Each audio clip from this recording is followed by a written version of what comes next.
Here with the one and only Quick Sonics. What's up? Nice.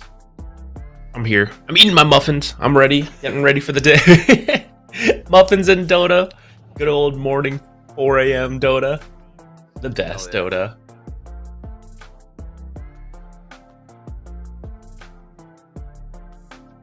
Sweet, sweet. Are we good to finish getting ready and stuff? And then do we have like a timer on what time we go live? I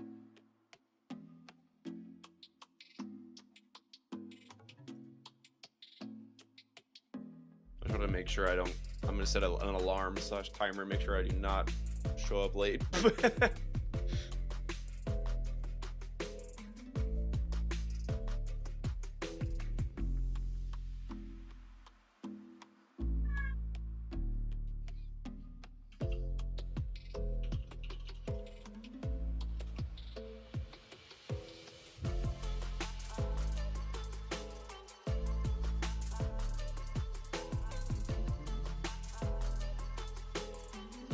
I'll be back like 5 minutes till, probably, right? If we start at 9, or if we start on the hour, right?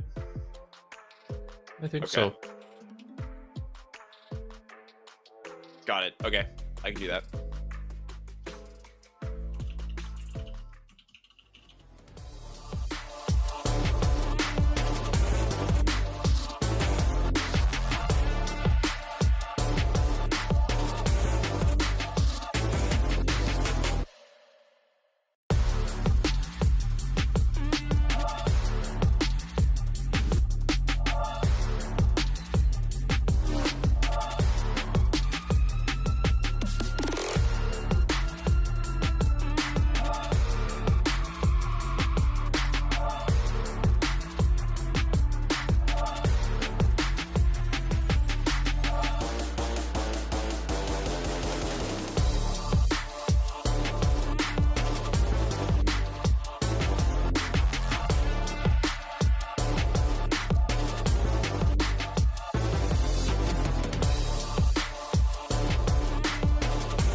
to get his money. Yeah, get it. Determination, yeah. Ambition, yeah. And most of all, you gotta be a soldier. We've been up for 3 days, counting money these ways, yeah. Isn't a hobby, it's a lifestyle. Ain't me telling me the time is right now. Well, it seems that I'm the one they like now. I can control the switch, I just want ownership. You can keep all of them fake friends, I can keep all of the bricks. Diamonds loud like Ringo, make my skin glow. I'm a dog, dingo, line them up, bingo. But you know how it go when you chase thrills. My little boy just died from a fake pill. Couldn't bury the boy, so they had to burn. Had to give mama bread just to pay to earn. Y'all ain't getting no sleep cause you too busy feeding the ego. I ain't getting no sleep cause I'm counting this money with all my ego. We've been up for 3 days, counting money these ways, yeah. Isn't a hobby, it's a lifestyle. Ain't me telling me the time is right now. Well, it seems that I'm the one they like now. I don't know, same to me. Might be you, maybe me. I don't know, shame to see. My shit real, yours is make believe. Man, it's kind of offensive the way I'm cooking. Her neck hurting, I'm shining, I'm real good looking. I don't need to talk much, you can see the story. Man, he talking too much, he could be the story. I remember the day that they had us in cages. I thought it was outrageous. Now we get paid for jumping off stages. Look at me, mama, I made it like. We've been up for 3 days, counting money these ways, yeah. Isn't a hobby, it's a lifestyle. Ain't me telling me the time is right now. Well, it seems that I'm the one they like now. I can control the switch, I just want ownership. You can keep all of them fake friends. They don't know what to do with themselves right now. We're running this thing, you heard?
big hitter. There's a winner in the mirror. I couldn't see the vision any clearer. Came from the concrete, it's a jungle full of lions, snakes and gorillas. I'm going Godzilla with the figures, pushing the button, pulling the trigger. I'm really about it, nobody realer. Remember me as a big hitter. There's a winner in the mirror. I couldn't see the vision any clearer. Came from the concrete, it's a jungle full of lions, snakes and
about it. Nobody wanna remember me as a big hitter.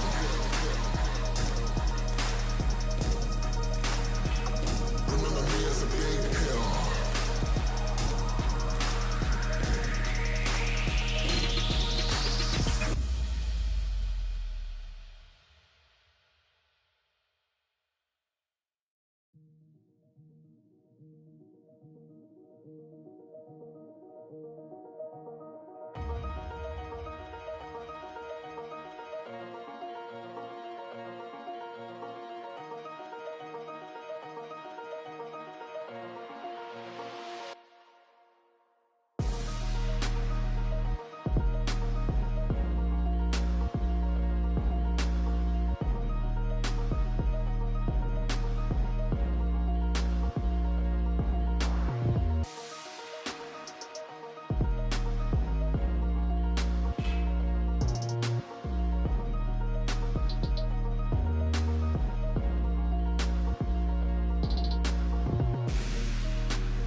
going up. Don't try to odds, stay out of luck. Too much on the line to give it up. You know the mission, we gotta get it on Monday night. Monday night, we going up. Don't try to odds, stay out of luck. Too much on the line to give it up. You know the mission, we gotta get it on Monday night.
mission, we gotta get it on Monday night.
Nothing was given, I had to work.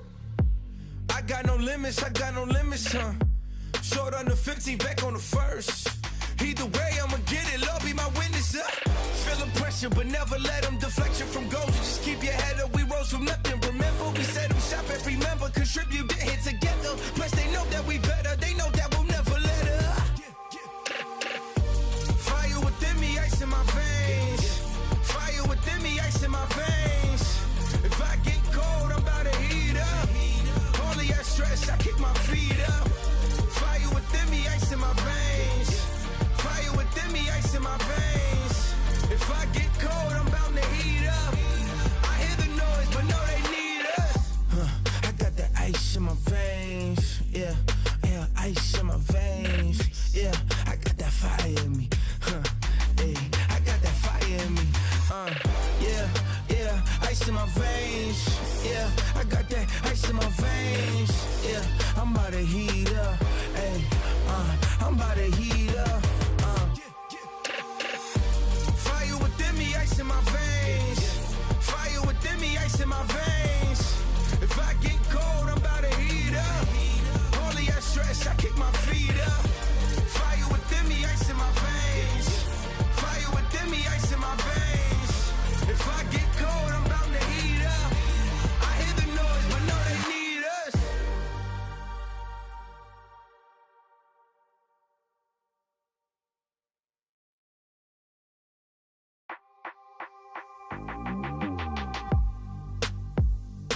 They don't know what it take to get his money. Yeah, get it. Determination, yeah. Ambition, yeah. And most of all, you gotta be a soldier. We've been up for 3 days, counting money these ways, yeah. Isn't a hobby, it's a lifestyle. Ain't me telling me the time is right now. Well, it seems that I'm the one they like now.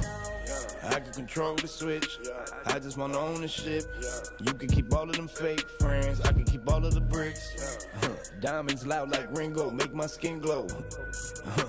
I'm a dog, dingo, line them up, bingo. But you know how it go when you chase thrills. My little boy just died from a fake pill. Couldn't bury the boy, so they had to burn. Had to give mama bread just to pay to earn. Y'all ain't getting no sleep cause you too busy feeding the ego.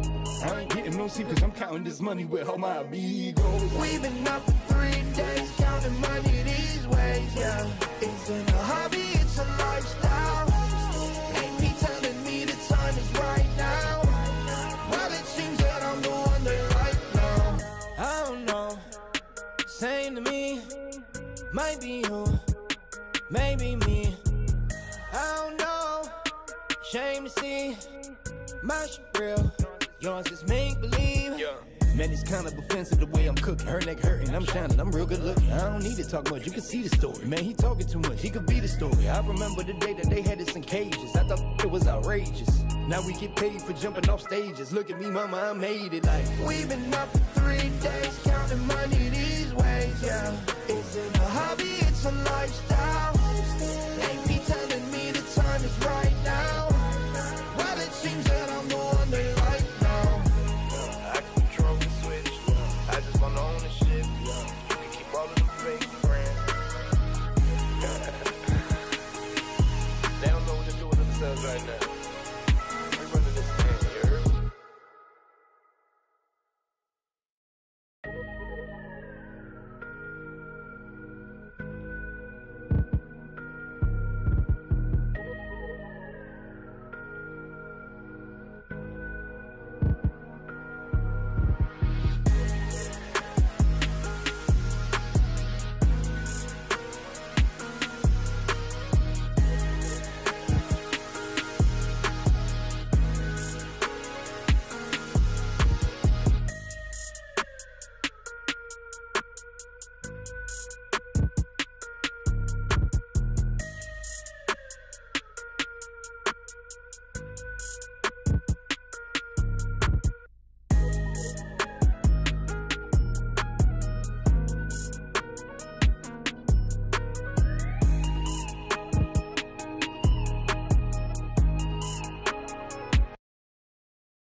There's a winner in the mirror. I couldn't see the vision any clearer. Came from the concrete, it's a jungle full of lions, snakes and gorillas. I'm going Godzilla with the figures, pushing the button, pulling the trigger. I'm really about it, nobody realer. Remember me as a big hitter. There's a winner in the mirror. I couldn't see the vision any clearer. Came from the concrete, it's a jungle full of lions, snakes and gorillas. I'm going Godzilla with the figures, pushing the button, pulling the trigger. I'm really about it, nobody realer. Remember me as a big hitter.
What is up, everybody? Welcome back here to the FISSURE Universe episode number 4. It is day 2, and my name is Cryptic here with ZQuixotics. We are happy to bring you a lot of Dota action here today on the B stream, and we're kicking things off pretty straight with some good old Dota 2 one win versus Aurora. It's gonna be a blast, but of course, Zach, before we don't really jump into too much, how you feeling today, man?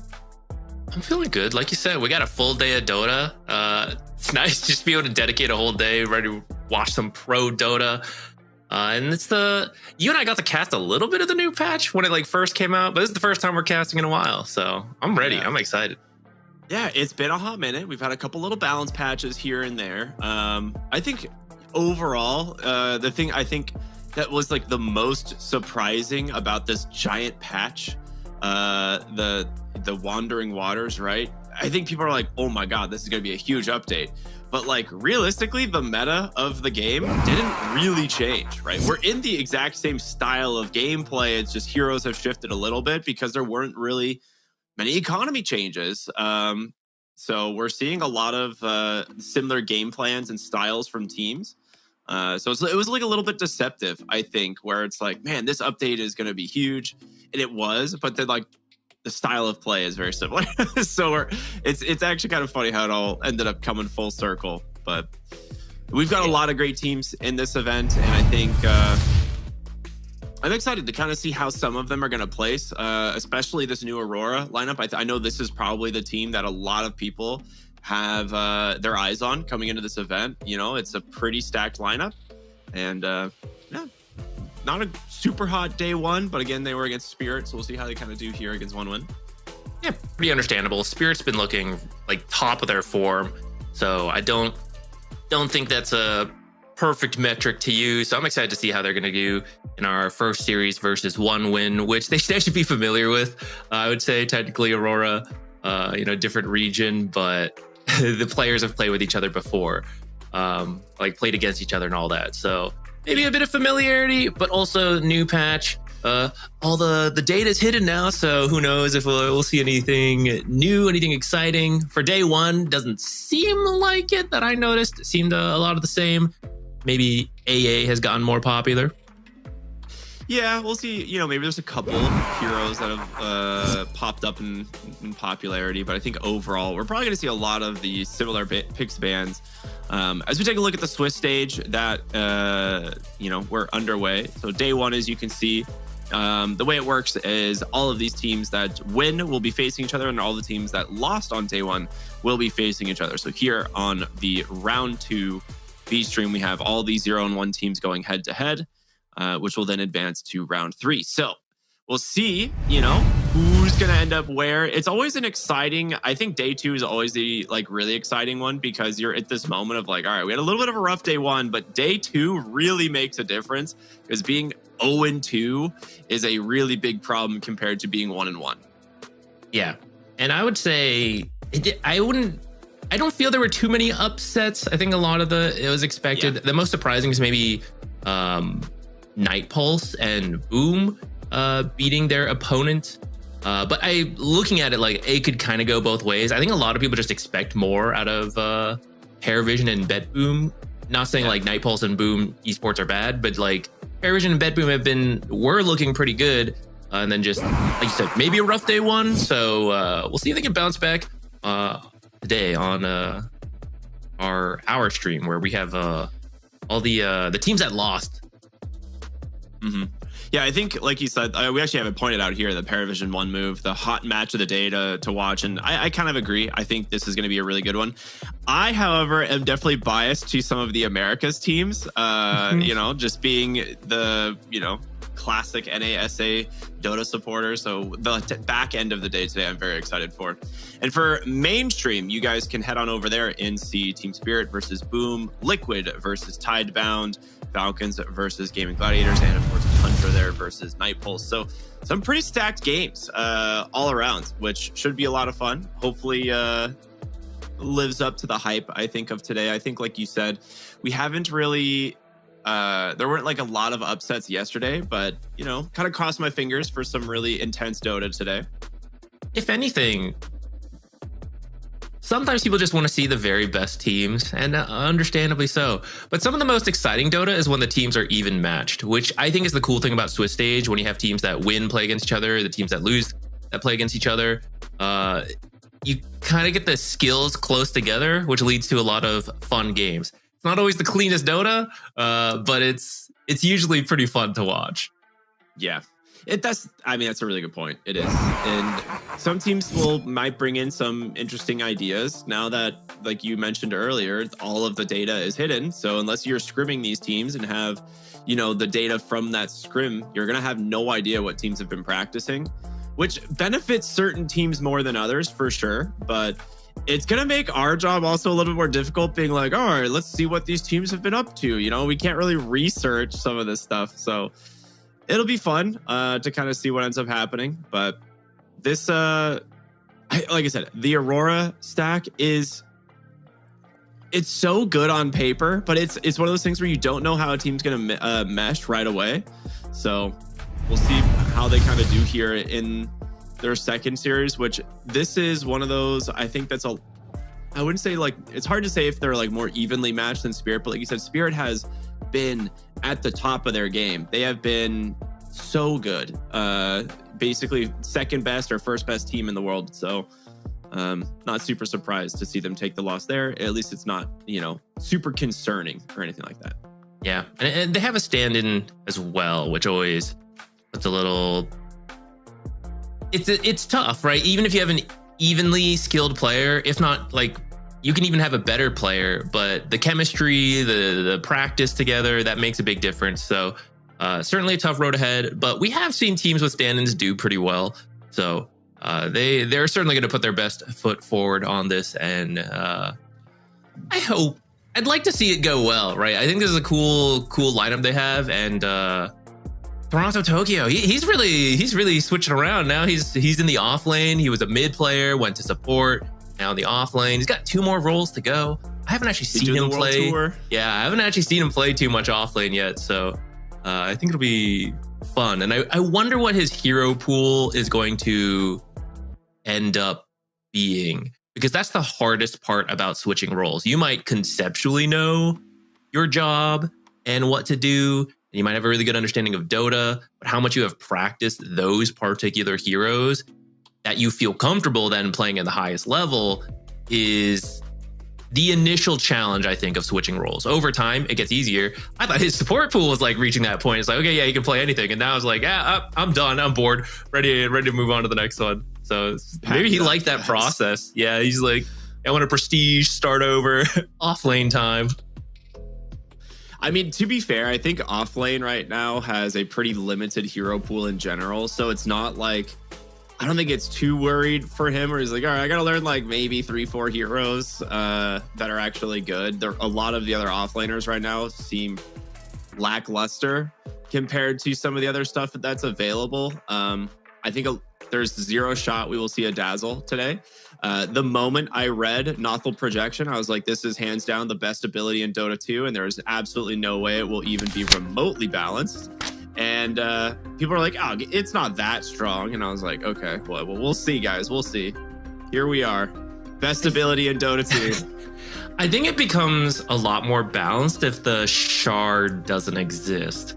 There's currently not a lot of counterplay to the projection because you can't target it or anything. You can't silence it, stun it, anything like that. But it's still a body that can intercept. Like stuns, and like you can clockwork hookshot it and it just does nothing. Yeah, which is just a massive problem. All the pros, none of the cons. Yeah, it's just the shard needs to go for sure. Considering right now that the literal only thing in the game that prevents him from doing anything is global silence. It's not a great. It's not great. You know, when a hero is literally uncounterable by 99.9% of the hero pool. All right. Well, we're not going to have to deal with it, at least in this game. So, like you said, he's literally the first ban. People don't, or I guess second ban. If you're not first pick, like if you're first pick, you're like, oh yeah, totally leave Dazzle in there. That's fine with us. So the second pick team's got to ban him out. But we do get the Nature's Prophet because of that. He's been really popular as a carry. And then the Tiny also a bit of a resurgence as a carry instead. He was mostly a mid for a while, but we're seeing him a little bit more in the carry role. You can still put him in mid if you have to. So some flex there. Natures can technically move around, but I've mostly been seeing him as a carry. I agree. I think he's mostly been a carry. That being said, I think a couple players on specific teams might be willing to play it in the off lane as well. But yeah, it's so strong right now on the map. It farms absurdly fast. It has the 25 talent timing where it's like if your team doesn't have a Dagon, you just start losing lanes of racks for nothing. I think Tiny is a solid response. He's got great control. He's good at gap closing to the Nature's Prophet. This is another hero where no matter what they do, they keep trying to nerf him and he just keeps coming back. It's like the Simpsons bartender meme, right? Where like Mo keeps trying to throw out people and he just comes right back behind him. But I think the main problem with Tiny, the reason he's so good, might actually be his innate. Like, craggy exterior, it might be too good. Like you see this hero who has like 4,000 health, like 800 damage in the late game, and you're like, guys, just kill him, duh. But then he just takes stacking like damage reduction, and you're like, oh, wait a minute, we're suddenly doing 0 damage to this guy with 4,000 health. Okay, cool. Yeah, so it'll catch you off guard. It's you're like aware of it, but still the mental math can be kind of difficult. You're like, how many times have I attacked? You know, what percentage is that? It can get you. You feel you've committed, you got to keep going for it, but then you look at your damage and you're like, oh, I'm not doing very much to this Tiny. Even though they did nerf his armor a little bit, that helps, but still a pretty tanky hero. Ban wise, 50% damage reduction over a couple armor. Yeah. We got some strong supports removed in the second phase. First phase was mostly cores. What do you think about that Terrorblade ban, by the way, actually? Because I know some teams really like running the Terrorblade, but I haven't been terribly impressed by it, especially to move in the first phase. What are your thoughts? Do you have a different read on that hero? It's one of the really good carry matchups against Prophet is the idea. So like Prophet, yeah, like you can sprout him, but there's like 4 illusions of Terrorblade and he can just sunder any of them, right? So I think in terms of the carry matchup, it farms pretty much on par with Nature's Prophet. They fill very similar roles in terms of their ability to pressure the map. So I think that's kind of just the idea. I don't know if there is much more to it than that. Like maybe like one wins carry player, like maybe he's like a really big fan of Terrorblade. Like Munkushi, I know he plays it, of course, but I don't know if I can't recall if he's like a Terrorblade specialist by any means, and we can't really find that data anymore. So what can you do? They'll go ahead and pick up Darkseer and a Sven, which is kind of interesting here because we see Sven's a lot of the times into Darkseer. And there's the Warlock, so that's not a carry profit anymore. That could just be the 4 position. Yeah, so the Sven versus Darkseer, we see that response a lot because you can kind of deal with the Ion Shell. It's not perfect because it's still annoying as a melee hero, but you have the cleave naturally, so you can deal with the waves being pushed in. You're pretty bulky yourself. Now you got the Warlock heal, so now you don't care about the Ion Shell all too much. And we were just talking about the Tiny's innate. If you tack a lot, you lose a lot of your damage. So Sven's gonna lose a big chunk of damage, like percentage wise. At the same time, he's hoping to kill you in like 4 hits anyways with a crit, so it doesn't build up too much. And it might also help now having a Warlock. You know, you Fatal Bonds the team together, which Darkseers like to usually bring in these kind of team fights. Now you all get Fatal Bonded, get hit by a Wrath of Nature, Sven Cleave. So you got a lot of extra damage coming in that isn't reduced by the innate ability, and that might help them actually kill that hero. I actually really like the bounty pick here. This is probably one of the more popular 4 positions over the last couple of months since the patch. Pairing it with the Darkseer, always strong. Really good at finding the Warlock and the Nature's Prophet as well. So as long as you pair it with a hero that can kind of close the gap and follow up the bounty, then I think it works. Right now, you do have a little bit of that with like the Tiny. The Mirana can do that as well. Probably just your 5 position Mirana here. So we'll see the carry as the last pick overall for 1 win. If they don't want to run carry Tiny, could still be. But I think that's kind of like the strength, like you mentioned earlier, picking the Tiny like early on in phase 1 is you're like, it's mid or carry, and it plays very well in both roles. So I don't think he's too worried. Yeah, and I guess for us, the question is, where is this Nature's going? Because you could play him on all the other roles. I guess we're going to find out a little bit more information in just a moment. But you don't have to play him at the core. Position 4 is viable. It's very annoying to just be constantly poked by this support Natures. You can then rotate around. But it does mean you need playmakers from the other cores, which is actually true regardless. Like Warlock is waiting for action to happen. Natures doesn't want to start things himself. He wants to show up. Sven can kind of initiate, but at the start, he's just farming. So you do need a playmaker, at least 1 from your final picks coming in here. But that should be fine to fit in. I think they have a pretty flexible draft up to this point. So really whatever initiator they want. And if you're thinking in the mid lane, right, you're gonna have to deal with a Tiny, which isn't always tons of fun, but they have tons of experience dealing with. So they're actually gonna go for the Mars. Pretty good versus the Darkseer running. You can just trap everyone in the arena, and unless they have BKBs, they can't get out. Should do fine if this is a carry Tiny as well. Tiny hits hard, but so does Mars, so you don't get denied as hard as certain other offlaners. And I think you do want some team fight, like we were saying. You want to be able to meet this Darkseer. They're going to group up early with the bounty. Warlock is okay at that, but you want another hero like Mars who comes online really early. I think right now, too, one thing to note is that Nature's Prophet could also just go mid lane against the Tiny. If they want to put Tiny mid, Nature's Prophet actually crushes that lane pretty heavily. So I could definitely see Kiyotaka just feeling pretty comfortable doing that. They're going to ban out the Ember Spirit, though, which I actually like that ban a lot. That kind of makes me feel like it might just be a mid Nature's, but I don't know if they really feel like they have, both teams have the flexibility and the options on what they want to do. It does definitely seem like 1 win, kind of leaning towards the mid Natures as well as they get rid of the Muerta. Probably another 4 that pairs really well with Mars is worth removing. I don't really see her that often, but there is like Dark Willow that is a decent pairing. Being able to like knock people through multiple brambles is always really strong.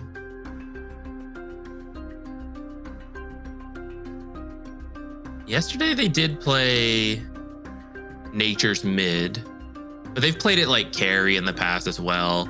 And I would say other roles, but I guess at this point it's either between 4 and mid. So I think mid would be fine. I don't think you can shut it down too easily with the. I'm trying to think of like what mid hero you would take to absolutely shut it down at this point, and I can't really think of what that would be. The Ember would have been really good. The Ember is actually pretty annoying to deal with. Yeah. It's annoying, but I think you get through the lane anyways. It's more like he can start plays very early in a way that Nature's does not. And you can try to follow up and like show up to those fights, but you actually don't have a lockdown for him. And if you look at their team, you've got Mars and Sven. They do have stuns, but they're a little bit telegraphed. And Ember would be one of those heroes like you instantly remnant out and you sleight of fist and you just dodge all that stuff and then you get out.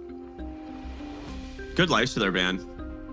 That would have been a really strong one this game. You can leave it 1v1 in the lane against Mars after he's like level 3 to 4. Plays well into the Sven. I like it. The OD ban, kind of a heads up ban too. 10 seconds remaining. I gotta say, it's rare that we reach the end of the draft and both teams ban heroes from different roles.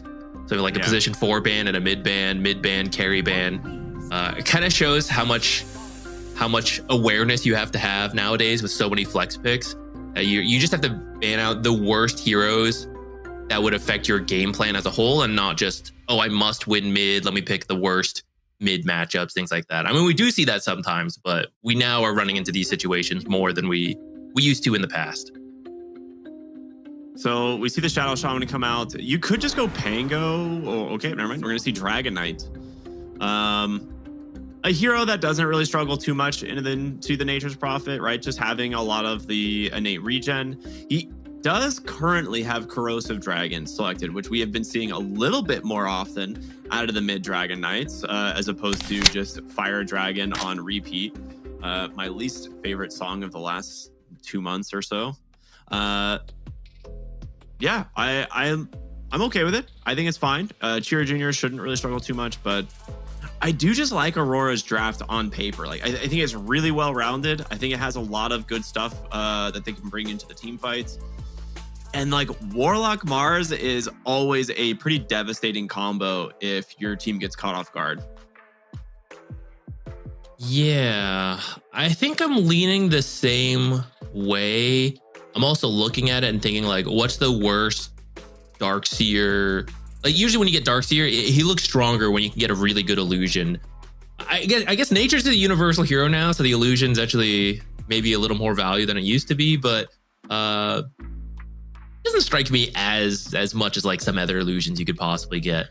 So I wonder if that'll make the team fights a little harder than they would like. But you do have that bounty, and that's always a bit of a question mark because that invis rotation, the early track gold can really throw off your whole.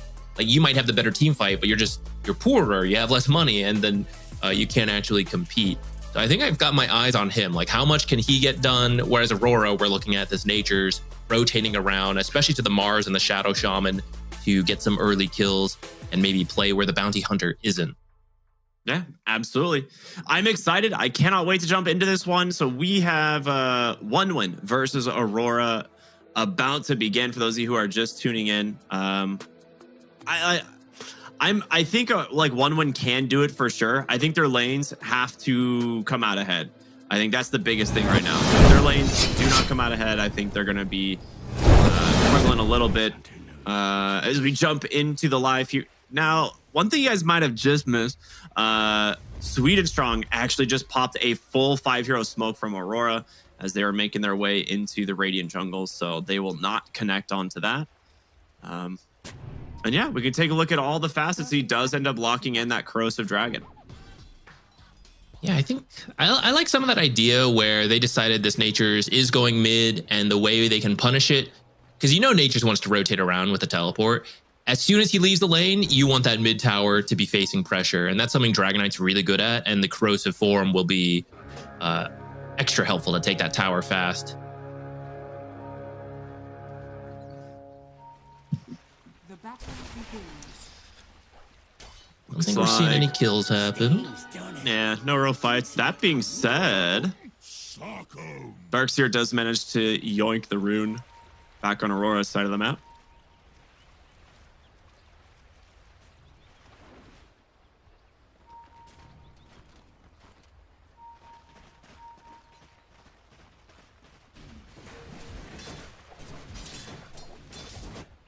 hunter movement in between the lanes. Which one? Oh, on the yeah. I see it. K2000 cut a tree and then Warlock placed there. So that's a cool idea.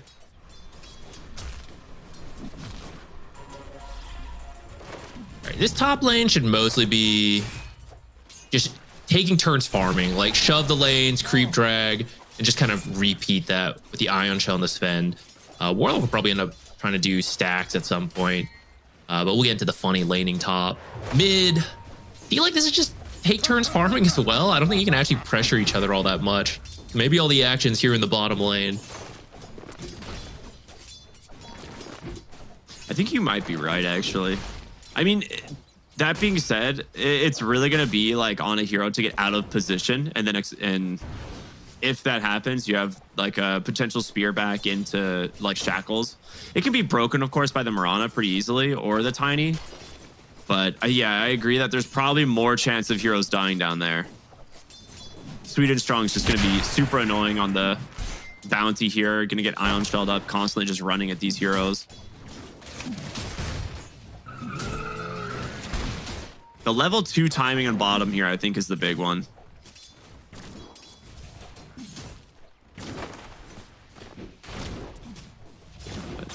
Though nowadays we don't see toss as much in the laning stage. Some players choose to actually skip it completely. Some people take the 1 point, and that's part of the kill combo of the classic Tiny. So if he decides not to do that, then I think it's a lot harder for them to find kills and easier for Aurora as we see them start to go on that Mirana. They don't quite finish the kill, but that's a lot of health off the Mirana. She's got a lot of regen, knowing that's that this true. is going to be the lane, right? Just has a salve ready to go, a couple more tangos at the ready. And yeah, it's not that surprising. It's going to be a really difficult lane once they get that level 2 timing.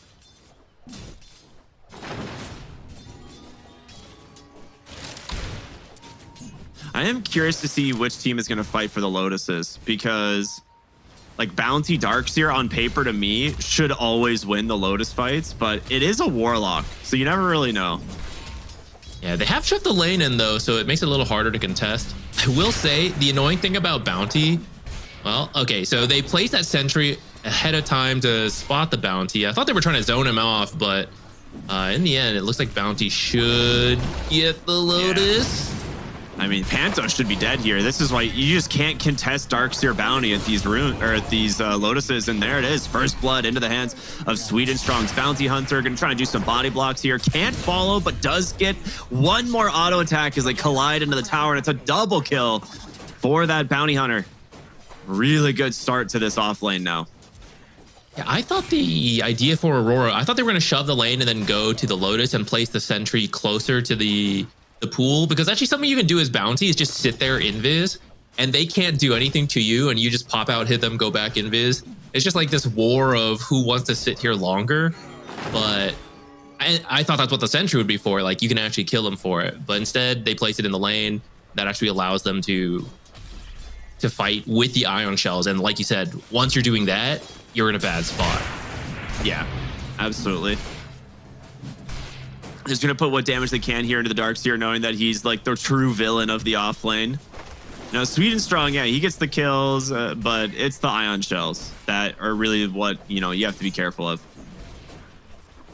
And he did just level up too on this Darkseer, so he does not have a lot of regen.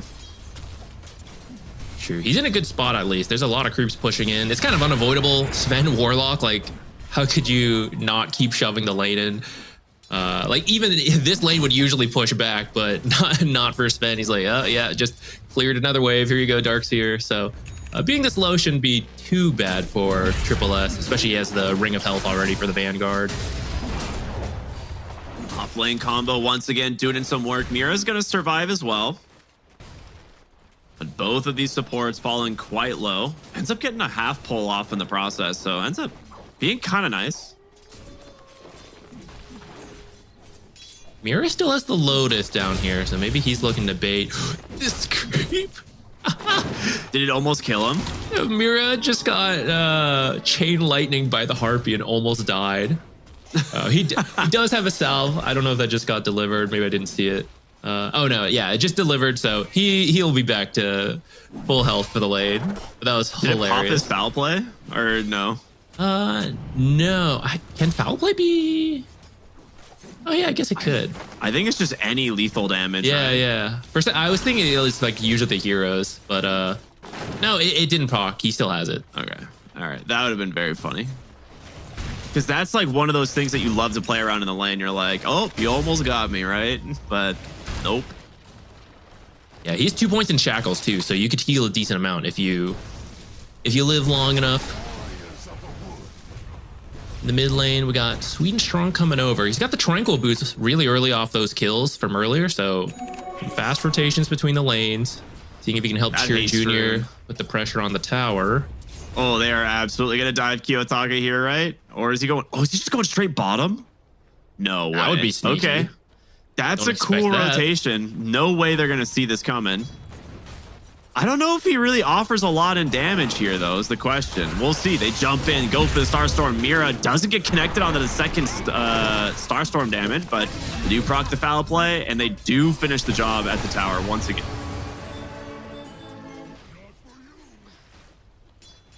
That was a little close, but max range avalanche there buys enough time to finish Yeah. up that kill. Yeah, that's sneaky. They didn't have a ward, seeing what the rune was top. They knew it was possible, but that's like the one rune that lets Bounty get there that quickly. So very smart play. Wisdom runes, nothing crazy. Just one and for one. Yeah. Radiant's But we were saying, you know, we want to see Sweden Strong have a good game to get the tempo going. And so far, 3-0. I'd say that's a pretty successful start so far. Radiant are Man, being a bounty, having your tranquils online this early and having the ability now to like kind of pick and choose what item you want to go for is so huge. Because he can go earn into Vessel, or he can go for drums. He can pick up like a Solar Crest to like kind of make the DK or Tiny stronger. Like there's a lot of options for him this game. And getting to level 6 is going to be a pretty big break point for him and the team, considering they're already doing quite well in all 3 cores.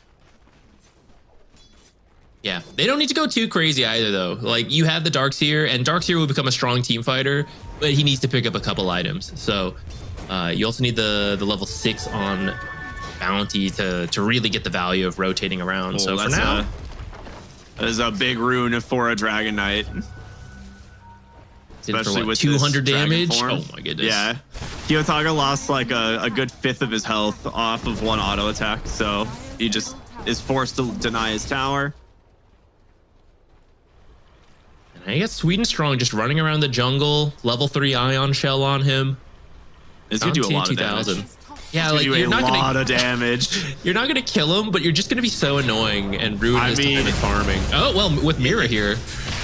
Yeah. I was gonna say, if Mira doesn't TP in, TA2000 there actually dies. So it is very, very important that they respond. Now getting triple S here is huge. Does he have vacuum mana? He doesn't.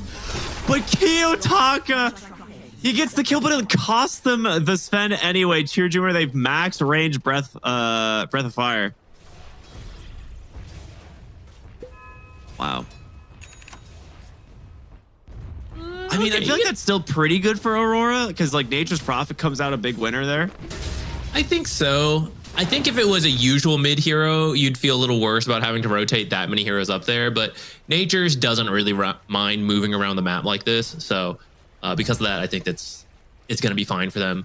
One win is going to try to, you know, everyone went top. Let's go see what we can get done in the bottom lane. So they're looking down here, but Toronto, Tokyo, very smart play. Just being very careful. Defensive positioning, does not want to give a return kill.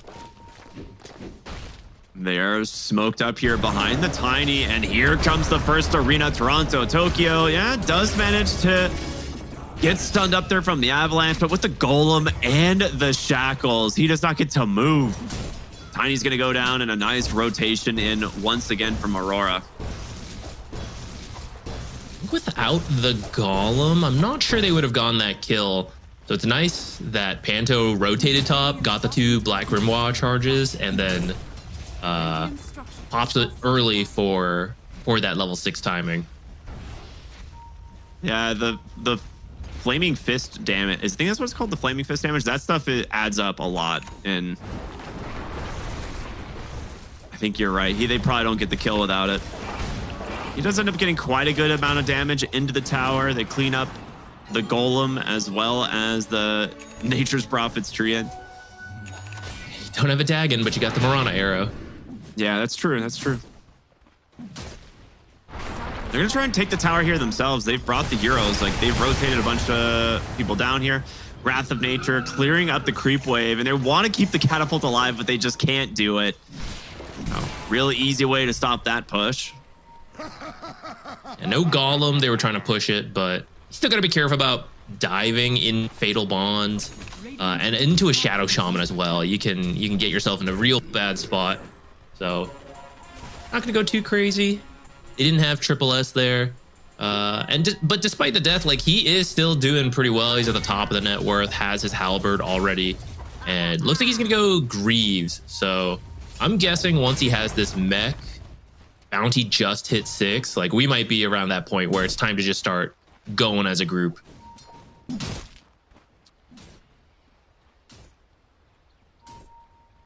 Yeah, I can't imagine that Bounty is going to let this Sven ever show his face in this top lane.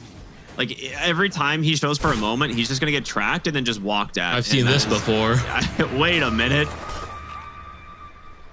Yeah. It's just super annoying and super easy for them to constantly execute. He just walks back, gets another Ion Shell, and he's just going to go continue hunting the Sven. And so he ends up putting a deep ward there on the top river. So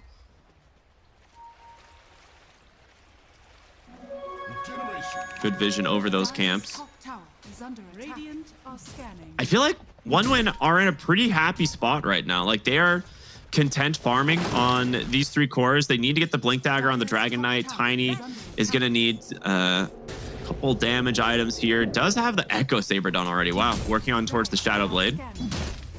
And looks like they're just going to trade the towers. His bottom tower is already pretty much dead. So he rotates top. He's going to try and clean this one up.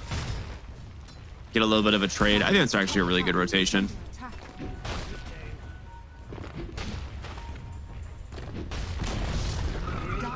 A lot of these early towers falling, which is kind of good for both teams. Bounty Hunter really likes when the towers fall. It opens up more roaming potential, especially when you have Mirana, Moonlight Shadow goes. That's true for the rest of the team as well. But same with the Nature's Prophet. Like, you want to rat things, and you can't really rat things if there's teleport locations all over the map. Blink reveal. Big blink reveal, but they're getting wrapped on. Aurora coming in from the backside. They're going to be able to find these heroes. Do they actually get the kill, though? Arrow is out, nearly dying on the Mirana. Just a few auto attacks there from the Nature's Prophet, but they want the Dragon Knight. Mira's cut him off. The full duration shackles here. The spear to secure that kill. Seemed like a little early on the blink. I think Darkseer's mech was on the way, which I thought was the timing, but that was not quite a team fight. Mirana had no angle to go for the arrow, I think, was the main issue. Like, normally DK Mirana is a very classic, like, duo, right? But he goes for the blink stun, and Mirana had absolutely no angles to try and stop that. Oh, he's going to hold him out of the ring. All right, Mira, that's pretty sick. Steals the shrine, is going to go ahead and lose his life for this, and they need to reapply the track, and they do. Actually, really good hold on the track there from Sweden Strong, knowing it would get dispelled. I've got to say, I've been enjoying this shrine change. We're seeing, like, it's like a mini game. Sometimes there's more fights, but you can also do things like that where you like shackle someone outside the ring, or you hit them with a bunch of slows and they're slowly walking up, but you're already channeling it. I think it's been a good change. I agree. I think it's been actually really funny to watch. For those of you that are tuning in here to the FISSURE Universe, make sure to follow FISSURE on, all of our socials. You guys can type !F in chat to get a link to everything there. You're gonna see a Moonlight Shadow and a smoke come out bottom. I mean, this tower's at full health, and you have Warlock Golem and the Arena. ready to go. Sweet and strong. They drop the sentry. They see him. They know Moonlight Shadow is on. He's going to get revealed. There's going to be the blink, the Dragon Tail. The Arena comes out. The arrow whips, and now just Cheer Jr. stuck inside. Nowhere to go. Great response there from Aurora, and a really good read on this rotation.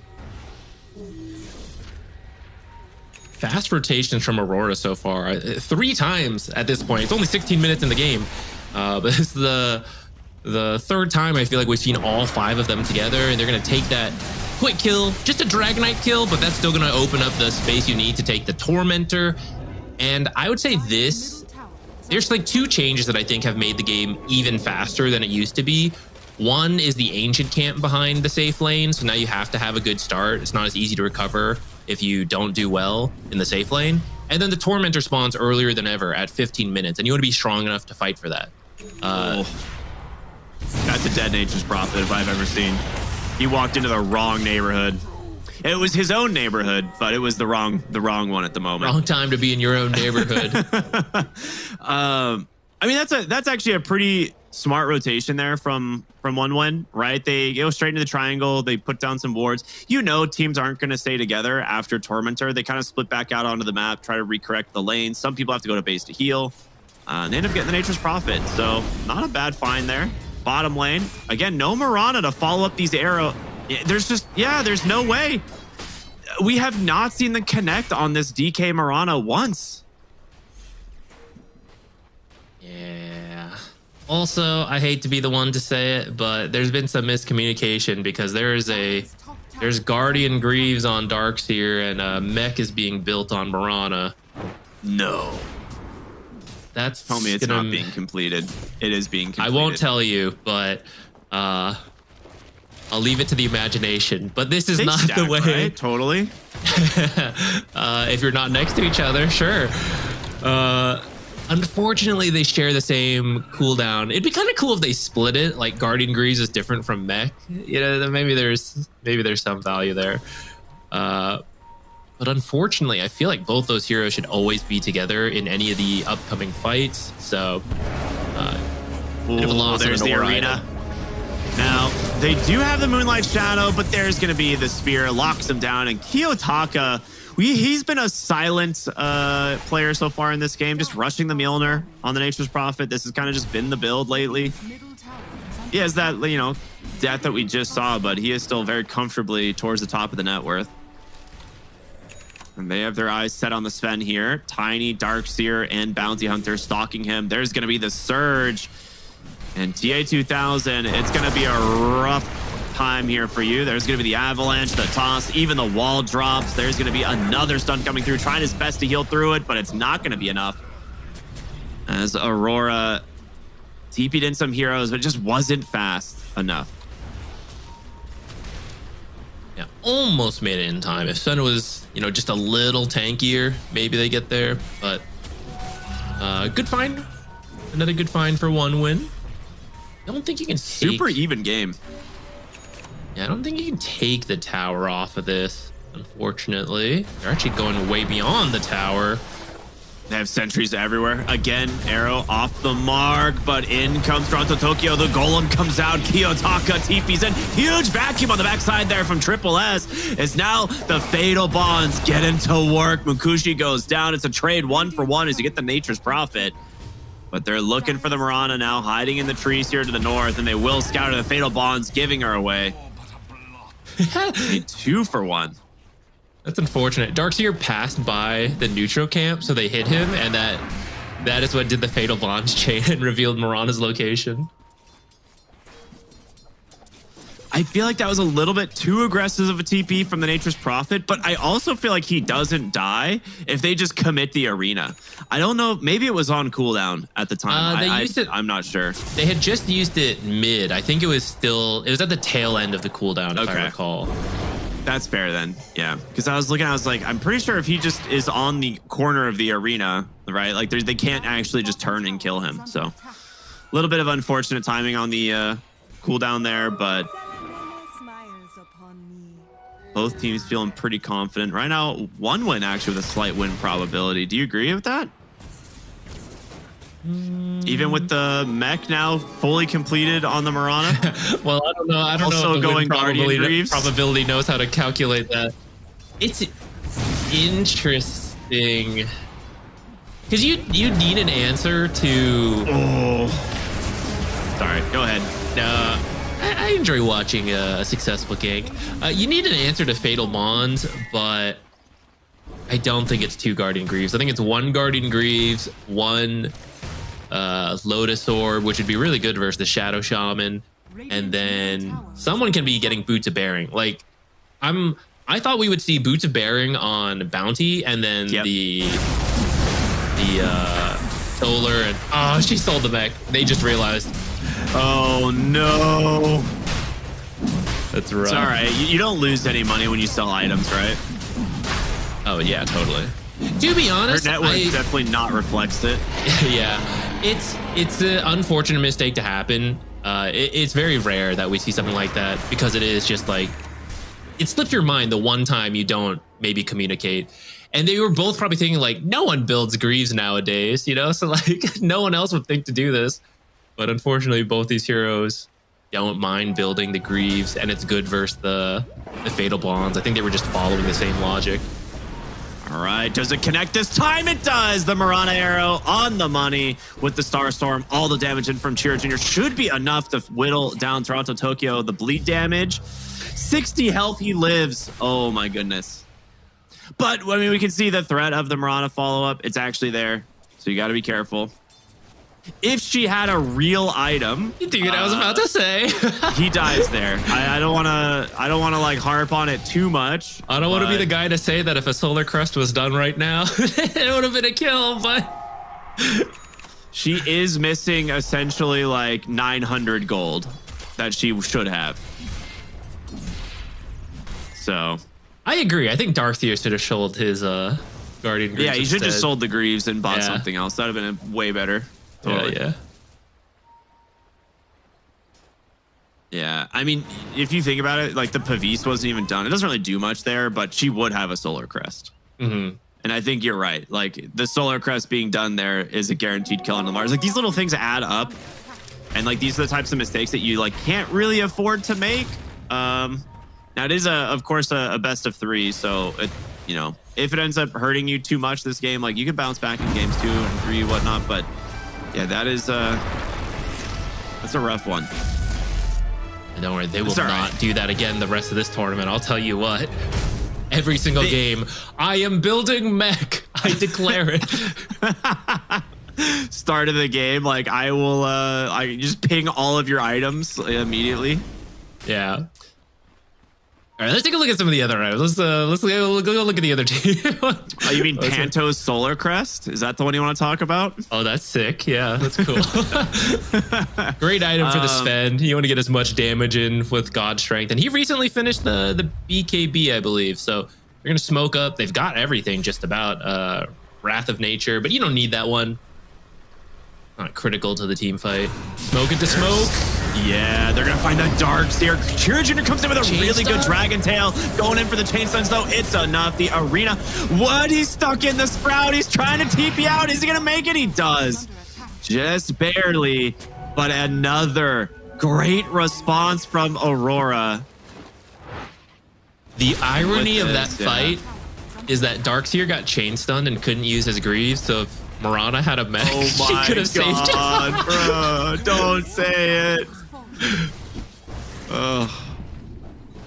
This is the part of the team fight from Aurora that I really liked, right? Like looking at their lineup, it makes sense to me on paper. They have really good counters to some of OneWin's heroes, and they're able to more easily find the fights. Just dropping the Arena, removing some of the vision with Bloodsport. It still does that. Wait a minute. It still does that, right? What part does what? It still removes vision. Okay, it does. Yeah. Yeah. I know they like tweaked with some vision mechanics in this last update, so I was like, that one I was had to double check real quick. But yeah, it makes their fight so much easier to execute. And then you have the Golem you can drop on it. You even have so much control from the Shaman. Yeah, and I gotta say, I'm impressed with Aurora. Warlock, he's not usually a very fast-paced hero, but I'd be interested to look back at this and see what the downtime on Chaotic Offering is. I swear it is being used pretty much off cooldown. They're constantly grouping up and going as soon as it's up. And so it feels like they've been playing really fast, even though this is a really long cooldown, kind of a slow hero. That's the best hero to find. Taking the Warlock out, right? You know, you're talking about like the tempo that he's been bringing. That's a great hero to open on Toronto. Tokyo hiding in the trees here. He does have a gem and a BKB. He does not want to lose. The arena is out, trapping into the BKB out from Triple S. He's just going to TP out on the Mars. Does not want any of this heat. They will find themselves the Sven on the backside. TA2000. He had a BKB. But this time, Tormentor is going to go to the side of 1-1. And to the Bounty Hunter as well. That's a big one. Yeah, 1-1 just moved a little faster on that play, which they've got to. Like, Aurora has had the jump on them for a lot of these movements. But this time, they go in first. They find that Warlock. No Chaotic Offering this time. And get themselves the Tormentor for that, which, like you said, for Bounty, very nice. You can throw that on any number of teammates. But onto actually any of the cores would be great. Like you could help him get a sneaky vacuum wall from Invis. I guess you don't need to do Tiny. He's actually finished his Silver Edge. So maybe the Dragonite, let him scout around Invis, stun, save the blink to escape if you need to. That early gem from Mars is going to force him to have to play a little bit more defensive. Like in this last fight, we see him drop the arena and TP. I actually think that was the correct play anyway, considering you lost the Warlock pretty much immediately. But that's a really rough situation. It's a really rough situation for Aurora, especially if you lose the gem. So we'll see. Top side here, Mira actually getting aggressive. In comes Kiyotaka, but the whole team is here. There's the vacuum. The wall, he just pops the BKB, just continuing to finish the kill onto the Bounty Hunter, and they get him. That Nature's Prophet illusion nearly just kills Mira, and it does. It costs him his life. Toronto, Tokyo, another BKB TP home. So a 1-for-1 trade. You might get some tower pressure off of that, though. That Nature's Prophet illusion is clapping in this fight. He's got about, what, 230-ish damage? Does the illusion get the same tree damage, actually? I'm not sure. I'll try to watch. That's a really good question. I have no idea. It's an innate. I think it would. I feel like it would. Not really paid attention to that since Darkseer hasn't really been in the meta until this recent patch. So I haven't seen that many illusions made of Nature's Prophet, even though he's been popular in the meta. I'll try to watch for it. His BKB currently on cooldown. If they manage to find him, it would be absolutely massive. And they do know he's here, right? He just showed a second ago. He does have a Pike. Shadowblade out here from the Tiny. And yeah, you are not making it out of that one. Does pop the Pike, gets the Sprout Maybe as well into the trees, but no. Shearer Jr.'s here. Plenty of damage in from the Tiny mid lane. They do get a return kill, at least on the Mirana, but a much better kill here for 1-1, taking down that Nature's Prophet. And, well, this Tiny's getting pretty damn strong. You would... Oh, wait. Uh-oh. Oh, the arena and the spear whiff. Munkushi's finding a BKB out this time from both of them. Is they're going to turn if they get Toronto, Tokyo, and get that gem. It would be huge, but TA2000 just getting melted. Disarmed now, as well as Triple as the huge vacuum wall on the backside takes down Mira. Just getting clapped. The Tiny's too big. A double kill for Munkushi. Aurora crumble in a big fight. They're tipping each... Guys, someone tipped Chira Jr. His Hurricane Pike just saved the Tiny. It caused both the Sven and the Mars to, like, they blinked but couldn't reach the Tiny. He ends up outside the arena, and that's what kept him alive long enough for the Shackle to then end. He gets to pop BKB, just like get back into the fight. That was a huge Hurricane Pike. Yeah, that Pike was enormous. I don't think they didn't have detection either. They were really hoping that the stun into the arena wall was going to reveal Munkushi. And so when the arena missed and then the spear missed, they're like, wait a minute. Like we can't see him. Yeah, that was so big. And now he has the brooch completed, going for the harpoon. Shout out to Mickey for just kind of revolutionizing this build. Hit hard build. Oh, did I lose audio for a moment? Hello? Can you hear me? All right, what's up? Okay, we're good. Never mind. Amplify damage on Tiny. He doesn't need That's any more scary. damage, but, you know, why not?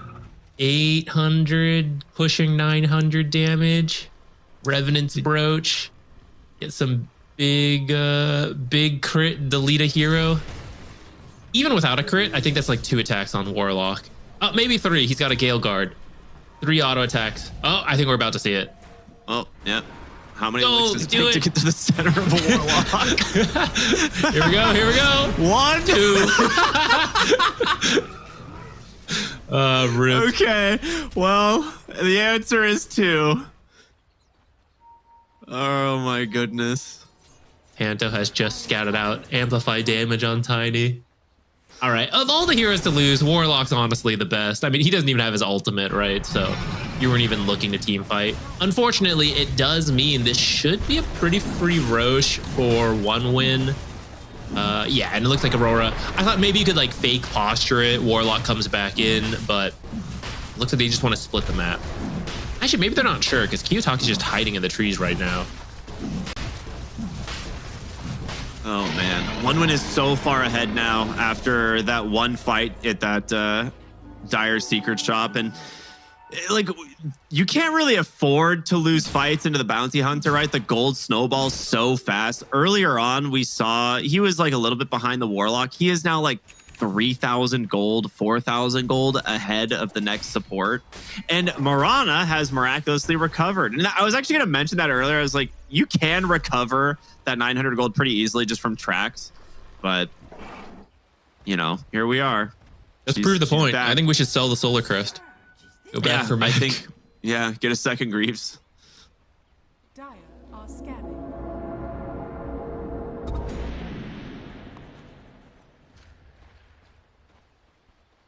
Sweet and strong.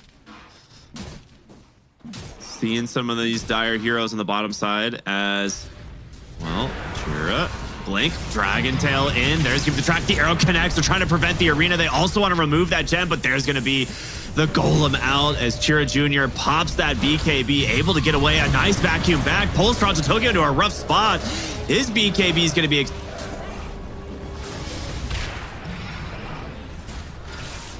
He wants these heroes. Dragon Tail dodged off of a blink there. Shackle holding down the Marana. They will grab themselves at least their first kill, but Kiyotaka, he's coming into the fight. He wants his presence to be known as Wrath of Nature doing a lot of work here as well. 3 dead on the side of 1 win. It's Triple S. Just gonna TP on out. That Fatal Bond's Wrath of Nature ended up doing a lot of work. It was looking really good for 1 win, but then I think Nature's teleport must have been on cooldown because he was a little slow to enter the fight. But once he got here, he started hitting hard. Maybe he was just being patient to make sure. We've seen several of these fights where he TPs into the wrong spot and dies too quickly. So maybe just being patient to pick the exact spot he wants to join in. And at that point, many of the BKBs had ended. A lot of the initial burst damage was gone. So finally, free to just attack for free. And I don't know if he picked up the kills himself. Yeah, he did. 2 kills. Yeah, I think he got the first one on the teleport, and the Wrath of Nature killed the bounty. But perfect time for a replay. Nice. Yes. Great timing. I mean, this is the benefit of that Shadow Walk shard, right? That's on the bounty hunter. Like the Dragon Knight able to be invis there with minimal commitment, but early BKB usage from both him and the Sven.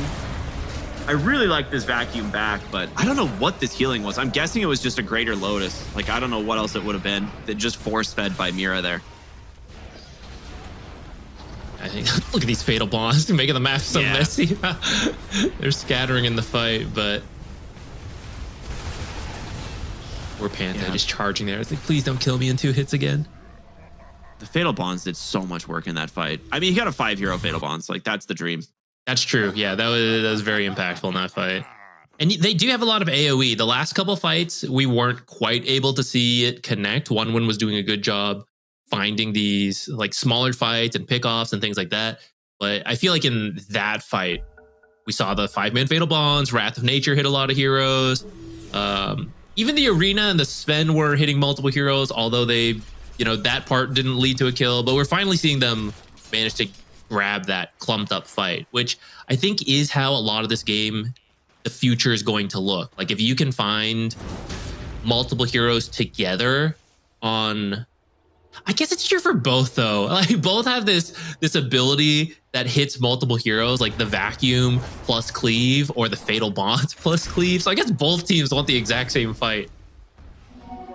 I mean, it just comes down to the initiation, I guess, and having bounty hunters, invis scouting versus something like, a Mars Arena, like which one's going to be better? And the double invis boys running around here once again, trying to find an opening on the bottom side of the map. They know Toronto Tokyo is here. There's the blink. The Dragon Tail connects. No arrow quite yet. He gets the BKB off before the Vacuum. Is he going to make it out? He does again. He's like, oh, Nightfall's not here. I got to do the heavy lifting for the BKB TPs, Do it for the team. He hasn't lost the gem this whole time. He's 4-0-10 actually. So impressive work. You do need the gem to play against a bounty hunter and a Mirana and a Silver Edge Tiny. Yeah, there's no way you can play this game without the gem. And they picked this up early, man. He's had it for like 10, 15 minutes. So good stuff there. Aegis still on the Tiny for about another minute and 10 seconds as he's going to just clean up this tier 2 tower with the help of the Dragon Knight. And this is where Dragon Knight's corrosive facet is also going to do some good work here at pushing the high ground. Level 25 on the Tiny. What in the world? Vacuum in. They've got Panto. Do they have the chain stuns? They actually didn't have vision. Arrow, however, connects onto the Nature's Prophet. No real way to get back there, but it will give him some space here to try and finish off the tower. These double catapults doing some work. There's going to be Satanic out here from Munkushi, trying to heal his way through this. Damage to the BKB is going to be enough. The Nature's Prophet gets out, but finally, the Mars goes down. No BKB to bail him out this time. And the gem recovered by the Dragon Knight. Again, still having this Aegis for another 20 seconds. He's happy to give this one up, but Aurora maybe want to try and capitalize on the timing when it expires. And he's just going to back away and let Chira Jr. start working on the racks now. A harpoon onto Nature's really set that up to... It looked like they were going to push them off after... like they bring in all the heroes, but you need Kiyotaka alive doing damage in these fights. So if he is the one being initiated on, you kind of just don't have the damage to kill these tanky heroes. I mean, if you look at the core lineup, it's Tiny, Darkseer, Dragon Knight, plus some damage reduction from an Invis, Friendly Shadow. I forget this ability, the name of it. So you need a lot of damage, which is what the Universal Natures brings, but he's got to be free to auto attack. And if you're getting harpooned in, that is not the case. Another amplified damage for Tiny. How much damage is he going to have? I'm thinking it's over 1,000 now. I think it is. All right, there we go. They're ready to smoke. Pick up the amplify. Yeah, he's right at 1,000. Ah, nice. I just love super simple things like that. Now, the funniest thing would be to find Panto again. You could go for a sneaky play, like smoke into the base, the lane you opened up. Yeah. Looks like they're just going to go through the front. High ground. All right, aggressive Arena Spear. They're going to try and drop all of it in here. They got him. That's a huge kill. Tiny is down. Cheer Jimmy the forced after the low ground with that BKB trying to get away, but Mira, he's chasing. He actually had no CC left. Oh, man, that hurts. He's hoping for the chicken fingers or something to proc, but no Hex or Shackle.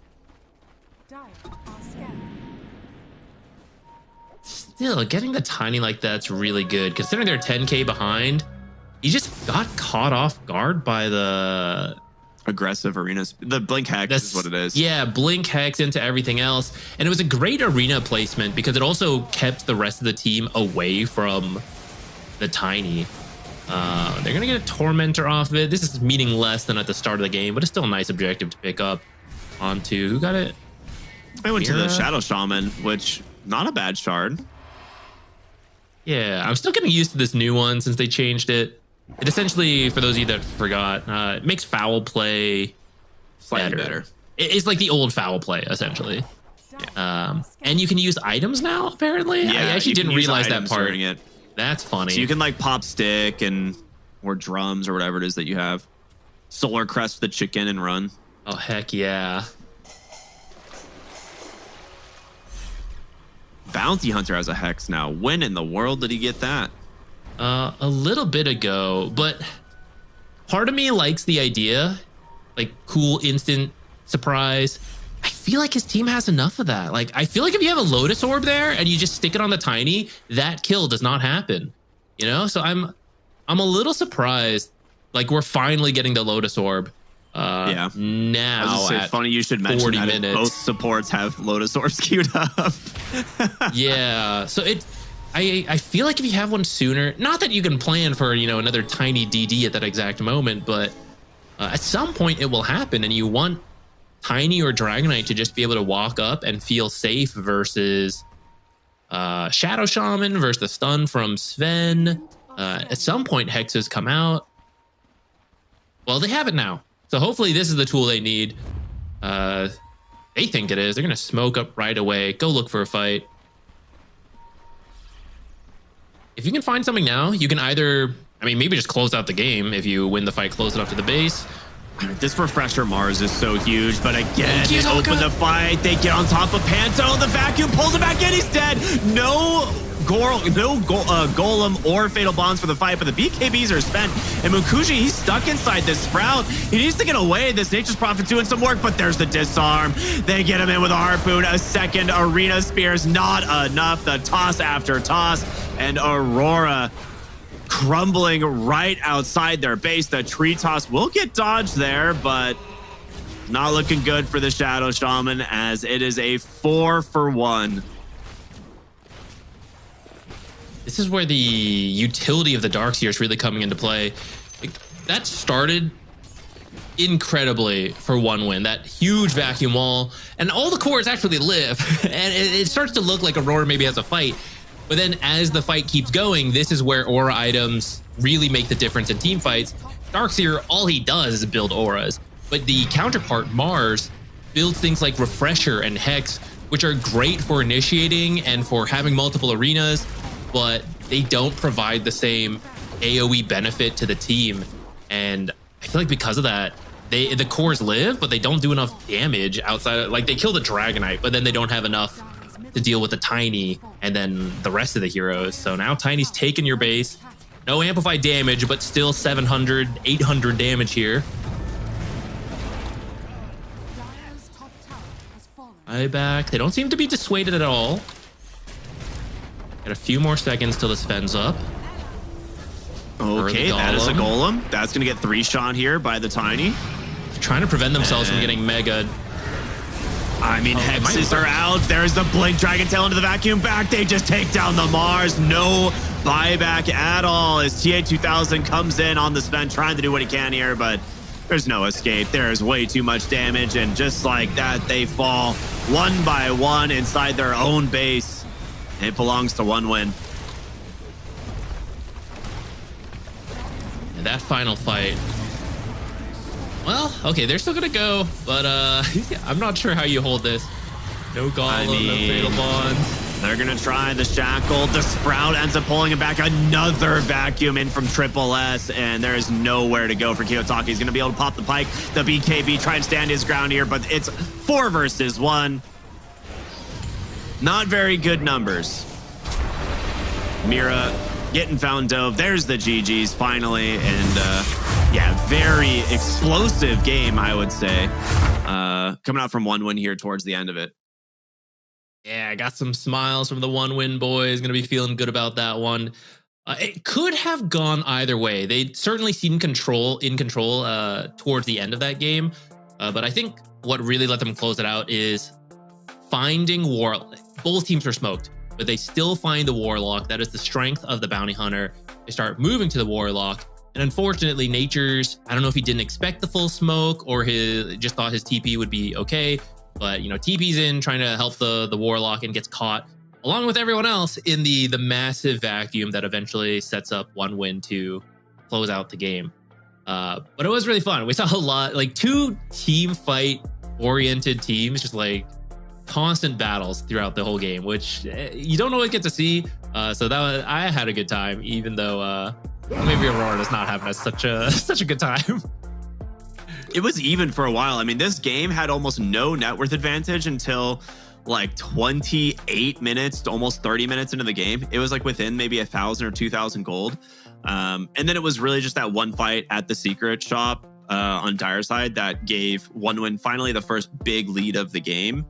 I feel like it would have gone maybe a little bit better for them as well if it wasn't for the couple itemization issues we had early on. But they bounced back. They have really good damage coming in from the Tiny, and you can see that here. Damage done is just ridiculous from this hero. But then you also look at the Darkseer. He's the actual highest damage in the game, dude. Number 1 is the Darkseer, turning the Nature's Prophet damage just against his own team. It's big. It's good stuff. Yeah, especially when you somehow keep getting like 4-man vacuums throughout all the final fights. Really adds the damage up. Yeah, let's take a look at some highlights here from game number 1. OneWin, I think, well, real quick here. I think OneWin overall, like, probably feeling very good about their chances going into game 2. But I'm going to be surprised if we don't see Aurora kind of step it up a little bit. This draft didn't seem that bad on paper. It's kind of hard to see where it exactly crumbled, but the Darkseer seems to be a little bit problematic for them. Laning just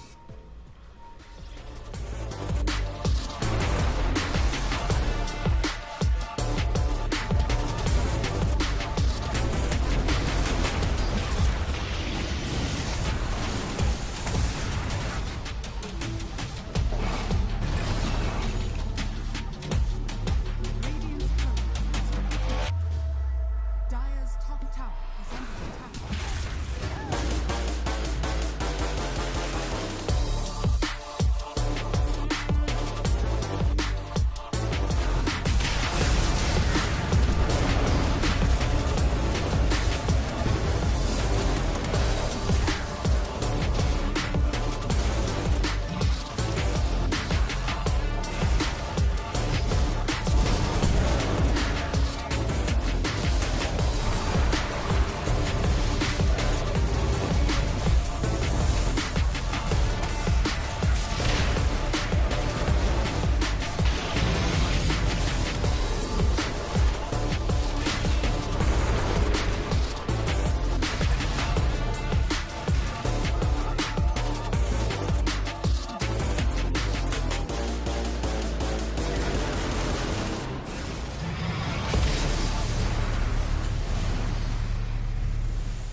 going up. Don't tell the odds, stay out of luck. Too much on the line to give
it up. You know the mission, we gotta get it on Monday night. Monday night, we going up. Don't tell the odds, stay out of luck. Too much on the line to give it up. You know the mission, we gotta get it on Monday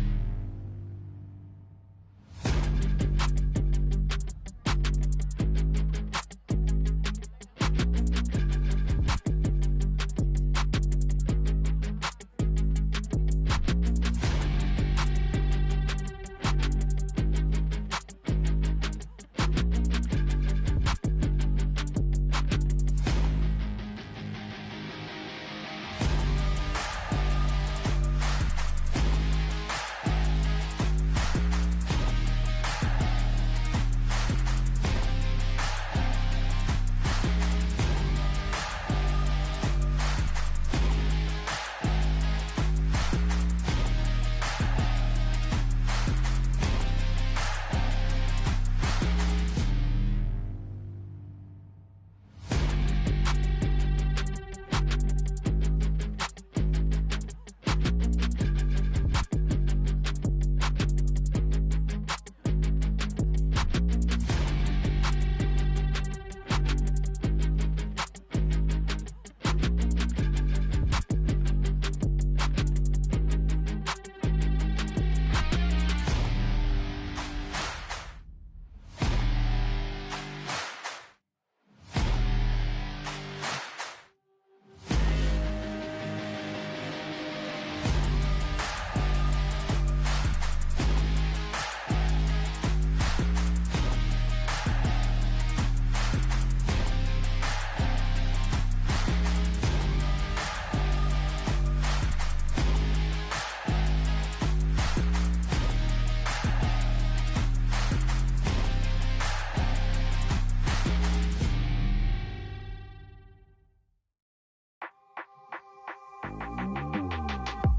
Nothing was given, I had to work.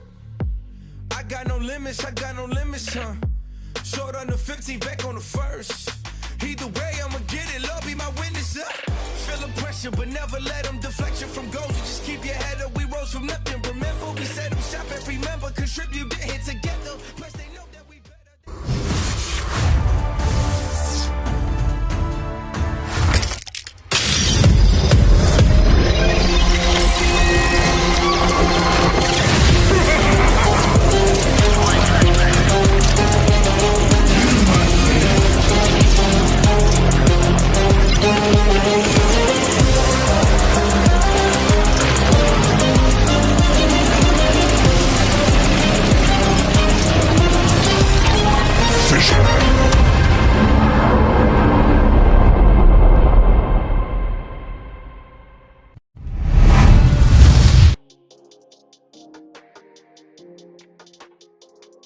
Ну, у нас ожидания были немного повыше, что мы получше сыграем на интернешнале.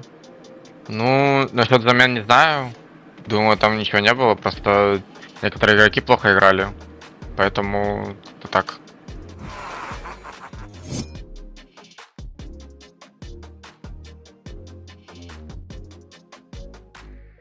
Ты не то чтобы я токсичный, не знаю, может быть, там, не знаю, пару гадостей скажу, когда у меня настроение плохое. А так, ну, это, мне кажется, одна из 20 игр где-то примерно.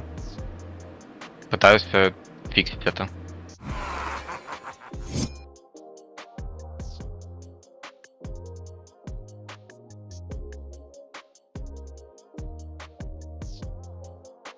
Ну, если говорить про Trident, там даже контрактов не было, так что я не знаю. И максимум в анмувах я сидел на контракте и ждал чего-то. Но так, ну, я не очень сильно переживаю насчет этого. Плыву по течению, так сказать.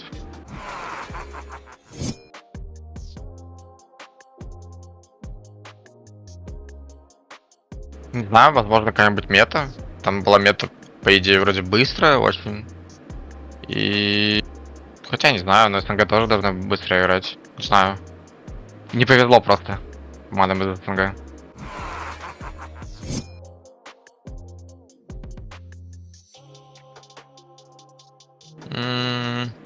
Думаю, таких нету, но иногда я смотрю демки Ютора и Дурачева.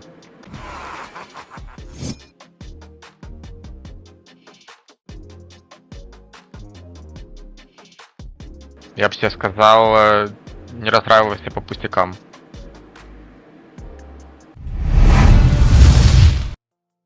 Welcome back, everybody, to, of course, the FISSURE Universe Episode 4. It is Game 2 of 1-Win versus Aurora. Getting ready to start here. And, man, Aurora really struggling so far at the start of this tournament. 1-Win looking quite good here in this first game. Everything kind of coming together in the end. We see the Darks here just doing so much work. The combination with the Tiny seems a little bit overwhelming for them. So we'll see kind of how they bounce back in game number 2. Yeah, but it was I still think it was a really fun game. I think they had a really strong start.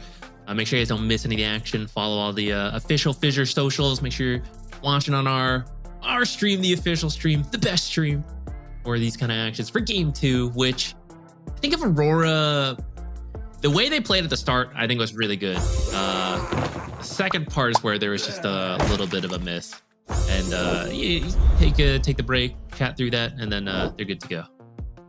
Yeah, absolutely. All right. Well, let's go ahead and see. We're going to see what happens in the draft here. I will say, I don't think a lot's going to change in terms of the bans. I think a lot of that's going to end up being the same, but maybe they will second guess, like going for like the early Nature's Prophet. Maybe they will be the ones maybe grabbing the Tiny this time around after how good it looked in game 1. But I believe this is the same thing, right? 1-Win had EA ban next, second pick Radiant, and Aurora had first pick Dire, if I'm not mistaken. So I think we're just running back the exact same sequence as game 1. Yeah, well, we'll see if they change the PA. They might be discussing it right now. Yeah, so they actually ban the natures themselves, and they steal the Tiny. Yeah. So PA in the pool, if they want it. She's been a pretty solid performer, but I think Tiny does okay versus her. Yeah, it's one of those things that like Tiny conceptually is just broken. Like is the way I look at him. I'm like, there's just nothing about this hero that makes sense to me. Like I don't get how it's so strong, like how it's you know, been so strong for so long. Even after getting like, I think he's received like 8 direct nerfs in a row, and he's still like first pick hero of Dota. But Dark's here, going back for it again here for 1-Win. It looked really good in the last game. I'm not super shocked that they go back for it here again. That being said, against a Tiny, it's not nearly as strong as against something like a Nature's Prophet, where you're able to steal that hero's like ranged auto attack. So it's maybe less desirable against if this ends up being like a carry Tiny, but think overall, with just how he performed on it last game, I'm not shocked that he goes back for it. Yeah, I will say though that although the illusion is maybe, I mean, it's an okay illusion. It's not like the worst. But more than that, in the last game, Aurora essentially had 3 right-clicking cores. And when you can just build a bunch of armor and a disarm versus that, it's really good, which is essentially what Darkseer can do, right? You have flexibility in your which auras you pick.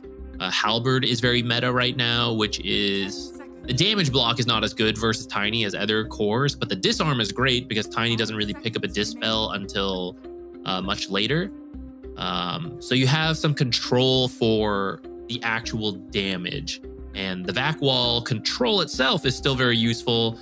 Run heroes away with the surge, get away from the Tiny if they live through the initial burst.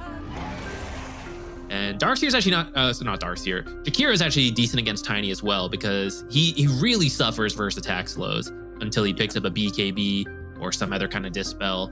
And if you do dispel, this is just another one's going to come out in like 4 seconds from a Jakiro. So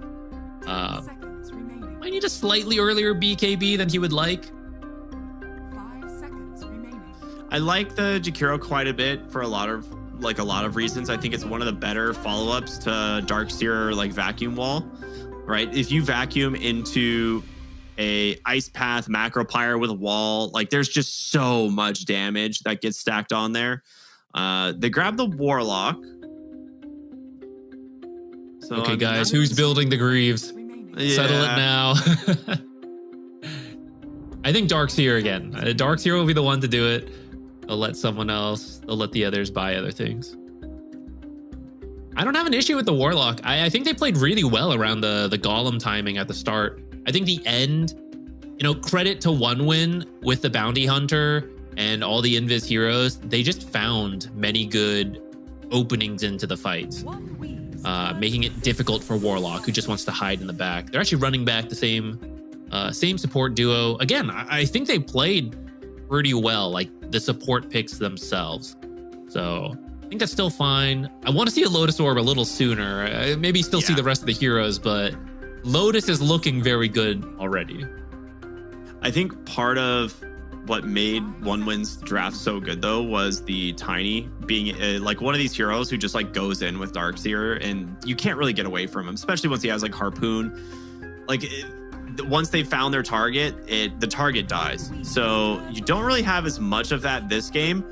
Woo! Let's go. All right, my boy. Not a lot of people are running support Ricky anymore. It did get nerfed, but against certain heroes, it's still pretty good. That AoE silence and the mischance. Tiny does not like building MKB. Doesn't even want to build a BKB that early, but kind of looks like he's going to need to this game. And then that AoE silence being good versus the Warlock and the Shadow Shaman is very nice.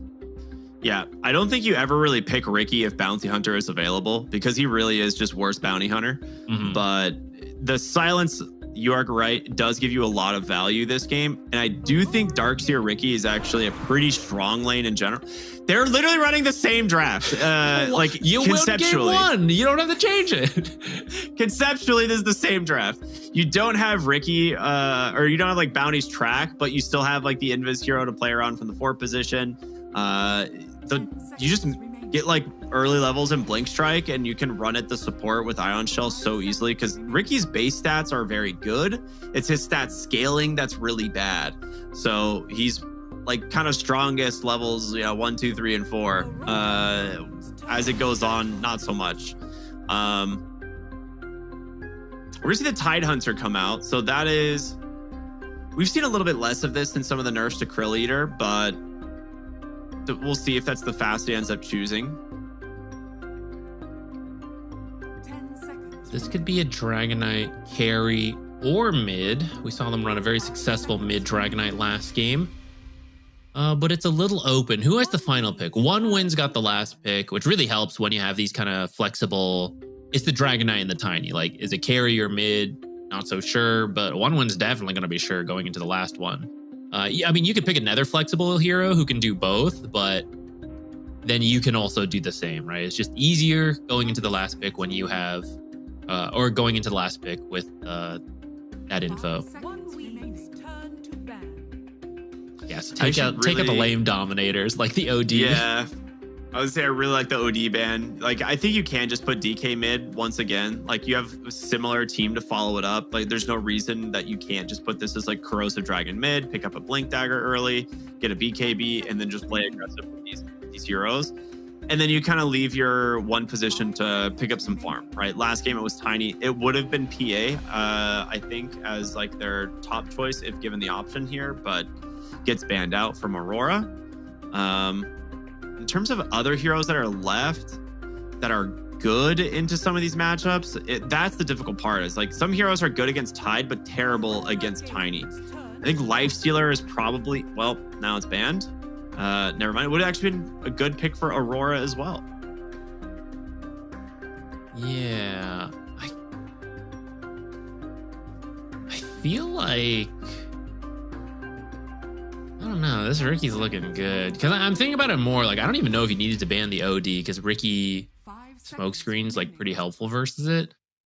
If you're worried about the lane domination, then it makes sense. But in the team fight wise, I feel like Ricky has smokescreen anywhere is so effective. Like, Tide Hunter hates ground silences, which is pretty much Disruptor Ult and Ricky Cloud. So I'm a little surprised to see them pick it, actually.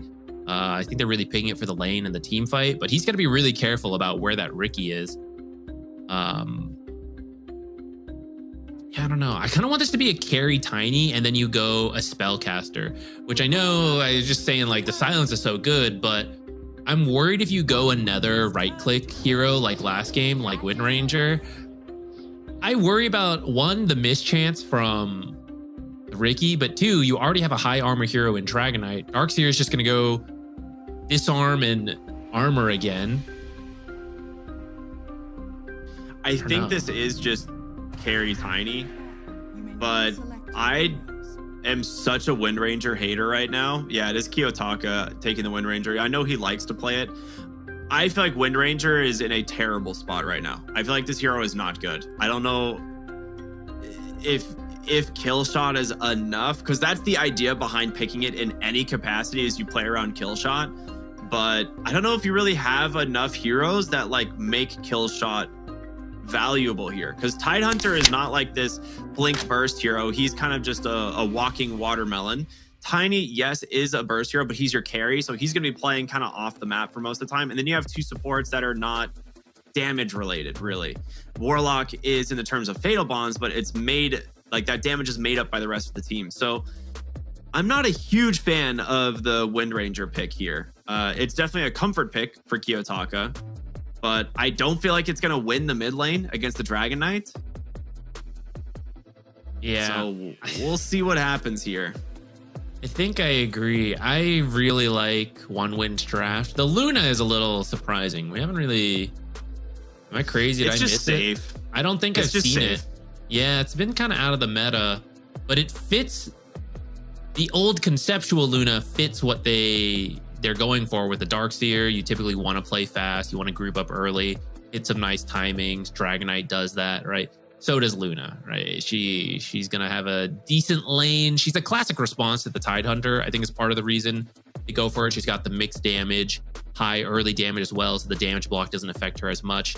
She's also a hero who can do Ancients really early, which I thought would be good for her, and she would come into the meta a little bit more, but I think her numbers just haven't been as impressive as other carries. But maybe that's about to change. Maybe One Wind's about to show us. As soon as our pub data got hidden, we immediately broke out the Luna practice, and we're about to show off why everyone should be playing Luna. I kind of hope so. I really like Luna. Yeah, I mean, to be fair, her entire facet is worse than Tiny's innate when you think about it. So, like, that's like one of those reasons. Like, her facet is 30% damage reduction. Tiny's facet is 50% damage reduction. Obviously, it's a little bit more conditional, but he doesn't have to activate it.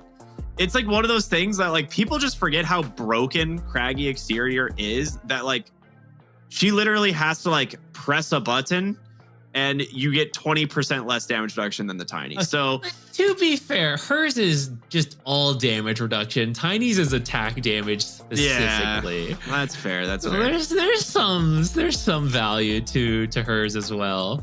Yeah, we'll see how it goes. It's just funny, like you said, the numbers just aren't quite there, and you're like, that might be one of them. But when it comes to attack damage, you're definitely right. It is game 2 here of 1-1 versus Aurora. 1-1 currently up 1-0 here in this series after a really impressive game 1. The thing I'm actually most curious about here out of all of these facets is the contract killer for Ricky. Yeah. This facet finally did get buffed slightly because it was widely considered to be the worst facet in the entire game. I don't know if the buff is enough. Like, you need your other one to actually farm and get to things like Diffusal. So I am really curious to see how it's going to affect his item timings. A lot of damage out here onto the Luna. There's the full duration shackles. No way to stop this at the moment. And Munkushi with the blood grenade out as well. They won't have the damage to finish him. He's got a wand. But he's going to have to walk all the way to base and TP now. Yeah, though I will say if any support is going to get some extra XP, Jakiro is a great one. Like, as soon as you hit level 2, you pretty much beat every other support. I don't think Luna's so fast. I don't even think Munkushi's going to miss very much. Jakiro will get like a little bit of extra CS or XP. Like you said, the Ricky starting with contract killer is a bit of a surprise. Sweden Strong has a deep ward placed for the courier kills though, and is already on his way to try to find this tiny courier. There you go, 25 a bonus XP. Wow, already paying off. And a creep drag. Yeah, he is going to commit to the creep drag. And I mean, like you said, conceptually very similar to Bounty Hunter. Probably just going to see him creep drag for the Dark Seer and roam early. Kill couriers. Get observer kills. Get that bonus XP. He's close to dying. There's one more. Yeah. One more Shadow Word. Throw the Shadow Word on the front melee creep. Dude, that would be brutal. It's going to force him under the tower. This is unideal, but it's all right. I mean, he'll get level 2. They're still doing a decent amount of pressure here topside with just the Ion Shell, but I'm surprised he's letting the whole wave die under the tower. Maybe he just really wanted to get his level 2. He wants to get rid of him so he can get back to killing couriers, man. It's like, oh, you might be right. Got to get these creeps off. It's actually important that he gets wards as well. Like, that's the other thing. Like, the only thing that makes contract killer pay off is if you're actually getting like D wards and couriers early. Otherwise, your game is like getting griefed. I think it just in the tooltip says wards, so I don't know. I don't know if you count sentries in that or not. Technically, it's sentry ward and observer ward. Yeah, so it's like it doesn't actually say in the tooltip if it's observers or both. It's not something I've practiced because it's just, you know, not a super. The hero like has not really been super valuable lately. Well, I love Ricky though, so if they can make a good case for it, that's gonna make me. Wait, Sweden Strong? Okay, he Link strikes under tower to cancel a clarity, I think, and then gets out. Loses a lot of health for it, but honestly, once Warlock doesn't have mana, what does this hero even do, right? Like, long attack range, sure, but it's really not much.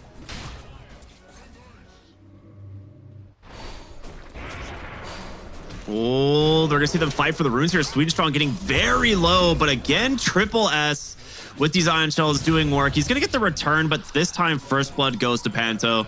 That, you know, maybe if you didn't dive into the tower there, you'd be a little bit healthier to fight for that Lotus. But First Blood, this very different from last game, right? Where you get the 2 kills immediately in the lane. This time, not quite the same. I think overall this is favoring Aurora a lot in that top side. That being said, Mira gonna get chased down here on the bottom side, finished off here by Munkushi.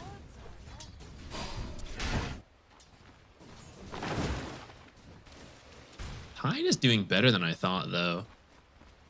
He is an offlaner who does well versus Jakiro since you have the natural dispel. You can't control it, but I mean, it happens. And then damage block is very good versus the innate of 2 Jakiro. attacks. Yeah.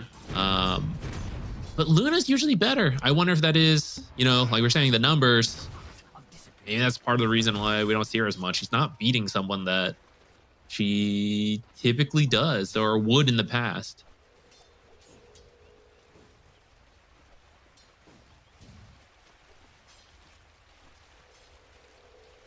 Some creep dragging shenanigans here in the mid lane. Okay. We don't usually see that. Huge wave for the Dragon Knight. Oh, I didn't click him fast enough. Sweden Strong just dewarded, but I wasn't watching.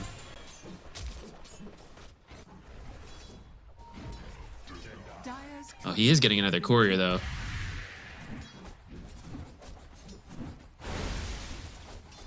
It's XPM. It's not that impressive. But he is doing, like, creep dragon stuff and all that to give Darkseer more solo XP. So I guess the fact that he's similar to other supports while doing all this is something. He's got what, like an extra 50 XP so far? Got an assist as well. 75? Is that what it's at right now? I think so. Surprise rotation from Mira. Gonna get the Darkseer kill.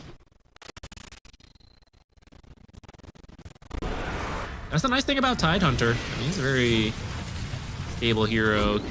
We left alone Kiyotaka. He's going to leave the mid hero alone, but 2 dragons, 3 dragon heads in the mid lane. Impossible. Much more powerful than 1 Wind Ranger, it would seem. Yeah.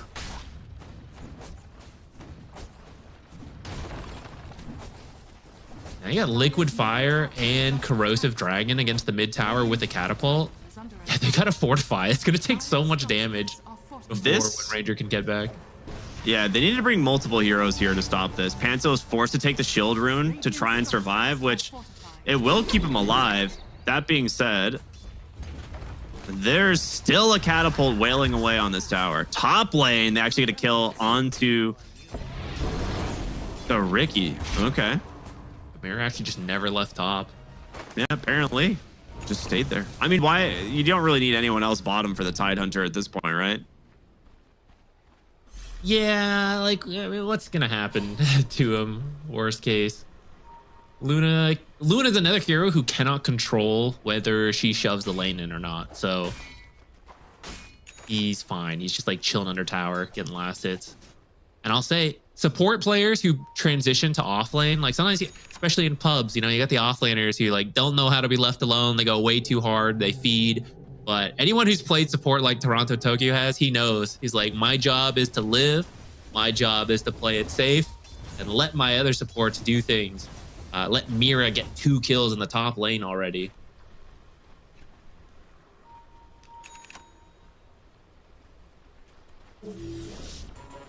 He is still here, and Triple S is like, all right, I'm out, dude. I'm not dealing with this anymore. I'm going to go farm the jungle. Ion Shell some heroes. Ion Shell the Ricky and let him just stand in creep waves. Dude, Kiyotaka is just getting absolutely destroyed mid by this DK. And the Jakiro is back. They're just going to whittle down this tower. They have a Sentry and Observer. They know this pressure's coming, so they've got vision prepared for it, but I don't know if you've really got the heroes who can deal with it that easily. This 8-minute rune is going to be huge, depending on what it is. It spawns bottom, and it's an illusion rune, so not a great one for either of these heroes. Dragon Knight's going to use this time to, again, just start wailing away on that tower, and they get themselves a D-ward in the process. Dude, Ricky's I love the commitment here in the mid lane. Like they did this last time with the DK, right? Like they made sure that they were going to bring the extra heroes. And it's working. I mean, that tower probably going to get denied. Looks like they want to try to keep it alive a little longer, but it's got 149 health left. Dragon Knight can just walk up and finish it anytime he wants. Oh, you didn't see that coming.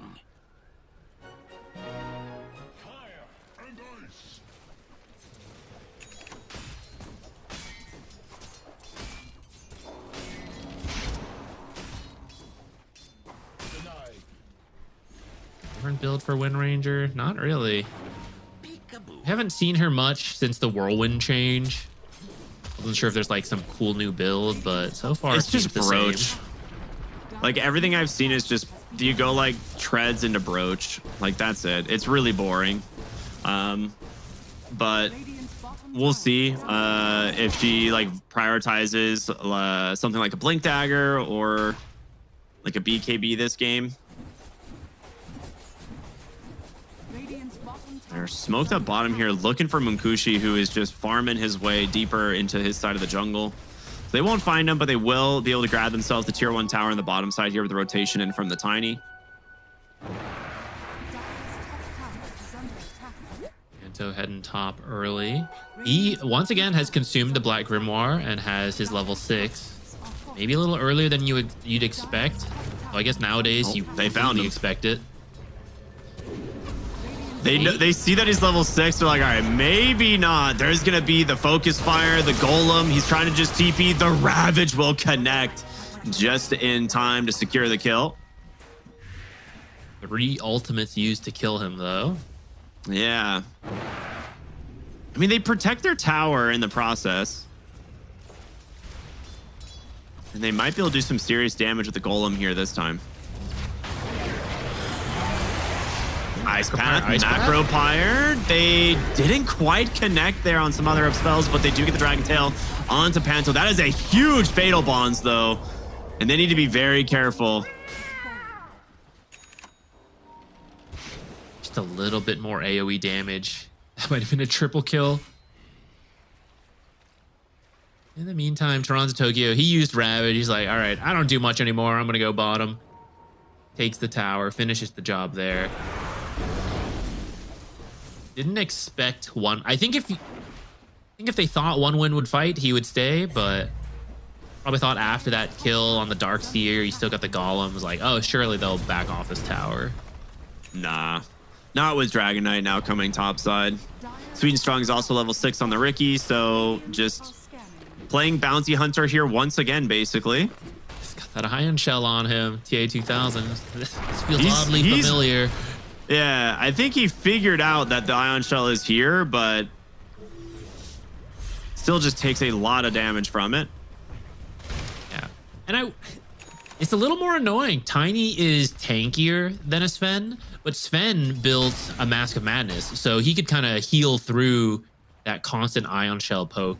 Tiny doesn't really do that, so maybe a bit more trouble for him.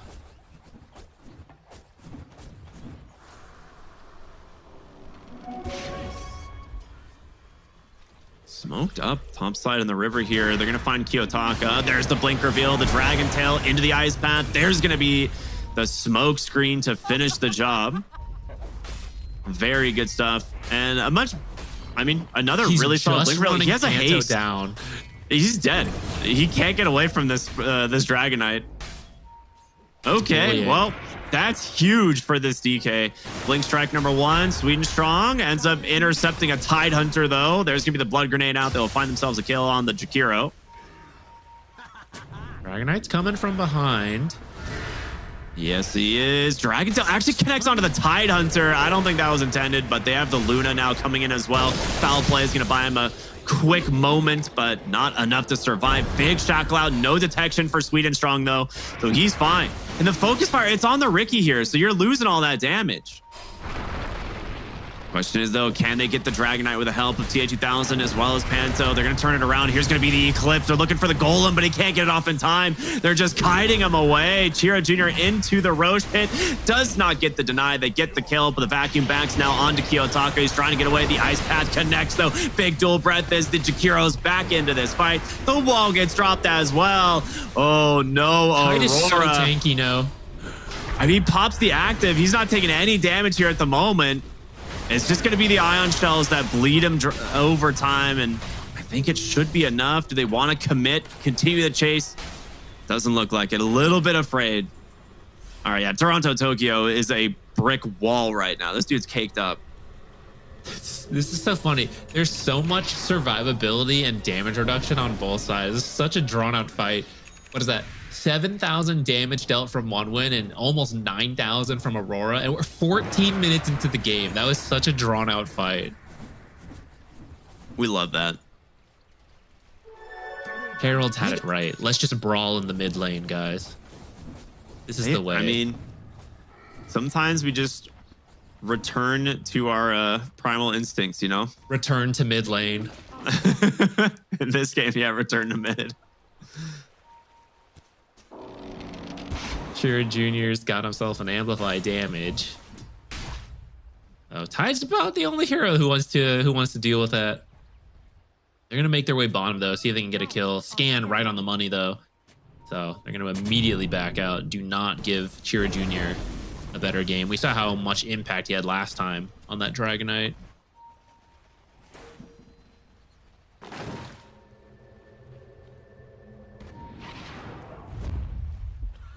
Smoke right under a fresh ward placed from the Riki. So they know exactly what's going on here. They could try and set up to pop this, but it looks like they're just... Well, the Luna needs to get down here really quickly.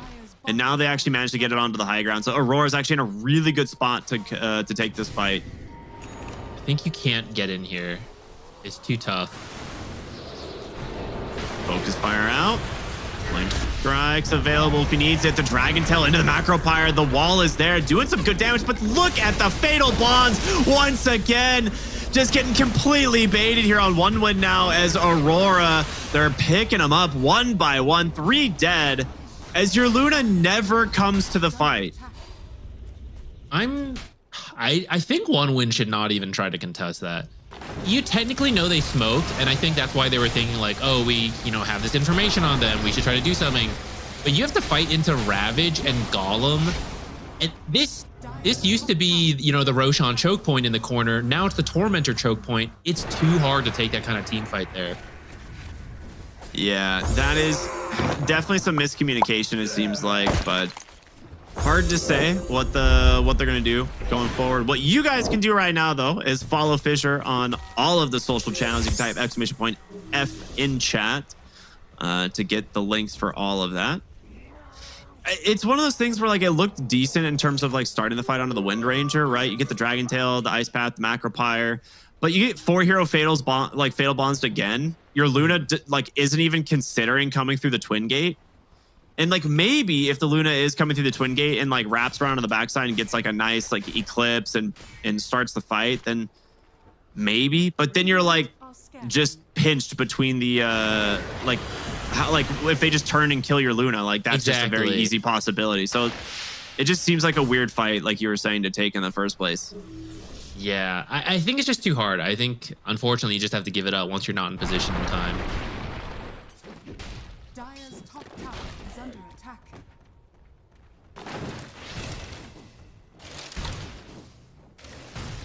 What's the Riki build now? It's got an urn. Going 4 staff. Shard queued up as well.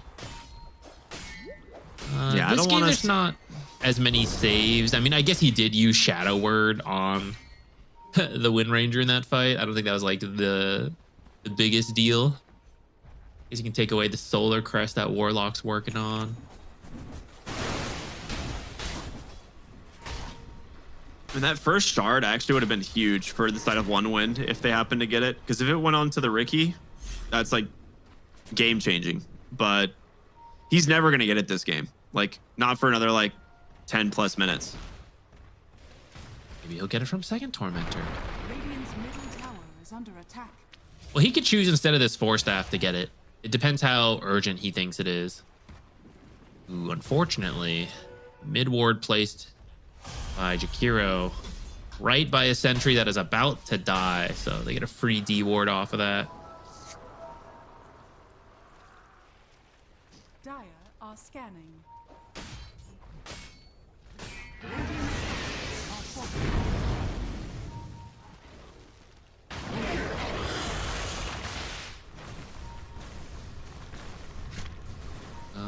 Let's see. Luna's working on her BKB. Maybe that's the time you have to wait for, because until you have that, I feel like it's so difficult to go into the Ravage and with the Fatal Bonds hitting everyone. You need people who can remove the Fatal Bonds. So like Guardian Greaves on Darkseer, the BKB on the Luna. Then not everyone is affected, and in fact you're like even healing some teammates. That might actually let you go into those kind of choke points without just instantly losing everyone. The game is surprisingly even, considering like the start that I think OneWin had. I expected them to be a little bit further ahead, specifically on the mid lane. You have a slight lead on the Dragon Knight versus the Wind Ranger, but it's really the supports that just have no income here on the side of OneWin, right? Like Jakiro and Ricky are so unbelievably poor compared to the side of Aurora. And obviously the Warlock, he got the shard from Tormentors, so his net worth's like a little bit inflated, but well, that's exactly why it's so good to get these Tormentors, right? Why a hero like Warlock really pays off. Strong lanes, and then when you take these early team fights around Tormentor, like no one wants to go into Golems and Fatal Bonds. So they're gonna try to find something. They're smoked up. They've got the Ravage. They've got the full team fight combo. Shackles. Hex into Shackle. They do have a Shackle shot to follow it up with. He does get the Guardian Greaves off, but it's not in time. And the damage just onto the Ricky gets him so damn low. He gets away from the fight at the moment, but still has Fatal Bonds on top of him. The kill shot gets him. Kiyotaka on the money, and Mira, of course, taking down the Jakiro on the backside. A quick 3 for 0. This game is falling apart for OneWin right now. A nice find from Aurora. Didn't even have to use Ravage, though I don't think you'll really force a fight without the Golem. Maybe a smaller fight. For example, mid, they should be able to get before too many heroes are up. No, they want an even bigger objective, actually. They're going to go straight to Roche. Drop the Serpent Wards, which they didn't have to use in that fight either.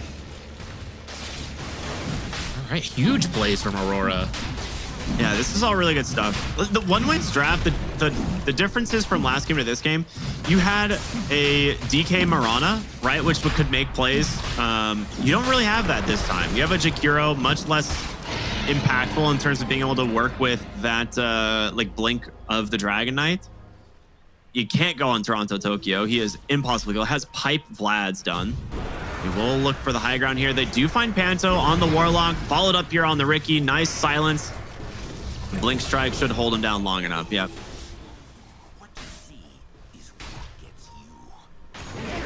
Some of the draft adjustment, perhaps. Like you said, Tide going the Vlad's Pipe. These are the aura items that let you engage in these early fights. Last time we had the Mars. He had plenty of great initiations then, but couldn't really go toe-to-toe in the longer fights as the BKBs came out when they had no auras and Darkseer had literally only auras. So this, I feel like last game Aurora also had a window where they were kind of in this position, but then started losing team fights. We'll see if these changes allow them to keep this momentum going. For now, they're in the lead, but it's not the end of the world. And looks like Sweden Strong is going to buy a little bit more time, as well as the smoke fail. Well, it should be really fun if Kiyotaka also just walks right into a sentry. Second smoke. All right. Yeah, there's no way out of this one. Kill shot to finish the job. And that's a BKB done and on the way for Kiyotaka now.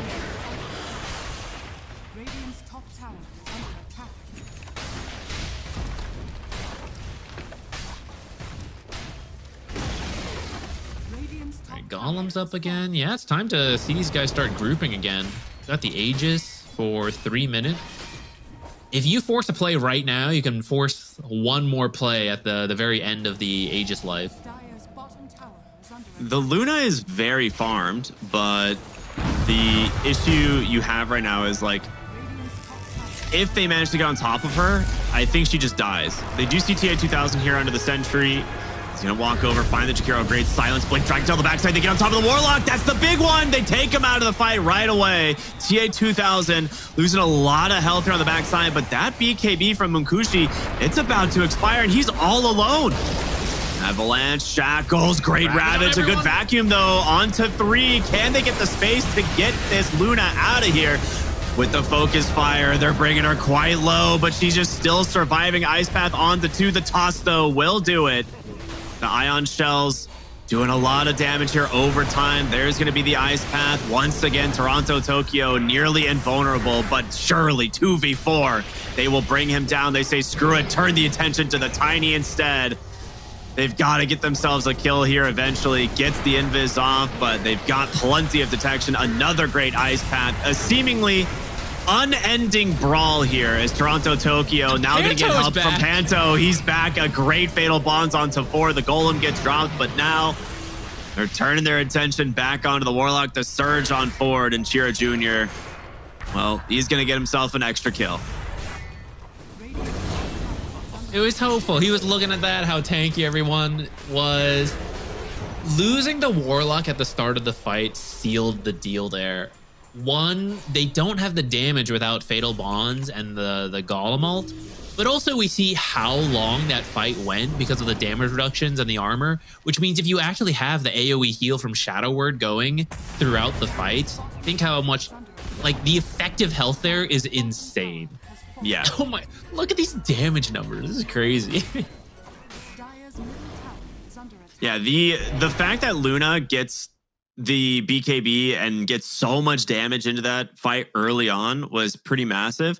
But then the fact that she lives so long, thanks to the spell layering from her team to kind of bail her out there when she was kind of separated, was pretty massive.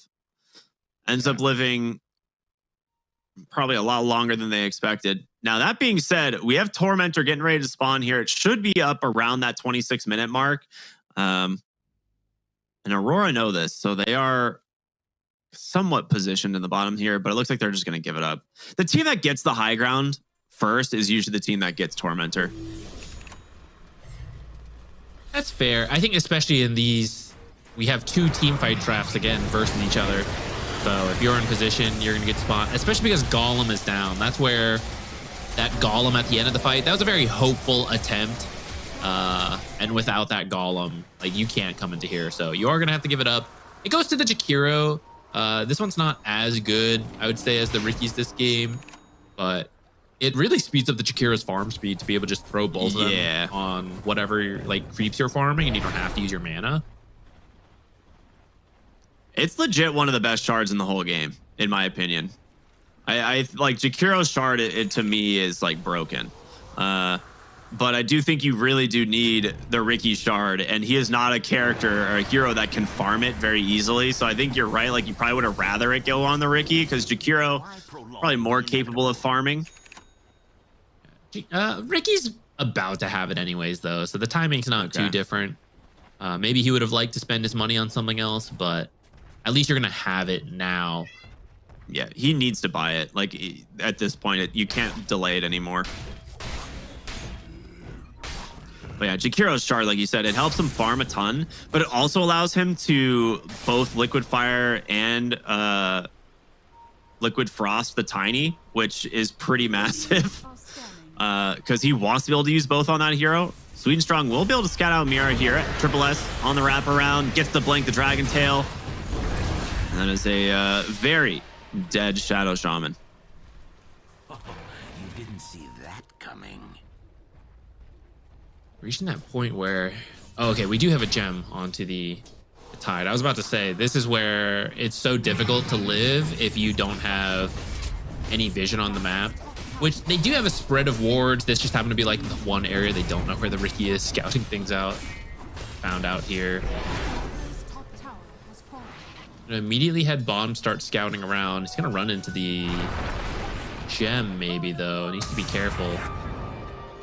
He's trying to just make sure that this Tiny can't get away. And yeah, with the dust set up here, they got him. He's going to be forced to BKB, try and TP on out. They drop as much damage as they can, but it's not enough. Just barely gets out.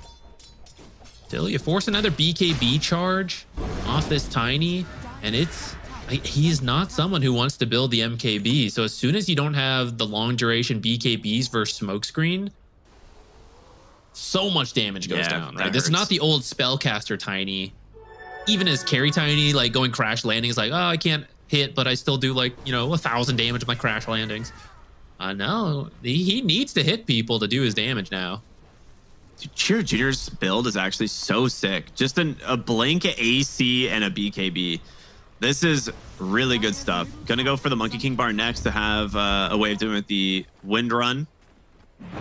But he is so tanky and has so much damage. I like he got Gunpowder Gauntlet too. It's like, I missed the splash. I'm gonna get my own splash. It's what we call a Fire Dragon at home. Yeah. It's a cool one. It's not... I feel like I don't see that many people take it, but I like the idea of it. Yeah.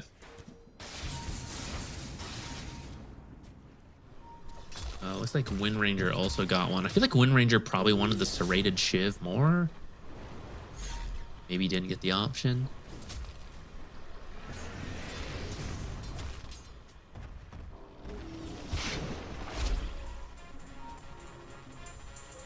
Game's still very close. I do see, once again, we've got another BKB picked up on the darks here. So looks like it's go time here for one win as they pop the smoke. Luna actually just like 75 gold off or 100 gold off of the Shadow Blade, which is a little bit unfortunate, but I mean, killing Tide would be sick. There's just no shot that he's the hero you can jump, right? It's like you have to do what happened in the last fight, which is kill every hero, maybe even twice, before you get to this Tide Hunter. They do have a ward, maybe scouting out Kiyotaka, but Aurora doing a really good job at dodging out this smoke completely. Roshan spawns. A little bit of a earlier spawn, 1 minute.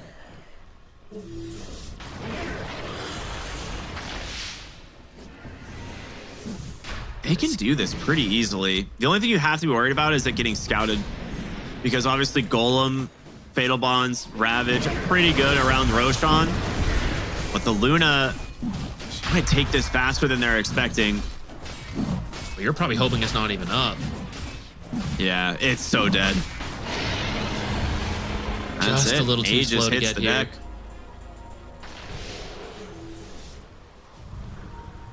Ooh, almost managed to close the gap there on Ichiro Jr., but he gets the blink away.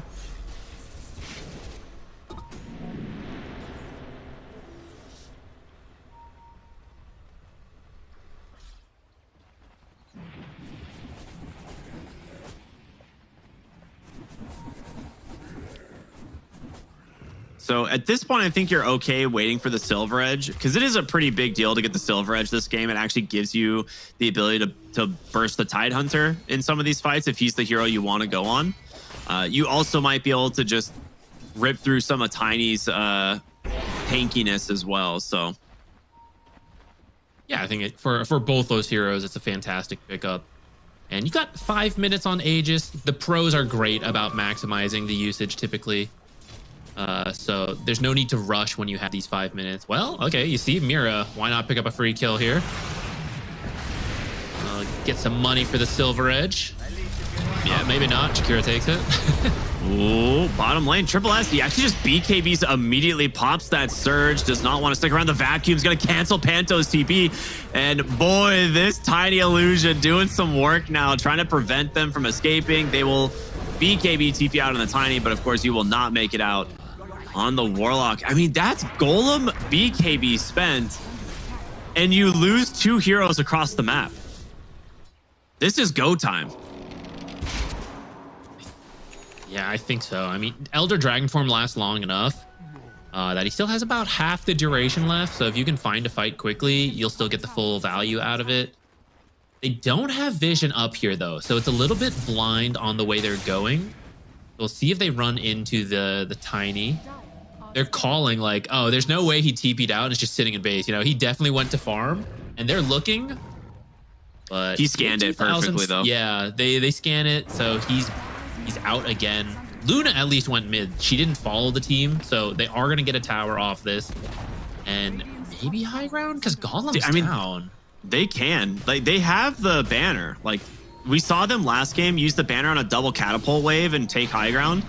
They can honestly banner drop this next wave if they want. But We'll see if they end up doing it. Nope, they're not banner dropping the wave at all.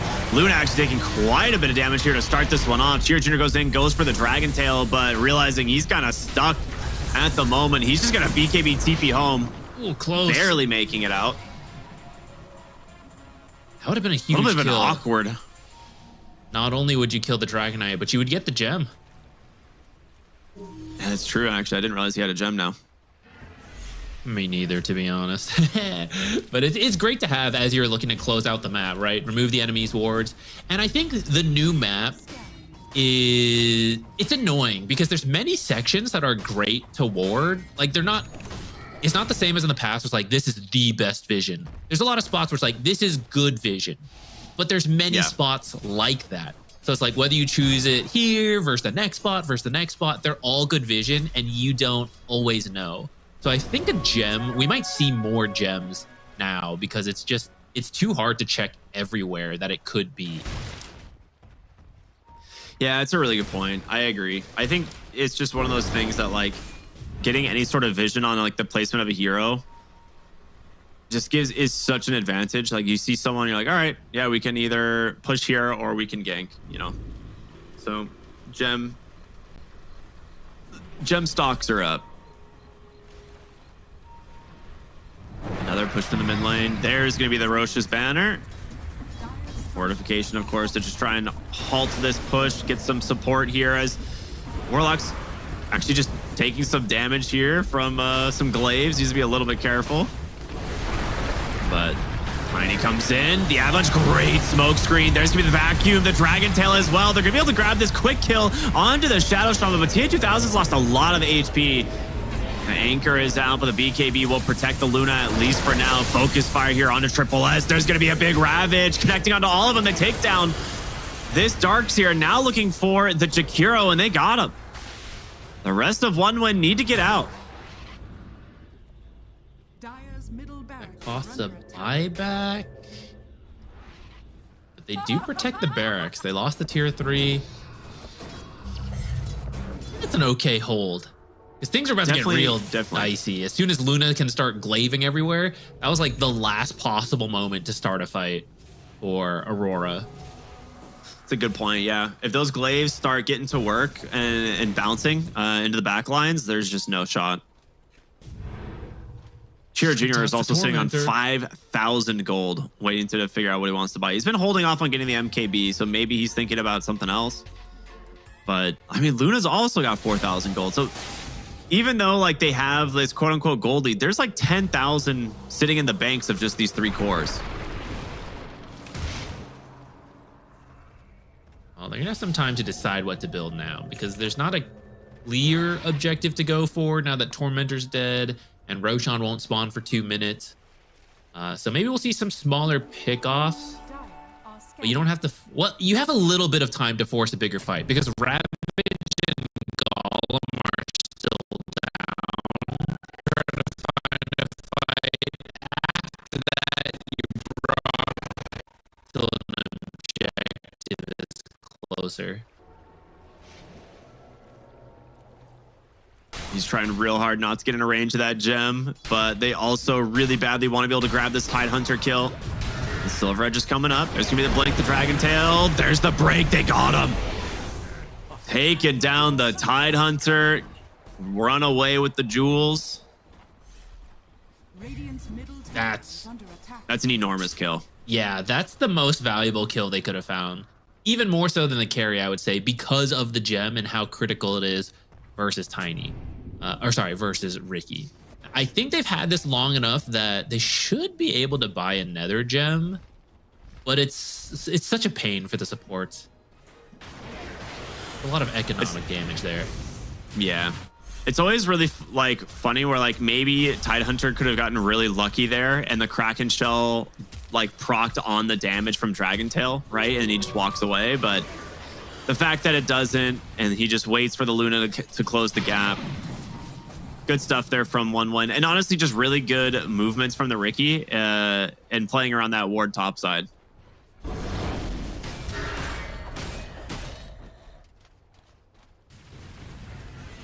I thought it was available to buy another one. Maybe they're hoping to just steal it back.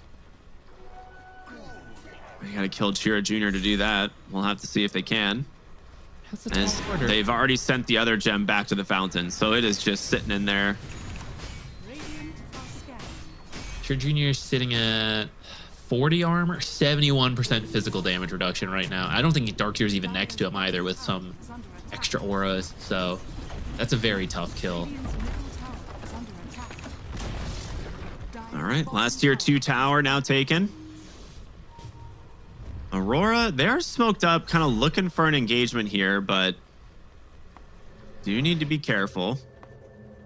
All right, they're actually just backing out on 1-1. They're a little bit afraid. This is a very critical time. This is the third Roshan that could be up. So they're just banking on the fact that they're hoping it'll spawn top. They're going to get out, like clean disengage, and then all move top and just hope this is where Roche spawns. That ward getting taken away is huge. Right as Aurora's approaching the high ground, they actually find themselves the Jakiro right at the start of the fight, and they take him down, but they get on top of the tide. He needs to be careful. They just delete the Darkseer. Oh, this is a really good fight for Aurora. If they can bring down this Luna, that would be everything trapped inside the wards. There's the Ravage. They've got her surrounded. A big win here as 4 are dead, about to be 5. There's the gem back and a full team fight. You were maybe hoping to just get a couple of kills to set up for Roshan, but now you win a fight right in front of the enemy's base. You might actually just be able to get barracks instead. You don't even need Roche now. Yeah, one buyback, drop smoke screens to buy time. It's honestly too late. I don't even know if he'll get here in time. They can go straight to your 4s. They're calling the Luna's buyback bluff, and she actually doesn't have it. TA 2000. So right. The fact that she's not buying back, they know. Same with the Darkseer. You can't take the fight without these 2 heroes. That was focus Tiny. fire. Oh my goodness, what a hero. They jump in aggressively here. The toss back. Chira Jr.'s in a rough spot. Can they actually find the kill though? He's trying to get it, and they do. Shackles right on the money. Force staff. It's not enough to save him. The kill shot gets it. And that is going to be a dieback on your Dragon Knight. Big vacuum wall here, but Focus Fire now out, creating space as the throne's now exposed. Tier 4s are gone, and this game is just over, dude. Aurora are gonna end it. One team fight into the high ground push, into taking the throne. You are buying some time here, disarming. It's just not Luna. There's just no way. 7 seconds? No. We're going to a game 3. Tiny apparently too strong. It would seem. I don't know, man. I gotta process that. I feel like game 1, one win was able to find several good angles on the fights, and that's where Aurora struggled. But this time Aurora's like, that's a great idea. We're gonna try to do the same thing. We're gonna break you guys, finally find a team fight at the end where you guys are scattered, and Darkseer being the key piece there, being removed from the fight without getting to do anything, allowed them to clean up everybody, and they just weren't expecting that. No one had buybacks ready, and they just lost off of that. Yeah, I mean, it's one of those things where, like, they just felt so confident in the fights. But you talked about it last game, where having these elongated fights with the Darkseer, like the auras matter and add up over time. The Darkseer died immediately. Like it was the Jakiro walking over, getting caught from the shackle, and Darkseer came over to try and bail him out with a Guardian Greaves, and Tiny just 2-shot him. Right, like actually just Avatos killed him immediately, and at that point, your team fight's just over. Like Munkushi tries to like BKB, deal some damage back his way, but just doesn't have buyback despite being so dang farmed. So this was just, I mean, Aurora, that smoke we saw, like we didn't think it was going to connect. It ends up barely connecting at the tail end, and it just wins them the game. Sometimes that's all you need, just one good fight. And if Tiny gets to your high ground, I mean, I don't know how many times you've seen it before, but he did like 10,000 building damage in the last minute of the game. So that's pretty good. That's all you need. That's all you need sometimes. All right. Well, like we said, everyone, we're going to be going to a game 3. So stay tuned. We're going to go to a short break. And Aurora and OneWin will be right back for more here on FISSURE Universe Episode 4. We'll see you in a bit.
going up.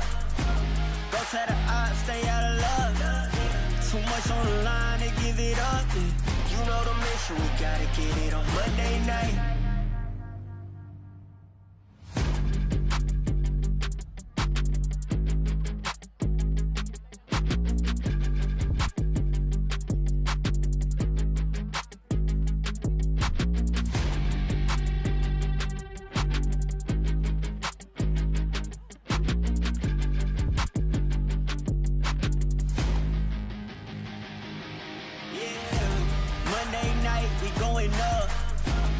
Tell the odds, stay out of luck. Too much on the line to give it up. You know the mission, we gotta get it on Monday night. Monday night, we going up. Go tell the odds, stay out of luck. Too much on the line to give it up. You know the mission, we gotta get it on Monday night.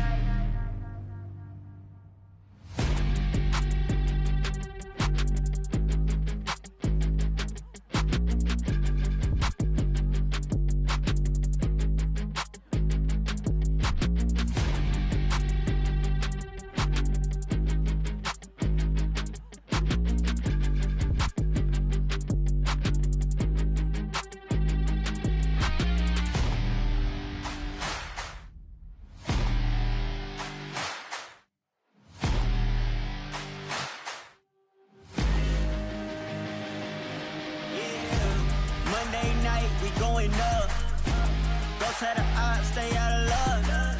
Too much on the line to give it up. You know the mission, we gotta get it on Monday night. Monday night, we going up. Go tell the odds, stay out of luck. Too much on the line to give it up. You know the mission, we gotta get it on Monday night.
Nothing was given, I had to work.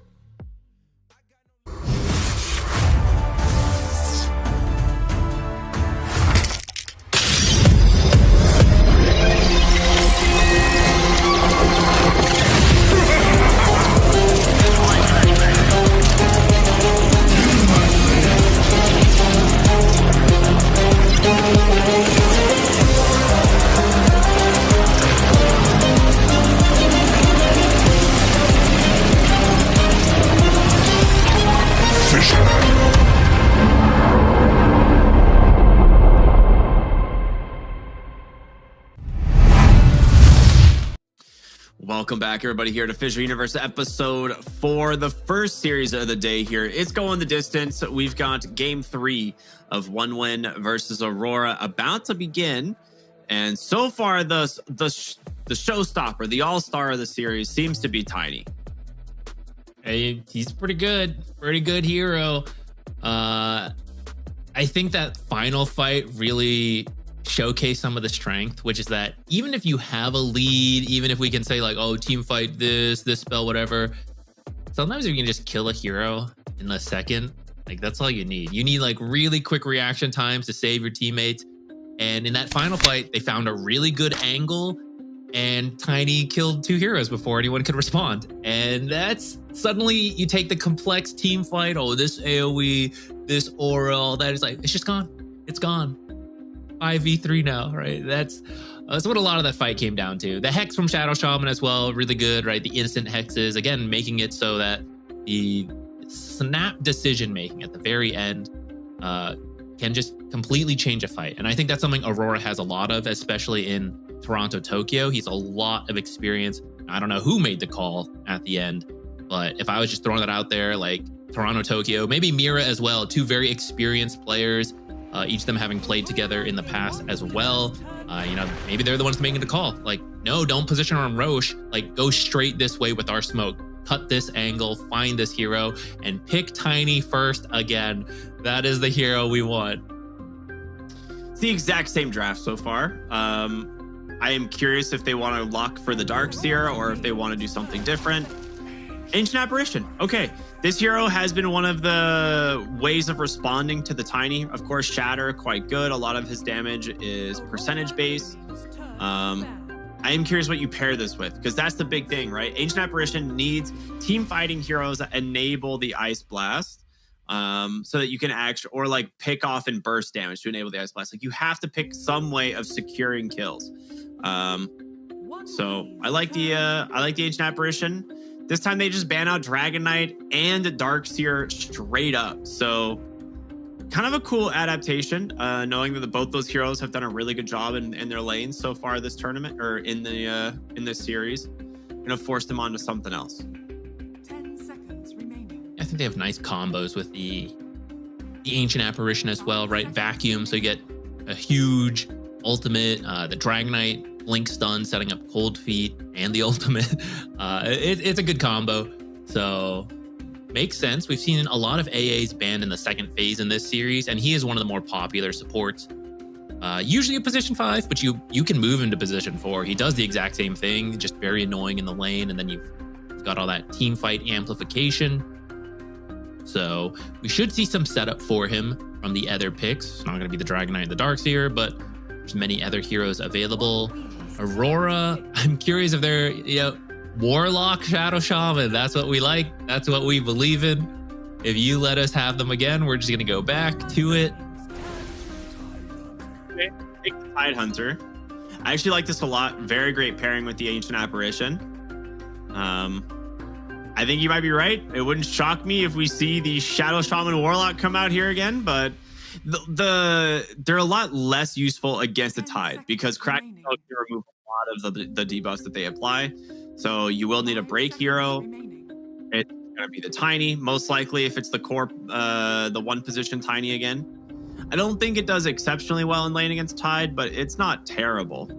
And I think it really comes down to the supports, and like Warlock kind of makes up for it. You know,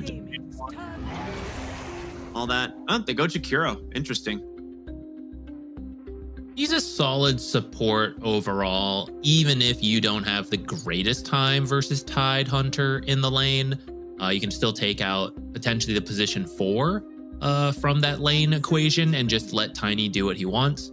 But later in the team fight, Ice Path is kind of nice versus the Tide Hunter, just because you want to like blink in, ravage, something like that. Ice Path is a persisting ability. I think the only persisting stun in the game that I can think of right now off the top of my head, that if you blink into, you might not be able to get the Ravage combo off as fast as you want. Tusk, interesting. I actually was thinking about Tusk last game for 1 win because Tiny hates playing against this hero. But it's a lot of attack slow on the side of Aurora right now. Jakiro Tusk is super annoying. Yeah, Snowball save can be exceptional versus the Ravage and the Ice Blast as well. Like, you see it coming in, go blink Snowball, save your targets. Muerta, still a popular position for, pretty solid versus Tusk because she has a persisting silence in a way. It's a little trickier than Smokescreen and Disruptor ult, but you can, you blink into that trying to save someone and a ghost touches you, suddenly you can't save them, and then you can do the full combo like you want. So cool idea there. And then we're gonna see the PA. She's been banned in the first game, I think ignored in the second one. She was banned in the final phase in the second game. So we're gonna get to see the PA versus Tiny. I think Tiny has, I don't think this is a completely one-sided matchup where like Tiny's got a lot of burst damage that's good versus PA, but I do think PA's got the evasion and she also has the break and the shard that's very natural to build, but she is going to have maybe a hard time getting there because she has to now lane into this Enigma. It's laning into the Enigma, but also you have like a weak lane support, right? So you don't have a great way of dealing with Eidolons. The Tusk is going to be problematic as well because if you're out of position on Ancient Apparition, you just get shard trapped and then killed by Enigma. I think Aurora's offlane looks really good. So I think they're in a pretty good spot right now. PA is not going to be able to have like the early kind of snowball momentum that she really needs to get to that Battle Fury. But the hero is generally just very strong in lane and typically underestimated. So I am curious if it comes out better than I expect. Let's jump into the last phase of bans here. The Monkey King and a Puck ban. Okay. Actually, it would have been a very good Puck. Really annoying for these supports to deal with. You don't have a lot of lockdown. Like, you have the Ravage, but Ravage is a lot to use for a small pickoff. And then the Calling, Deadshot, she could build an Atos. Very dodgeable abilities. So these mobile heroes like Puck or OD, who could save them with the Astral, could make sense. A lot of initiators you might want from the mid lane would struggle into OD. Tiny, even, like, we've been talking about the flex value of Tiny. You could just run the Tiny mid. You may not shut down some of these initiators, but you probably do fine. Someone like, say, the Huskar ban. I'm thinking like Ember, maybe. Yeah, they might go back for the Ember. It's been banned every game so far. So they go for the Ember Spirit. It's just going to be the safe lane Tiny. In terms of mid lane matchups now, there's not a lot that are actually good at shutting down Ember. You could look for something like Alina. 10 seconds remaining. But even then, I feel like Ember just does so well. 5 seconds. Yeah, and I think the problem with Alina is you still won't really have playmaking. Yeah. So I feel like you just have to bite the bullet. Can't shut down the Ember. Yeah, I'd be open to that. He has been nerfed from where he was in the past, but you get a little bit of both. You still have a decent time versus Ember, and then you are the stuns for your team. Maybe Pango, classic. Yeah. Less That common, back. but Sand King is also another one. Did he go over the Pango? Okay. Select your heroes. Yeah. One nice thing about Pango, aside from just we need playmaker and stable lane go Pango, is that you can build a Basher, and it can be one of the ways you can cancel the black hole on Enigma, which their team kind of struggles with right now, especially once he gets BKB. This is now, it's a little bit chance based, but it's at least something you've got that could deal with that. Yeah, I actually like that a lot. All right. Well, I think overall, this looks like a pretty solid draft again from Aurora. I think the big thing for me is going to be this offlane duo of Tusk Enigma. I think they should have a really good time into this AA Phantom Assassin. I don't even think Tiny's going to struggle too much against the Tidehunter lane. Like, Jakiro is typically just such a strong support that he can make enough space in the lane. And I think you still have a pretty good matchup mid. Like, the Ember Spirit, I don't think really struggles too much against the Pangolier. It's kind of like the best like pick you could have come up with on one win, but it's still not a winning lane in my opinion.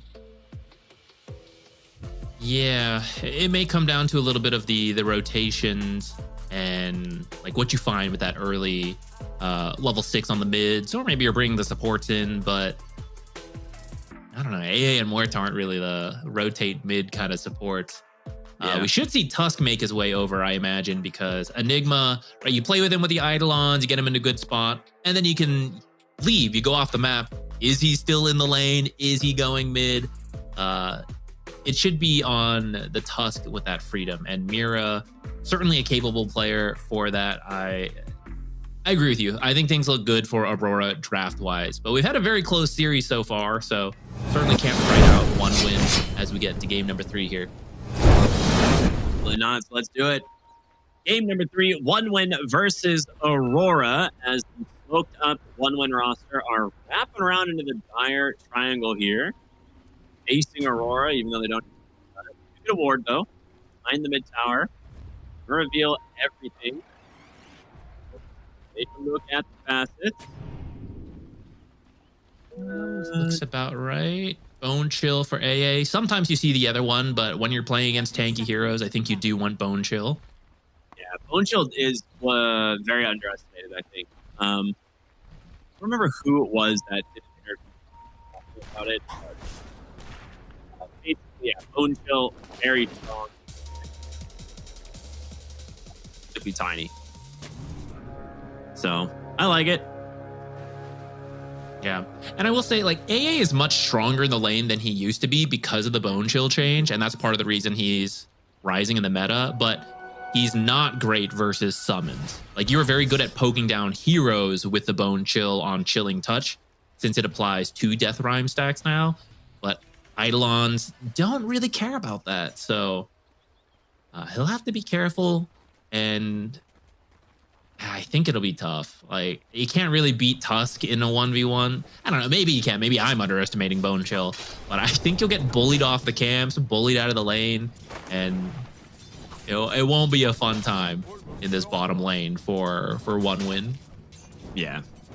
It's not going to be a fun lane mid either, as Kiyotaka's already shoved this whole first wave into the tower. Pango did manage to get 2 denies, which is pretty big. So we'll see if Kiyotaka can match that. Doesn't look like he will, so he will have the level 2 advantage.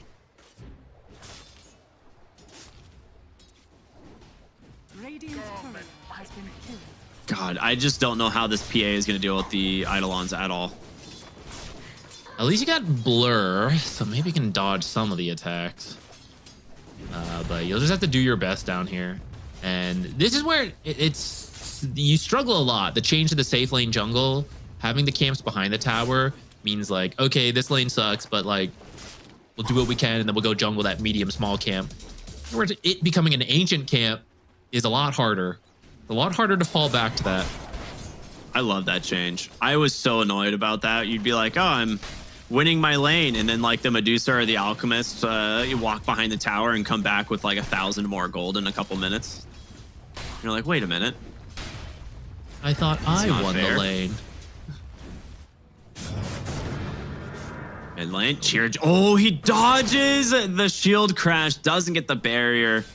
Does have the bottle being delivered though, so is going to be able to sustain back through some of this damage. Mira though, cold feet is going to pop, and this might just be our first blood. It goes the way of the Phantom Assassin. All right, they got their level 2 bottom. The dagger into cold feet's enough.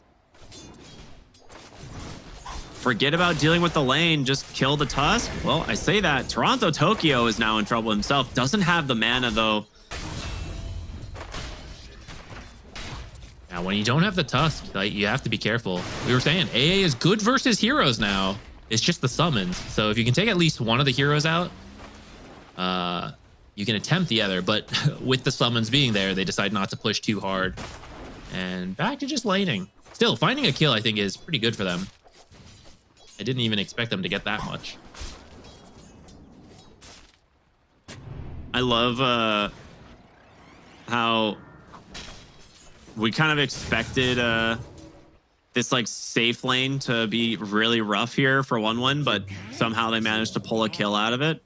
We'll see how it continues to go, because the Enigma is completely free farming and the wave's in a pretty good spot, so he will... Well, actually, they got a full pull. Maybe not.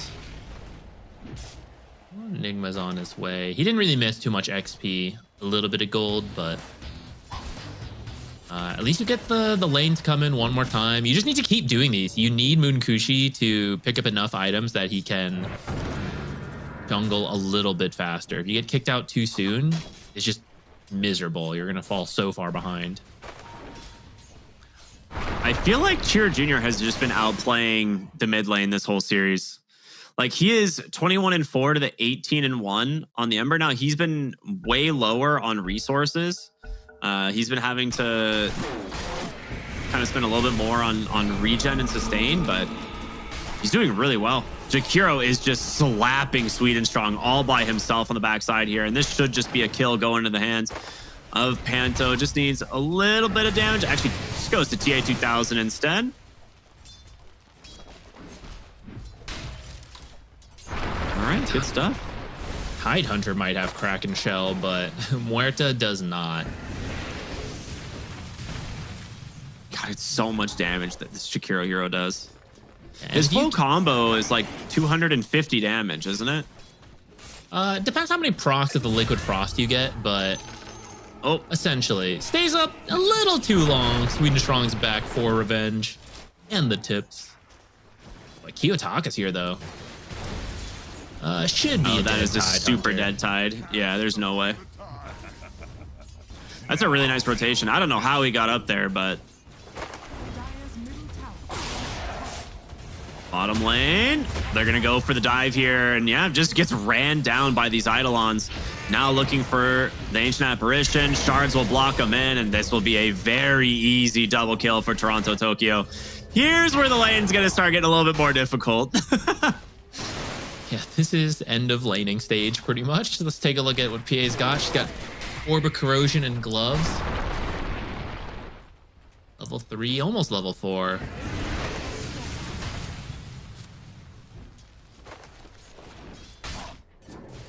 Fortunately, Tiny's not having the greatest time either, but still kind of ahead of Tide. Well, they do a pretty deep dive there, take down the Tiny. Sweet and Strong is going to take down here to Panto once again, who's basically the real carry of this lane now. Thunderbolt doing some work here, has to dodge us out with a Remnant. Nowhere else to go. Chira, if he had mana, would have been able to finish it off there with that swashbuckle, but now the 6-minute rune's coming. This is a massive rune, and they immediately start rotating in the Tusk. It's going to be a haste in the bottom side. And Kiyotaka will not be able to get it, so Tusk will just at least deny the rune away. They actually brought Sweet and Strong bottom here to try and grab Toronto Tokyo. But Jakiro is down there as well, so we'll see if it helps out at all. A lot of damage going to Munkushi, but mid lane, the big kills onto this Pangolier. Trying to finish the job here with this Haster. Just needs a little bit more damage under the tower. Will he get it? He barely does. Gonna cost him his own life. Panto on the bottom side, though, ends up ticking down. So 3 for 2 across the map. He ends up getting the Phantom Assassin. Dude, Panto is gonna be huge on this Jakiro in terms of XP. Yeah, he's level 5 and a little bit. That's not even with the wisdom yet. Which actually there's a little fight for this. I don't think you can beat Enigma with the actually he didn't have Eidolons. Maybe you could force it, but eventually someone would come in and kick you out. Does Jakiro even get any of the wisdom rune? He's so high level. I don't think so. Yeah, I think it goes to Tusk for sure. Which bottom lane? Tusk? Ice Path just off. Yeah, just short. Might have been tough to finish that kill anyways, but you could get a good chunk of damage in. Yeah, if they had eyes on the Ancient, or I think it was the Muerta there, whoever it was, whichever support, they would have been able to see like where his Blink Strike was going and maybe Ice Path that way, but good positioning on the support to dodge that one out, not get seen. With this Eidolon wave coming bottom,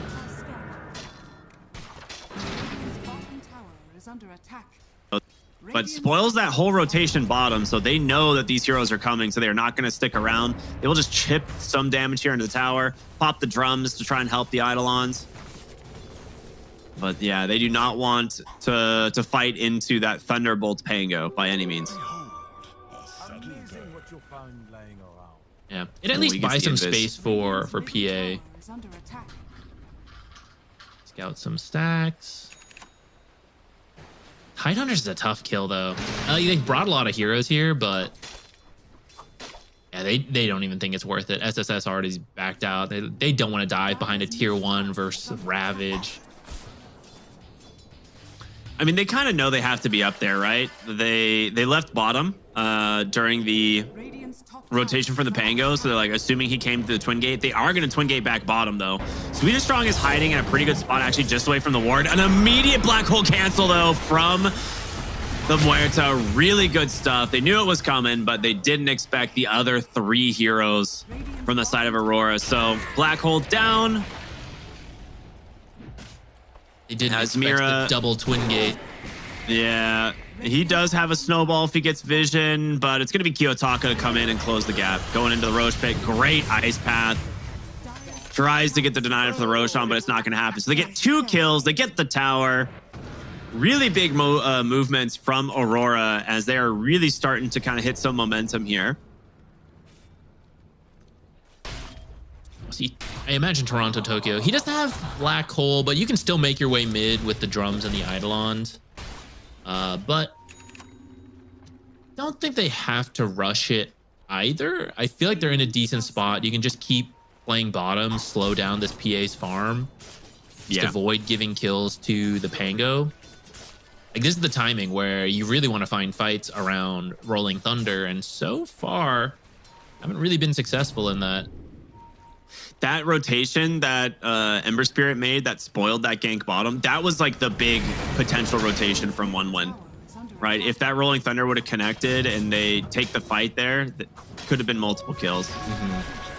Kiyotaka has a regen. He is really playing aggressive. Chains are out. Slide of Fist in 1. Gets the double impact, but needs to be careful. Has to Remnant away. That's barely off.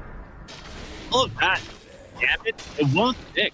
Regen is still running. He's perfectly healthy. He pushes 1-1 off the tower completely.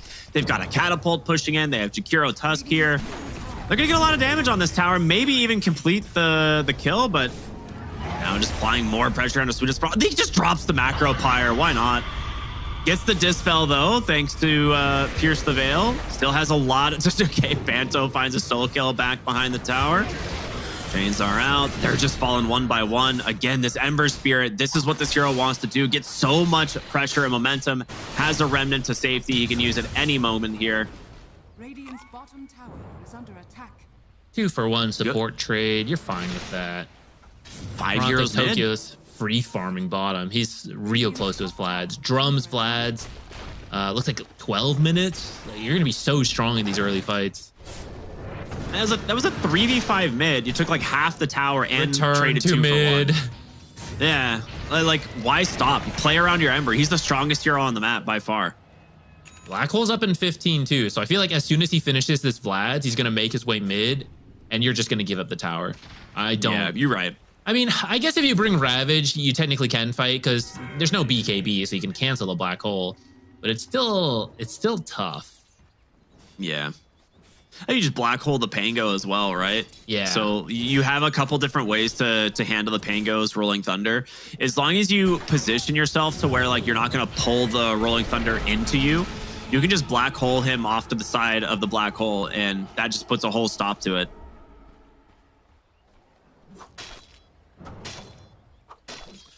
Very high kill game. 19 kills here at 12 minutes. We've seen these two teams been brawling it out so far. Yeah, I think this is the biggest lead we've seen this early, though. I think many of them have stayed close, but this time Aurora with a 3K lead. Really looking to snowball it further.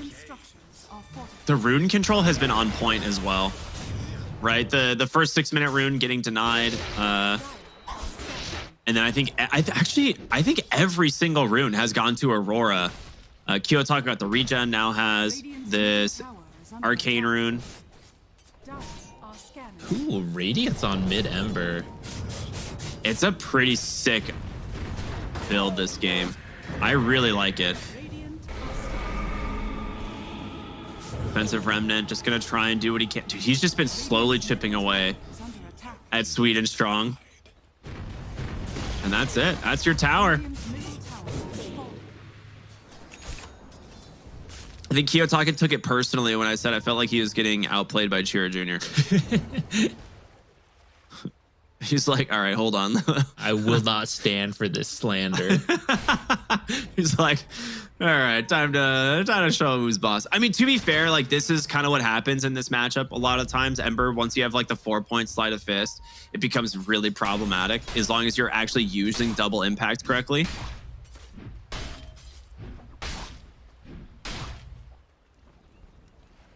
Smoke blade top. Till the end was a little... His level 6 took a bit of time to get to, so finally has it.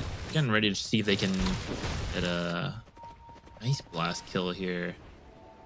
They need the Rolling Thunder to change stun a lot. There's just no way they find him. And in the meanwhile, bottom side, they managed to get their hands on top of Munkushi, and well, he's just dead. So failed gank onto the Tiny, but a successful one onto the PA. Mira, yeah, he knew he was dead here. There's no way that TP goes off. Actually, I think it would have. Deadshot was on cooldown. I don't think he realized it. Maybe he dies anyways. Maybe he just misclicked, you know, didn't mean to cancel it. Could be. You never know.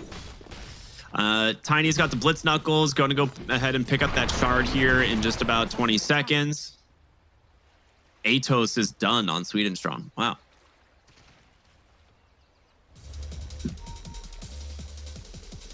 I will say, after watching Boxy play Muerta for like the entirety of their last event, he made that hero look way better than I think people were giving it credit. And it could just be like Boxy just owning on the hero, but I cannot believe they're actually just getting this Wisdom Shrine. PA walking over, walks right into a Macropyre Avatos. Goodbye. They do find the Ember in mid, and he is dead. Just 2 supports delete him. That's not too bad of a trade. I guess you lost the Shrine, though. That's the part that sucks. Oh, you might lose Tormentor as well.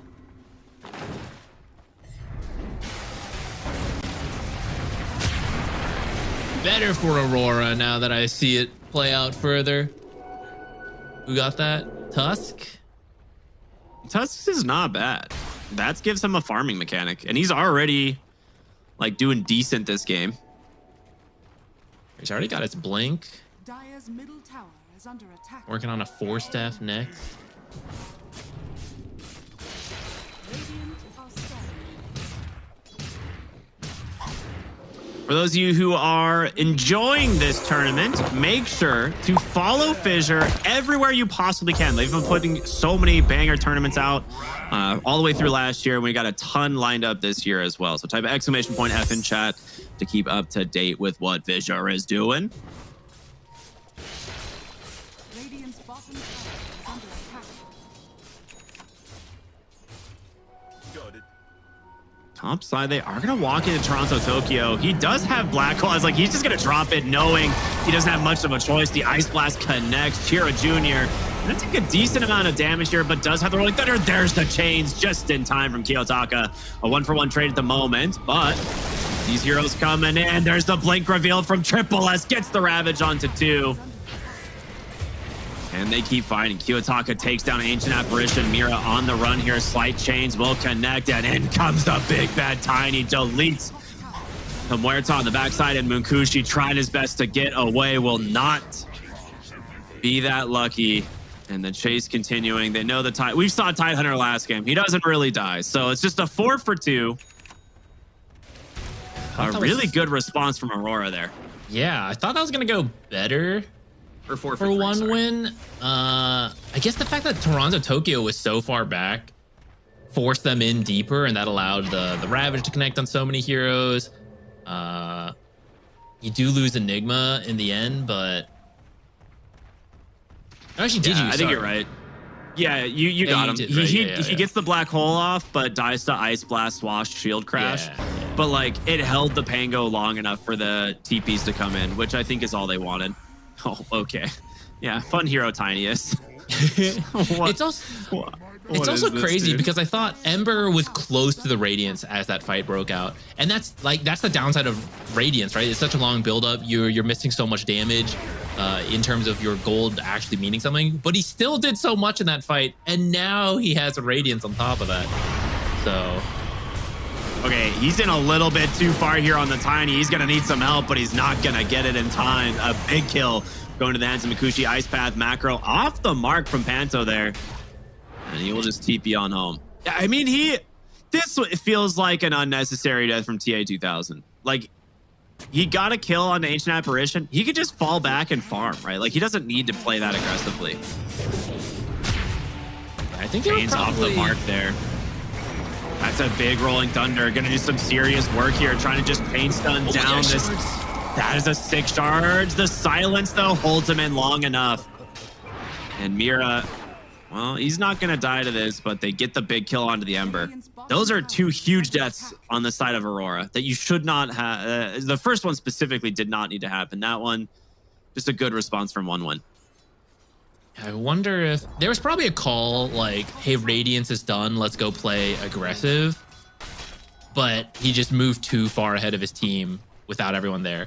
If the team is closer, I think you can take that fight, right? Because you got the Radiance affecting 4 heroes there around Tiny's AoE as well. I think you just kill everybody, but just a bit too far up ahead. And then maybe hoping OneWin would scatter after that kill so they could make a play on the Pango, but OneWin just stayed together, picked up another kill onto the Ember.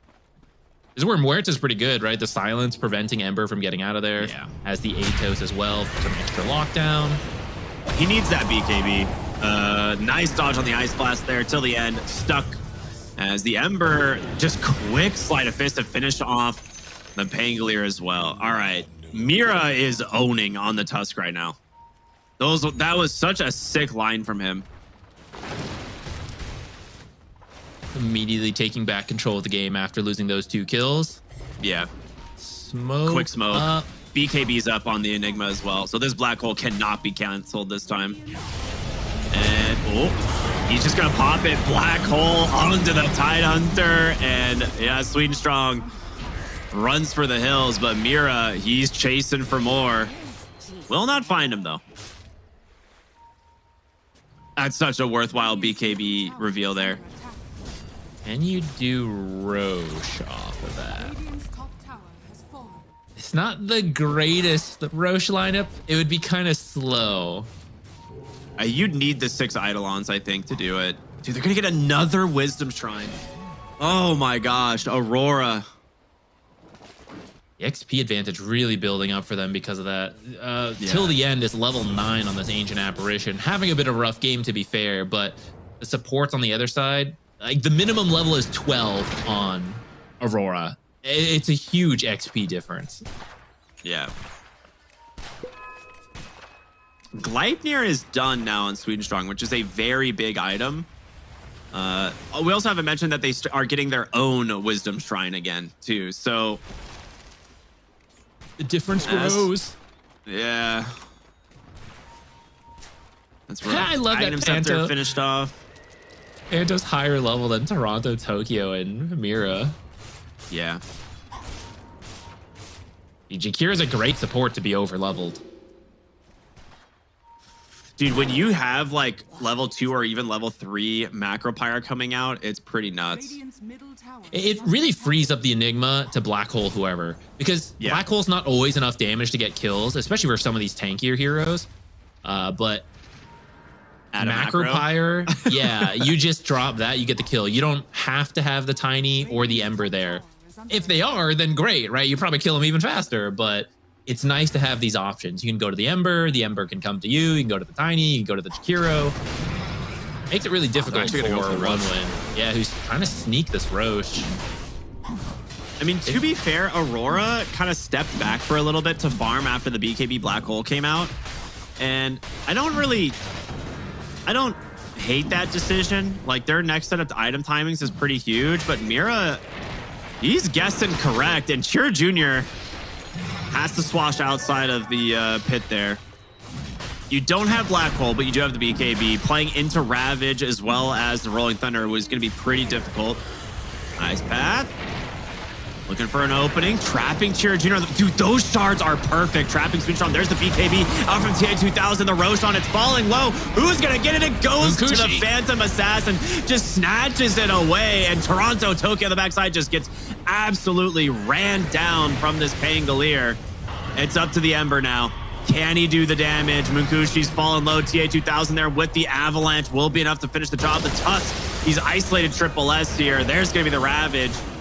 As he gets the blink out, no way. All right, a good fight there from OneWin. It's a relatively even trade in terms of spells and heroes, but you get the Aegis and you take it away from Aurora, which giving an Ember Spirit an Aegis right now would be devastating. Yeah, they would have loved to hold on to the Aegis for a bit more. You know, you could buy yourself time to drag this game out, but you're right. At least Aurora doesn't have it where they could really pick up the tempo. And that does mean that the state of the game doesn't change too much. I think Aurora can still play relatively aggressively, and there's not too much OneWin can do, especially in this window where Ravage is down and Toronto Tokyo, he was 10 seconds off of Black Hole for that fight. And then maybe they're crushing it and then they've got Aegis and everything. But at least now you've got Black Hole. They have no team fight. You should be able to just do whatever you want right now. One of the funny interactions of BKB against a Rolling Thunder is like Toronto Tokyo was running away from the Pango and then just kept getting hit on the stun. He used Swash. He is stuck. That's a really nice find from Miro once again. But yeah, Toronto Tokyo was trying to run away from him and took like 3 instances of the Rolling Thunder damage just back to back because he's not getting like knocked up or stunned. It just kept hitting him. But if Black Hole was there, right, completely different. Nice use of the Dead in the Water, holding down the Tusk so we can no longer get that snowball to dodge the Ice Blast. Meanwhile, mid tier 2 tower finished up by the Tiny. They have a 9,000 gold advantage. This game is so different from the last ones. A lot of it starts with that bottom lane going so well for Aurora. Toronto Tokyo spent so much time on his own farming. He's not even the most farmed core in the game, but I feel like that set them up early, and they needed to focus so much on Toronto Tokyo that Ember and Tiny got the space to now like use all their farming speed to full effect. Yeah, I mean, you have an Ember with a BKB now, so this is just not a reliable kill anymore. Like we saw previously with the Atos into the Calling, you could lock him down, get the kill. But his greedy build, this early Radiance into the BKB has completely paid off, and you can just see the gold difference stacking between him and the Pango. A lot of this comes down to how much they prioritized the Ember Spirit once he started hitting his higher levels in the lane stage. Oh boy, they have trapped the Muerta. Does put the Gleipnir down. Now just pops Pierce the Veil, and Kiyotaka is just gonna stand here, seemingly unbothered, just burning down Sweden Strong inside the Pierce the Veil. Will get the kill. Ice Blast connects on to 2, but no real follow-up. And this tower is not gonna last too much longer as this creep wave will finally crash on into it.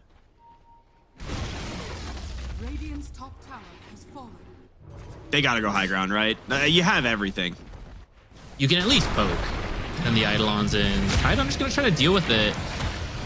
Punched, kicked. Okay, he's still pretty tanky. They don't want to commit too hard onto a Tide under the tower. This is the downside of not having Aegis. If they have Aegis, 100% you push high ground. Like you said, you have everything. But that's where the steal is so good, even though they lost Aegis right away, is that you don't want to give up a free kill on your carry Tiny. If you had the Aegis, you can do it, but 10k lead is really good, but maybe not enough to force the end of the game without that extra power. To be fair, I think my brain assumed that they still had the Aegis when I was talking about that. I'm like, yeah, they got that, right? Oh, let's go high ground. They just bottled up a regen rune here for the Ember Spirit, so he's big chillin'. Yeah, what's likely to happen is they'll just hold the map as much as they can. If you find a good kill, maybe even several in a team fight, you'll push high ground. Otherwise, you'll just chip at it a little bit and wait for Roshan. Sweden Strong has just had... This has been his whole game, just getting slight chase from the Ember and stuck inside the shards. But they can just constantly threaten these buildings, right? You have a Tiny who can very easily just kind of chip away at them. Ember Spirit dead in the water. He's going to have to BKB.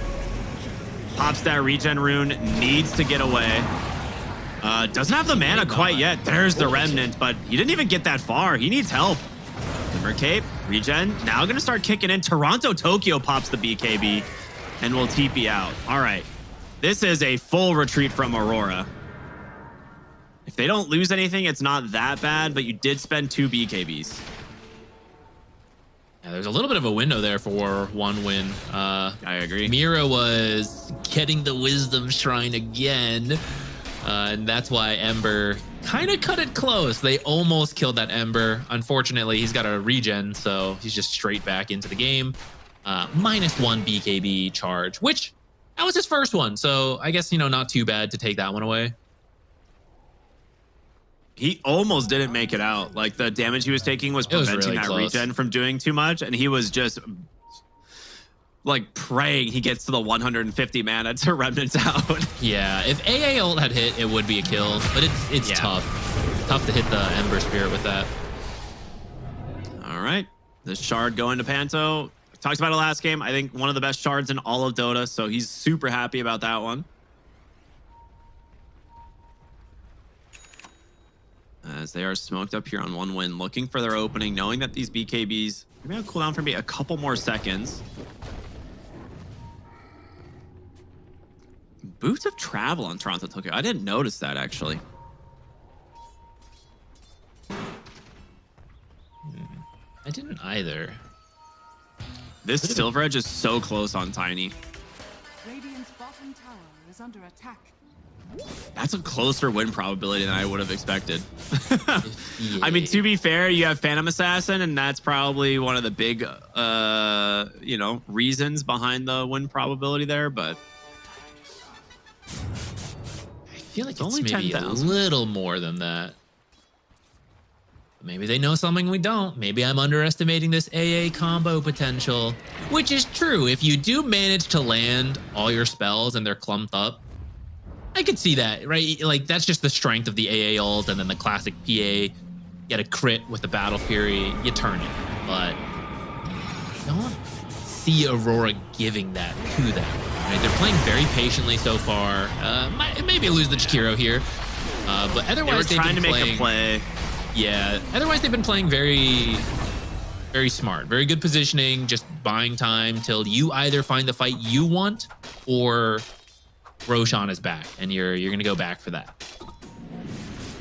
Yeah, they're trying to find like a slight chains into like a macro pyre there maybe onto Sweden Strong and just kind of poke at him, but he ends up getting both heroes with a calling. It's just really nice stuff from him. 2 supports about to finish Aghanim Scepters. Mira's is only a couple hundred gold away, but Sweden Strong's is actually very close as well, which the AoE dead shot with the Gleipnir is insane. It's the only reason this hero is getting picked lately is because of this build. So we'll see if that actually has any effect. Avalanche toss comes down, but the BKB Black Hole onto 3 from Toronto Tokyo. Can they finish the job? Triple S in trouble, burning down to Kiyotaka's Ember Spirit, but he's going to survive for now. He's turning attention onto the supports onto the backside, takes down the Ancient Apparition, but the PA, she lives for now. There's going to be the Pierce the Veil, comes in, Ice Path catches. The Avatos is too much. It's a full team wipe for Aurora. Look at the calling, dude. There's 20 ghosts here. I love that spell so much. Unfortunately, it's because your team is dying, not the enemy team.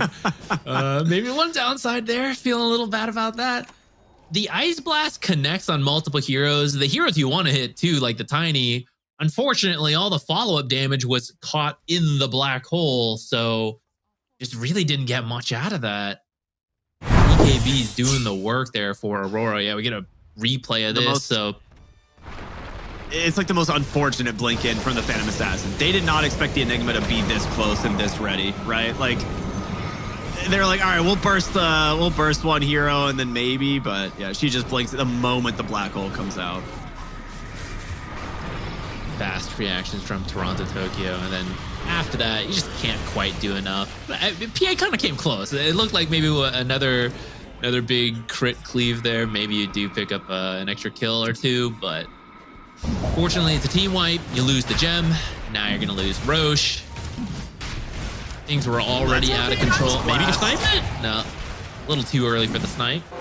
Muerta's coming with the Aghanim Scepter. She can get multiple fears off here, but yeah, not in time. Cheer Jr. coming in on the Rolling Thunder. Gonna try and do what he can here to lock these heroes down. TA 2000 nearly deleting her on the backside. Has this BKB.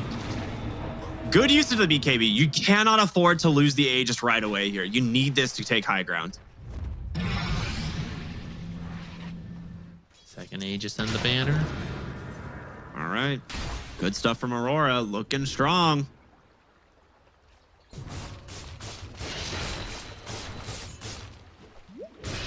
If heroes that can kill the banner easily, maybe the Muerta. All the other cores are melee, so this banner will go a long way in terms of letting you chip down the high ground. Especially because this Muerta Catapult's coming soon. Sweden Strong has the money for this build because it's been his job to just stand at whatever lane is being pushed and throw dead shots to clear creep waves. Yeah. So with the Ice Vortex, that would have made pushing high ground very annoying. Your creep waves would keep dying, but whenever you want to commit that banner, should allow you to get through that. They're going to smoke up, see if they can find a fight before going high ground, which...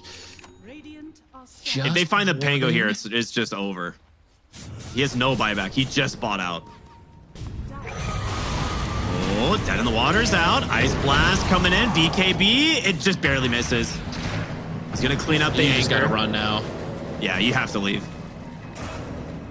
You got the Ember's BKB, but it did cost you the Rolling Thunder and the Ice Blast. And Toronto Tokyo is ready to go with that Ravage at any, or with the Black Hole at any moment. Dude, Tusk is also just fishing, dude. The moment he sees a hero, that kickback is coming. And you kind of just have to let that hero go too, because if you all rush to whoever gets kickback, that's when the Black Hole is coming in. Yeah. Look how they did far nerf back. this. Yeah, it's still no. Toronto Tokyo is sitting really so far back. He knows his job. He just it's just not as free. Yeah, he just can't get found. As long as he has Black Hole, it's really difficult for one win to enter this fight. Yeah. Tiny once again, deleting entire lanes of barracks with ease. He looks so jolly with his Christmas tree, and then he's just a total dick. He just takes your buildings, you know? That's real rude of him. It's like, how dare you? There's the Ravage. Does connect onto two. No BKB for the Ember. No one to bail him out. That's a really good kill. Now gonna look for the Jakiro. Should be able to get this with these. Another massive death shot. Oh yeah, Swashbuckle missed. You're right. He gets out. You get an Ember kill, but they still have all the cooldowns. They still have the Aegis. You just wait for this Ember and then you come back in, but maybe you don't even need to because there's no Ravage and no roll. Yeah, there's no team fight. Yeah, I think you just look for a Black Hole, honestly. Like, there's nothing that they can do. I guess they're kind of low on these heroes. Never mind. Panto's low. TA2000's kind of low. I think you could, but this is the third game in a best of 3, and you have a 17K lead, you know? And not that you know the exact amount, but maybe you just want to get yourself the win. It's pretty important in a Swiss stage to get these wins. So, and you can just play it patiently and maybe find a kill like this on the Tidehunter, sneak around. He's got a Ghost Scepter, something we've been seeing more, but I don't think it's going to keep him alive. Well, actually... He's gonna get kicked back. I forgot the kickback. Yeah, that's I'll trade you your Tidehunter for my Tusk, you know? He is gonna get caught for the Rolling Thunder here, though. We'll see if he can make it out. He does have a BKB. About 55 seconds here left on this Aegis. Now I'm thinking of going aggressive.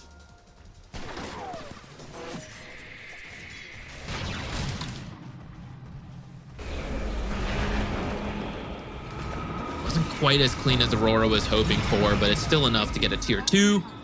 And Ember's now back with his team. How much is on this Aegis left? 30 seconds. Yeah, they're not going to be able to go high ground with this one again, but at least we're able to take the last tier 2 tower. Still got a lot of damage out. With Tidehunter dead, I mean, maybe you just walk up there and bonk the tower, but I can't imagine it's worth it. Not to risk it. I think you could give it 1 bonk. Yeah, 1 big bonk. 2 bonks with the Echo Saber. True. 3, 4 bonks? All right, 4 bonks right. is good. 4 is the max number, apparently. He'll let the 4 regen bonks. kick in from the Aegis. 5 bonks is simply irresponsible. At what point does it become irresponsible? I love that. So Aurora, they seem like they're in full control of the game right now. The 17,000 gold advantage. I'm not saying 1 win are out by any means. Like, they have a lot of damage. They have some good team fight opportunities here. The biggest question for me is going to be the black hole and the way that they can respond to it. Like, whether or not they can actually find Toronto Tokyo and kill him at the start of the fight. You now have the Basher on Chiro Jr., so he's not caught in the black hole. Maybe the Swashbuckle Shield Crash will proc the bash, but he also has to make sure that it's only hitting the Enigma, because I've seen a few times where it like hits an Eidolon and bashes the Eidolon instead of the Enigma instead. Yeah, Panzo just bought a full Aghanims. It's very tough for 1 win, but like you said, it really comes down to Toronto Tokyo and the threat of the black hole. If you can take him out, very similarly to our previous games, if you find the Warlock, if you find the Darkseer, right? This game has been defined by Toronto Tokyo, careful positioning, BKB, Blink, Ultimate. If you can take that out somehow, you're good to go. But it's been very tough. Yeah. Is the Radiance Wisdom Shrine up right now? No. Okay, I don't so know someone who took got it. All right. The most recent one who channeled it was Enigma, TA 2000 before that. So I kind of feel like it was stolen again. They stole it again. Okay. They stole the last 4 Wisdom Shrines. And now the shard for Enigma. That one's not even that critical this game, but yeah, helps you it's push good, in though. lanes. Like, it's really Yeah. good for split pushing. You don't even have to show. You just like drop Eidolons, Malefice, like a melee creep, and walk away. Yeah, especially because he went Boost to Travel. So, yeah. For example, he might be heading mid to do exactly that. Go home, heal, show up top. He has the refresher now as well. So even if somehow you bash on the first black hole, you have the second one you have to worry about now. Ninja Gear. Look at TH. Smart choice. He's like waiting for someone to show here to try and defend. Kiyotaka underneath the ward. They got him on the anchor. Holding the BKB for now, just cleans that one up. The kickback, hold on, Tidehunter. He's in a rough spot, trapped there thanks to those ice shards. There's the Ravage, but the Ice Blast connecting, just blocking them off completely. That's an amplified damage PA that you're not going to get anything out of now. And you still have double black hole. We're trying to bait it, but the roll just didn't quite connect. I'm not sure if it hit the ice shards or the terrain. There was a macro Pyre Town. It got kind of messy. He's going to get black hole. That's just a freebie. Why not? Has a refresher, can use it. They just double buy back for this. The kickback gets the tide. They get the break onto him as well. He's just going to burn here unless he gets some help. Toronto, Tokyo with the force. He doesn't have enough mana for the second one. He does now. There it is. Black hole onto the Phantom Assassin, and she doing her best to survive, but Malefice connects, jumping on this Pangolier, but right into an ice path. They're buying back. That is 4 out from the side of 1 win, hobbling back into the base. They're going to lose the Ancient Apparition, make it the 5th. That is all expended here. They have to get some big kills if they want any chance of staying in this game. Ice Blast is coming through. It's going to connect onto 3, but Phantom Assassin, she's falling low. The Tiny is just doing way too much damage. Snowball in aggressively. They run him down. The Ember Spirit just collides on the backside. 5 heroes dead. A 10-4-0. That is putting a stamp on that game. Careful play towards the end, but They could have forced it sooner, I feel like, and gotten a similar result, but, you know, play it safe for the third game. Very well done from Aurora. I feel like it was pretty close series back and forth, but I think this last one ended up more of an outdraft, which led to them having the advantage. Like, OneWin tried to play around the black hole, but it's just so hard. And Aurora did very similar things. They were really good about timing throughout this whole series, really good about going for objectives, Tormentor, Roshan, Wisdom Shrines. This last game, it was just the culmination of everything within what I feel is an outdraft. That Enigma pick into the AAPA just had way too strong of a start, and enabled the whole team to have a good start because of that. Yeah, as soon as they got to like level 4, I think is what was like the sweet spot on the Enigma. The lane just fell apart completely. The Eidolons just start to do too much damage. You have no way of clearing these up. The Tusk is just such a menace to the Ancient Apparition. I mean, they got a kill onto the Tusk early, right? Off of their level 2, but then they got nothing out of the lane after that. Mid lane, Cheer Jr. was trading fairly evenly, but then Kiyotaka gets his like level 6, level 7, and then they just completely crush the mid lane, just coming back and forth. He gets every power rune. He really is the MVP for me this game on the Ember Spirit. Even though he went this like really greedy Radiance build, he got so much done in the early game, making so much space for his team. They were literally fighting 3v5 in mid and winning because of how much like how well he was playing around his power runes. And during all of that, they're free farming the Tiny and the Enigma, allowing them to get to these really big item timings. Yeah, I think you're totally spot on. Supports had a great time as well. A lot of good spell usage from Panto. Nothing flashy like this game, but that's all you need to do. Like, you've got so many people going in first. You just do the follow-up Ice Pass, the Macro Pyres, Mira. No surprise there. Great game starting from that bottom lane. Really early blink, and then just so much work with that. Initiation saves. Eventually the Aghanims. I got to see the kickback. Both supports had Ags. Like, that's the state of the game. They both managed to afford an Aghanims. Yeah, they really did.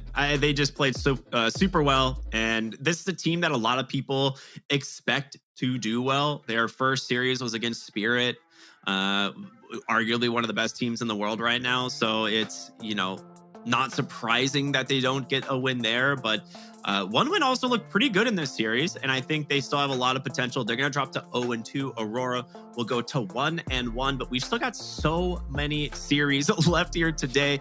We're going to be going to a break, and we'll be back with Paravision versus One Move here. So stay tuned, everybody, for more on the FISSURE Universe Episode 4. We'll see you in a bit.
going up.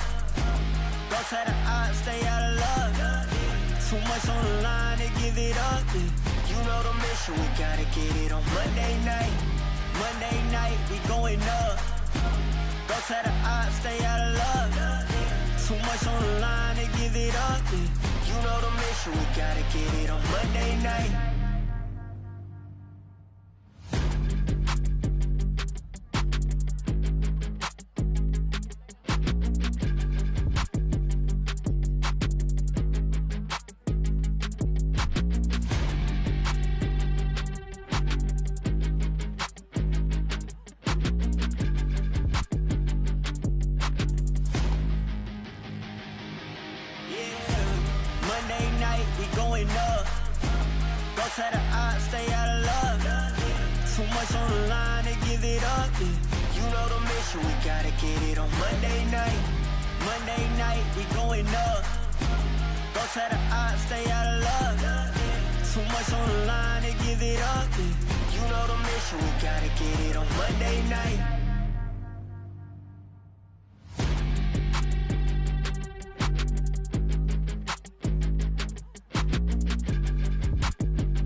Nothing was given, I had to work.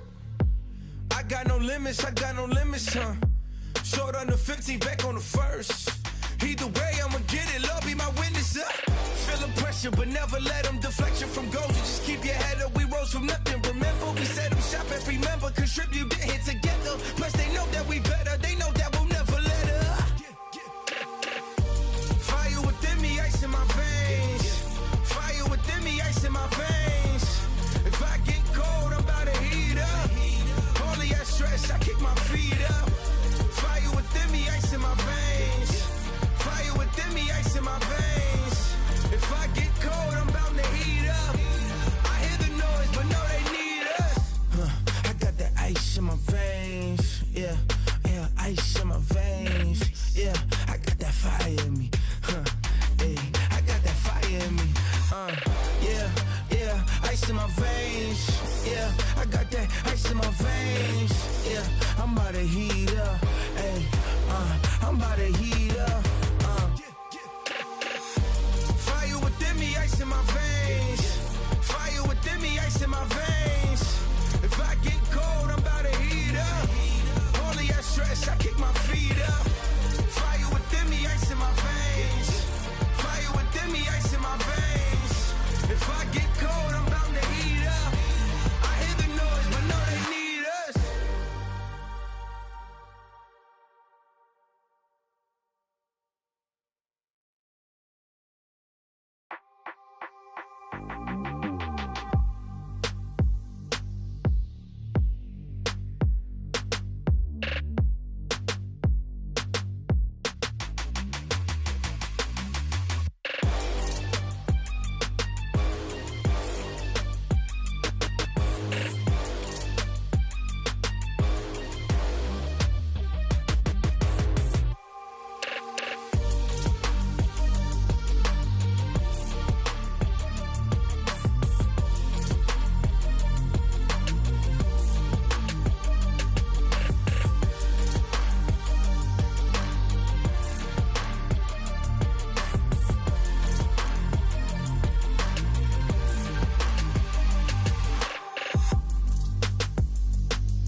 Welcome back, everybody, here to the FISSURE Universe Episode 4. My name is Cryptic here with, of course, Z Quicksox. I almost said someone else's name because I was talking with him recently. That would have been really awkward. But luckily, it's you instead. So we've got Paravision versus One Move coming up here in a moment. I almost said one win. My brain is struggling right now. I'm going to let you talk. How you doing, Zach?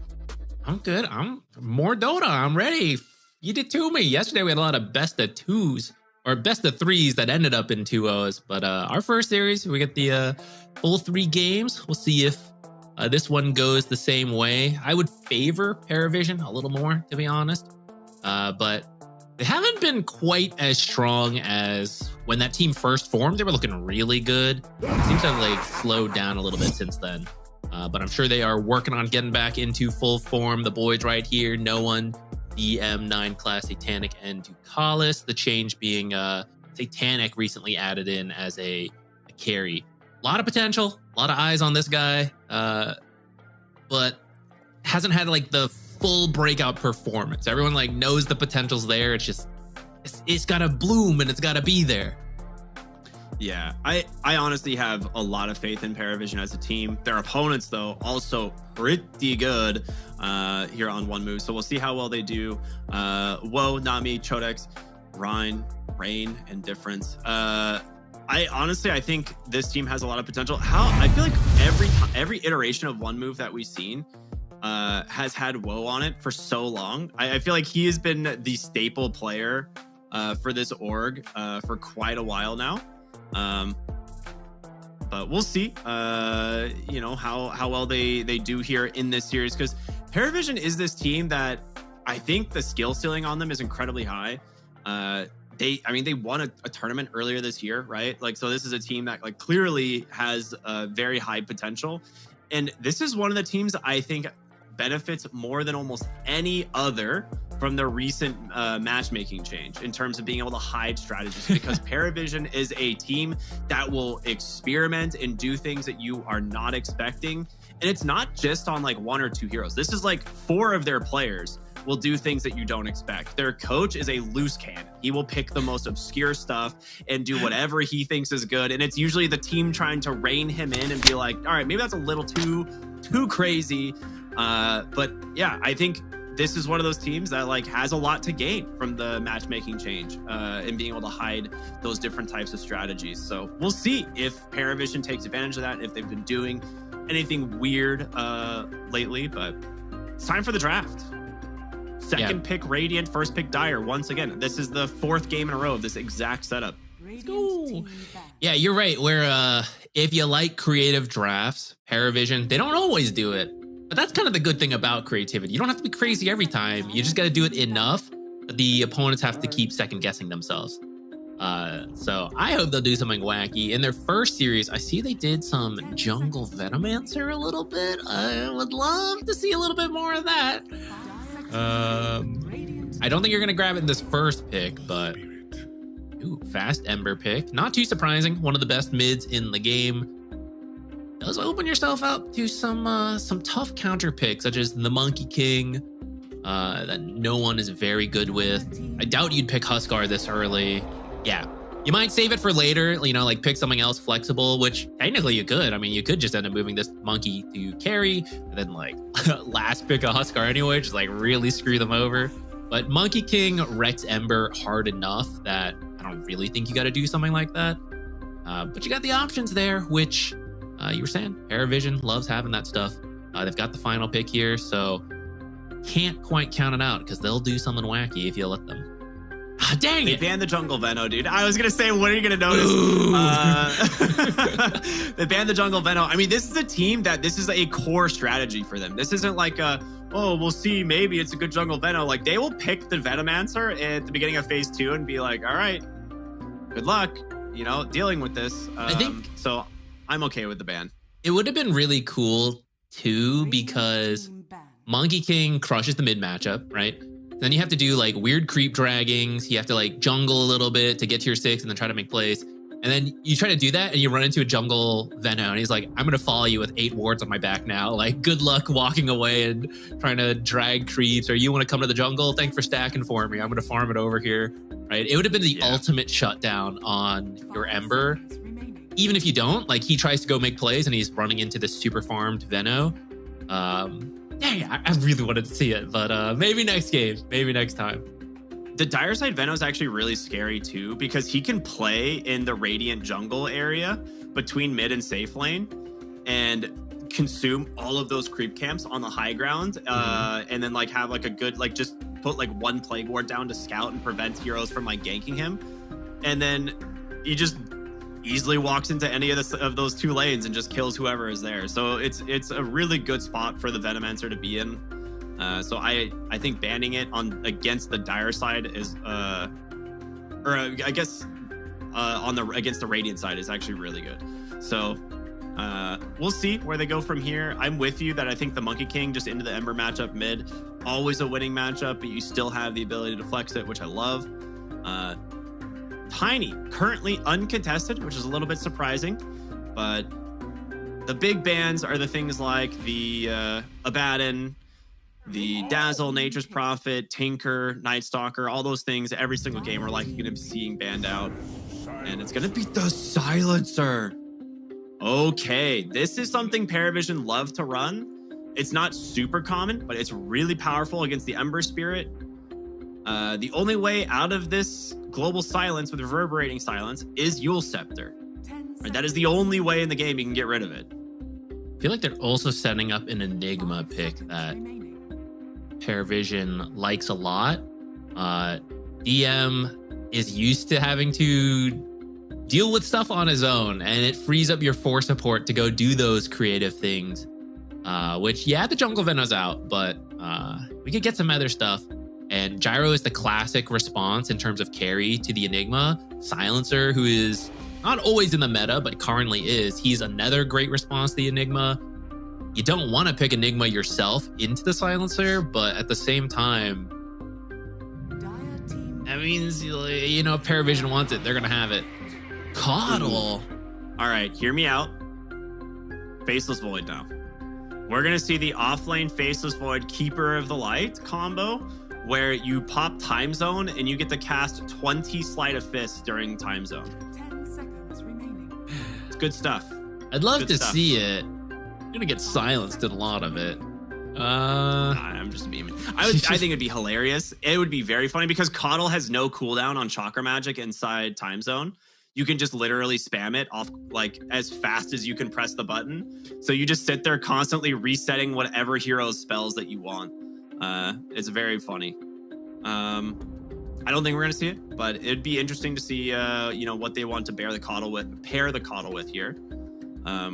This is a hero that I feel like on paper is way too good, but we haven't been seeing a ton of. Like, this hero has gotten buffed so many times that I felt like this was just gonna be the Coddle meta that we saw like maybe a year ago, of Coddle mid or like 4 position or 5 position like every game. Looks like it's gonna be the Brewmaster. This is a cool pairing, actually. I imagine that's the 3-4. I think so. It's really not what I expected into a Silencer, though. Are you still Universal Hero? Did he get changed strength? 5 seconds remaining. I think he's still Universal. Okay, well, they kind of don't mind buying like Mantas on Brewmasters, but to be forced into that type of thing, to get some kind of dispel so early to deal with the Silencer and then reverberating, so like you can't even ult right away either, seems tricky. There's the Enigma that I was expecting. 10 seconds remaining.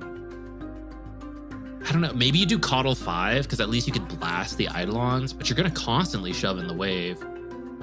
I thought we would see a more active position 4 and or 5 from one move to go help the Ember, because that's another way you can deal with this rough matchup in the Monkey King, is like you just keep bringing supports in. I was gonna say pick Tiny or Huskar here because you can put the Monkey King in the safe lane now if you want, because you see the Brewmaster. It's not that bad of a lane. If it is Coddle, it becomes a lot more difficult because you can't mischief dodge 10 seconds remaining. gosh, I haven't seen his spells in so long. What is this freaking spell called? Illuminate. Illuminate. Yeah, you can't dodge Illuminate with Mischief anymore. The collision size is bigger than the Mischief dodge chance. I didn't know so there's that no one. way to do it.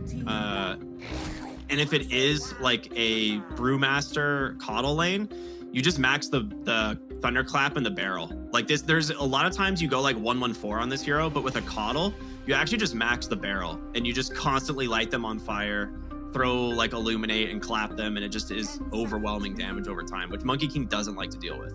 So I think now that you're seeing these lineups, you're probably just running carry Tiny. The Monkey King's still in the mid lane. And now you have this Bristleback, I'm guessing carry here, into the Enigma lane. Dude, I don't know. I'm really doubting this draft. I feel like this is a silencer second pick, and these are 3 heroes who do not like to deal with silences. I know they can pick up ways to deal with it, but they're really wrecked by silences until you get to that point. Like if you can't cast Quill Spray and you can't cast your ultimate on this Brewmaster and you get taken out in 1 second by Tiny, or you get caught into the black hole, I don't know. I'm ready to learn here because this is not making sense to me. I like the Warlock ban actually quite a bit. Warlock Bristleback is pretty damn strong in the lane. Also just gives you a guaranteed way of stopping Black Hole with the Golem. The problem is they can always protect Black Hole with the Global, and that's like the biggest issue right now. I guess you still have flex potential. Like they actually banned the Slark thinking that this could be a carry, which Lifestealer looks pretty free right now. So I am curious if they want to like move the Tiny to 4 position and just pick a Lifestealer or something. Because I don't know how you kill that hero at all this game. Like, you actually have no way of dealing with Lifestealer. Would be kind of cool. Tiny's not considered a very good support right now, but you don't have to do too much when you have an Enigma, especially one that's been set up for success like this. All you have to do is like a little bit of creep dragging, block camp, stuff like that. Any position 4 with, boots or Windlays can do that. And then eventually you'll make it to the blink eventually and just toss people back. So I would be open to it. They have a lot of options. The Jakiro ban as well, also pretty strong. Both heroes good against the Enigma lane, which, makes sense that they're trying to, again, give this hero a really good game. I'm trying to think if there's a break hero specifically that you have to worry about. Like, PA's already banned. She's like a big one in terms of dealing with the Bristleback. But it's just like Shadowblade Tiny is a thing. They get rid of Sven. Okay, so they are really anticipating a support Tiny here. They go for Ancient Apparition. I think you still just pick Lifestealer into this. Because, like, Rage buys you a lot of time, and then you can also just Infest. So I don't mind. I'm trying to think of what position 4 would be good instead, though. Anyone active, I feel like, would be fine. Oh, great call, Ricky. There's a Lifestealer.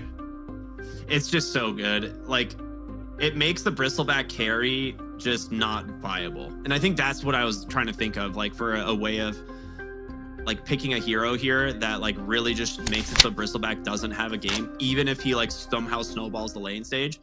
And at all points of the game now, if he wants to get aggressive in the fight, Satanic just walks at him and there's nothing he can really do about it. Like, Brewmaster has 0 kill threat onto this hero. Ember has 0 kill threat onto this hero. It's literally gonna take like an Ancient Apparition's Ice Blast into an Orchid from I don't know who builds, like, I don't know who can build a silence to stop the Lifestealer. You have 0 stuns. Yeah, and it's gonna be tough because like one way you could, maybe you don't kill him, but you could at least slow down his farm with an active hero like Ember. But all the way back in our first picks, this Ember is gonna have to deal with the Monkey King, and these supports are not the kind that help him. So it is, Ember's got to get to 6 on his own and then rotate. And if he does, Bristleback and Brewmaster are strong offlaners. I mean, you kind of get something done with them potentially. Maybe not the lifestealer actually, like another lane, but that's what I'm worried about. I don't really see these heroes hitting a smooth timing with Ember struggling, with everyone having to build an answer to the silencer. I feel like Paravision should have a pretty big advantage here going into game number 1. Now, I know I was kind of memeing earlier about like the offlane Faceless Void, but I legitimately think offlane Faceless Void would have been better than the Brewmaster here. No, I agree. I like the offlane because you Faceless. actually have a Bristleback, which like is insane in time zone plus the model combo. Now he actually could have gotten about 20 quill sprays off in a single time zone, which not a lot of heroes can stand their ground against, but we've gone for the Brewmaster. We'll see what happens as we jump into game number 1 here of Paravision versus One Move. It's going to be the recall facet for the Coddle. That is the only real option. Seeing red for the Bristleback. Anything else? Wukong's Faithful for the mid Monkey King is probably the one that is seeing a little bit more play since the recent change to Tree Dance, needing 5 levels for the 0 cooldown, right, of Tree Dance, but yeah, it's pretty good this game too, because you might get blinding light knocked out of your own ultimate, so you'll at least get some more value in it, even if you don't want to walk back into your ultimate. It's a good facet. I always thought it was good. It's just 0 cooldown Tree Dance at level 1 was just better. It's just way too good. That being said, this Brewmaster is taking a lot of damage here. He will not die, thanks to the Brood Up, giving him a little bit of extra movement speed and survivability there. But yeah, that is a lot of damage to start this. That's unlucky. AA looks for the mid ward. It is just out of the sentry range, right on their own high ground. Not expecting that. All right, Ember is a really good mid right now, and I know he's got a lot of tools, but this is No One. No One is such a strong laner, and he's got a counter pick here. Maybe I'm misunderstanding this matchup with the changes to Ember, but I think it's gonna be pretty rough. Difference at least has level 2 first, so the first waves aren't going to be too bad, but he really needed a deny on the Monkey King there. He tried. If he gets one deny there, he doesn't take the Searing Chains damage and he's fine. I think overall the lane is still so heavily favored for Monkey King, so he should be okay. But it's the thing that's interesting to me is this is 4 position Ancient Apparition, and it is going to be the 5 Coddle.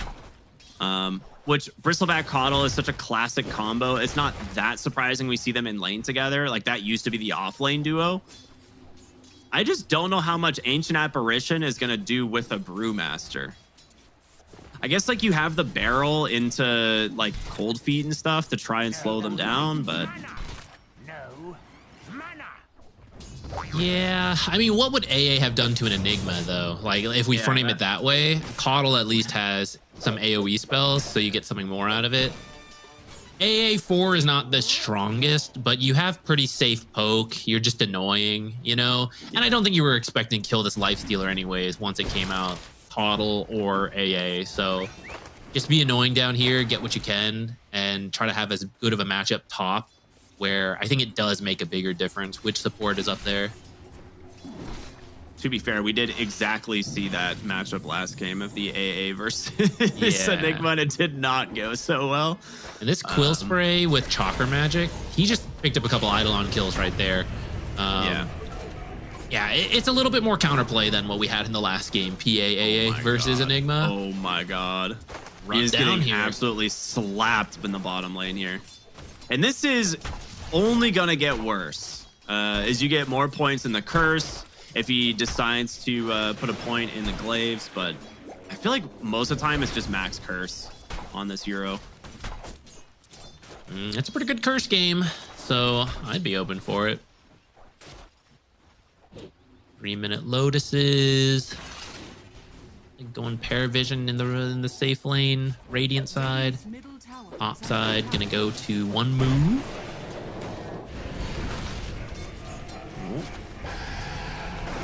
Titanic puts a point in Rage, tries to turn around here as the Bruta protects this. Oh my gosh, how many misses was that? Enough to survive, that's about it. Wind Brawler is very good. I think in this lane, you will end up just maxing your Brawler stance, but Ducalis is just crushing this in terms of damage for this lane. He's getting so much out from this curse.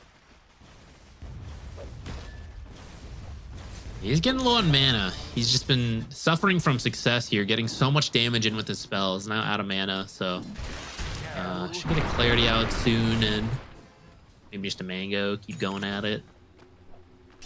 Kind of smart for DM to kind of just retreat to the jungle there, knowing that the Quill Spray was just denying, or was killing too many of the Eidolons. Yeah, in the meantime, mid, it was, you know, an okay start, but even then, no one is starting to get the lead going as expected of the Monkey King versus Ember matchup. Just a little bit of a lead, or how much, if you had to summarize good sizable Monkey King versus Ember lead? Yeah, if you had to summarize that difference, what would you come up with? 15 extra CS maybe. Okay. That's 12 extra denies. More denies than Ember has last hits. Although he's really kind of pushing it a bit too hard here, getting way too low. He, I think, dodged the Boundless maybe? Is that what happened? Because he did not heal much off of that. Yeah. I think 9 class! He's dead. That's a first blood for the Bristleback. Very well done there. Oh, there's the fort, trying to not let him get the heal off the creep wave. Ends up getting it. Good attempt there, but what can you do, you know? That's Monkey King for you. I say this Bristleback lane doing really well. Stronger than I thought. We haven't seen Caudle in a while, but this is a classic combo. And I kind of forgot about how easy it is to kill the Eidolons once you have multiple cool sprays. Or to kill the Ember Spirit. Yeah. Ducalis gets the kill there with the curse, as no one wants to continue chasing here. We'll see if he can. No Boundless Strike, not in range. But he'll be fine. He can Boundless Strike the wave here for a full reset. I mean, this is where Silencer becomes a huge problem. Like, his level 4 is such a huge power spike on this hero. It is nuts.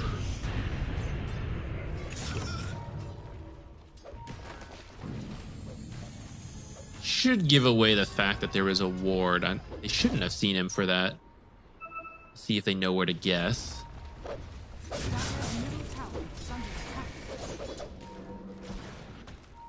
Paulus?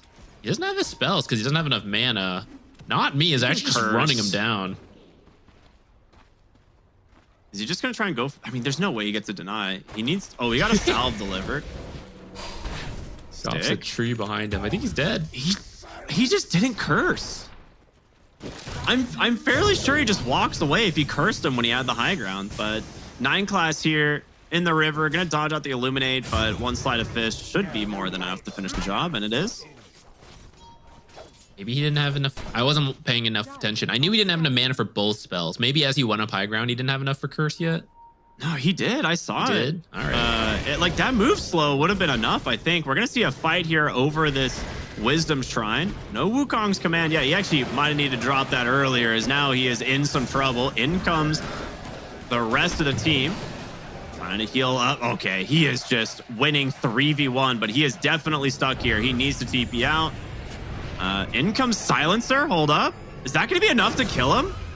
It is. Oh my god. We're up to 2 brain with a drain. quick drive-by. Oh my goodness.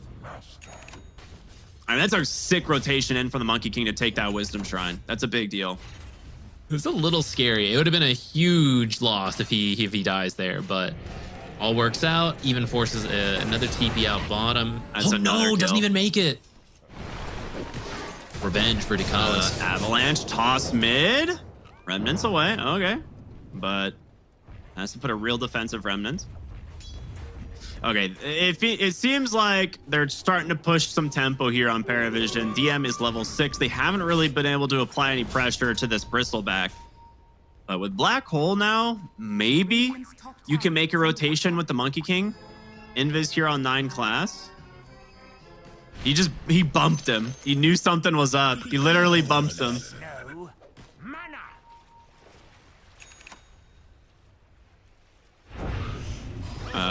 This might just be a dead Brewmaster. Trying to get out, getting a lot of evasion procs there, but one more auto attack and another brain drain for the Ember Spirit, and the Black Hole comes out mid lane. All right, never mind. I think Bristle's just a little too tough to kill, and it's like such a fine line where maybe you do get it or maybe you feed a triple kill. Right, that's a little scary.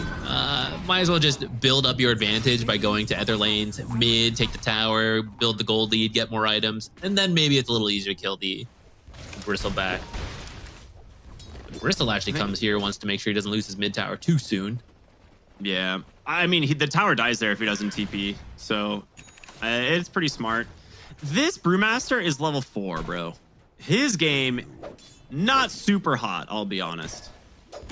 He's also going for a Radiance. It's going to take ages for him to get to this point. All right. Plus or minus on him actually completing Radiance before the game is over.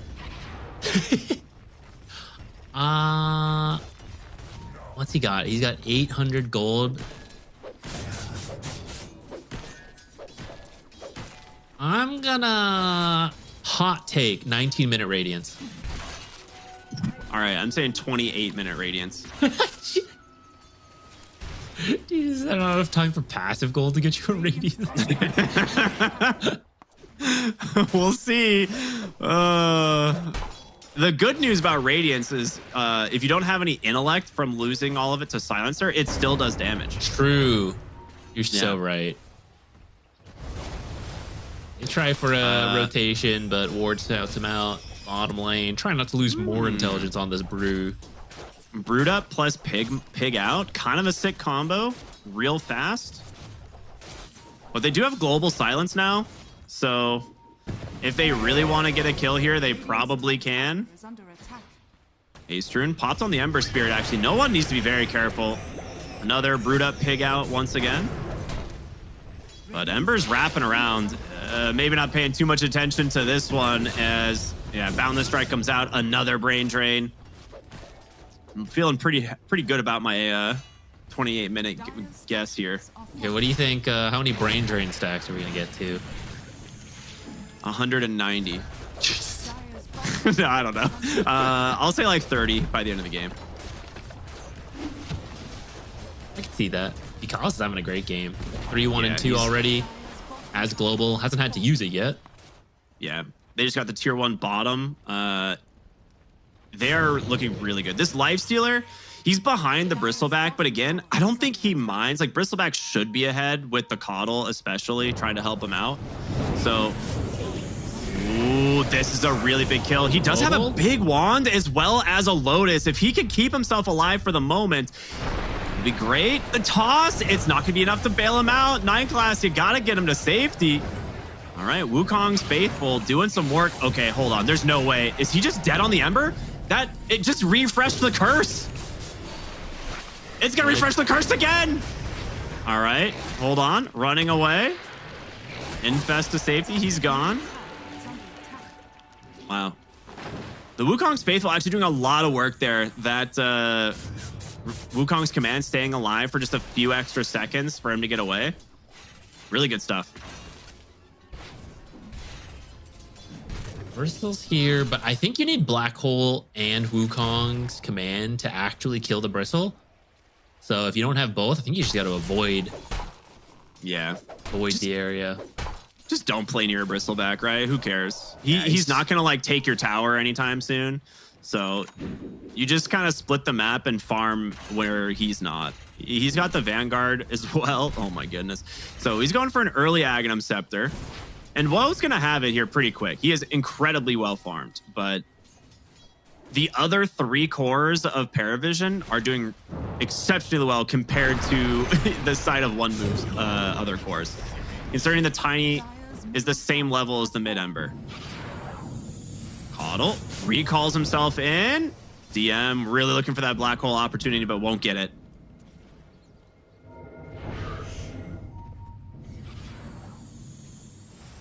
Dude, recall is such a crazy spell now. Not crazy enough. This hero is still not being picked very much. Yeah. Gonna make it do a blinding light on completion. That's just a solo kill. Yeah. Your Ember has nothing this game. He is essentially a support, so you're happy to trade that. DM, though, in some trouble here. Will just TP out. There's going to be the Bruise Split to cancel it. They could turn to Black Hole, but there's no real follow-up, and now with the Cold Feet coming through, not many options here. This is a much bigger kill for the side of One Move. They're very happy about this one. Top lane, Woe, trying to trade here into no one. Wukong's command comes out. That will force them away. That being said, they are going to get both shrines again for Paravision. When you're already this far behind in XP, that hurts pretty bad.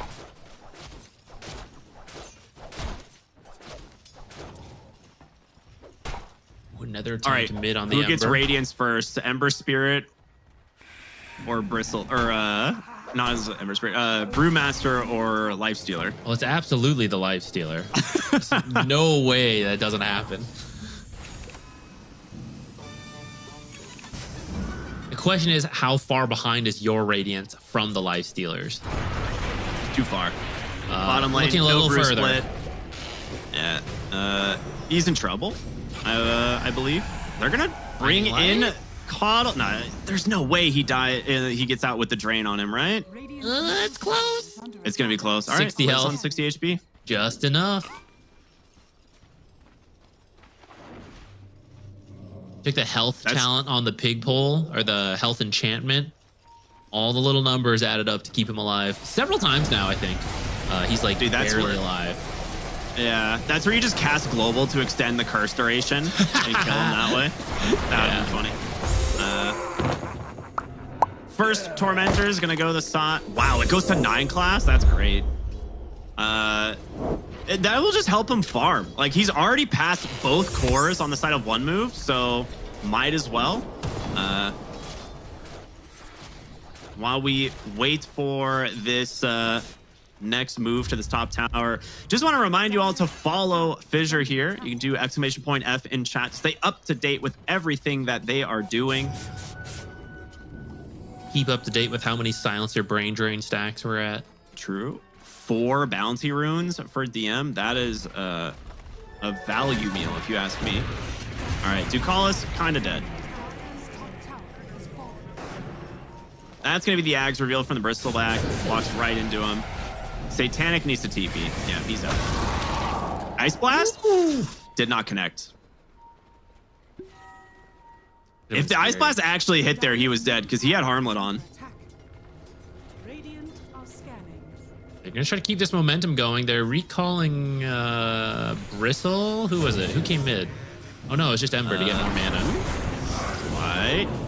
There's going to be the quick global. Wukong's command is out. Ember goes down right away. And now no one just has to try and escape. He's got an amplify damage, so he is very scary.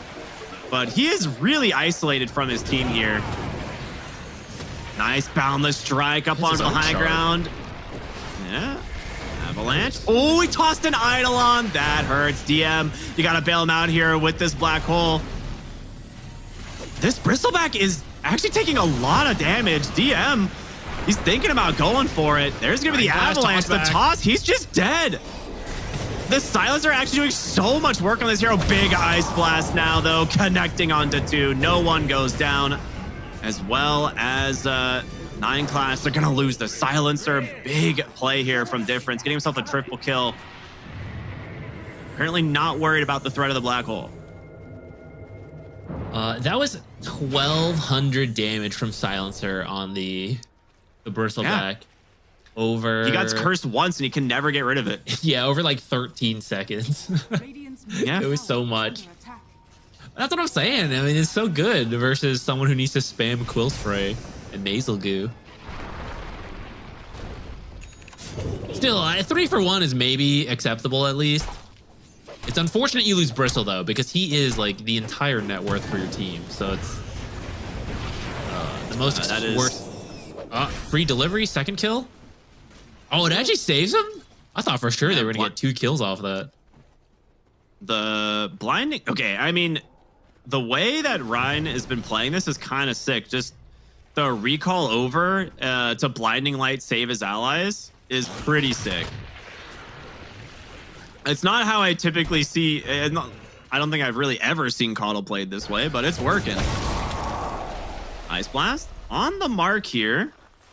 Need to turn off that armlet potentially, but he can't. He'll be fine.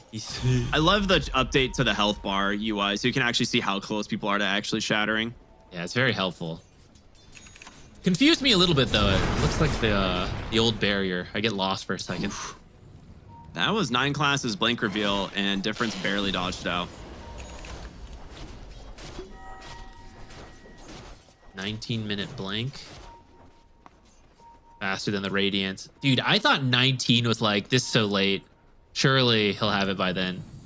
Your 30-minute Radiance is looking... No, he's like 650 gold away. As long as he doesn't die, he'll get it by like 22. Well, toss on in. Embers in pretty deep. Does have a Yules, but there's the global to hit him when he comes down. And, well, Reverberating Silence does what it needs to do. Woe's coming in and gonna be able to do some damage here.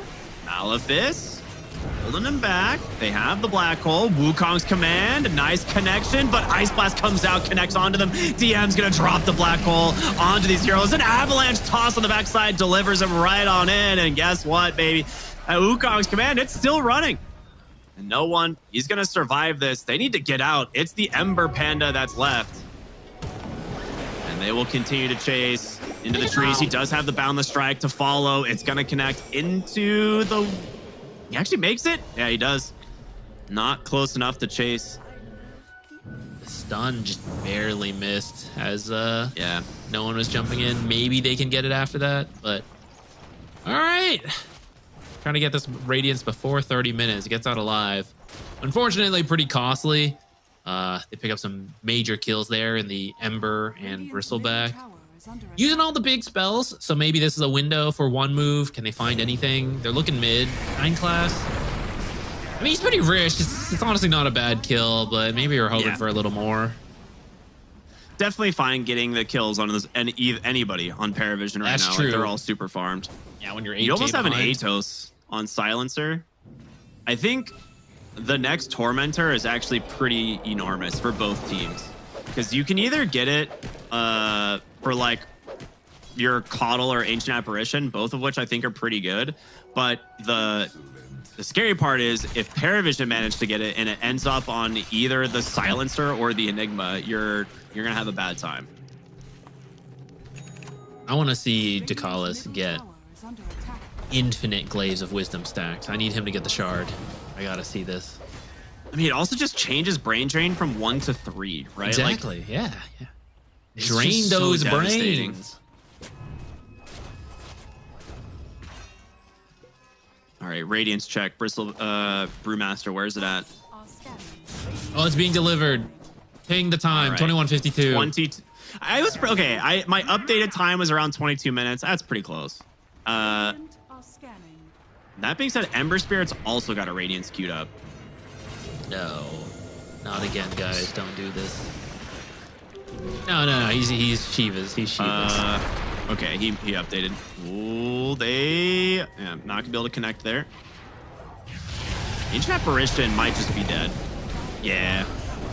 He showed up for a second, and they will definitely punish him for that one. Ice Blast does connect on a Satanic. Wukong's command will prevent any other TPs coming in. Maybe a little bit of an overcommitment, but... They, at that moment, didn't actually see any of the heroes on one move. I think they all happen to be in areas that have no wards in the jungle. So they were just a bit scared. And it looks like the plan was get a clean kill, go do Roche. So here they are. No Ice Blast. That's like the scariest part of doing Roche versus the AAs nowadays. That's a good point. Yeah, with no Ice Blast up, it's a free Roche for sure. And Eidolons make it so easy. All right, Aegis on to Satanic now. Radiant's top tower has fallen. No Wukongs, but you got everything else. Not the greatest high ground pushing lineup though, so maybe clean up all the outer towers, build up an even bigger lead, see where you're at that point. Under attack.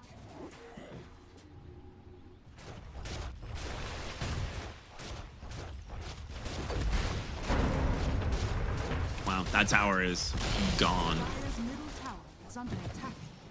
Hour 1. I mean, I could see them go for like an infest play right now if they wanted. Radiant's top tower is under Just like infest the tiny and go. I'd be up for that. You're limited though. Like you could really only kill supports with that combo though, because you can't stop Brew ult, you can't stop Emner Remnant.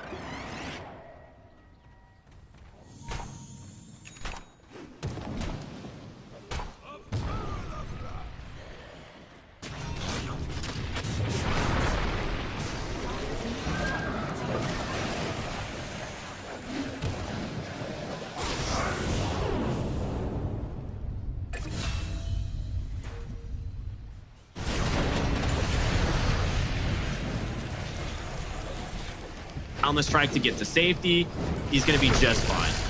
Well, ooh, that infest might have saved him. Difference nearly got him on the sleight of fist there, but there's a nice avalanche onto two. A buyback now coming through as Satanic's in pretty deep. He's going to lose the Aegis here.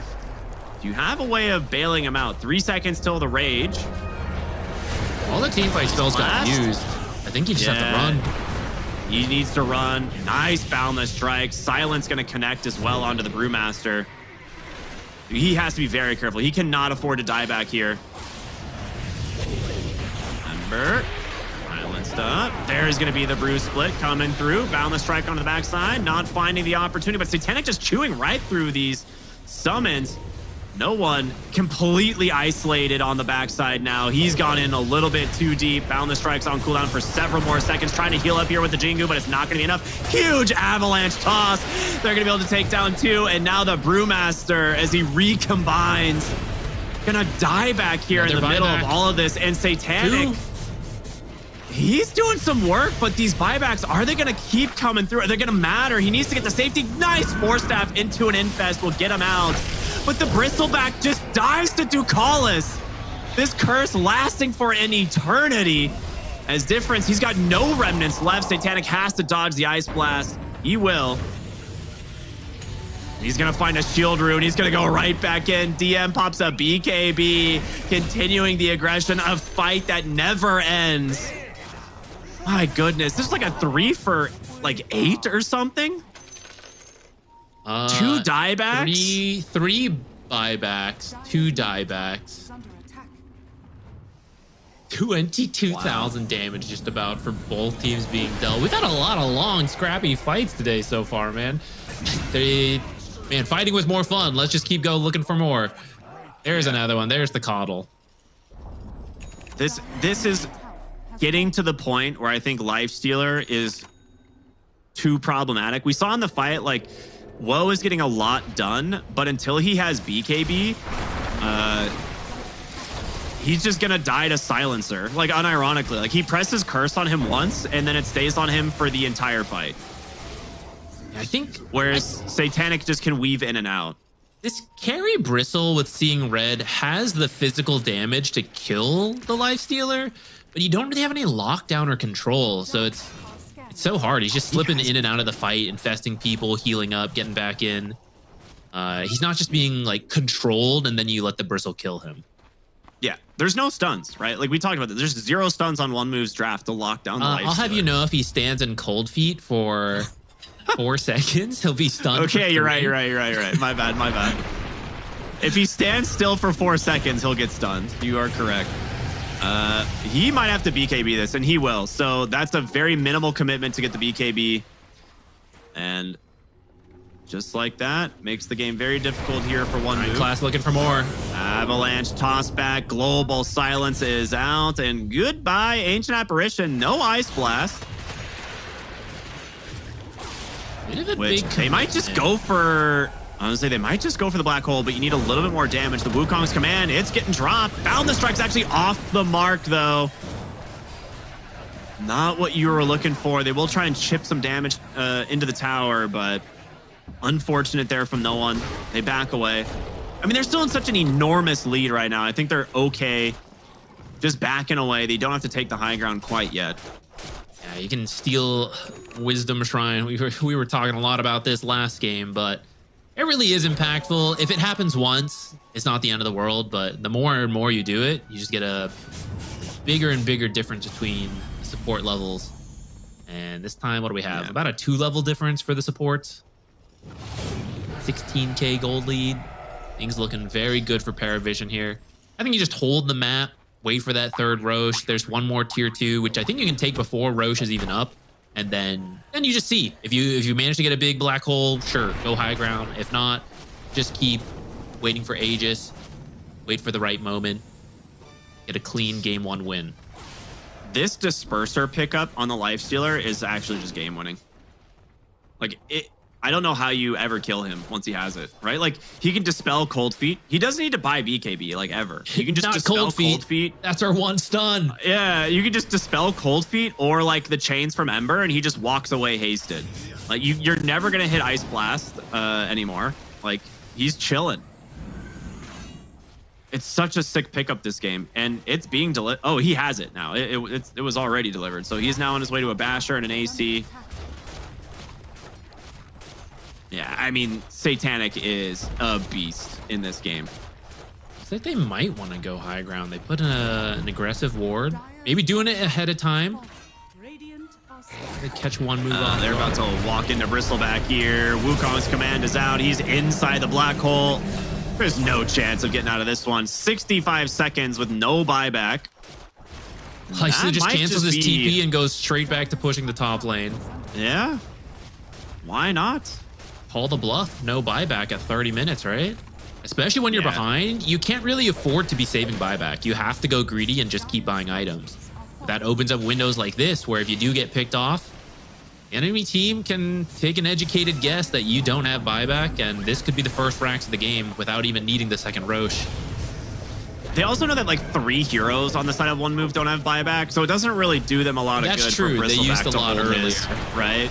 Like if he has buyback, it's not that great. Oh, that is not the toss I think they wanted, but it will turn around. Huge amount of damage right into this Brewmaster. Does manage to get the split off, and no one will pop the BKB. They're going to back away as the Bristleback's respawning. And Lifestealer back to full HP off that Infest.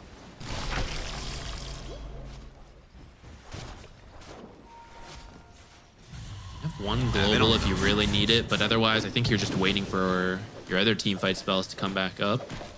Yeah. Monkey King's also going a Disperser. I mean, he's really good this game. I mean, even as the mana burn's also really sick too. Yeah, that's what I was gonna say. Even as you have the BKB to deal with the silences. I mean, if you don't have mana, you can't cast any spells.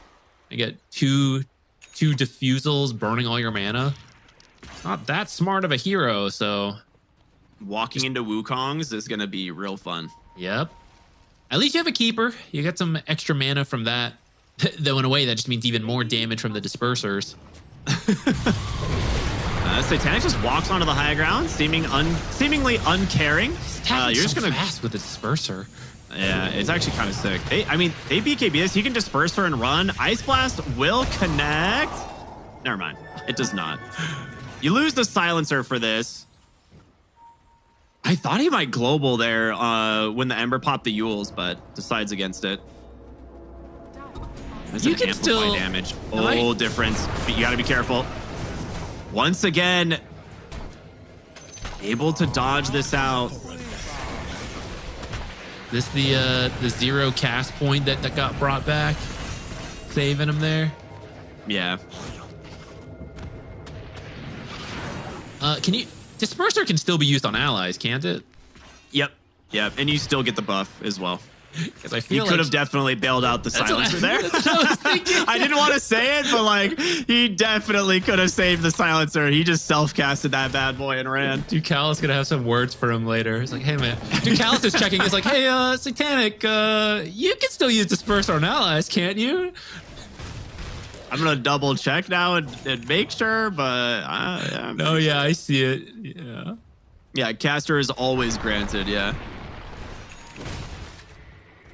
What can you do? You know. Like, don't worry, no one's my real homie. No one will definitely use it on me.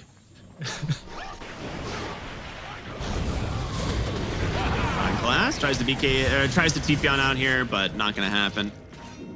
They are wrapping around, and DM is in a pretty good spot to find these heroes for the black hole. In comes the Bristleback, Boundless Strike doing a lot of work. There's gonna be the global. Ducal in some trouble. Black hole. It only catches the Bristle, but it's gonna be enough anyway. That is more than enough damage, and now the Ember Spirit has to back out of the fight, as well as this Brewmaster's just taking so much damage. DM, he might burn here. He does. All right, a really good fight here from one move, but can you deal with Satanic is the big question. He's got a rage. They're gonna buy him back on the Ancient Apparition. They're just gonna TP on home. So, I mean, that's a 3 for 2. A buyback though out of your Bristleback. Doesn't feel super great, but Who buybacks, you're gonna get Roche but off it gets of it. you Roche.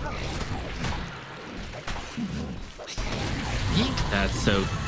I mean, it's definitely worth it with how far behind you are. Getting Roche when you're 21,000 behind is pretty enormous. Yeah, that's wait, true. hold on. Are they actually going to get this? Satanic's just walking You have in. to commit for it, I think. Oh, the avalanche! He doesn't have any items. Oh, Oh, my goodness. They actually see no one on the backside as well. Pops the Disperser, Avalanche Toss. Ice Blast is going to connect here onto just the Tiny, but Satanic, can they kite him out? He's just dead. He didn't walk into the Roche pit.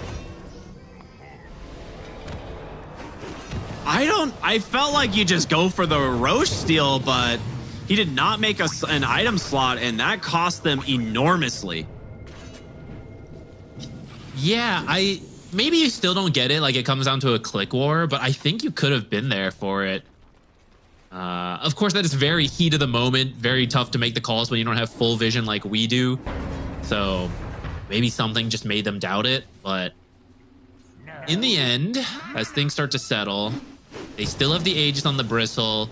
Cost them another buyback, though. Ember. The gold lead did shrink a little, though. I think like 3,000. So I guess overall, in the end, worth it for one move. Maybe just not quite as clean as they were hoping. Yeah, I think Paravision definitely could have played that a little bit better, but overall, I think they're still pretty happy with their state of the game. Disperser comes out, no one gets the kill, got a TP on him.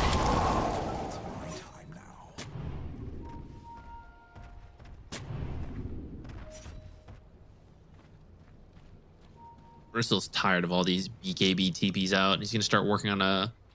He's got the Sange already, Abyssal Blade queued up. You don't have buyback, so he can buy this out shortly. Needs just a little bit more money. And he needs some cast range, and then maybe you can Abyssal the Enigma during Black Hole. That sounds epic. Aether Lens Bristleback, sign me up. We saw one. I'm trying to remember. It was a long time ago. We saw it happen in a pro match. It was Coddle Abyssal. Was it? Yeah. It was Coddle Abyssal Blade. I remember that one. Yeah. Woe has 0 mana. And he's just dead. Okay. That was interesting. That's your Aegis. Satanic needs to back, though. That's an amplified damage lifestealer for you. Not the Aegis you were hoping, but they will at least back away, hold their high ground. Still a 20,000 gold lead for Paravision. Tormentor should be up, right? I think it should have respawned by now. It's up. I don't know. So, Ducala still doesn't have his guys. Come on. Yeah, Get it I for feel him. like at this point, no Aegis. you have to go for Tormentor now. I think that's a big play because you're either getting it for Lifestealer or for Silencer, both of which are good. Infinite scaling on Ducalis. Come on, guys, help him out.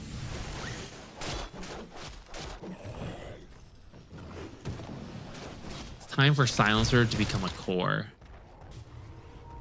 Speaking of cores, I think Tiny is a core, dude. Blink, Shadowblade, Echo Saber. Because he got the shard for free off first Tormentor at 15 minutes, he already went from being pretty farmed to like, all right, I guess I'll just transition to like actual core Tiny. Yeah, this is a carry build with the blink first. So it is.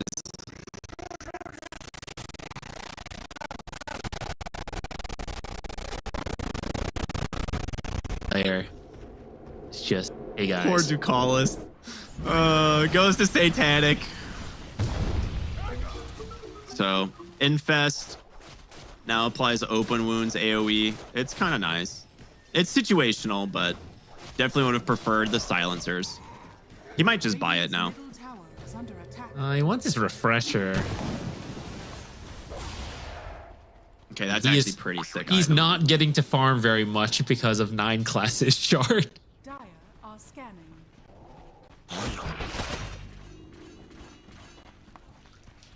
And I have Scotty for the Monkey King, actually. Very cool pickup.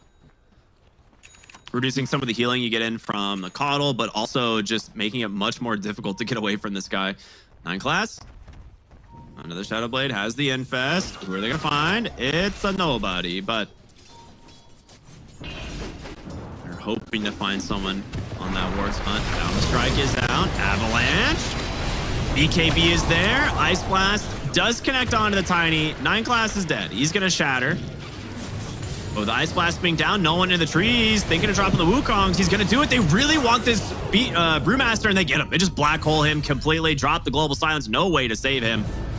And now, looking for more. He's going to buy back into this game. The question is, what else can they get out of it? They wrap around, take down the Silencer. No one in some trouble. Oh, is he going to get the kill? He does with the Disperser, but caught from the Yule Scepter now. No way out of this one.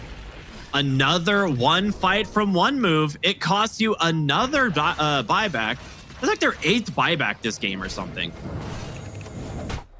Yeah, they're getting just enough out of their buybacks where I think it's okay. Like, it's not, oh, that's a bad buyback, but it also doesn't feel like, oh, that's an amazing buyback, because it's like break even buybacks every time. Yeah.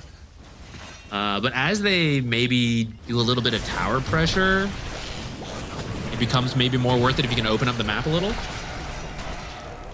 Satanic does not have an MKB to deal with the Brewmaster. He had one queued up, I think, at one point, but maybe the Monkey King's going for it now. I'm not 100% sure. At this point, the Brewmaster is not super easy for them to burst outside of the black hole. And in this last fight, you commit, you know, black hole and global silence to kill him, and he just buys back. It really puts you in a weird spot. Okay, Lifestealer does have MKB now. He buys it. All right. We haven't seen the massive black holes. It's not quite as easy for them to force their opponents to group up, especially with someone so evasive as the Ember Spirit with Chakra Magic reduced cooldowns. Honestly, Paravision being like 20k ahead in these fights, you don't really feel it. Like, one move is actually playing really well. The Ember Spirit has been taking his time entering the fights, like playing kind of slow. And since he has the Aghanim Scepter now, it's like once Global is done, he's able to kind of try and look for these heroes on the back line. And it's paying off. Yeah, I feel like they got to give some farm priorities to Ducalis, because I actually think double global is massive in these fights. Everyone has their first dispel item at this point as a way to deal with global, but what about the second global? What do you do with that? But he's, you know, he went back for the 4-staff first, never got lucky with the shard. His farm speed's just slow.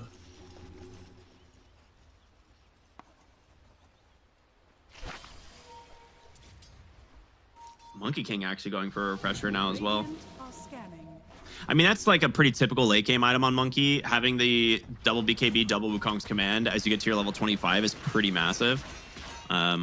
Smoked up difference here in the mid lane. Oh, just off the mark with a Boundless Strike there. 9 class jumps in, the Yules, the Wukongs, there's the global silence, and without a way out of this one, they take the Ember Spirit. Now he does have buyback.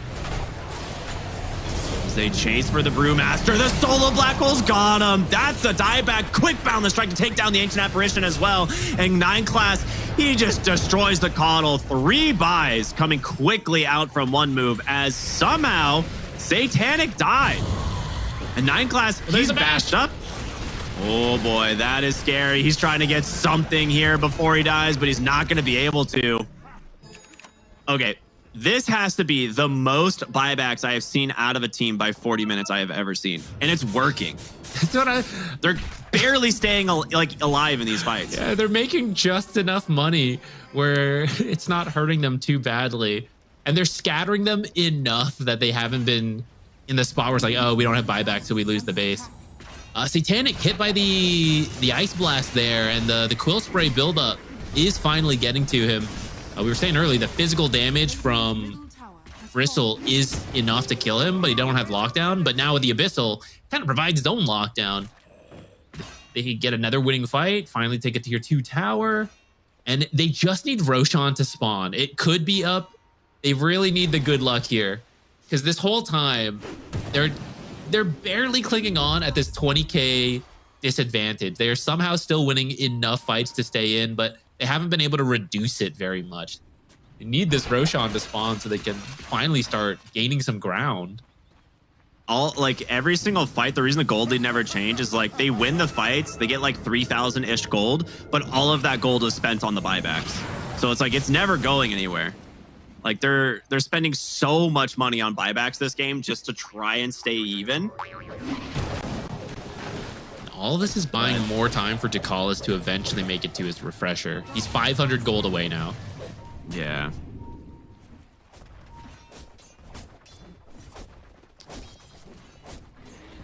You also saw the difference of the Wukong's command additional ring in that fight. It's impossible for the Ember Spirit to get out of it. And he has an Aghanim Scepter, right? Like it's one of those things where you would expect an Ember Spirit to be able to kind of dance around this, but not easily. Bristleback went Moon Shard for him for more bashes. I don't think he's gonna win that. Oh, there it is. The refresher is online. This is gonna move off guard. I mean, they definitely know he's been building it, but if he can keep it hidden for now, that double global silence might be what turns these fights finally for Paravision into like a game-winning scenario. It's an Aeon Disc on Ember, so he should be able to get out at least once out of that combo. But Brewmaster's the only other one who has 2 Dispels, Lotus and Manta. So everyone else is going to have to deal with the second silence. Time to debut it. I mean, Bristleback's not the hero they really want to go on. 9 class.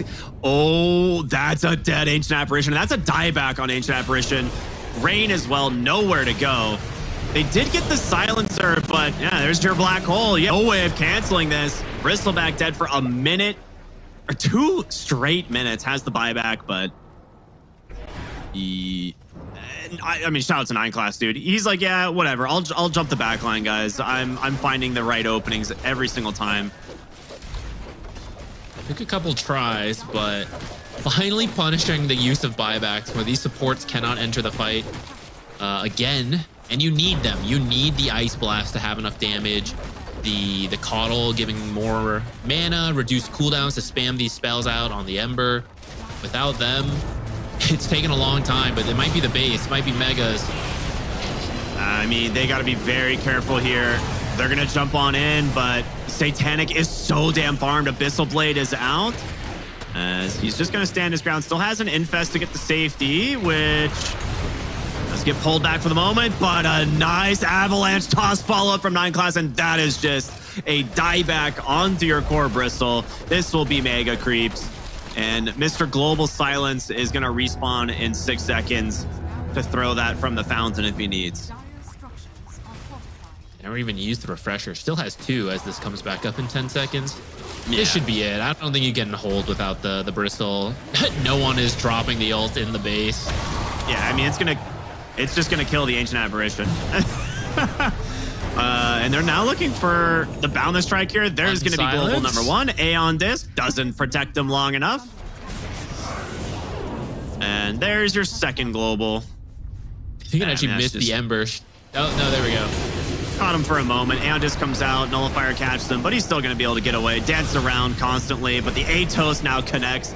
They want the kills more than they want the throne. And, well, Paravision looking real good here in this game. Yeah, props to One Move, though. They were 20K behind, but kept finding fights. In a draft that I didn't believe in. I really thought Paravision was going to have this and just kind of like roll over the game, but One Move really fought it out, and it felt quite close that they were at that tipping point of being one less buyback in a given fight is needed, or maybe get like 1 extra kill. Maybe they would have done it. Yeah, it's just the core matchups are so hard. And the fact that Tiny was having such a good game from the start and then also gets rewarded with the shard from First Tormentor, it turned his game into something completely different. Like, he went from being like relatively even on net worth, like around 3,000, not too much in front of the other supports at like the 14-minute mark, gets the shard, immediately passes like the Ember and the Brewmaster, and stays ahead of them for like the next like 6 to 7 minutes because he can just farm. He doesn't have to worry about tree toss cooldown anymore. So he transitions into a full-fledged board, ends up having like Revenant's Brooch BKB at the end of the game, and he's like one-shotting Ancient Apparition and Keeper of the Light on the back line. It's like, you just don't expect that from a 4-position Tiny that, you know, in the game. But 9 class absolutely owned. Yeah, he really did. But so did everyone. And that's the thing. Yeah. I think their draft set them up for success. I want to see what game 2 looks like with One Move. If they can get a better draft, I think they played pretty well. So I'm excited to see you guys. Short break. We got some highlights. And then game number 2, we'll see what changes they bring.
Ну, наверное, запоминающегося такого какого-то момента определенного не было, потому что это тоже такой же промежуток, как там и от 12 до 13. Все это одни и те же промежутки, но с разными рангами. Самым сложным было, я был на аренде Virtus.pro. Мы не особо там хорошо выступили. Я из этого был немного, не в самом лучшем состоянии духа. И вот было сложно с этого перестроиться на паблики, но в итоге я за пару дней как раз и апнул 14 после того, как мы уже там все проиграли. Я собрался с мыслями и смог 14 пробить. Вот сейчас почти 15.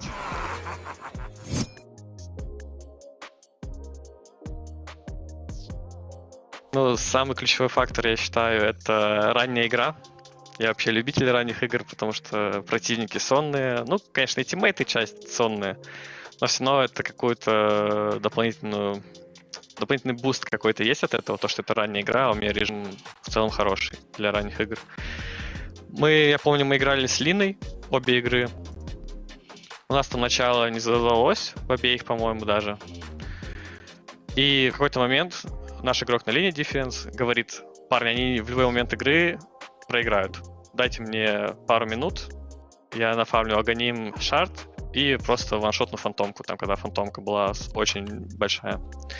И мы знали, что мы вторым номером от хайграунда сыграем, никто не был на какой-то дизморали. Мы все верили в то, что пройдет какое-то время, и враги ошибутся. Либо мы сами хорошо сыграем. То есть мы просто были уверены в том, что на любой стадии игры, что бы ни произошло, мы выиграем. Поэтому, я думаю, это стало ключевым фактором.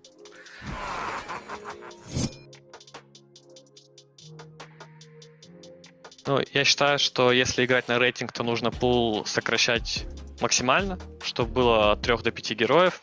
Но там, когда мы играли с Virtus.pro, тогда я для официалок на многих героях играл, просто чтобы так пальцы вспомнили. И поэтому на героях я помню Лич, Виномансер, Феникс, Энча. Вот на 4 героях. Я люблю в пабе именно сильную линию и занимать зоны. То есть я люблю, когда мой герой один может выбить противников с зоны, либо законтролить ее и потом выйти. И вот все эти персонажи, в принципе, выполняют примерно одну и ту же функцию. Поэтому вот они.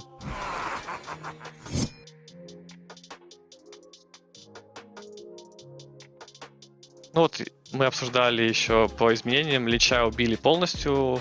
Он был имбой из-за 3-го скилла. Его механику удалили. Все, герой, я думаю, пропал еще до следующего апа какого-то. А Виномансер, я думаю, он сейчас больше 4.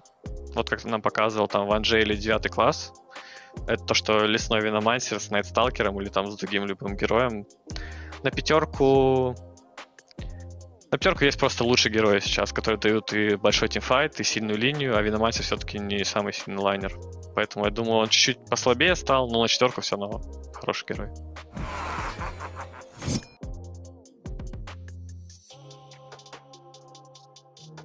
Но вот если говорить прям по подготовке, 5 матчей, 5 пабов в день, 4 КВ, от 4 до 6, и там 2-3 реплея. И все это миксуем с хорошим сном, прогулкой там час, где-то полчаса, час. Я думаю, так и готовимся. Поэтому мне не сложно. Если я все это соблюдаю, мне не сложно.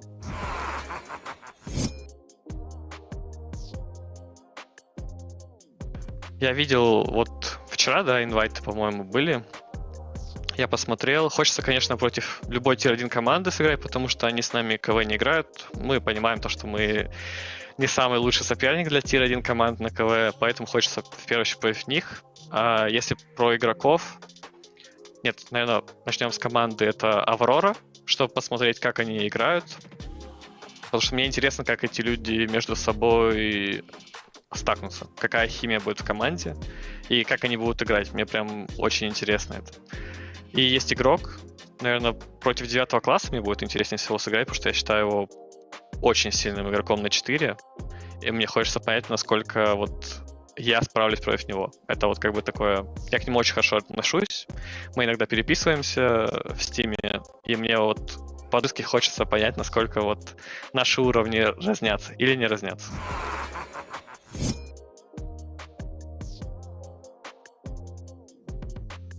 Мне очень нравится механика в Лиге Легенд. Это руны, которые ты можешь руны выбрать перед игрой специально для своего персонажа.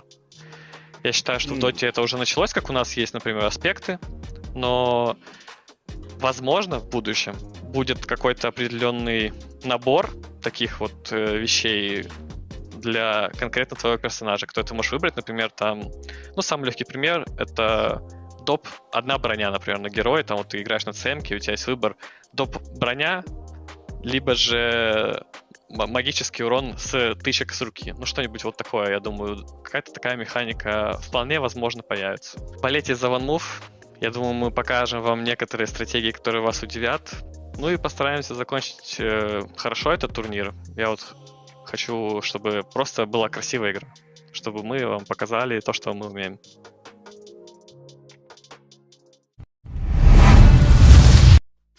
Welcome back, gamers, here to FISSURE Universe Episode 4. My name is Cryptic here with Z Quixotics. It is Game 2 of Paravision versus OneMove about to begin. And Game 1 looked really clean from Paravision overall. I don't think they really made a lot of mistakes. It was really just OneMove, like, clinging onto the game with buyback after buyback to try and draw some of these fights their way. And Paravision, just slow and steady, patient win. 24 pick Lifestealers seem to be way too good. We'll see what happens in the draft here to change. But Zach, what do you think needs to happen for OneMove? Like, you didn't really believe in the draft initially. Yeah, they made I'm always open to being wrong, right? Especially with the new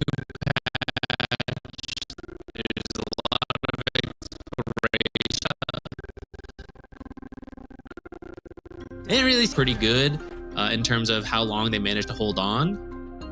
Now we're gonna see some Tinker. I don't know how he first made pick. in the pool. Probably a support Tinker is what we see the most. Ducalis and 9 class both play this, so a little bit of flex there.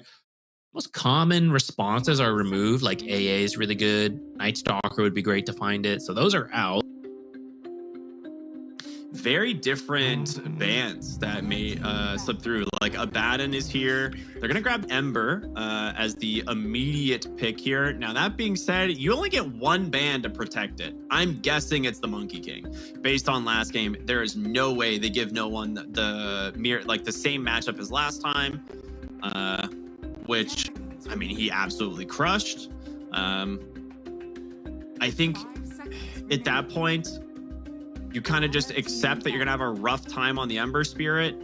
Still, I don't know what they're gonna pick in as the counter for no one here, but they have a sniper still in the pool, which I think they respect banned last game. Yeah, I mean, that's the thing with Ember mid. There's actually a lot of counter pick options, and it's your choice of what you want to play against and what you think will show up, you know, in the bigger team grand scheme of things. When you have a Tinker, you want some more active heroes. Tinker wants to be able to farm in the back. So I would lean away from something like a Sniper, which kind of does the same stuff the Tinker does. I'd be open to the Monkey King or Huskar. It's kind of scary with AA already out of the pool. I guess you could do like a Doom off lane. But those are some of the better heroes versus Huskar. You do have last pick on OneMove, so you at least can't be like last picked Huskard. You got something going for you. But you're right, you got to pick your poison here. It's actually the Tide Hunter. Interesting. Okay, I mean, I'm sure you just still pick the Monkey King, right? Monkey looks good to me. Yeah, I mean, maybe you don't even feeling too threatened by Silencer, but it's not that bad. Maybe you don't even have to run the Monkey King mid in the end, right? We talked about that in the last draft. You have that flex value, so it could still just be a carry Monkey King if you do want to shift things around. Maybe stealing the Silencer to protect versus the Enigma. We don't see the Gyrocopter ban, but you do have the 18th pick for Paravision. So maybe you see the matchups and then you grab the Enigma and then ban out the counters. So this Silencer, it's already been a pretty decent like Silencer patch outside of Enigma specifically.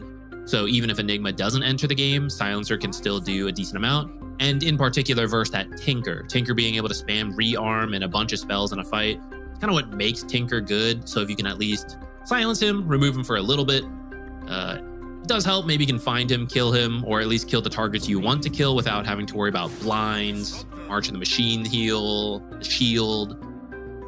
Whoa, that's a cool one. So good luck getting out of Wukong's command now. So they still managed to pick up a hero that is pretty good at countering the Ember Spirit, or not the Silencer. Yeah, getting the silence out now from the Disruptor. Kinetic Field just in general is really good with the Monkey King, like not with anything else. Like being able to just make it so that whoever is in Wukong's command, you just Boundless Strike, Kinetic Field them. And unless they have BKB, they are not getting out. So kind of cool. I think you should go for strong lanes as a response, because you know this Disruptor's Tinker not strong in lane. Yeah, you know Tinker wants to be very, I don't want to say slow, but very greedy. He needs space, and Disruptor wants to be playing from ahead. So if you can pick strong heroes to really like push the tempo, push aggressively, Disruptor's going to have a bad time, and then Tinker isn't going to get to be as greedy as he wants. That makes the Tide ban make more sense than ever, because it's one of those heroes that like you don't really mind leaving in the lane eventually, and then Tinker just gets the space to farm. So in the past with, I mean, pre-Paravision days, some of these players used to run like a Centaur off lane with like a 4th position roaming Monkey King, right? So you need something like that, and Tidehunter is probably the best version of it in this current patch. And now that he's banned, you might need to play more in the lane. I'm trying to think what that could be, because Silencer makes it really difficult. Dire team ban. Oh, that's I thought was a dead hero. They grabbed the Morphling here. Interesting. I mean, strong in lane against the Darkseer and Batrider for the most part, but you said the one thing that they struggle with is that they need strong lanes right now, and you now have a Morphling Disruptor lane against Darkseer Batrider, which seems pretty dang strong. I think it's decent.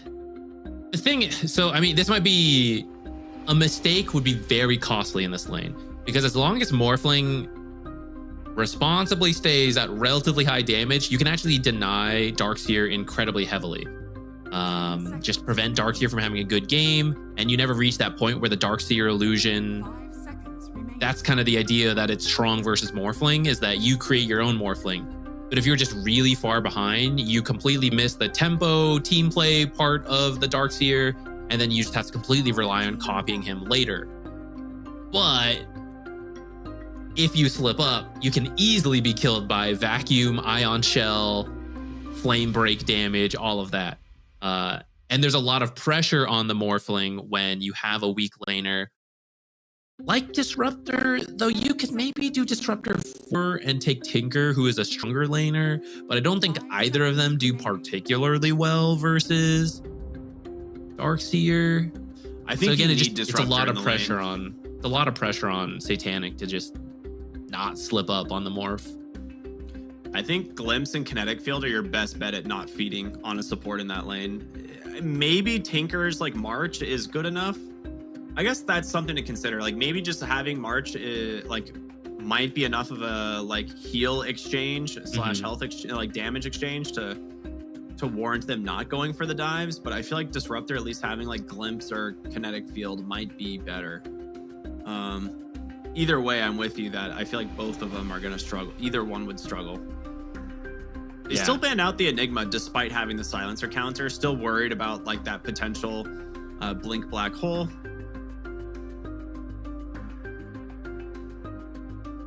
I think if you let Morphling, if you give Morphling a good start, you can then bring the Disruptor mid, where Ember has to be very careful, and you who don't have the tools early as much to deal with the glimpse and the kinetic field, and then you let Monkey King punish him there. So it could be something they're looking to do. Now you got this Bristle as well. They banned the Lifestealer. Didn't make that mistake. Yeah. The one thing I will say that's really funny is they picked the Bristleback into the Silencer. Yeah. I would really like a Snot Rocket with a like Vanguard Lotus Orb Rush or something like that on the Bristleback. I think it would be really good. It's an incredible Lotus Orb game. You're against Bat Rider, Silencer, Ember Spirit. Like Lotus Orb value is super high.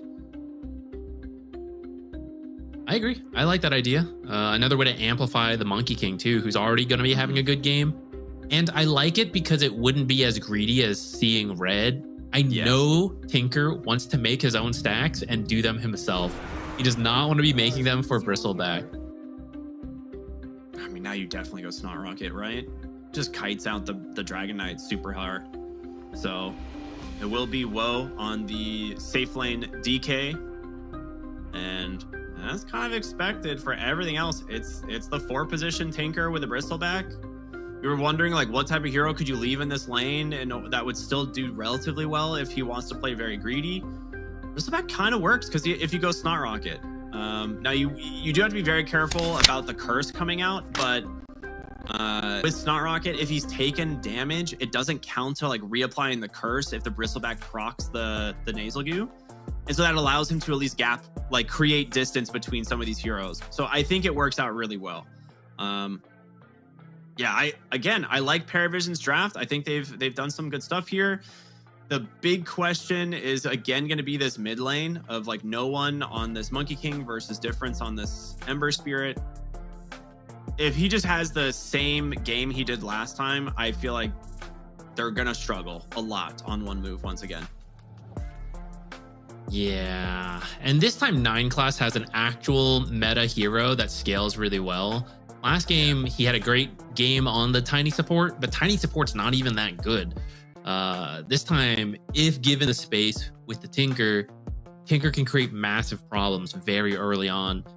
Global is good against it, but Global's a very long cooldown early, and Tinker, you don't know, has very little cooldowns once he's level 6. So maybe one fight doesn't work out, but once the global's over, as long as you haven't lost too many heroes, even if you have, you respawn. It's like, okay, now we go again. Now they don't have global. And you can really bring this tempo against one move. One move, they're going to have a good start. They're going to have to play the lanes well and get to very clear timings. You know, the Darkseer, pick up a couple of auras, start grouping around, blink on the Bat Rider. Then I can see that working out.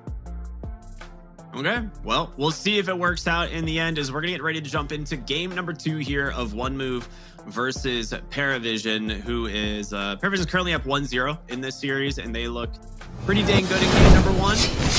Helped out that they got the 24-pick life stealer in last game, but this time, a little bit of a different draft. But yeah, I'm with you. The biggest question is going to be how much of an impact 9 class can have on this Tinker as well.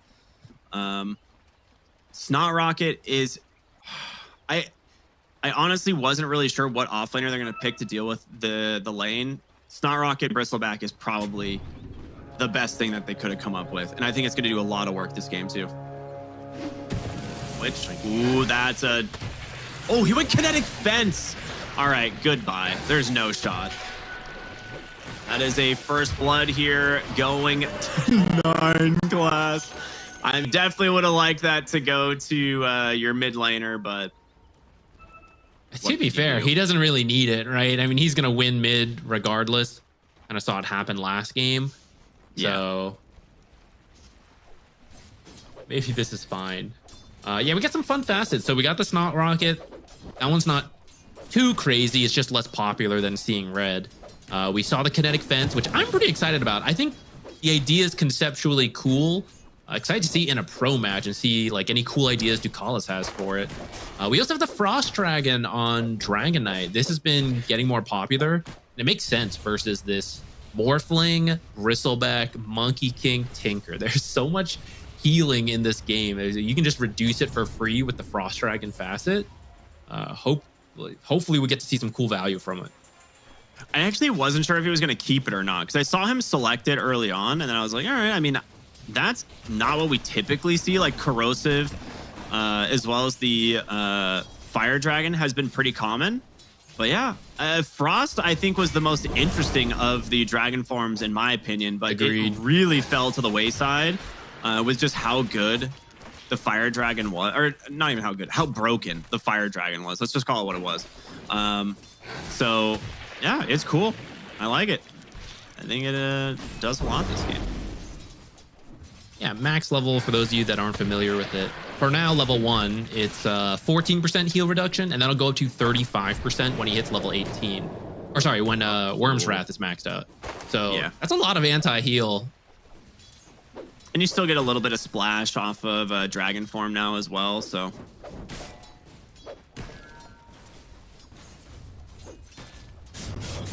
All right, it's around this point that Ember stopped getting last hits in the last game.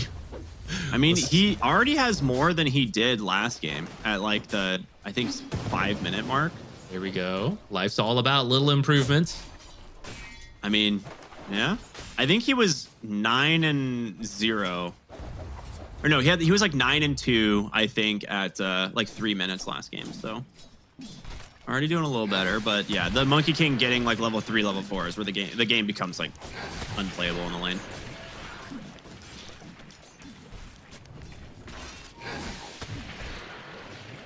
I'm really curious to see how they fight over this Lotus, because Tinker and Bristleback both sound very good at playing for the Lotus, especially with Snot Rocket and the March of the Machines. So, see what they can do. I don't think you could fight it with these matchups. If you had a different carry, I think you could. But Dragonite is stable, but not really that high damage of a hero, especially with Frost Dragon. Anti-heal is not the same as actually doing damage to kill at a Lotus fight. 9 class starting the game with boots because he gets first blood is actually really problematic for the silencer. Like, he would probably get a lot more damage to stick on this hero otherwise. So it kind of hurts.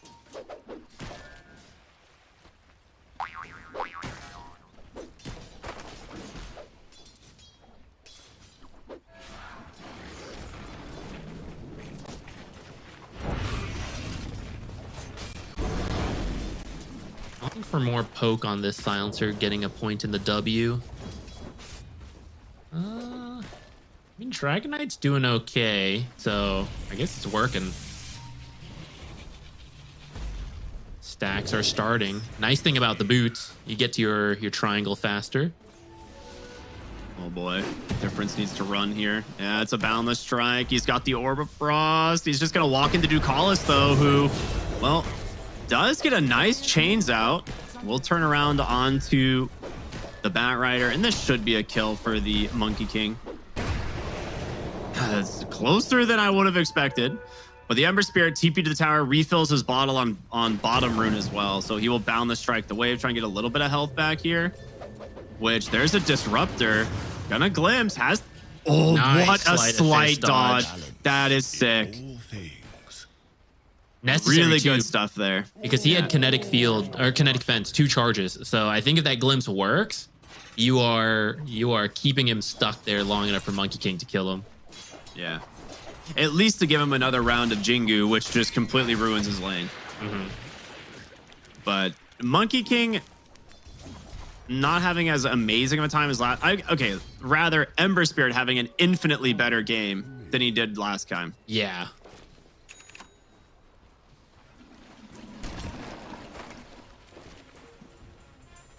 I wonder what changes happened. Maybe he just needed to warm up in the matchup. He did a lot more dragging from what I saw. Like, he was dragging the lane way more. Oh, he gets the deny on the ward at least.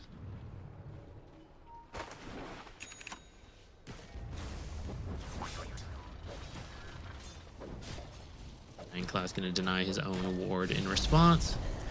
Perhaps a little bit of a dark game to start here. Another stack coming in. I think this is the 4th stack, 3rd stack already. So 9 class setting himself up to really pop off once he gets more levels in March of the Machines.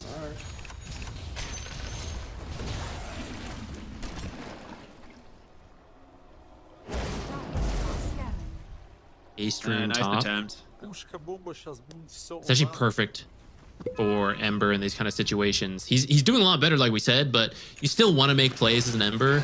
And typically when you fall behind someone like Monkey King, you try to make plays on the sides to catch back up.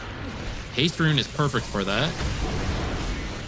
Oh my god, so many Nasal Goose stacks on him bottom lane, and they're going to try to go for Dan, but again, the Snuck It Fast just makes it way too difficult, and now March and Machines into the Blood Grenade. They're just going to dive. Huge Boundless Strike coming through as he's just trying to dance through this. In comes Difference on the Ember. Gets himself an eye kill. No one. Does he have the ability to join the team? It doesn't look like it. He's just going to TP back to the mid lane. A 1-for-1 trade. Overall, pretty good there from one move. Radiant are scanning. Difference might be able to push this into a Wisdom Rune as well, though.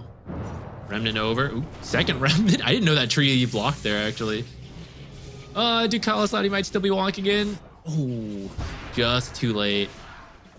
He doesn't have a Remnant left, so One he more might just get came punished up. for this. Yeah, but if they can get vision for a glimpse, they won't get it. Balance in all things. Very well played from Difference. Yeah, that was sick. That's a really good stuff there. Way better game from him already. I mean, we've been saying that over and over, but it needs to happen, right? Like, you can't really let no one just crush the mid lane and do whatever he wants this time. Yeah, and I gotta say, I respect the confidence. You know, you get wrecked in game one in the lane. You know, have a playable game after that. But then to game two, you go into it, you're like, yeah, pick me Ember again. It's like, do you want us to ban Monkey King? It's like, no, I got it. Like, I learned, ban something else. No one's in trouble here. Does get the Wukongs out. Difference is actually out of mana, but the Batrider is still stacking up so much damage here onto the Monkey King. He gets the Jingu, barely gets the heal. That might be enough to keep him alive and sustain him through this. He just needs one more attack. He's got it. Oh my goodness. No one with a double kill. No one back to being in control of the mid lane after all of that. Yeah. He has regained his fight for the power 1,000 rune. gold lead over it. Oh man, if Ember had just a bit more mana, some of that comes to having to use so many remnants in that bottom fight. Yeah. Throwing them out's free, but actually jumping to them costs a lot of mana.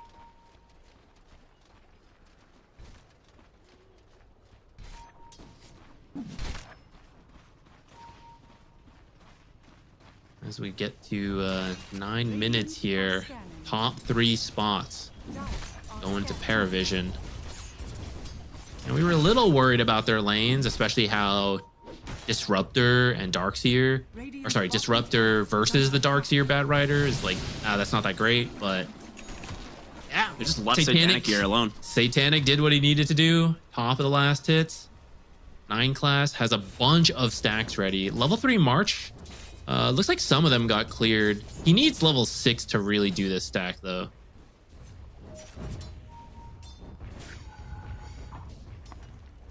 And with the Morphling, I'm assuming he's just going the Vlads, right? Like, that's probably what you want to do in a solo lane for the most part. He has the Morbid Mask, and it looks like he might just go straight to Manta. Okay. Not everyone does the Vlads. I kind of like it this game. It's really good for his other cores. Yeah. But maybe he doesn't want to get it to the exercise. Morphling if Morphling copies him. Or sorry, the Darkseer if Darkseer copies the Morphling. That's a good point, actually. Giving the team that aura would be pretty rough. I feel like it's better for your team than the opponent team, though. Yeah. Well, they managed to clear up the Ancient stacks. The smoke doesn't really connect onto anything there from one move, so they're going to try and clean up their own set of stacks with the tail end of the smoke here. The Ion Shell, it's actually so funny that these just neither of them force them to move at all. 2 Marches out in the mid lane. Should easily clean up this wave. Tinker is off to the races, man. This is where things start getting scary. He be tinkering. Got the mana draft as well. That's pretty much the best neutral you can get. Yeah. Just need mana regen at the start of the game.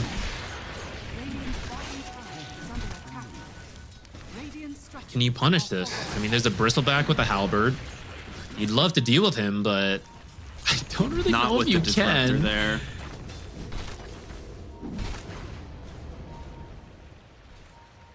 Titanic's coming over, so they just want to start clearing up the map a little. Yeah, Open up this is some a good space for the Tinker. Yeah, good rotation with the tail end of that catapult there. And you just have the Tinker to deep push mid, so they're not really getting much out of this. Like, Tinker's net worth is just exploding right now. Yeah, all the tier 1s are pretty healthy. Mid is the lowest at about half health, and that's exactly what you want as Tinker. You want to make it to level 6 and have as many towers as possible, and the enemy to have as few towers as possible. And then you want to hold that until you then get to like level 12. And then you don't care as much about towers because you have a much easier time showing up to fights by going to creeps. But if you don't have those tier 1 towers and you only have level 1 ult, it's very difficult for you to play greedy and still join your team for fights. I say that, they are going to lose the top tower, so that's 1 down. They're trading Potential some trade, mid though. damage for it. Not enough to actually take it, though. That is the global. Is that for bottom? No, they thought they were going to get Monkey King on the tree, maybe. Okay, well, global down. Now And it might be instead, they're Ember. just going to static storm the Ember. Glimpse. Okay. Okay. Now, this is why I didn't quite understand the kinetic fence pick, I'll be honest. You have Wukong's command. I thought for sure you just trap him inside Wukong's command with the kinetic field, but the fence, maybe it's a little bit better against heroes like Darkseer and stuff. I don't know.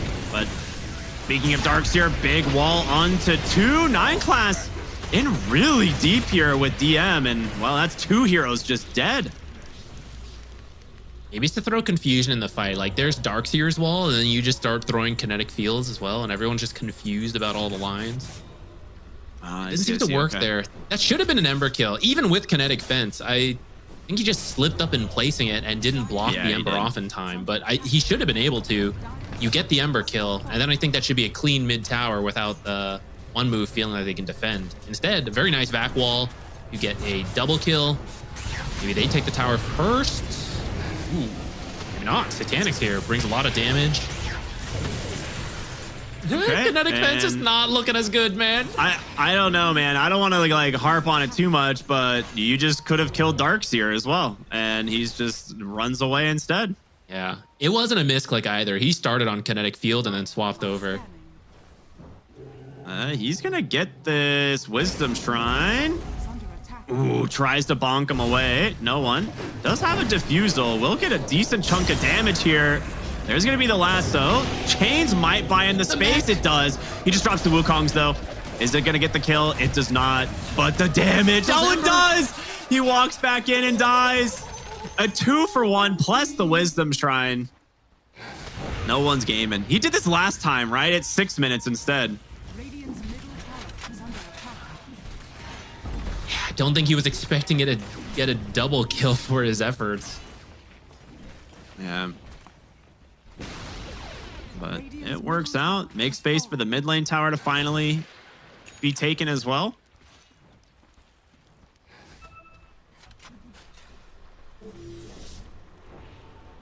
Nine classes net worth is getting up there. He's not that far behind the Ember Spirit. Just 500 gold.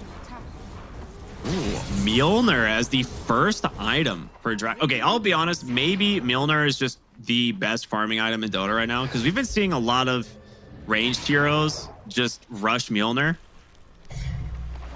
So I'm not too surprised. It's going to be a fight for the Tormentor. See, oh, Ward. Sentry is going to scout out a lot here on the high ground. So wrap around from the right side. Okay, on cooldown 25 seconds. I will say this is where the potential of kinetic fence could be kind of huge. Both teams posturing. You can't start the Tormentor until you deal with this. Like if you try to do Tormentor and they close in behind you, you will just get wiped. I don't think that'll be worth the 1,400 gold for the shard. You know, you can bump it up to like 2,200 for the gold you get, but you don't want to get wiped for that. Ember sees the back line.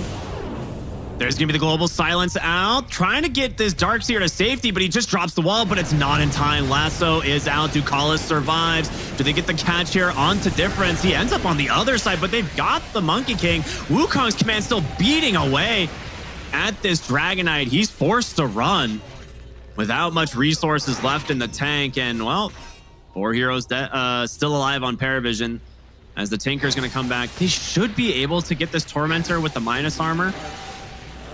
Especially with Tinker coming back in to help. Yeah, Tinker's the one that made the difference there. The heal's going, the defense matrix. You still lose your monkey, but you buy enough time. Okay. Silencer came in to try and steal this away. Ends up dying instead. I love seeing these kinetic fences. Okay, they added, while we have a moment, they added kinetic fence charge at level 20.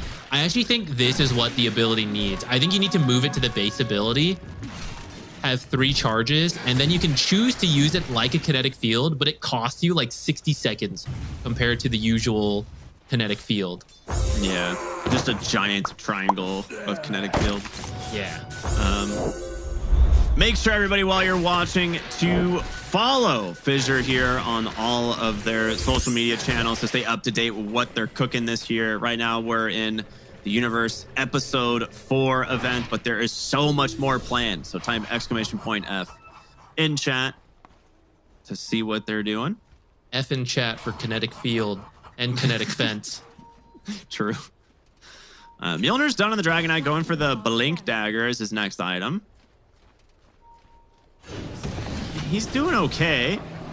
Down the strike. Gets a surge, and he's gone. You have the ult. Maybe just couldn't make it quite in range.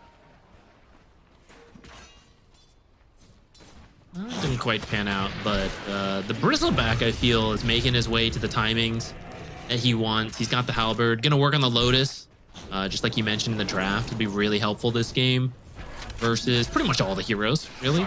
Yeah, it's such a good Lotus game. Ember Spirit, when aggressive, tries to find the Disruptor and gets punished for it. I feel like you kind of are in a situation where you might need to make those plays right now, and it just didn't pay off. I don't know if you've noticed the net worth, but after the Shard went to the Disruptor, he is now past the Ember Spirit. Yeah, which is... that being said, that is a dead Bristleback. That's a good find. That's the blink reveal from the Batrider. Or was that not even blink from Batrider? No, he hasn't, yeah. Okay, it was, okay. I guess it is surprising because Ember had such a better start, but maybe his life's harder into this Disruptor, and the side lanes he could go to were just not as good as last time.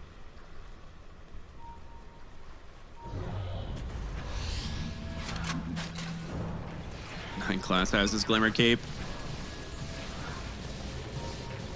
That's the thing. I don't think Paravision's even pressured to be up this much gold this early, because I know he was nerfed, but in my opinion, Morphling still outscales Dragonite.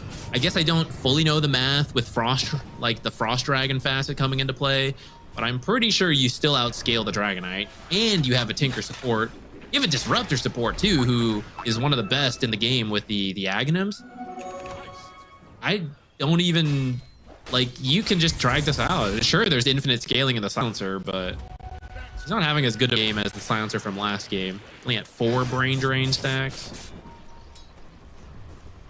Ooh, he's going Midas though.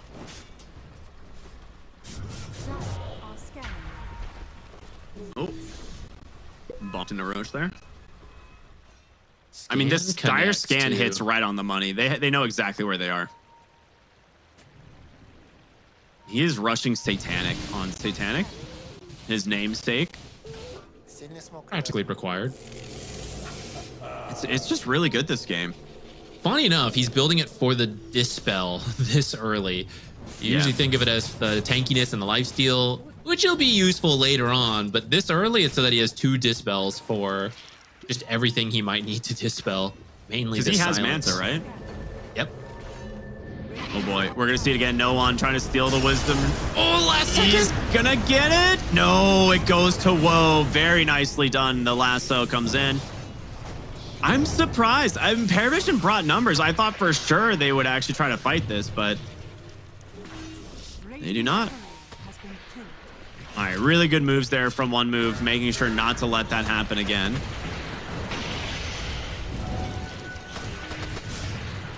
All right, we'll see if they can actually finish off the M here. The Nasal is stacking up. There's a big global. It's gonna pretty much guarantee this kill. And with no Monkey King either, the chance of this fight happening is over. That is a big series of kills there for One Move. Plus, they finally get a Wisdom Shrine. I didn't realize the channeling was shared so that Monkey King did 90% of the work and then Dragonite can do the last 10%. I think we should up this mini game. It should be like a tug of war thing. You know, you channel it 90% of the Dire. Now they have to channel it back down to 0 and then up 100% to the Radiant. Like, to really make that a full fight there. No one should have had more of a chance. Yeah, that's like a Heroes of New Earth mechanic, if I'm not mistaken. Or not here. I'm sorry, not Heroes. Heroes of the Storm mechanic. HOTS has that type of tug of war on like certain objectives, if I'm not mistaken. Yeah, let's do that. We took their talents, take their channeling tug of war. Yeah. Awesome Right, heroes, Roche but still get Roche uncontested here. kinetic field fence. I'm messing them up, man. The kinetic fence blocking people off. I love it. Just in case anyone was walking in. Pat Ryder is going to rush Aghanim Scepter. It's interesting. Double lasso. I guess you do need the lockdown. You don't have very much in your team.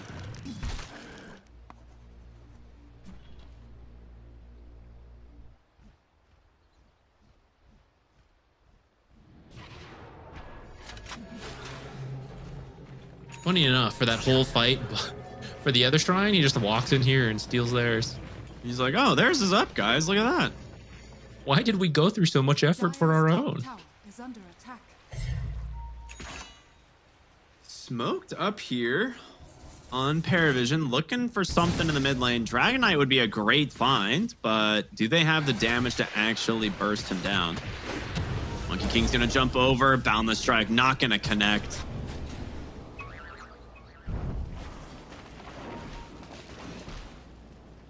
I mean, there's no way they find anything off this smoke now. They are all gone. No, but you did push up with the creep wave. You have the Aegis on Satanic, so it looks like a mid tower should be secured out of this smoke. That's not too bad. Yeah.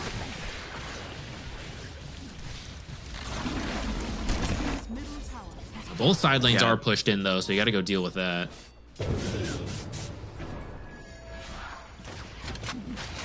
No one on the hunt. Difference. I mean, he's out of mana. Will get the TP, though. All right. I mean, we saw last game how good the Diffusal was on the Monkey King, and he's gone for it again here. Has that Manta for the Dispel, because the Silencer, like we talked about, can go Disperser. So you have the 2 Dispels. And then he still has the option of a BKB in the late game. Since Monkey King was top, they're trying to smoke and find a play bottom. Got to go quickly because Monkey is so fast, even without that facet. He's almost here again. Yeah, they're going to scout him on the ward now, so they do know he's coming back. Oh, Tinker on this creep wave would be huge. They get the blank to stun. The global silence is out, and like that, 9 class is dead. Removed from the fight, a big one. Ducalis will drop the Static Storm as his dying wish, but the lassos caught Monkey King. DM completely isolated off from the rest of his team. This is a huge win for One Move. 3 dead. As Satanic can't really do much of anything here. No one sitting in the trees hoping to maybe find an opening, but will not get it. In earlier games, we talked about the value of auras through a longer fight.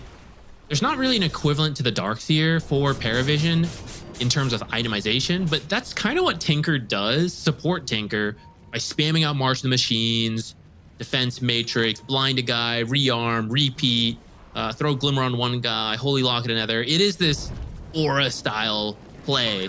And when you get found first, you just lose so much effective health for your team. Perfect find for one move there. The only thing better is like picking off Satanic at low health for free. But that really shouldn't happen this game. Yeah, not anymore with how farmed he is. But they're going to look for another Tormentor here as no one's going to come through the Twin Gate. And this should spawn any second. There it is. So this shard, who does it go to? It's no one. I mean, that's a really good one. Great one to get. Actually, does a Warp Flare break Lasso? It does. You cannot Warp Flare. I've seen it on in like when they're on the same team as like a huge blunder where like someone accidentally Warp Flares the lasso target. It instantly breaks the lasso. Okay, so maybe the same thing happens if it's on the opponent team and you're Warp Flaring the Bat Rider. If it is, that seems like a really good item to pick up eventually. For now, he's going to go for the Ags, which has been the scaling value of Support Tinker compared to the past, where you were mostly a heal bot, literally. Now you kind of go back into being a core. They caught Ducalis. There's going to be the global science. He got the Yules on, trying to drop down, maybe get anything, but he can't. Satanic. 5 seconds on Aegis. Silenced for quite some time. Pops the Manta. Big Wukong's command. The last is there, though. He needs to get out of this. He has the Satanic, though, to bail him out. He's going to live for now. And there's the surge for this Darkseer. Laser a little bit off the mark, but he's going to be just fine. Surprisingly, I thought this fight was going to go much better for one move, but that Wukong's command was huge. I think they really focused on the Morphling and the expiring Aegis, trying to catch him off guard with the free kill. But because of that, you forgot about the Monkey King, and it got an amazing Wukong's command onto pretty much the whole team. Sure, Satanic is, you know, in a bit of a defensive mode, but Monkey King now free to do all the damage. That is potentially a dead Ember Spirit here. Yeah, it is. Oh my goodness. Kinetic Field totally worked. All right. Trying to drag the wave here away from this lane of barracks. Satanic's going to give himself the surge and try and chase after him, but unable to. We'll just turn his attention back towards the melee lane of barracks and finish this one off. Air Vision finally cracking the high ground here. Just 28 minutes into the game. 9 class here to top up anyone who needs some health. Immediately get back to farming his own half of the map. BKB done on the Monkey King now, being delivered. So that will help him out pretty massively in some of these upcoming fights, especially since he's going for the Disperser as well. Mystical Gunpowder Gauntlet. That's a good one.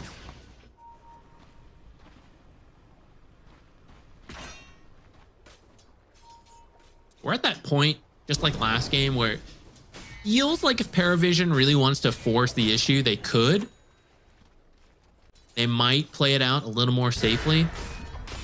Oh, Monkey King. I was wondering if you would notice that tree, but yeah, he definitely does. Monkey King will just boundless strike away.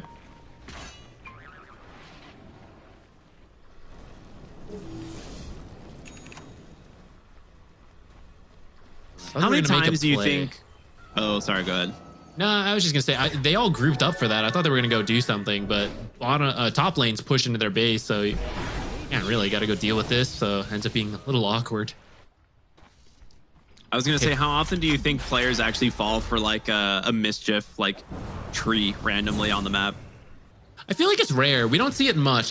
When he first entered and he was being played as like a position 4, we used to see that kind of stuff more, like pretending to be the trees and stuff, because it was such a new mechanic. But since then, we almost never see it. Yeah, we just see it used for the invulnerability. Yeah, the actual 5-head plays, you have to like cut the tree and then take its place. Yeah, yeah. Or you have to pretend to be a rune. Yeah. All right, that tier 3 in the mid lane, it's going down. You gotta respond to this. They're trying to push out the bottom lane here on the Ember Spirit. Maybe he's closing in on an important item, but chipping away at this tower with these morph illusions. And Tinker's farming, about to pass his bristleback. Classic. Izakaya definitely aiming to pass his bristleback. Guys, I'm supporting, okay? I'm supporting. I mean, we saw him play the Tiny, right? He essentially became a core. Yeah. Tinker can do the same and is in an even better spot than Tiny.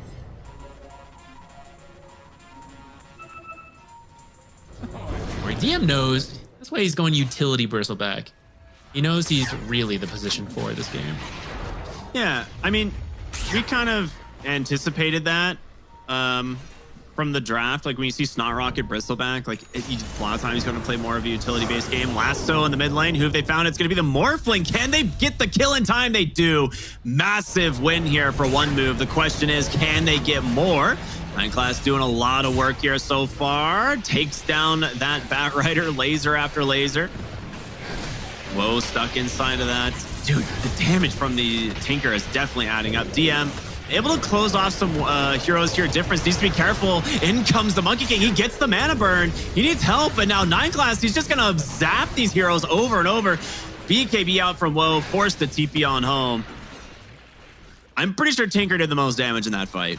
Yeah, dude, don't worry. Carry Tinker's here for his 4 supports on his team. Just heard make like him 8 space. lasers. Oh, up onto the high ground. Need to be careful. Wukong's is out. That's a lot of Nasal Goose stacked up, and he cannot get the safety.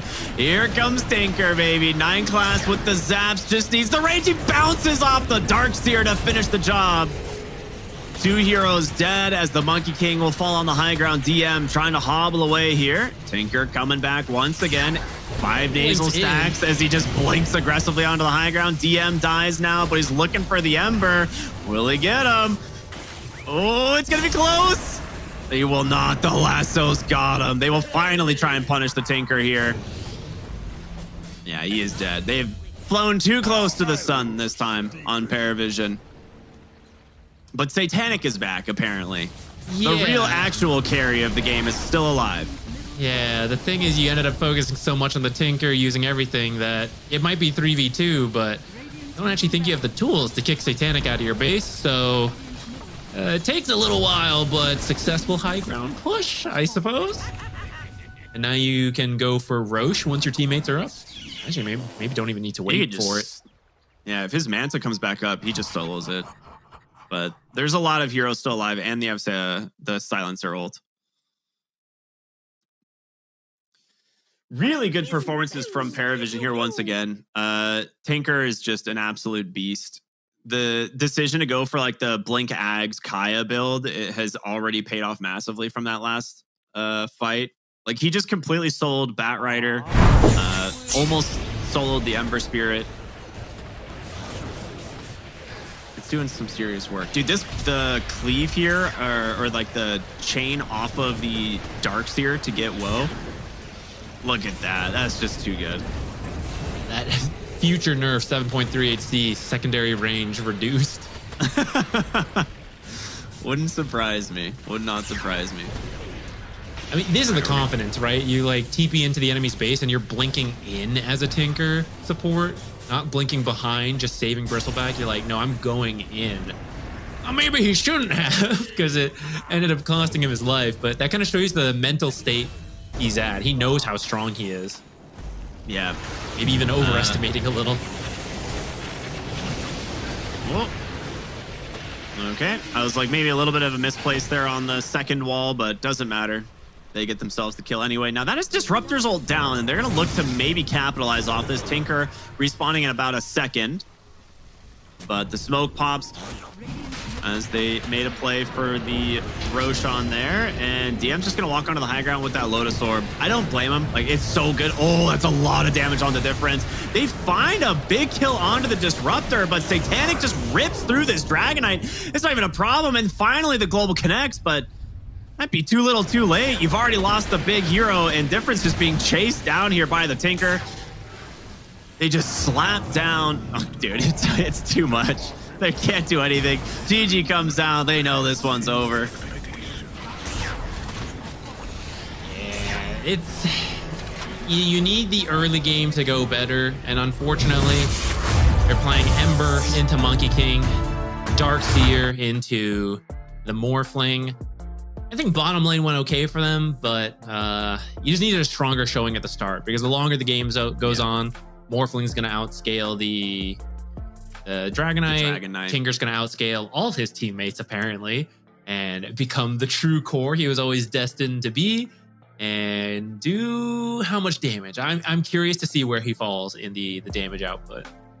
Second on damage dealt. Yeah.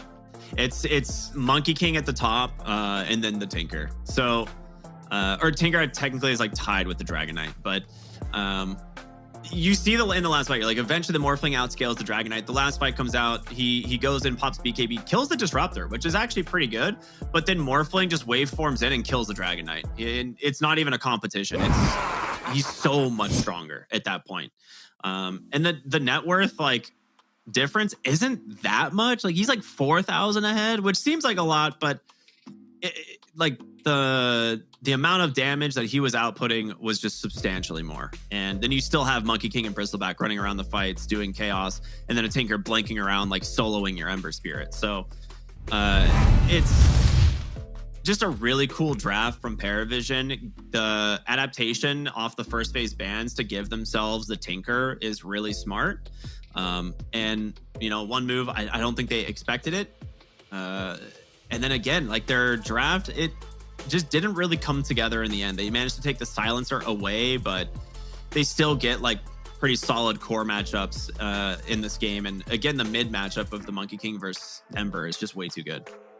Yeah, I think these fights, last game they had more tools to work with. So, you know, we saw a lot of buybacks, made the fights pretty close, dragged the game on. But this time, too many answers to, you know, like the Ember, the team fight countered Tinker to Darkseer. Just didn't seem like they quite had enough for game number 2. Yeah. So Paravision will grab themselves a 2-0, and they're going to move to 1-1 so far in this event, as one move will drop to 0-2. That being said, we have plenty more Dota still here today. We are only halfway done. We still have 2 more series. So coming up next will be BetBoom taking on the side of M80. I want to say that's in about an hour. About an hour from now. So make sure like right we'll put a timer up. You'll see. But make sure to stay tuned for that. You can always head on over to the main stream to watch more Dota there as well. So we'll see y'all when we come back here for our 3rd series. We'll see you then.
nothing was given, I had to work. I got no limits, huh? Short on the 15, back on the first. Either way, I'ma get it, Lord be my witness, Feeling pressure, but never let them deflect you from goals. Just keep your head up, we rose from nothing. Remember, we set them shop every member, contribute, get hit together. Plus, they know that we better, they know that we'll never let up. Fire within me, ice in my veins. Fire within me, ice in my veins. If I get cold, I'm about to heat up. Only I stress, I kick my feet up. Fire within me, ice in my veins. Fire within me, ice in my veins. If I get cold, I'm bound to heat up.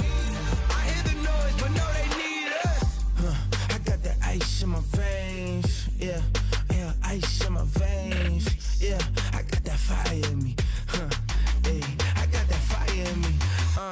Yeah, yeah, ice in my veins. Yeah, I got that ice in my veins. Yeah, I'm about to heat up. Hey, I'm about to heat up. Fire within me, ice in my veins. Fire within me, ice in my veins. If I get cold, I'm about to heat up. Only I stress, I kick my feet up. Fire within me, ice in my veins. Fire within me, ice in my veins. If I get cold, I'm bound to heat up. I hear the noise, but no, they need us.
take to get his money.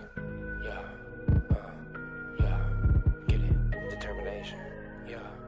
Ambition, yeah. And most of all, you gotta be a soldier. We've been up for 3 days, counting money these ways, yeah. Isn't a hobby, it's a lifestyle. AP telling me the time is right now. Well, it seems that I'm the one they like now. I can control the switch, I just want ownership. You can keep all of them fake friends, I can keep all of the bricks. Diamonds loud like Ringo, make my skin glow. I'm a dog, dingo, line them up, bingo. But you know how it go when you chase thrills. My little boy just died from a fake pill. Couldn't bury the boy, so they had to burn. Had to get mama bread just to pay to earn. Y'all ain't getting no sleep cause you too busy feeding the ego. I ain't getting no sleep cause I'm counting this money with all my amigos. We've been up for 3 days, counting money these ways, yeah. Isn't a hobby, it's a lifestyle. Ain't me telling me the time is right now. Well, it seems that I'm the one they like now. I don't know, same to me. Might be you, maybe me. I don't know, shame to see. My shit real, yours is make believe. Man, it's kind of offensive the way I'm cooking. Her neck hurting, I'm shining, I'm real good looking. I don't need to talk much, you can see the story. Man, he talking too much, he could be the story. I remember the day that they had us in cages. I thought it was outrageous. Now we get paid for jumping off stages. Look at me, mama, I made it like. We've been up for 3 days, counting money these ways, yeah. Isn't a hobby, it's a lifestyle. Ain't me telling me the time is right now. Well, it seems that I'm the one they like now. I can control the switch, I just want ownership. You can keep all of them fake friends. They don't know what to do with themselves right now. We running this thing, you heard?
the trigger, I'm really about it, nobody winner. Remember me as a big hitter, as a winner in the mirror. I couldn't see the vision any clearer.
going up. Go tell the odds, stay out of luck.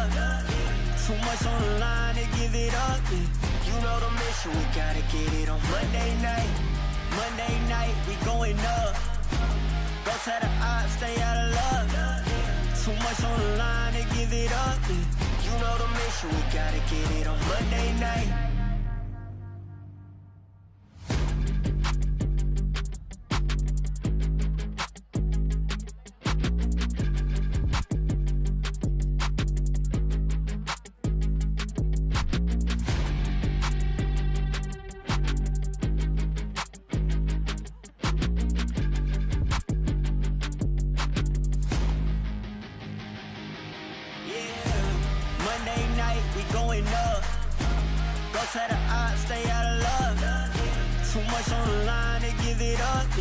You know the mission, we gotta get it on Monday night.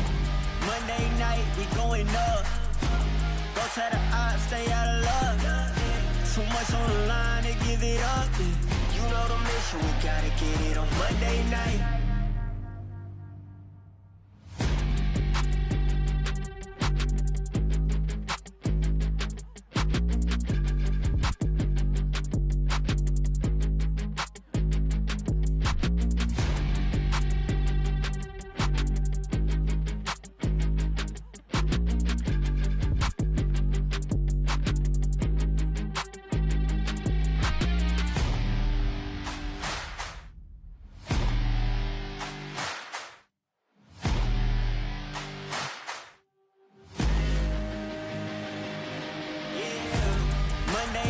we going up. Don't try to stay out of love. Too much on the line to give it up.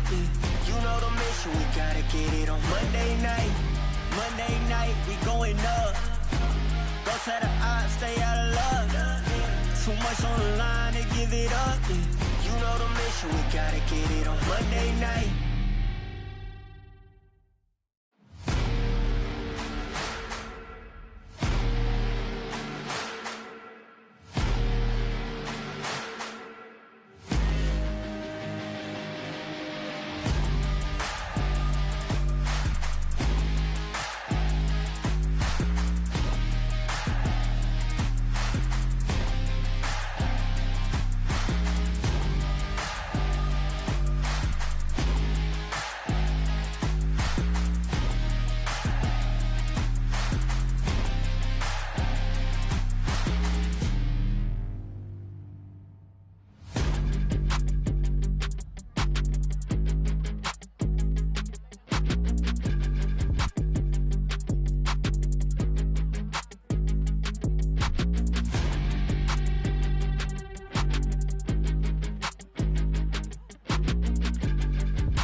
Nothing was given, I had to work.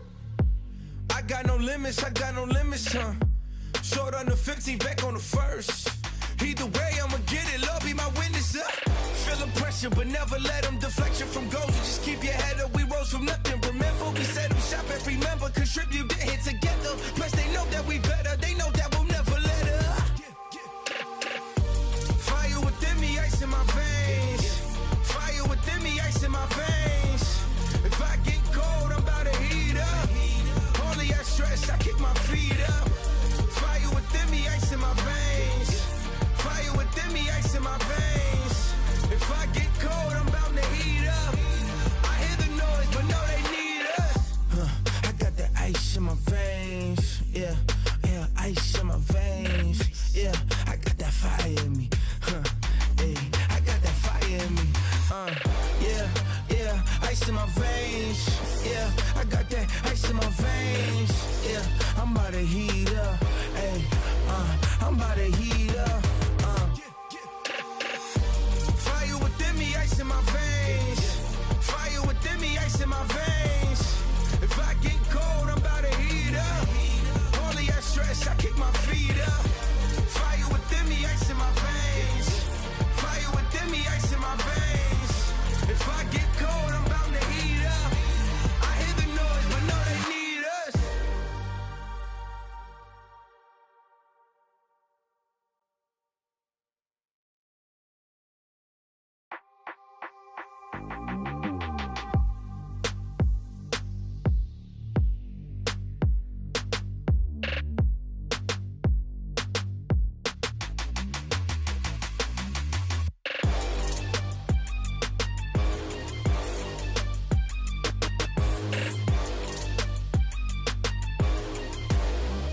Yeah, they don't know what it take to get his money.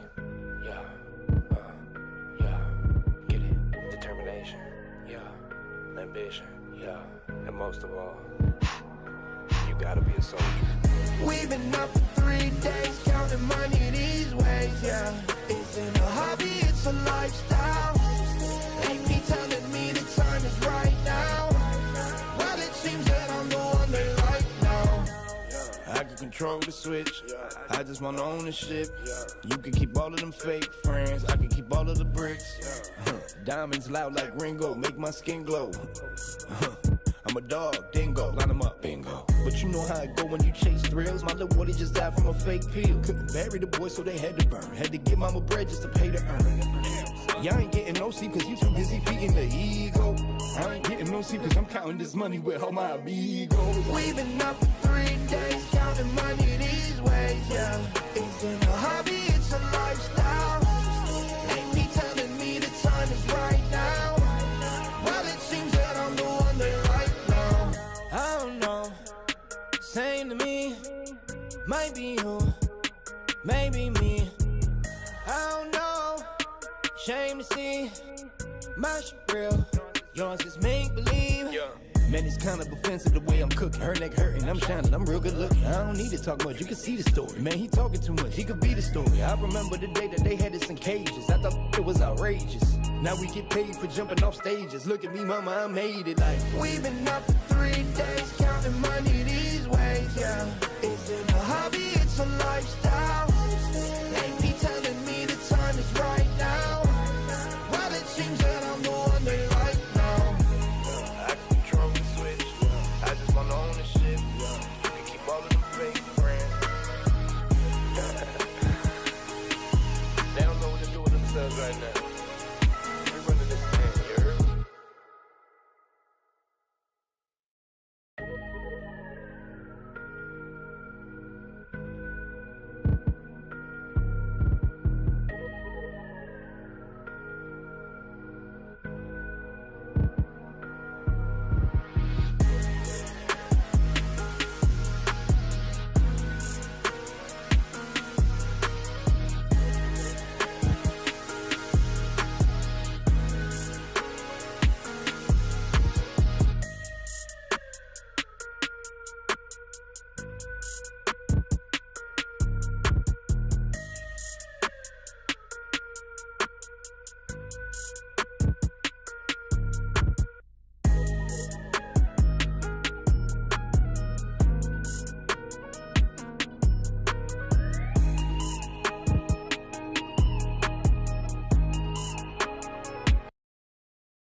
vision any clearer. Came from the concrete, it's a jungle full of lions, snakes and gorillas. I'm going Godzilla with the figures, pushing the button, pulling the trigger. I'm really about it, nobody realer. Remember me as a big hitter.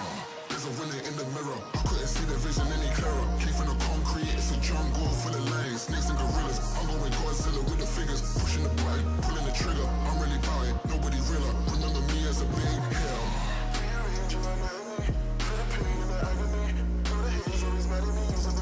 Like a canopy, been a villain and I'm glad to be. Some of the biggest feeling cause I had to be. It's been a minute since I seen the enemy. It's still on dead.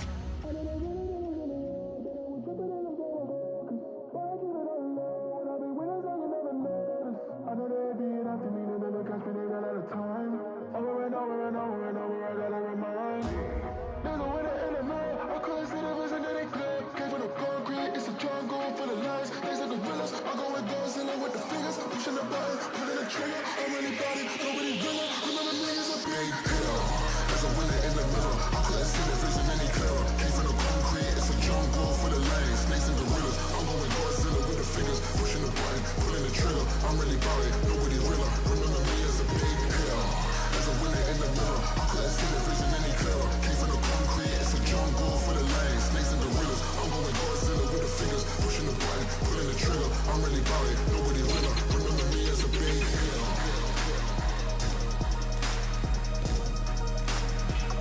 Remember me as a big hitter.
going up. Don't try to stay out of luck. Too much on the line to give it up. You know the mission, we gotta get it on Monday night. Monday night, we going up. Don't try to stay out of luck. Too much on the line to give it up. You know the mission, we gotta get it on Monday night.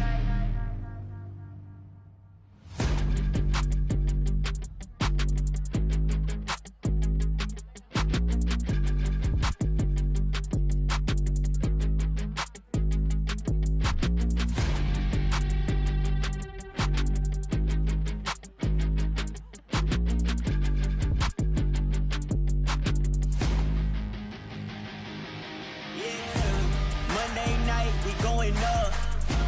Go to the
odds, stay out of love. Too much on the line to give it up. You know the mission, we gotta get it on Monday night. Monday night, we going up. Go to the odds, stay out of love. Too much on the line to give it up. You know the mission, we gotta get it on Monday night.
Nothing was given, I had to work.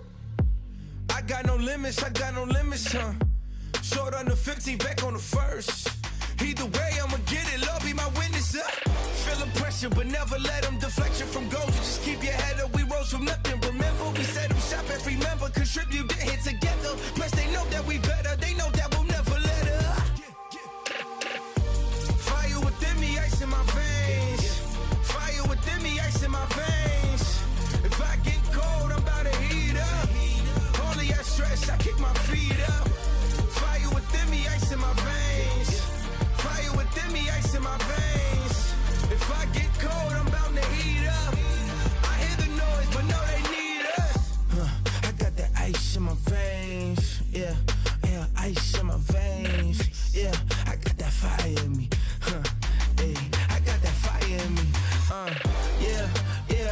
ice in my veins. Yeah, I got that ice in my veins. Yeah, I'm about to heat up. Hey, I'm about to heat up. Fire within me, ice in my veins. Fire within me, ice in my veins. If I get cold, I'm about to heat up. Only I stress, I kick my feet up. Fire within me, ice in my veins. Fire within me, ice in my veins. If I get cold, I'm about to heat up. I hear the noise, but no, they need us.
take to get his money. Yeah, yeah, get it. Determination, yeah. Ambition, yeah. And most of all, you gotta be a soldier. We've been up for 3 days, counting money these ways, yeah. Isn't a hobby, it's a lifestyle. AP telling me the time is right now. Well, it seems that I'm the one they like now. I can control the switch, I just want ownership. You can keep all of them fake friends, I can keep all of the bricks. Diamonds loud like Ringo, make my skin glow. I'm a dog, dingo, line 'em up, bingo. But you know how it go when you chase thrills. My little boy just died from a fake pill. Couldn't bury the boy, so they had to burn. Had to give mama bread just to pay to earn. Y'all ain't getting no sleep cause you too busy feeding the ego. I ain't getting no sleep cause I'm counting this money with all my amigos. We've been up for 3 days, counting money these ways, yeah. Isn't a hobby, it's a lifestyle. Ain't me telling me the time is right now. Well, it seems that I'm the one they like now. I don't know, same to me. Might be you, maybe me. I don't know, shame to see. My shit real, yours is make believe. Man, it's kind of offensive the way I'm cooking. Her neck hurting, I'm shining, I'm real good looking. I don't need to talk much, you can see the story. Man, he talking too much, he could be the story. I remember the day that they had us in cages. I thought it was outrageous.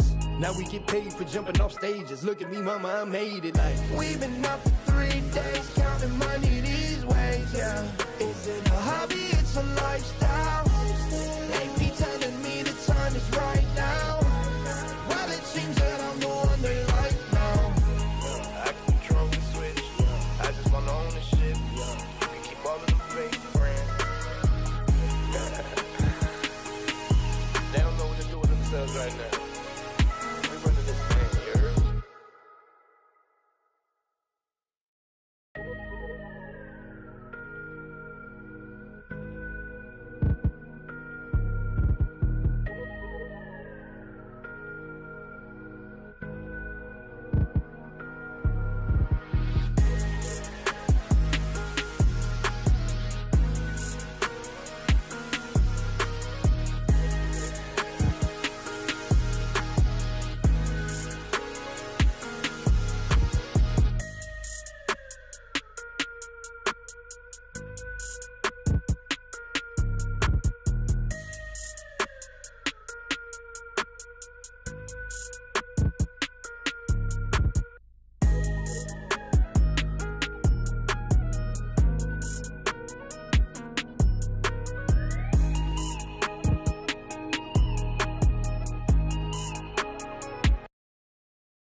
Big hitter, there's a winner in the mirror. I couldn't see the vision any clearer. Came from the concrete, it's a jungle full of lions, snakes and gorillas. I'm going Godzilla with the figures, pushing the button, pulling the trigger. I'm really about it, nobody realer. Remember me as a big hitter. There's a winner in the mirror. I couldn't see the vision any clearer. Came from the concrete, it's a jungle full of lions, snakes and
Welcome back, everybody, here to the FISSURE Universe episode number 4. My name's Cryptic here with Z Quixotics. We have reached the halfway point in the day, right? 2 series down, 2 to go, and some fun ones coming up next. It's going to be M80 versus BetBoom.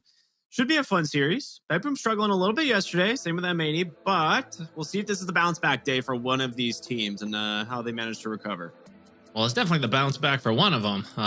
Yeah. Hopefully it'll last more than the day for their sake, since you lose today, you're very close to being out.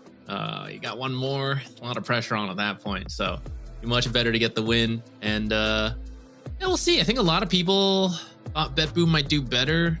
They seem to be struggling lately. Not fully sure why. Never know inside the team dynamics. But their opponents, M80, Dark Mago, Illich, Moose, El Misho, K1. We've watched a lot of these guys' games because you and I are used to casting NA, SA. No bias bringing it into here, but it is always fun to see North American or South American teams do well at international stages because we don't usually.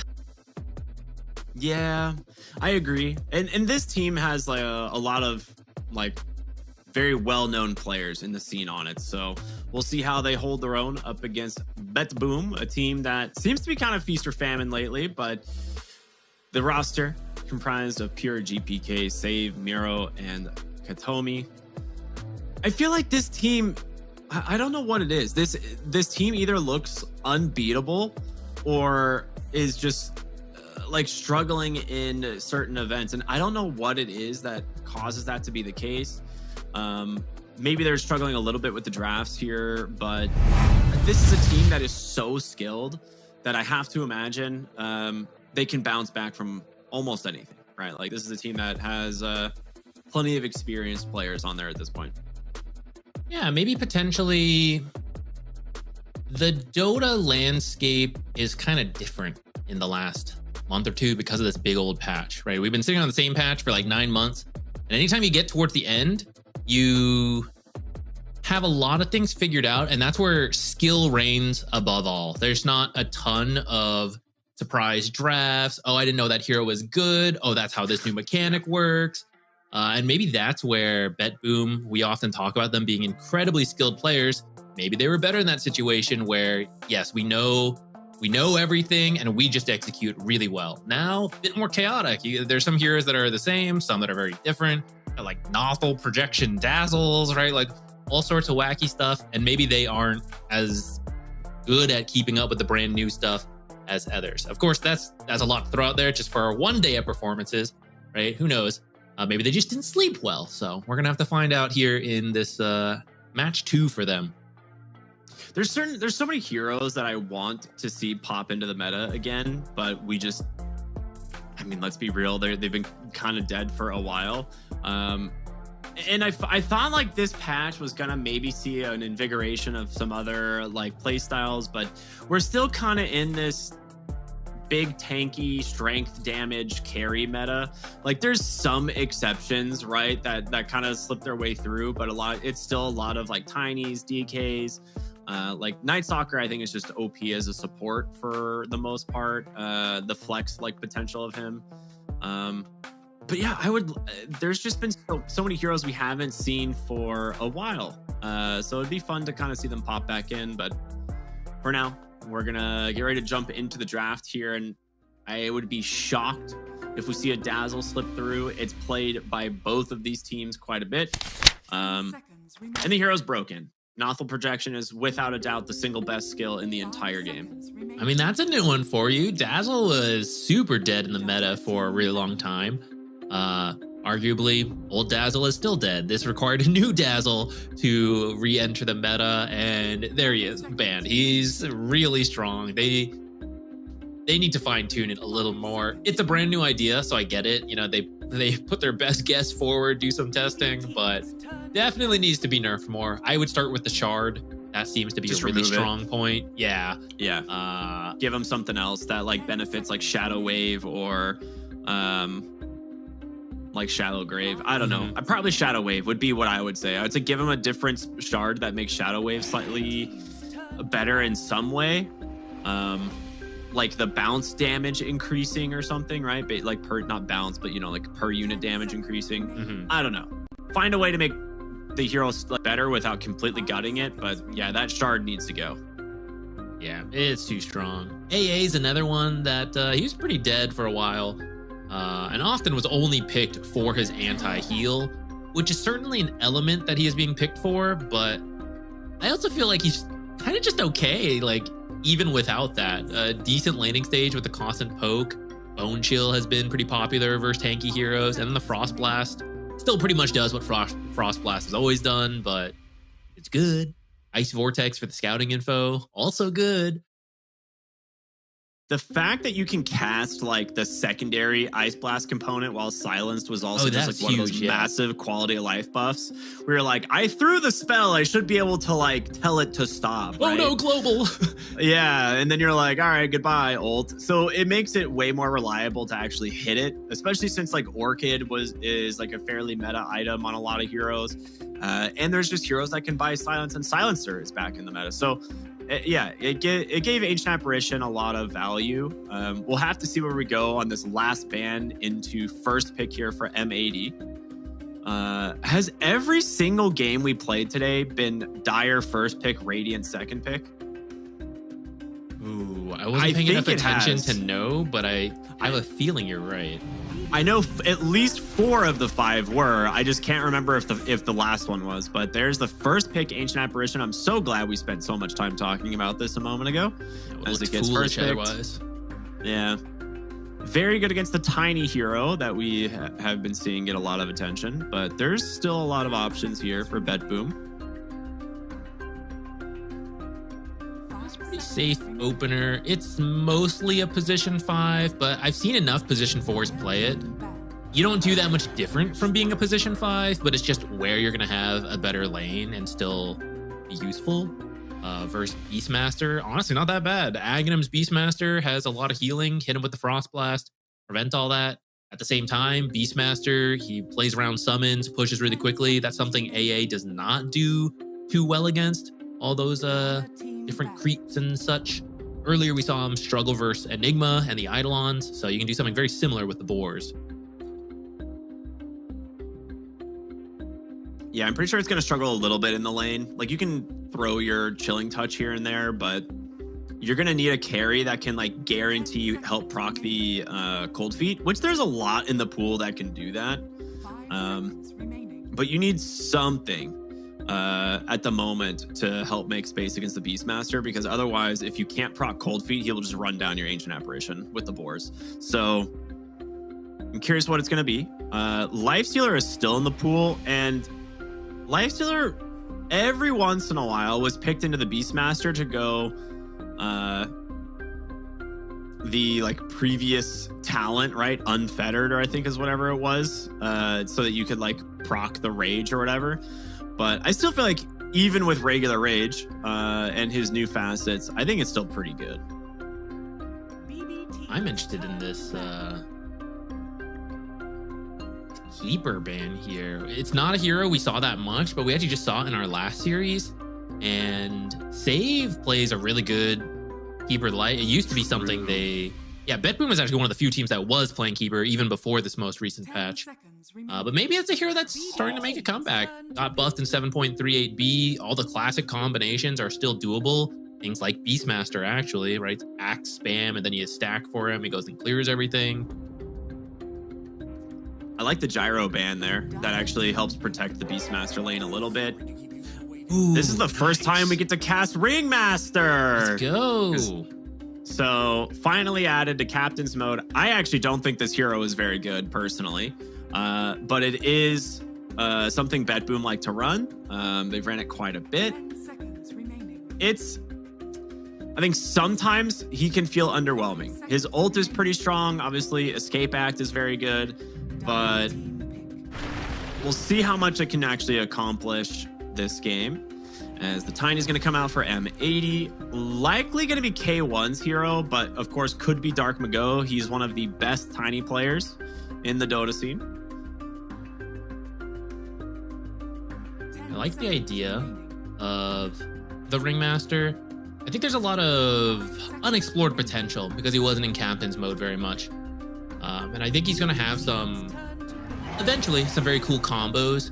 I think a lot of the laning comes down to whether you can land essentially 2 skill shots on your abilities. It's going to determine a lot on how much impact you have. Later on, like you said, the ult and the save are a little easier to use, though arguably the ultimate is also a skill shot. But against the AA, you can kind of save people. You boost their magic resistance a lot, which helps. It might still die, but it's nice to have, I would say. So with Escape Act, I know previously it was basically like astral imprisonment. It's not that way anymore, and you can still hit the box with like AoE spells and stuff, right? I believe so. So it doesn't really save you from Ice Blast in that regard, but it at least gives you like a little bit of magic resistance and might at least slow down the burst potential that comes out from an Ice Blast. And now we will see a Silencer and a Dragon Knight. Okay. Thank goodness AA can now launch the ult through silences. He's gonna have to. Glad we talked about that specifically. Have to use that this game right now. It's still annoying though. You like to spam out your other spells like the Ice Vortex, for example. And Jakiro has a lot of abilities because Liquid Fire and Liquid Frost are separate abilities. So they both go. Oh boy. Ooh, Abaddon. Well, that is K10. So it will be mid tiny. K1 will take the Abaddon. It's a little bit weird because, like I said, I feel like you need a hero that can proc the Cold Feet. You're not getting that with the Abaddon. I guess it is still flexible. You could actually run the Abaddon off lane for Illich, which is something that we don't see as much anymore. I feel like carry Abaddon is typically more popular, but it can still be done. I think there's a chance this is position 4 AA, and then you can grab an off laner that sets it up and just do Jakiro 5. I'm much more open. The scaling potential of Jakiro is better if you theoretically ran him as a position 4, but I think the way the heroes function, it's much easier to play position 4 Ancient Apparition and constantly poke and harass than it is to play position 4 Jakiro, because you're much slower and have much lower attack range. It's easier to play the hero as position 5. Like the lane setup is just much better for him. I'm definitely curious to see where they're going to put some of these heroes. Like the Dragon Knight, Abaddon, Tiny can all kind of be moved around. They're going to ban out the Puck. I mean, there is still an Ember Spirit in this pool for both teams. I don't think it's actually that bad. It's a little bit rough into the Silencer, which we've seen. But I think for BetBoom, if you want to run like carry Dragon Knight and pick oh wait, never mind. Ember is banned. It was literally first ban overall. My bad. I missed that one. BetBoom has last pick, so we'll need to see M80s. Like BetBoom's thinking the same thing. Like we'll see what M80 drafts, and then we'll decide where this Dragon Knight is going. You could technically move this Tiny around. I'd say carry is the best role, then mid. But we see offlane Tinies enough, right? We know what it does. You have a solid laning stage, you buy a blink, and then you kind of play the same as regular Tiny from that point onwards, but you initiate a little bit more. Abaddon, it could be the same. Like you said, carry Abaddon seems the most likely knowing the players, but it is a perfectly viable offlaner if you want to put it there. Into Beastmaster, I guess you could try to punish that harder with a different carry, but I feel like if you wanted to do that, you would have already done it, right? Like you wouldn't be waiting till your very last pick to I got your first pick Beastmaster. I don't fully understand that if that's the idea. So I feel like this probably is just the carry Abaddon. Unless they can't come up with a better last pick and they're like, no, wait, now we move it around and last pick something different. So Lifestealer is very good for both of these teams. And I think M80, if they don't ban it on their next pick, might pick it themselves. Or on their next ban, they might pick it themselves. Because I feel like Lifestealer into, this core, these heroes on BetBoom, it should survive very easily. But that being said, if BetBoom get Lifestealer, yeah, you have to worry about Ice Blast a little bit, but I think it loves playing into heroes like the Abaddon and the Tiny. So we'll see what they want to do here. That Slardar ban could suggest some thoughts of Lifestealer, because I feel like that's pretty annoying for Lifestealer to deal with, the just straight up physical damage and negative armor from Slardar. And then usually Lifestealer is good versus melee heroes, but Slardar with the bash is typically a bit stronger. That's what they do. They are out of reserve. Yeah, they ban it. Okay. So I think that makes sense. They're going to go the different route of the Darkseer for the position 4, which will actually block quite a few picks here in terms of the options for BetBoom. But I'm curious what they want to do. And that's an Illich classic. He does play a lot of Darkseer. Real wombo combo potential there. Vacuum into the Ice Blast, into Ice Path, Macro Pyre, Avalanche, Toss combo, Radiance, Aphotic Shield maybe from the Abaddon. Abaddon not so much. But a lot of cool potential there with the Vacuum.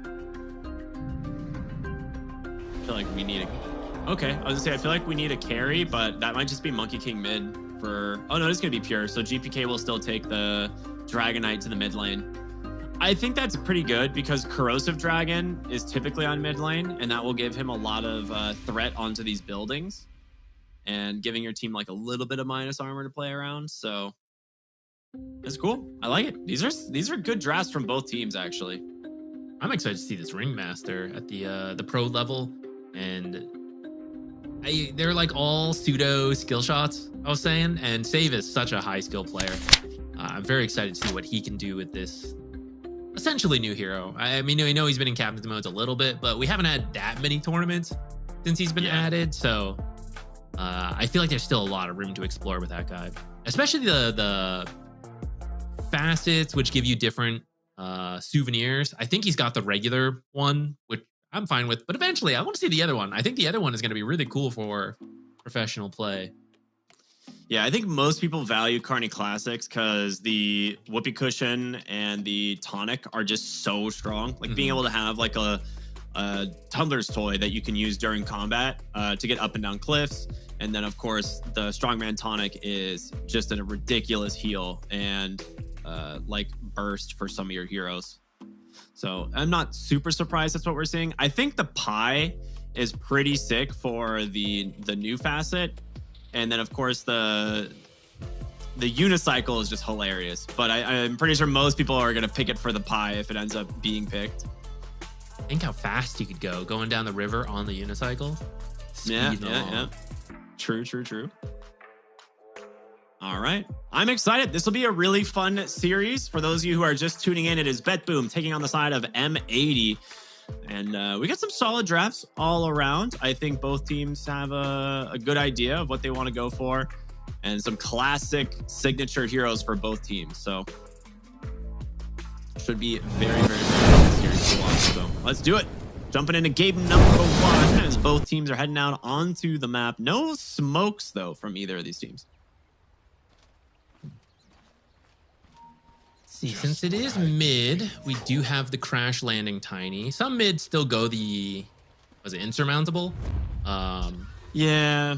But maybe wanting to add a little bit more magic AoE damage to combo with Vacuum. And you have the Ice Vortex amplifying it as well. Yeah. I mean, I don't even think the Crash Landing is bad. Like, yeah, it got slightly nerfed. But, like, avalanche damage got kind of buffed to compensate for a lot of like the damage lost on your combo. I don't know. I think it's fine. I think Tiny is still ridiculously strong with either facet. In strength victory is victory. Topside smoke's gonna pop. Miro was hoping to maybe sneak that top rune, won't get it. And it's just gonna be 2 for 2. So this bottom side Darkseer might get away. Trying to get that 4th stack, but just fast enough. The downside of running something like AA4 that you are not good at creep dragging or being a melee hero that runs next to people with Ion Shell, which is the usual combos we see with Darkseer. So this lane might be a bit tougher, especially because they went for a counter like Monkey King, who's very good versus melee heroes.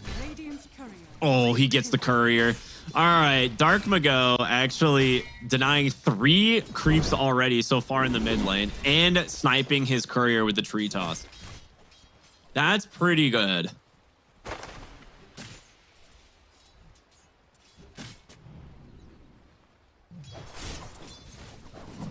Taking turns blocking each other's camps.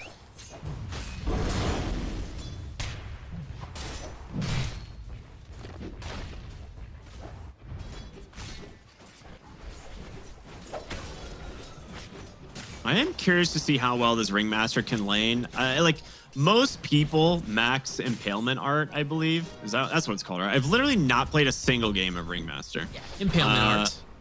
But I feel like most people max this ability first. I think especially if you want a stronger lane because you can harass a lot with it. I was wondering, I guess we'll see if he still puts more levels into it because it is into the Abaddon who can just dispel it all. So for now, he's got 1 point in it. I think that's fine. We'll see if he goes for more. You think K1's going to use that Aphotic Shield on an ally? That so shield is right. for K1 and K1 only. No, I think it's... I think you're right. Maybe you don't actually put extra points into it. Katomi is really far forward, and that will be first blood for Illich. Did they force Monkey King out of the lane, or did they drag? I think because there was a... I missed it because I was looking top, but I see Monkey King behind the tower, which you usually do if they've dragged, and you do like your own drag as well.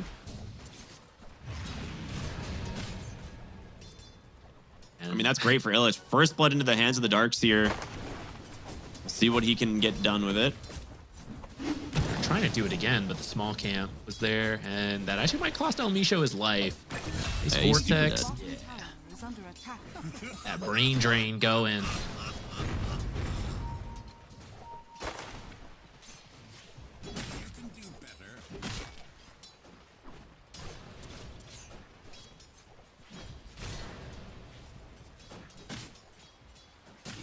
All right. It looks like they're going to fight over the bottom shrine here. Illich coming in here with this Ion Shell, but too much damage. Not able to make it back in time on the Ancient Apparition. And I don't know, not really a hero that fights very well for the shrine, or for the Lotus anyway. And not on someone like Monkey King anyways. They've got to be very careful in that lane. Monkey King finished his Orb of Corrosion. So Illich just going to go for some creep dragging, and that should just buy them some time here. Well, actually, El Misho may have stuck around just a moment too long during that creep drag. Brain drain. Trying to kite through here, but nah, I mean, there's no way, right? Surely. Unless. Yeah. Yeah. I mean, this is the problem with Ancient Apparition in the lane. The hero is incredibly underwhelming. Usually why you see him as a position 5, so he has the safety of the tower. Yeah. Top side, there's a lot of damage out from the Jakiro and the Abaddon. They won't actually find the kill, not wanting to dive or anything, but doing a really good job at spreading damage out onto these two heroes. Yeah. Miro does have his Helm of Iron Will, so at least he'll have some extra regen. And by his tower, we get to heal up a little bit. One thing they could look to do with the Ancient Apparition is look for like a toss back on the mid lane. Maybe, right? Like if you get the DK tossed over to like the AA who's like near the trees, you definitely get like the Avalanche and a Cold Feet proc, but for now he's gonna go head back bottom and see if he can help out at that Darkseer.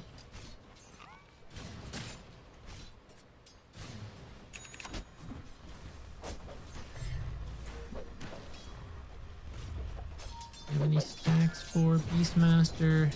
Not yet. Kind of tough to leave that lane just because Jakiro and Abaddon is a very strong safe lane. They don't mind diving a little bit thanks to the extra protection of the barrier. Looks like he hasn't found any time to leave.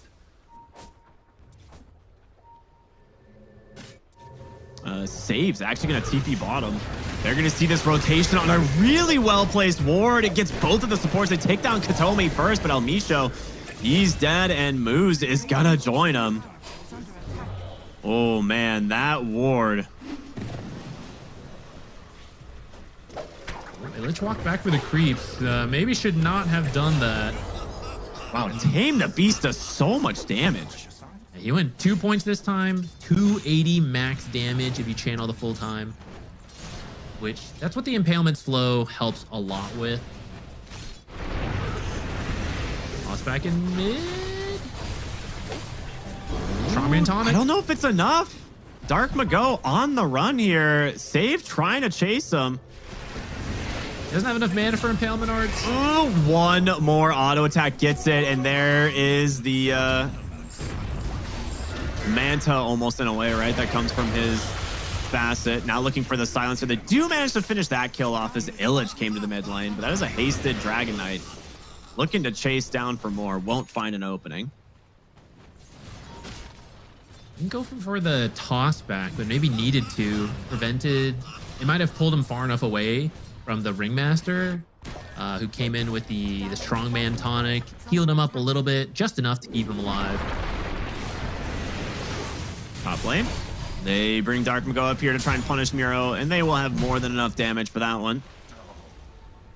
That being said, they need to make a play for the 7 minutes Wisdom Shrines. Big Wukong's command out here from Pure. They are way too afraid to fight into that, and I do not blame them.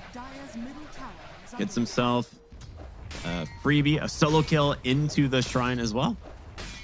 At least on the other side, M80 did manage to steal the Wisdom Shrine, so going even. And no kill for them, so maybe a little better for BetBoom.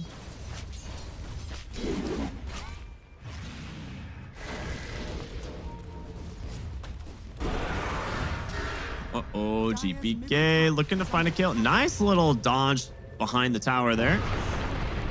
Or behind the tree. Avalanche. It's going to be a toss back on the silencer. They will settle for him instead of the Dragon Knight. That being said, Dragon Knight gets caught from the cold feet. Elmisho was ready and waiting.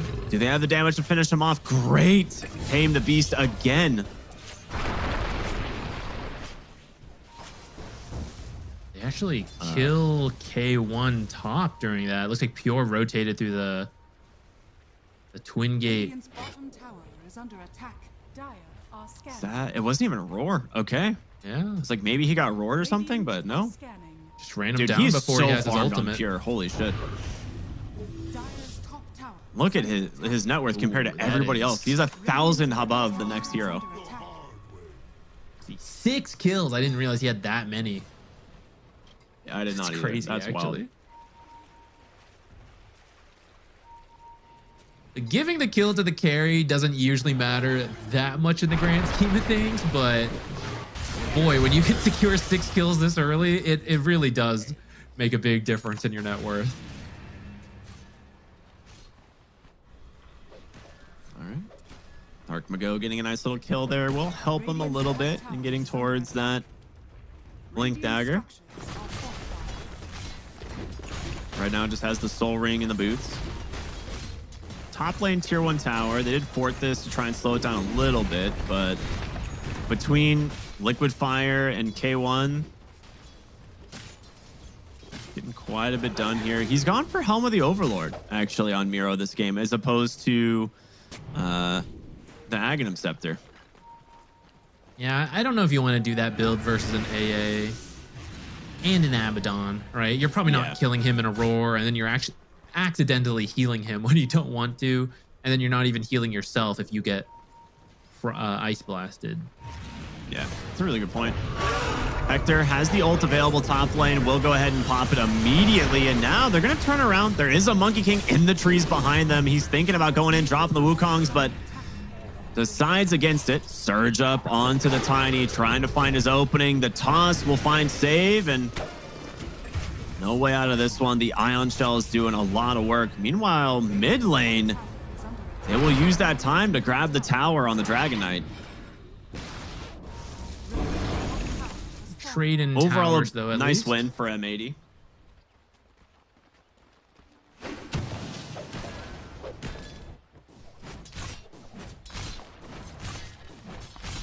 BetBoom needs to get their support level 6s. Kataomi in particular is pretty far behind due to his 4 deaths. I just can't believe AA is at 6. I feel like AA died a lot. They were looking for pure bottom, but you don't have ult on the Abaddon, and he's going to get cut off here. Great boundless strike. K1, he's just dead. Ice Blast, though, connects. Macro Pyre's out. The Wheel of Wonder will find the return kill there onto the Darkseer. That is a 3-for-1 that you are more than happy to take on BetBoom. Yeah, you lose the Monkey King, but you get 2 cores for it in the process. He does give a lot of gold, but at least it's going to Moose on the Jakiro, so it's not too scary. Like, if you had given that to the Dragonite, he probably has his Blink Dagger already. Or sorry, not the Dragonite, the Tiny or something. Yeah, it'd be real close.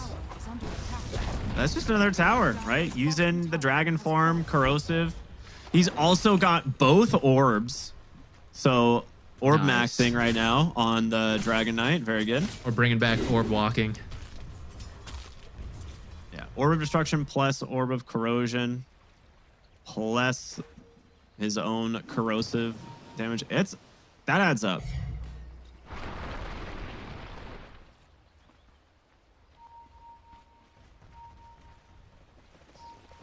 Mid lane looking for the power rune here. 12 minutes. It's going to spawn bottom. There's going to be the stun out here on the Dark Mago. Ice Blast is out. The Roar, though, connects. And GPK, he might die here. He does. Just shatters to El Misho.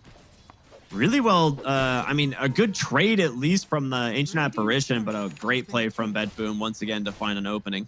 And it slows down the Tiny. He's the main playmaker for his team.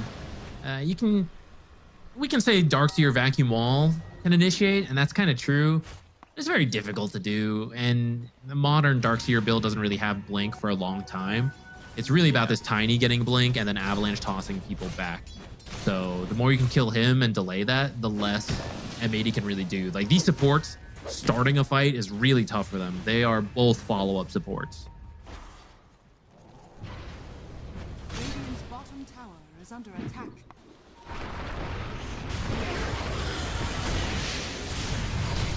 Find Kataomi again.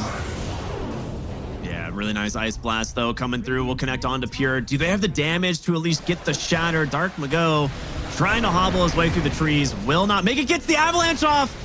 Nicely done. Save. Throws the Strongman Tonic. The Mirror. Nice Tame the Beast to fear them away, but I don't think he's making out of this one. And GPK on the backside trapped by a Macro Pyre. The Whoopee Cushion, all of his tricks being spent here to try to get to safety. And, dude, no way. The Wheel of Wonder? Ooh. Doesn't get him, but Kataomi comes in to find the kill, and he's going to get El Misho as well. All right. That was so much space made by Save there. He ends up baiting 2 extra deaths, and Miro gets the tower topside. Chugging tonics as he goes. Okay. At first, I was going to say that was... Well, it is still really good for M80 at the end of the day. The Tiny innate, we talked about it last game, or last series, but it made the difference in keeping him alive versus Pure. Pure was affected by the maximum amount of stacks, I think, so reduced by like 30% damage. And Tiny just barely lives long enough because of that to get the Avalanche off and actually kill Pure instead.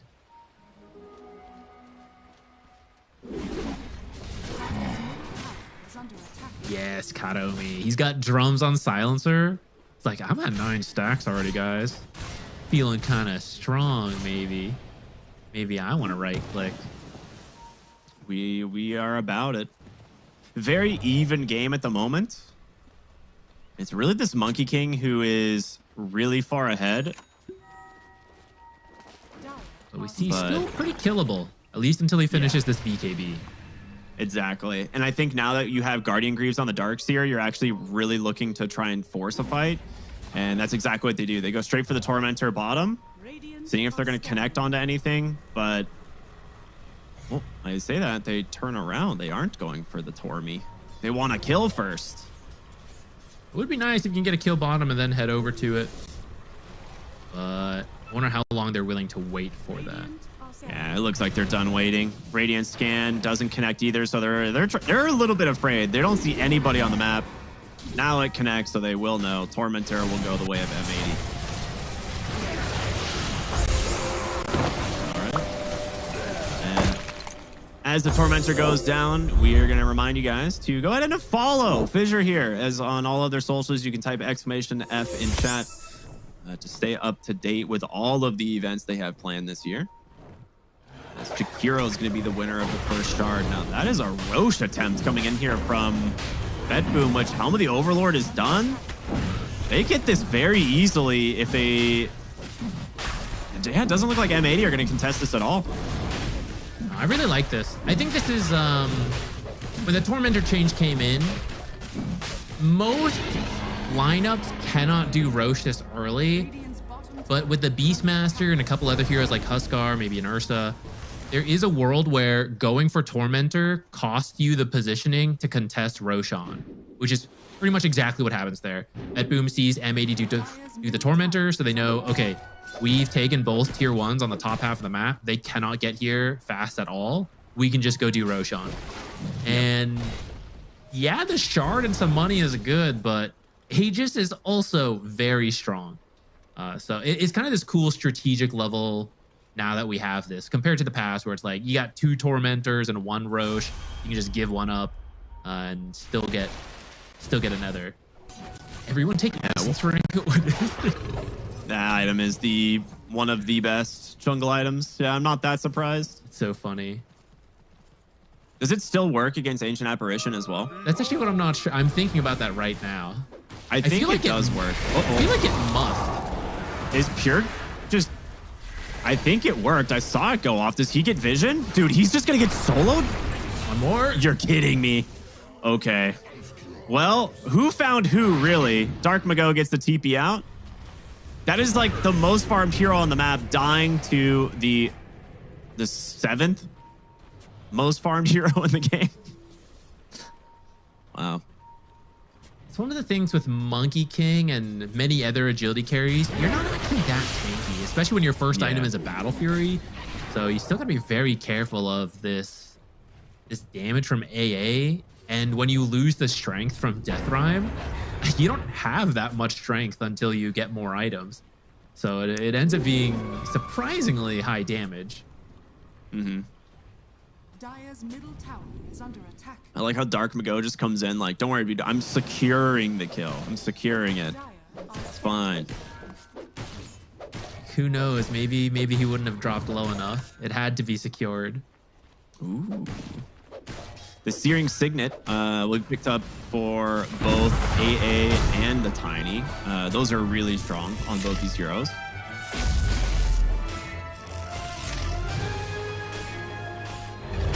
Does the Ice Vortex proc it? Not the Vortex, but Chilling Touch does. Okay. And so does your ult, of course. I don't think Ice Vortex's damage instance is high enough. They increased it to nerf certain heroes. Yeah. Like Doom's like Scorched Earth was proccing it, which was not intended by any means. As well as a few other things, so. Okay. I wasn't sure if there was like some math where Death Rhyme strength gets calculated and... Oh, actually that I did not know. I'll try to watch more. Smoke comes in. They get the Roar, the Force Staff. Wheel of Wonder is going to be able to catch the Jakiro. He was hoping to Ice Path save him, but it doesn't quite work. A double kill for Miro. Dude, Wheel of Wonder works twice as fast on Jakiro too because he's got 2 heads. Oh, true. 3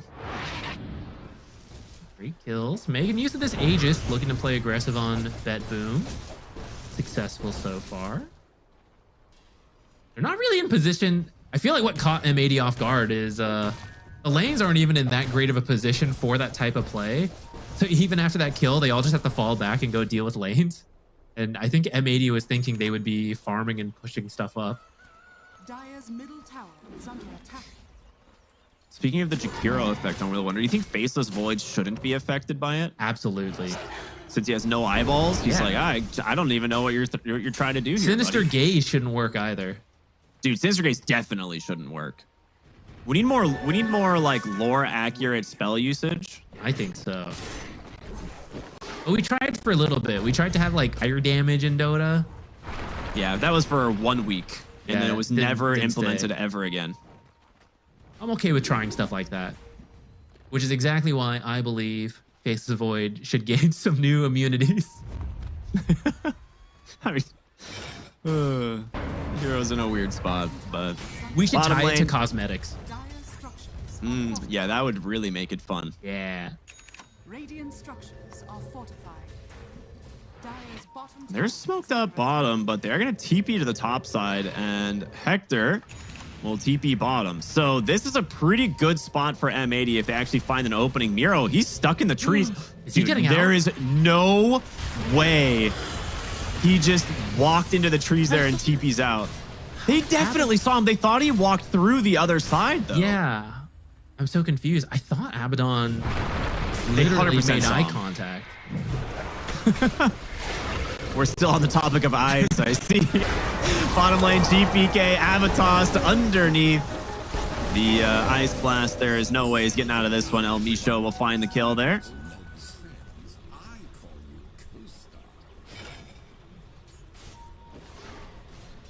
Dragonite for 40. Where's the creep wave? I was going to say they could maybe take this bottom tower. Abaddon's pretty fast at pushing buildings, but there is no creep wave. See some lines being drawn mid. Maybe they're going to go for that instead. Just Yeah. looking for power runes. He has BKB here. He actually may need to use it.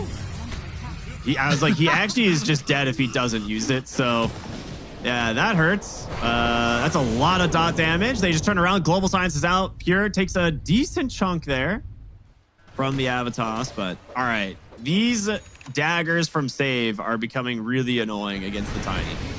Silencer, if nothing else, that Searing Signet paid off to get the first BKB charge, adding in some extra damage to get Tiny to BKB out of that. Yeah.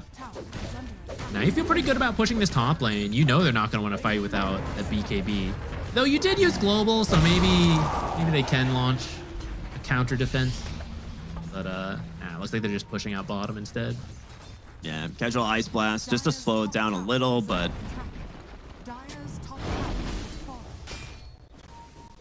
Nice. Beastmaster using the Ice Fire Bomb from the Ancient Ice Shaman. I think that's one of the least used abilities, like creep abilities in the game. isn't it like 60 damage? Like, No, it's really bad. It's so little I think damage. it's a little more than that. Avalanche, Boss, Ice Path. They are getting wrapped on so hard. There's a pure Monkey King jumping on in. Hits a nice 2-hero boundless strike. And no BKB. The Tiny Ice Blast comes out from El Micho. Hits one, but what a fight from BetBoom. They get 3 for this. Being in the tier 2, they want to finish the job now. No wisdom shrines to worry about.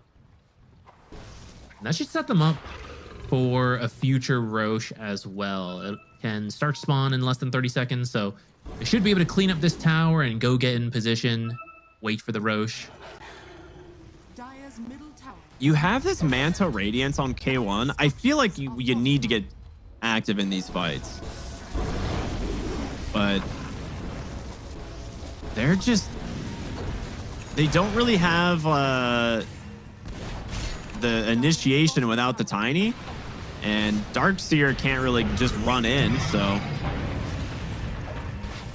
Really trying to finish off this creep. He will get it.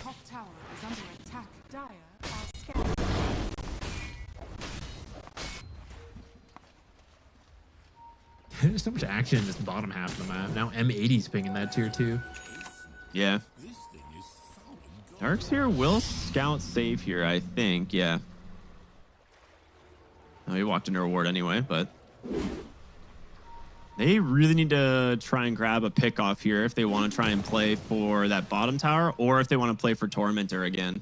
Because I really do feel like M80's ability to play for Tormentor is pretty strong, but it's going to come down to the initiation for sure. Part of the problem, though, is the exact same thing can happen, which is where you go for Tormentor and it opens up Roshan to BetBoom. Yeah. I think I don't think you want to give up the second Roche. Like, the first one is maybe acceptable for how much you can get done with the relative scaling of the heroes. But I don't think a shard is worth Roshan. Like, They're just going high ground. That's one way to get them out of Roche position. That is definitely one way to get them out of Roche. And they will just TP back Ringmaster. K1 pops the Manta. Gonna stand his ground here, try and scout some of these other heroes. Roshan will respawn. But that is a lot of damage onto the tower. They're not seeing anybody, though, on the side of BetBoom. They're hoping to find someone coming back from the mid lane. Does not quite happen. Waiting for... Oh, Dragonite is really close to his BKB. That's why they want to avoid all these engagements. Cleanly finish the BKB and then use it to fight for probably Roshan, but you got to finish it real fast because they just scouted that it's up and ready. Yeah. And Beastmaster was cutting the mid wave with his Ancient Creep, so there is no wave coming down. And top's already pushed into the tier 3, so someone's going to have to start cutting these other waves to try and deal with the equilibrium, or you just go into Roche, and that's what they do instead. Macro Pirate down right away. They're just going to run it. They saw them dewarding bottom, so they're going to try and finish this off as fast as possible. It is not going super quick, and BetBoom, they are on their way. The roar of the Beastmaster could push them out of the pit. Really cause some chaos, but will they actually connect? Moose has the Ice Path. He can lay it down. There's going to be the Wukong's come in. Ice Path is down. Global Silence is down. The BKBs are out. Who's going to get the Aegis? It goes into the hands of Dark Mago. Ice Blast coming on through. Connects onto 2. Escape Act is going to buy him a little bit of time, but Dark Mago surged up. Still looking to chase for more. Looking at the supports, but nobody dead quite yet in this fight. Who is it going to be? Looks like it will be the Ringmaster. Pops the Whoopee Cushion.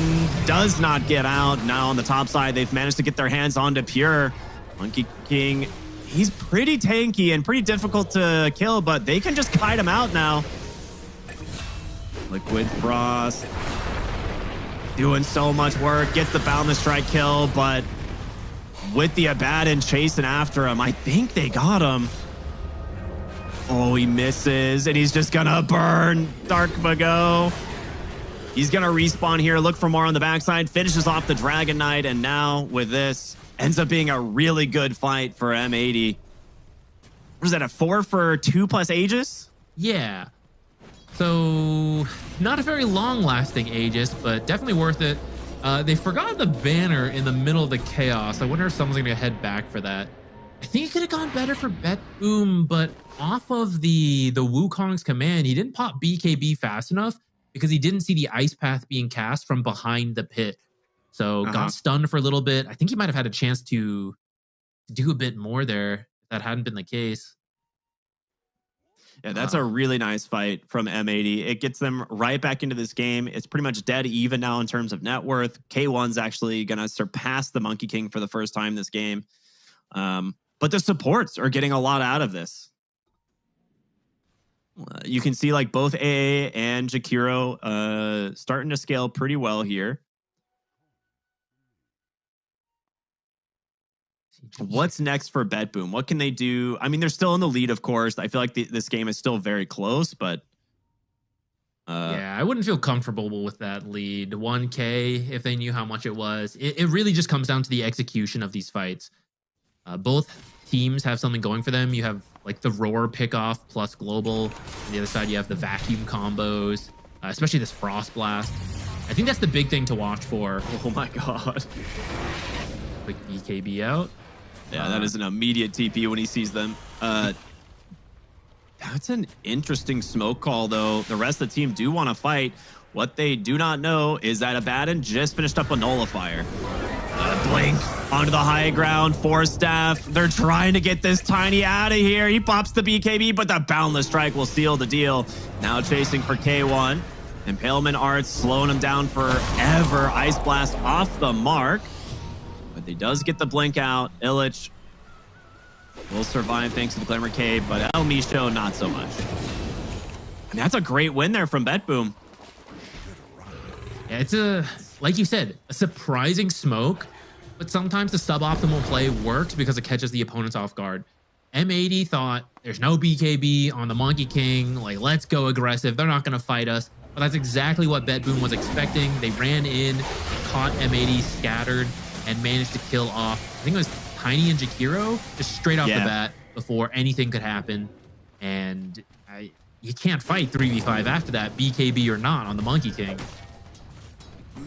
And you managed to get Tormentor from it as well. So Spotlight, an available ability now for the Ringmaster. This one I feel like has been changed a few times. But Nullifier mid, Hector just, well, seemed a little bit unfair there for the Silencer, but Blink Nullifier Manta on his way to a Basher. K1 is farmed. He's pretty scary now on this hero.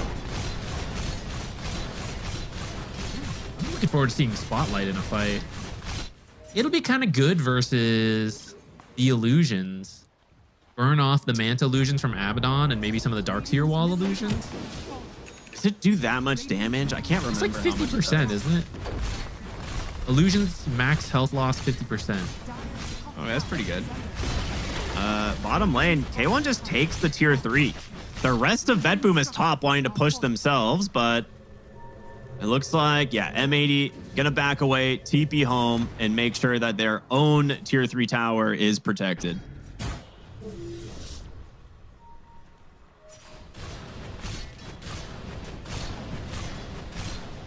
Oh, never mind. He built a casual Sange first.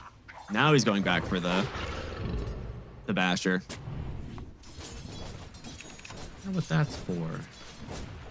Oh, no, sorry. You need it for the Abyssal. Right. Blanked out. Oh, my gosh. That's right. Yeah, that's right. I forgot that recipe was changed. All right. It's been so long the other way. It's tough to internalize. I'm surprised he didn't get the Basher first, though. Yeah. But I suppose the health amp is kind of good.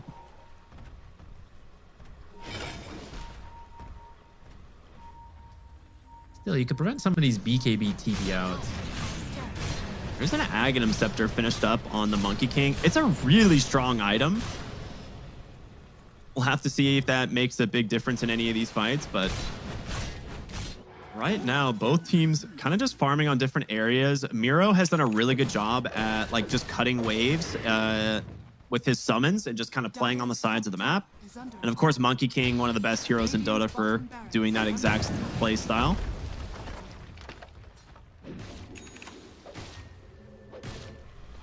It's cool. In the past, the best creep for cutting was the Black Dragon.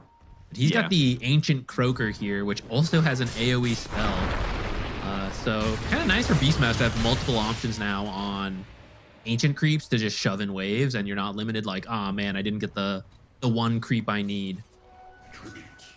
I know the Ancient Croaker has an AoE spell. Is that the Mini Ravage or is it a different spell? Yeah, that one's Mini Ravage. Okay, that's what it's not that mini at max level. Ooh, fast blink out. That was a very quick blink from K1. I guess he would have been fine in the end because he could always ult and then blink out. But by saving the ultimate, they can actually now smoke up right away and now go look for their own play. I think they scouted this. I think they noticed the Radiance burn on the creeps. We'll see. He jumps in. Who's he going for? Nullifier on to save. He got an Invis rune off. Invis rune. Oh, he does walk into a sentry. Escape back comes out. Gets that glimmer to try and survive. The Wheel of Wonder is going to slow up the back line, but the Nullifier finally out from K1. He's trying to chase. This Ringmaster will eventually burn down the pesky hero. As top lane Pure is back. The wall is down. Gets that jump. Dodges the Ice Blast, but he's going to force to BKB, try and turn for the moment. I was like, does he have TP? He does. He's going to be just fine. All right. Good stuff from BetBoom. Once again, like not really allowing MA to capitalize on any of these like deaths or like BKB usages. Yeah, constantly forcing them to go. Oh, I say that. Oh boy, Pure almost gets found there by K1. I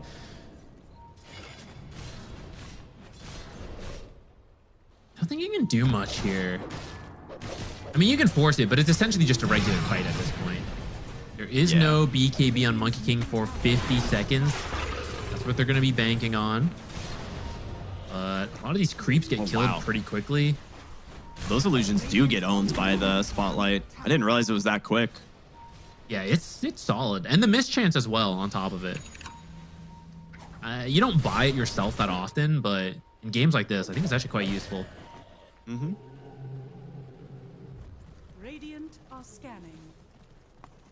Overwhelming Blink will be the next item for Hector, as he now has the Abyssal Blade completed. That's a big one. All of these times of him like chasing this Ringmaster and being unable to really secure the kill. Now you might be able to. Also allows you to maybe turn your attention onto the Beastmaster or the Monkey King, right? And actually kill them. So we'll see what happens. As both teams currently smoked up, looking for their opponents. Hastrun bottled up here from Dark Mago. See if that makes a difference in this fight. Both teams scanning. They both have the general idea of where they are. Oh, Blink, Dragon Tail out. GPK goes in on his own. There's, oh no! The toss back ends up finding the Abaddon of all things. That would have been a guaranteed kill on that Dragonite. The Ice Blast was ready to go. But that is really unfortunate for the side of M80. You do not want to walk into the other side's high ground. That's one of those instant moment type of plays that you can't blame anyone, but that is so painful. Yeah. They don't have any waves pushing in right now in M80 either, so they actually can't threaten that mid lane tower. Otherwise, that's what you would love to do. They smoke up. They're going to find the Tiny. The Chain Stuns are there. He gets the BKB off Wheel of Wonder. Not going to find anyone, but there's the Roar. Finds the Ancient Apparition. The Force Staff bailing him out. The Lotus coming out as well. Can they actually bring down El Misho? That Ice Blast is a death sentence for a lot of heroes. The toss out's going to get moves to safety. Nullifier is out. There's the Ice Blast coming in. It's on the backside, but it does not find him. K1 trying to get a hero here, but M80 have taken so much damage here. They need to bail. Monkey King comes in. Abyssal Blade's available. Big bound to strike out from Pure. There's going to be the Wukong's command. Dark Mago getting healed up. Glimmer Caped as well. Moves from the front seat here, trying to find his way to safety. They're going to turn on to Pure. Hold on. He's got the Abyssal. The Nullifier is out. Macro Pyre there as well. The escape back. Gonna save him. K1 be forced to back away here. Both teams being very careful as Roshan is on the table. All of that, and only Ancient Apparition dies. It does secure Roshan for BetBoom. It was a hard-fought battle, but eventually forced everyone from M80 back.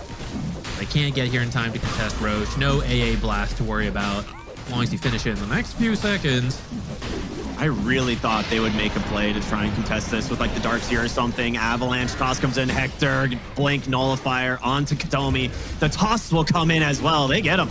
They're going to look for more. GPK getting bashed up. He is not getting away from this. He is crawling. Oh my goodness. The Abaddon, once he gets his hands on, he doesn't seem like you're really escaping. All right. I mean, that's 2 kills. Yeah, I mean, Aegis, Refresher, Cheese out in the hands of the Monkey King, but your high ground now under siege.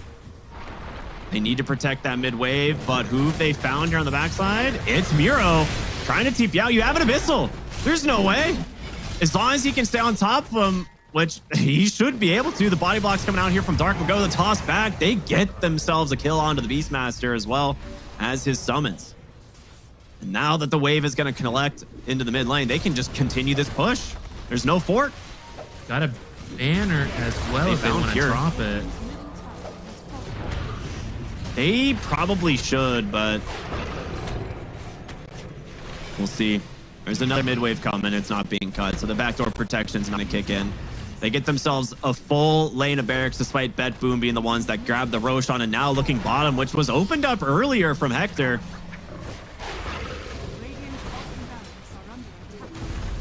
Just getting poked. I mean, there's no buyback on the Dragonite. He's just going to respawn instead. Beastmaster's still dead for another 25 seconds. Just blinks on out. Okay, huge win here from M80. Don't quite finish the bottom barracks, but getting one is enough to keep that lane pushing in their favor. So now they can just camp top eventually, because at this point now, you do have the full respawn of BetBoom. They do have the Aegis and a refresher, I believe, right? Yeah, refresher onto Monkey King.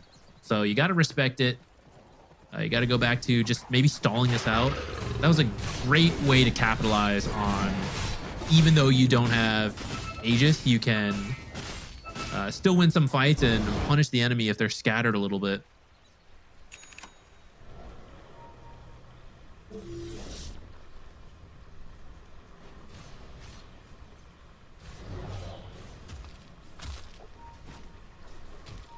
Looking at some items that have been recently picked up, as well as the big bunch of jungle items, neutral items. That's what they're called, being picked up.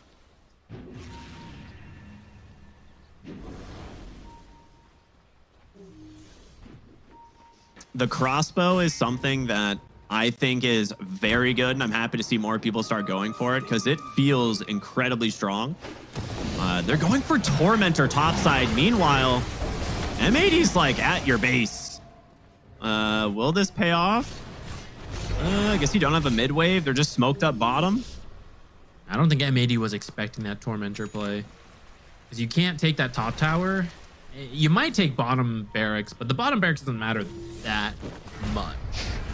They do look like they still want to go finish it. Yeah. Yeah.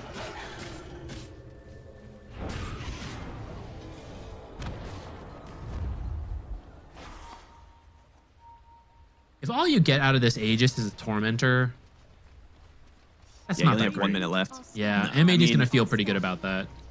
You got Tormentor, but lost 1.5 lanes of Rags. That's not an ideal Aegis, you know? Yeah, they have... This is the last attempt they can make, pretty much. They're smoked up. They're looking for a fight. If this doesn't work out, it's going to be too late. Aegis is going to expire. You've got to find something on this play. Dude, M80's out. They're so aware of the smoke.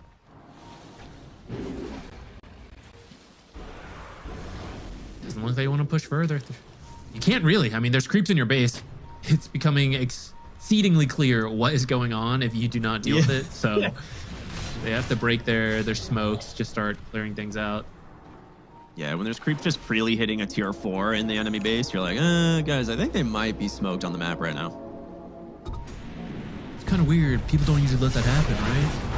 Ooh, Blink Abyssal. They found themselves. Miro is going to be able to BKB, try and run away here, but makes it out. The pipe barrier actually is enough. On the backside, the Monkey King's rolling on in. Who's going to go down first, though? It looks like Silencer in some trouble. They actually find the Tiny off of a Roar. That's a big one. No, it wasn't even the Roar. It was just the Monkey King and the Dragon Knight. Okay. Yeah, I think he got caught by Wheel of Wonder as well. All right, Dragon Tail. They buy back on the Silencer, and we'll see if that is going to make a big difference in this fight. Nullifier out on the Pure. He's going to be forced to BKB, jump in. The Blink Abyssal out from K1. He's trying to finish the job here. Double force step. Huge avalanche toss. That'll do it. They take down the Ringmaster. He's going to buy back, but an even better Ice Path and a Macro Pyre to take down 2 more. No buybacks on these 2 from BetBoom. As Dark Mago rejoins his team, they want this bottom lane of barracks. The creep wave coming into the mid and bottom. Do you push for the end of the game? Yeah, you do. You go tier 2 4s. top is still up. I feel like you should just go tier 4s, right? You have an Abaddon who is so tanky. He just jumps in, blinks Abyssal onto Pure. The Ice Path, it's not going to connect. DPK dives into the backside to try and do some damage here onto the Jakiro. Does manage to force the wall out, which, yeah, there's the Spotlight doing a pretty good job at cleaning those up. And with this, M80 will turn their attention towards top lane. Hector speeding down the lane to try and grab that wave.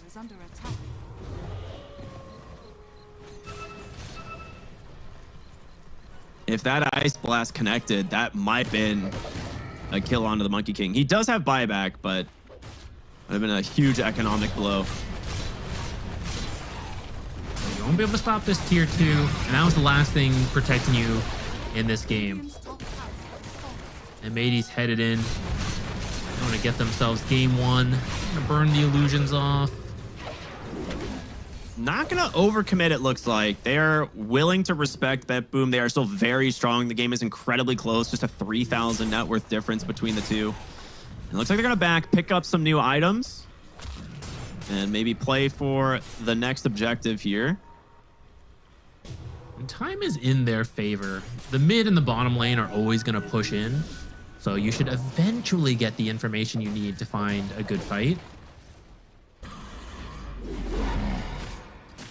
Wow, that Monkey King is sitting on 7,000 gold. He's so afraid of losing buyback. Ooh, I hear a Bloodthorn. Who has Bloodthorn? Dragon Knight does. Okay. That's pretty cool.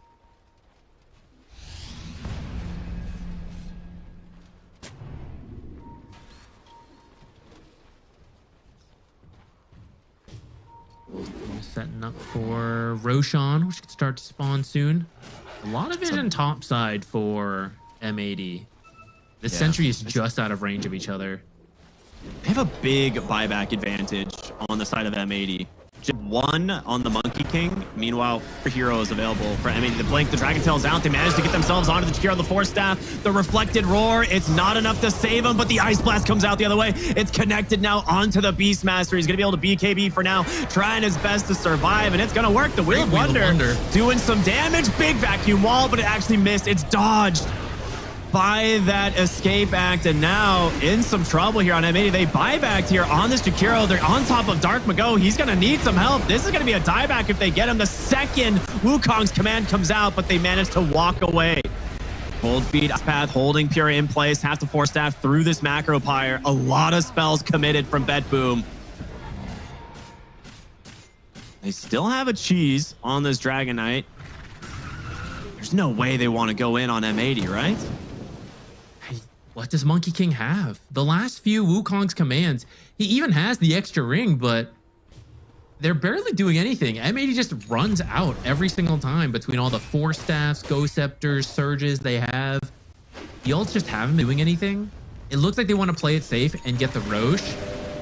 I think they could have forced that final barracks, and BetBoom would not have had a way to deal with it. Instead, depending how long... Oh, never mind. Roche is spawned now.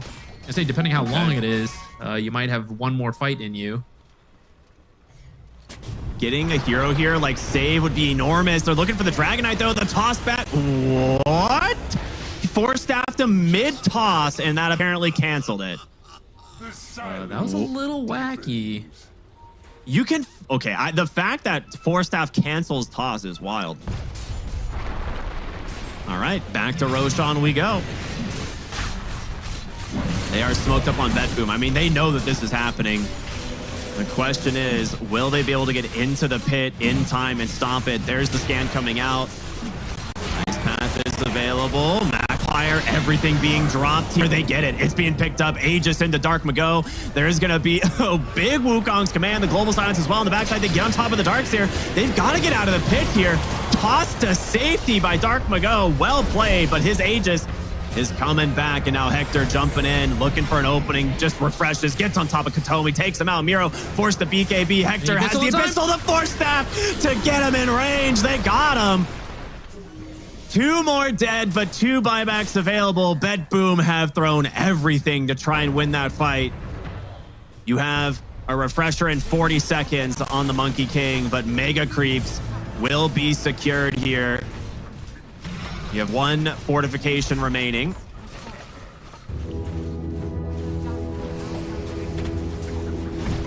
Won't even have global when silencer's up. Have one more fortify. You're gonna have to buy back with the silencer respawn if you want a chance.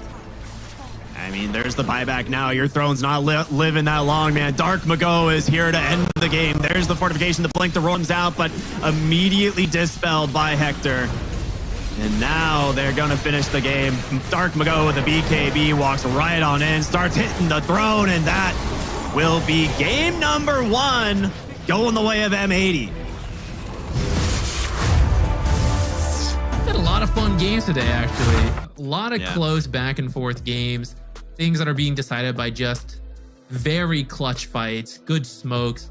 Really, really fun day, I gotta say. And M80 coming out ahead in that regard. Really could not have predicted that throughout most of the game. It was so back and forth. But the final few fights just went so far in their direction. I don't even know where to fully break it down, except for that, like, I feel like Monkey King was so rich, but I didn't feel the impact in the final fights. They were having trouble despite having both the Dragon Knight and the Roar. I feel like they weren't able to line up the Wukongs plus a given hero. That's the thing that's really interesting is I was trying to figure out how these heroes were surviving the roars, right? Like an Ancient Apparition or like a Jakiro's getting roared and they survive. I think it's just the Darkseer again, right? Like we see the Darkseer go the Glimmer Cape, the Guardian Greaves. They have 4 staffs on both supports here, so they're trying to bail out whoever. And then of course, the classic Abaddon, right, is one of these heroes that people forget about a lot when it's played as a core. He just aphotic shields and then heals the target, and it's really difficult to actually secure these kills.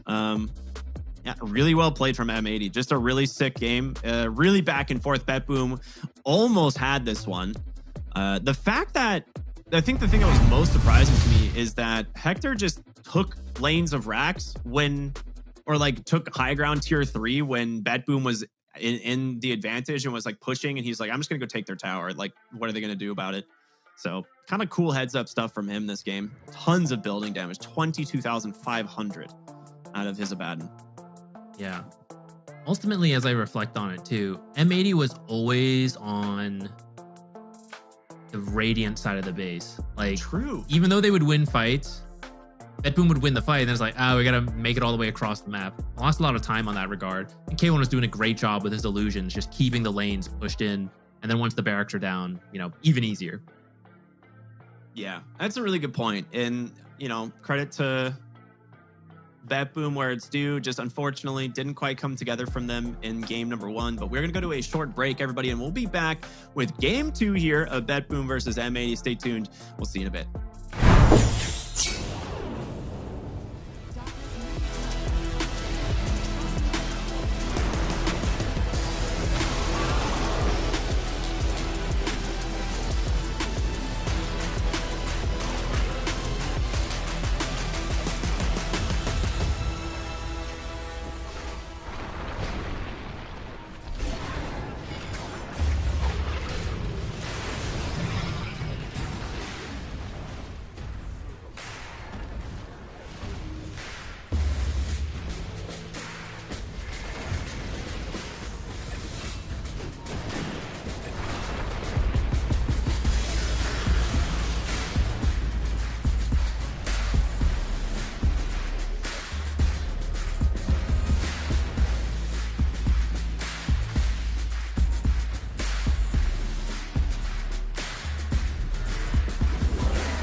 Nothing was given, I had to work.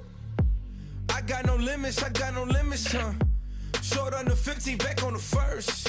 Either way, I'ma get it, Lord be my witness, Feeling pressure, but never let them deflect you from goals. You just keep your head up, we rose from nothing. Remember, we set them shop every member, contribute, get hit together. Plus, they know that we better, they know that we'll never let up. Fire within me, ice in my veins. Fire within me, ice in my veins. If I get cold, I'm about to heat up. Only I stress, I kick my feet up. Fire within me, ice in my veins. Fire within me, ice in my veins. If I get cold, I'm bound to heat up. I hear the noise, but no, they need us. I got the ice in my veins. Yeah, ice in my veins. Yeah, I got that fire in me. Hey, I got that fire in me. Yeah, ice in my veins. Yeah, I got that ice in my veins. Yeah, I'm about to heat up. Hey, I'm about to heat up. Fire within me, ice in my veins. Fire within me, ice in my veins. If I get cold, I'm about to heat up. Only I stress, I kick my feet up. Fire within me, ice in my veins. Fire within me, ice in my veins. If I get cold, I'm bound to heat up. I hear the noise, but no, they need us.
Was a hard decision, to be honest, because at the same time I want to still play Dota, but I need a break, and the break was good for me.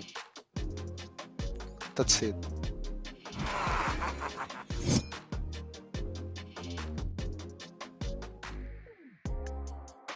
In the break I was with my girlfriend. To be honest, just doing random stuff. I do whatever I want to do. I go to the beach, I see a movie, I go whatever I want to do.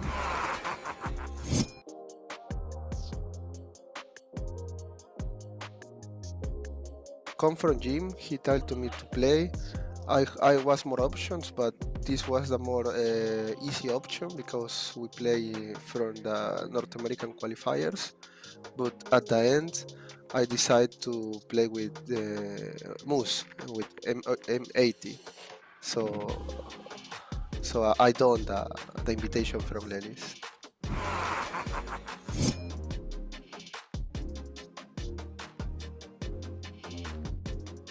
The guys who called me was Moose and Vintage, the coach of the team. I knew they a long time. To be honest, I knew Moose at the beginning of my career in G-Pride.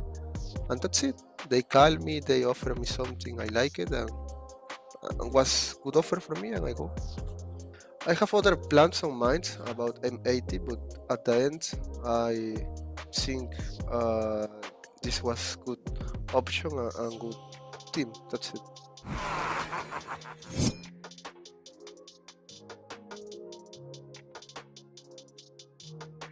No, I am fine now. I'm fine. I want to play more and more and more Dota. I'm That's good. Because I already have a lot of money. I hope play Dota and want to win some tournament because it's my passion.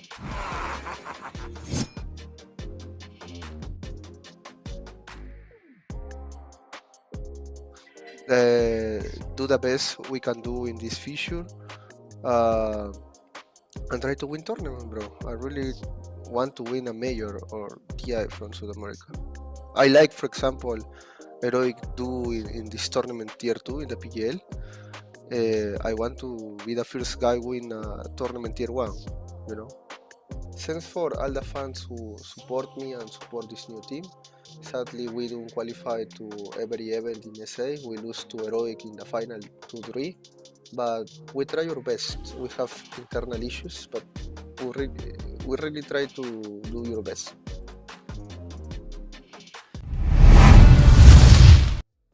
Welcome back, everybody here. Hope you enjoyed the small break as we get into game number 2 of BetBoom versus M80. My name is Cryptic, here with the Quixotics.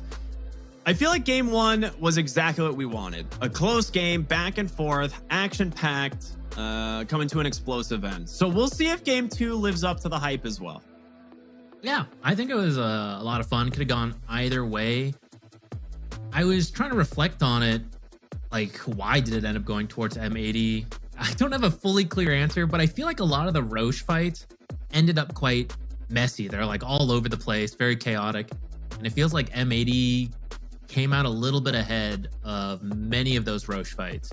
Especially, I think the second one where BetBoom does get Roche, but then as part of retreating, they lose some heroes. They keep the Aegis, but enough heroes are dead that you end up losing 1.5 of your lanes. And that doesn't really feel worth it. Yeah, at that point, it's you'd probably rather the enemy team just have gotten the Aegis and been like, oh, at least we can defend high ground. Like, we have Wukongs, you know, we have Roar. Like, it's possible that, you know, if they walk high ground on M80, like, they actually just kill a hero. But ends up not really kind of going their way there. So M80 feeling pretty good going into game number 2. But before we do so, quickly remind you all to follow FISSURE here and on all of their social media, because there's a ton of stuff happening, you know, between this tournament and future ones. So type !F in chat to stay up to date with what's going on. And I'm excited for draft number 2. I'm curious to see what's going to happen. We had a little bit of some of adjustments, right, than what we've seen earlier today. But first pick, Ancient Apparition, paid off. Yeah. What do you think about the Ringmaster? I thought it seemed pretty cool. I know it lost in the end, but it felt like Wheel of Wonder was pretty impactful in a lot of fights.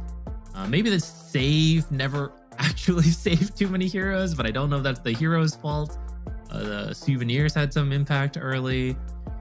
Well, it seems decent. It seemed all right. Yeah, it seemed all right. I think the Impalement arts was it did so much damage in that game. The Impalements art alone, I had to look it up, did like 18,000 damage. Damage. And that's with it being constantly dispelled, right? As well. So like in a game where you're not playing against something like an Abaddon, it could be even more. So I get why people like this hero. But once you get to like BKB timings and stuff, the hero does start to feel a little bit weak. Because Wheel of Wonder suddenly just like doesn't matter. They just walk right through it. And then you're mostly relying on Escape Act until those BKBs expire. So we'll see what ends up happening. I'm excited because we got draft number 2 ready to go. And I think we might see some changes here because this is the first time we're seeing first pick on the Radiant. And it's going to be a Tinker that actually makes it through. So that's kind of cool. It's a very strong Tinker performance in our last series.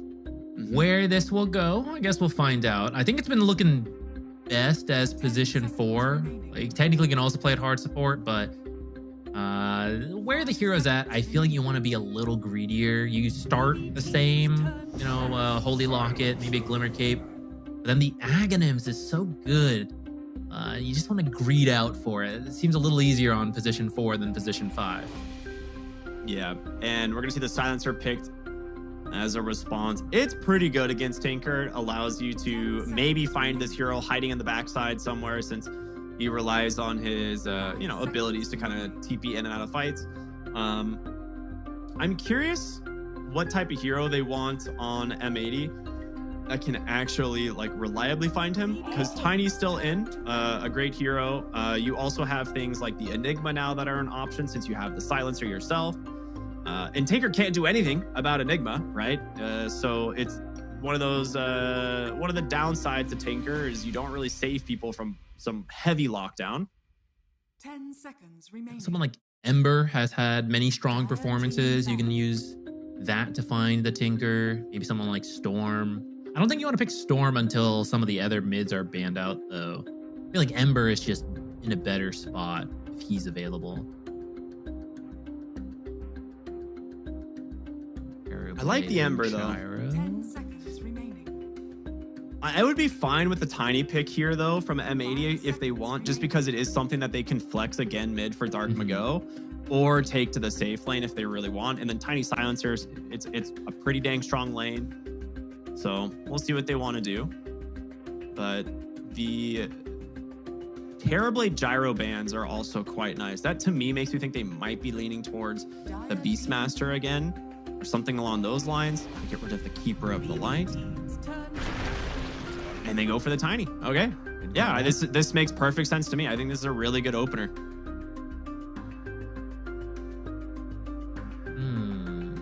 Where do you want to go with this? Because Tiny can flex, you don't always see like a hard, I'm going to say counter, even though there's really not many of those. It feels like it's always a pretty stable lane.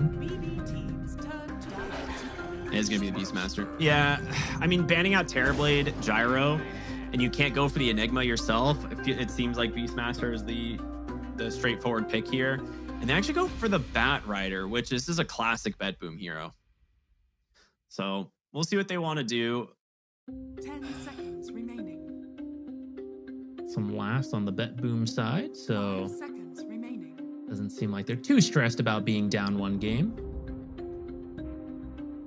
They're ready to run it back. They're excited to play Tinker. Save especially. He's like, oh boy, I'm going to farm all game. I'm going to carry you guys later on. I'm looking to pass Miero on that Beastmaster. I mean, do you not just go for something like a Phantom Assassin? You don't have to pick it right here, but you could go Phantom Assassin or Lifestealer. Because both are good in the lane. But then it reveals your Tiny Flex, so maybe you just pick your off lane in 4 here, or your 5 if you want to run like 4 silencer, but it's typically just the 5 position. Bristleback, great flex. Yeah, I was going to say 4 and another flex could be good. So someone like the Bristleback. I feel like if you just run this carry, you're fine. Bristleback will do perfectly fine down there. Maybe another Initiator then, because currently it's all on the Tiny. Otherwise, just a strong position 4, whoever's still in the pool, something like... I was going to say Muerta, but I do feel like you want someone who can find the Tinker. You don't want Tinker to have a free game, and you have the global, but if you just wait out the global and then you can enter the fight after that. Hear me out. Ricky, Bounty Hunter, Ricky or Bounty Hunter? Because I was going to say Weaver, but Weaver's banned. So Ricky or Bounty, maybe. I'm kind of up for that. And then you have the option of still picking a Darkseer on 24 if you go that route.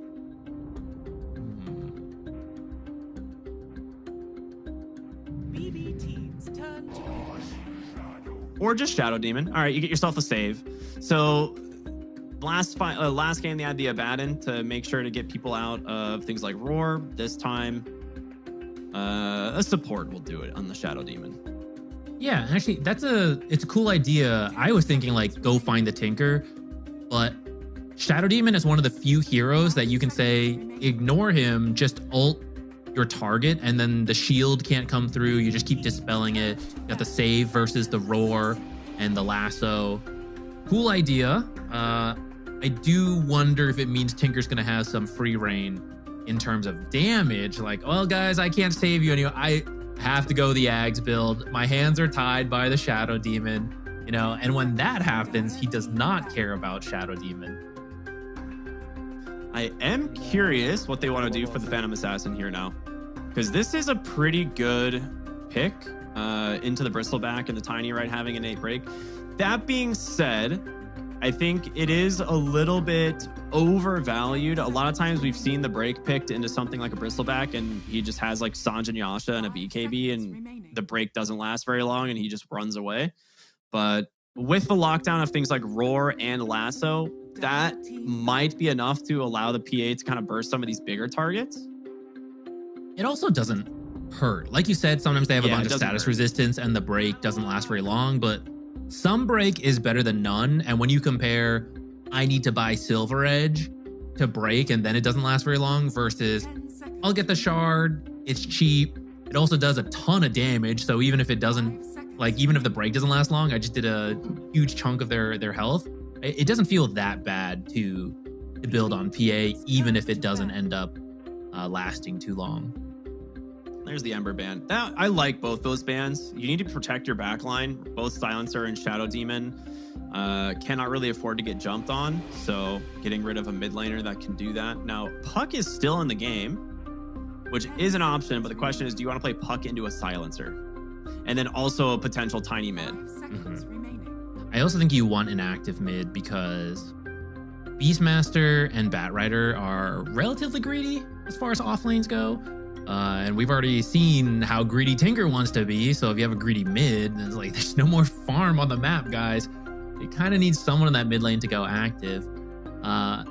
Do you think there's any world where this is the Tinker mid? We've seen some teams occasionally do that. I don't know if this is one of them, but I don't know. I'm just pitching it out. Because Tiny actually struggles quite a bit to a Tinker mid. Like, it's one of those things where he like relies on just the few auto attacks per wave to actually secure CS. And if you just zap him with the laser, you should have a pretty good time of denying. You have to do a lot of creep manipulation with the aggro on the Tiny at that point to like make sure you're actually getting CS. I don't know if it's worth risking it potentially because you're into a Silencer, but I mean, maybe. I'm curious if they have another idea though.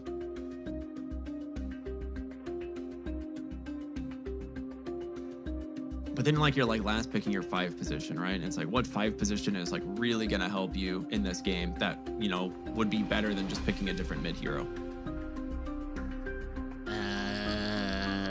Someone very active. That's all I can think of. The only thing greedier than Tinker supports Tinker mid. So can't be anyone who needs to farm.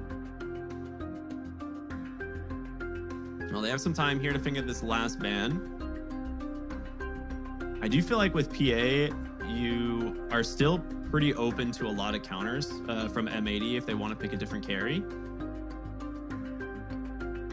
Because I don't feel like Tiny struggles all that much against this hero, right? Like, it's probably just going to be Dark Magos Tiny based on these picks.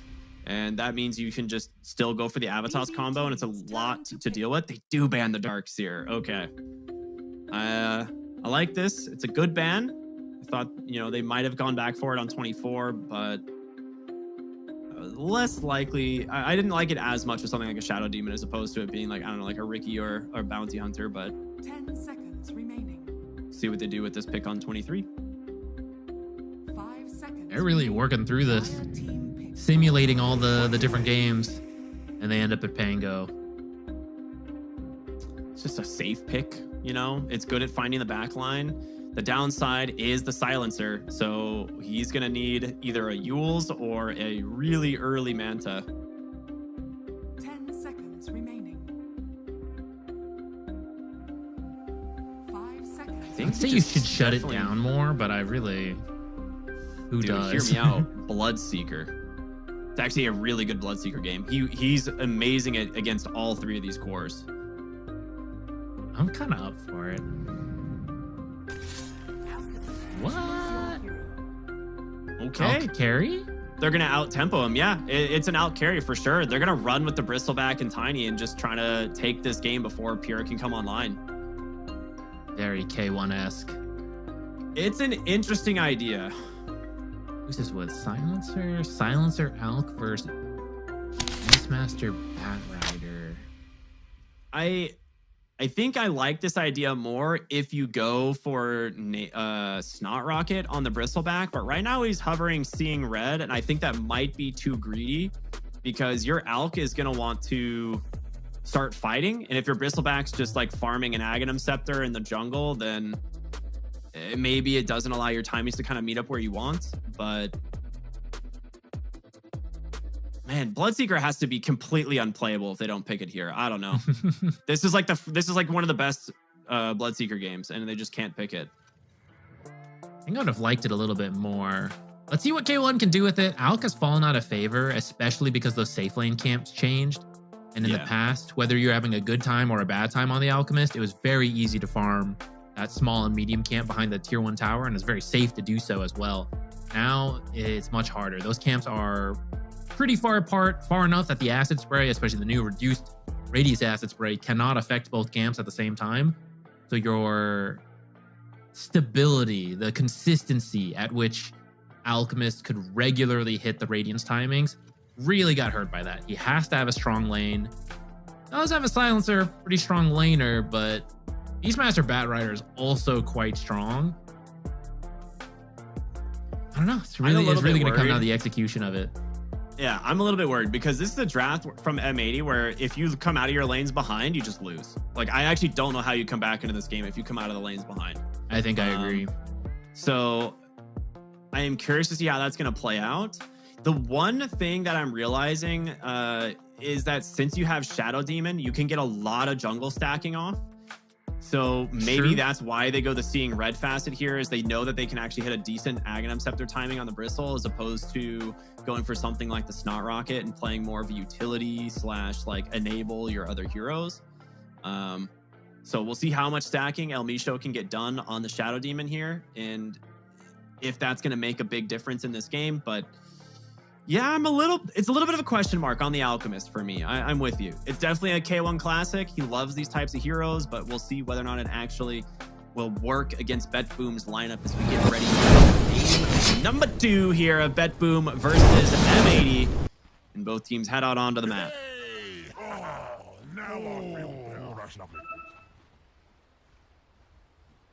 Nothing too crazy so far.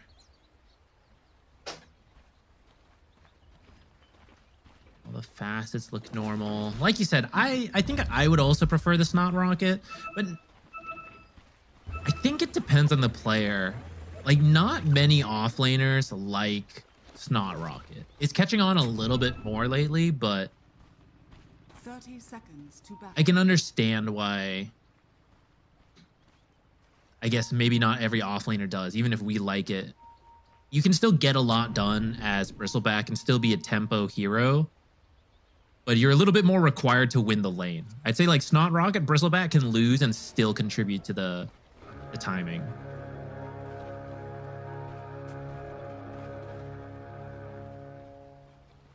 Like, Defense Matrix doesn't dispel anymore, right? Oh, Disruption. That's a really nice find. It's going to be a full duration concoction to connect. They get the rune, and now Miro. Well, going to go down to the Alchemist, but First Blood actually goes the way of Save at the bottom rune as they take down Dark Magos. So, big win there for BetBoom. And getting that First Blood money onto a Batrider is pretty huge. It also puts a slight lead towards the Pango, which I was going to say, if anyone needs to have a good game on M80, I mean, I guess the Alchemist, but also the Tiny. I really feel like he's the main playmaker. Bristleback, especially going Seeing Red, needs a certain level of farm. Even if he's winning, he tends to do stacks and jungle a lot. So it's really on this Blink Dagger on Tiny to make things happen for his team. Starting off being killed. At least GPK didn't get it. So it's not completely one-sided in the mid lane, but he is starting with, a slight advantage. Yeah, absolutely. Oh, Misho is in a lot of trouble. He's able to get the disruption and get away here, but once he has level 2 on the Phantom Assassin, I think he just dies. So we'll have to see if he can actually position fairly well, because they need to get their level 2 timing first. Otherwise, he's definitely in danger.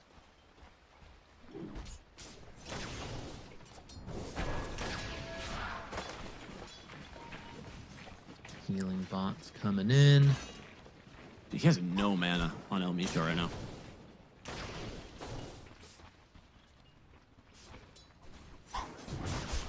Right, because the creep dragon got a little weird. Oh, wait. I want to try to go for Illich. He has 8 charges, but the laser actually finishes the job.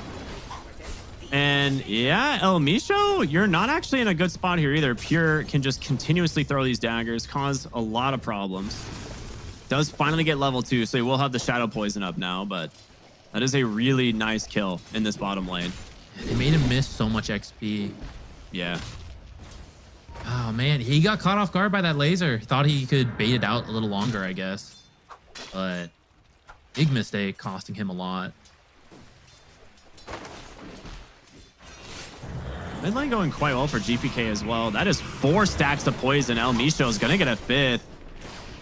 Oh, no, never mind. That is not a 5. That is a 2. All right, he's perfectly fine. Well, he's still trying to stack him up. A couple have missed, though. And now he's out of mana. Oh, Illich just came back to this lane and already pretty low. Fortunately, he saved those stick charges from earlier, so he's got them now.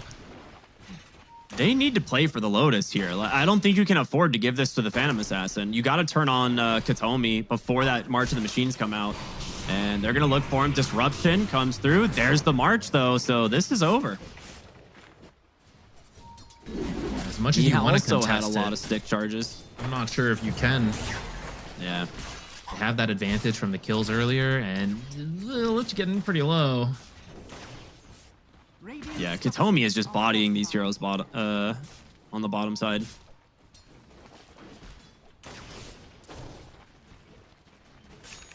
The good news top is that Alk is doing all right. Kind of expected this.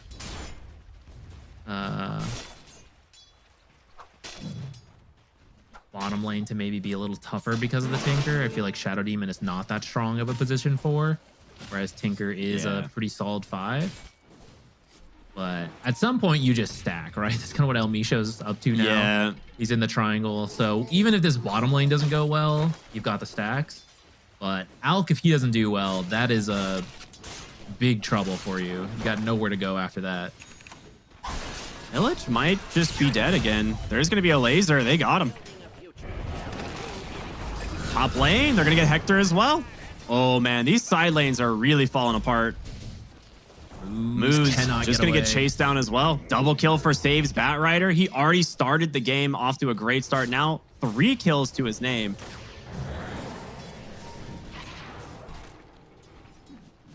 Remember when I said I think if you come out behind in lanes, you just lose? I remember. Okay.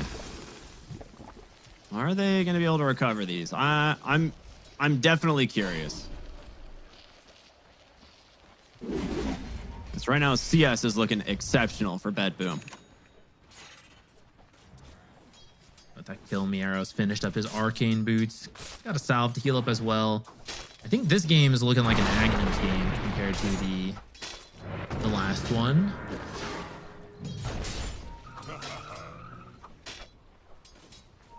I could get that. I could get behind that. Yeah. No Ancient Apparition. No Abaddon. Seems like pretty good to me. Batrider might just be getting a free kill top lane right now. Chasing after Moose.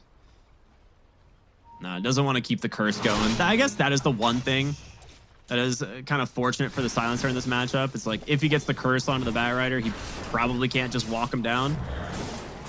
But bottom side here, Illich just gets daggered over and over and falls. Pure gets the kill. BetBoom safe lane popping off. I know I said I think it would be a little harder because Tinker's stronger than Shadow Demon, but I don't think it should be this much. So I think some mistakes happening in that bottom lane. Maybe some of it's that first blood, a little bit of gold and XP go the way of BetBoom. There's at least a bunch of stacks. The mistake is the facet.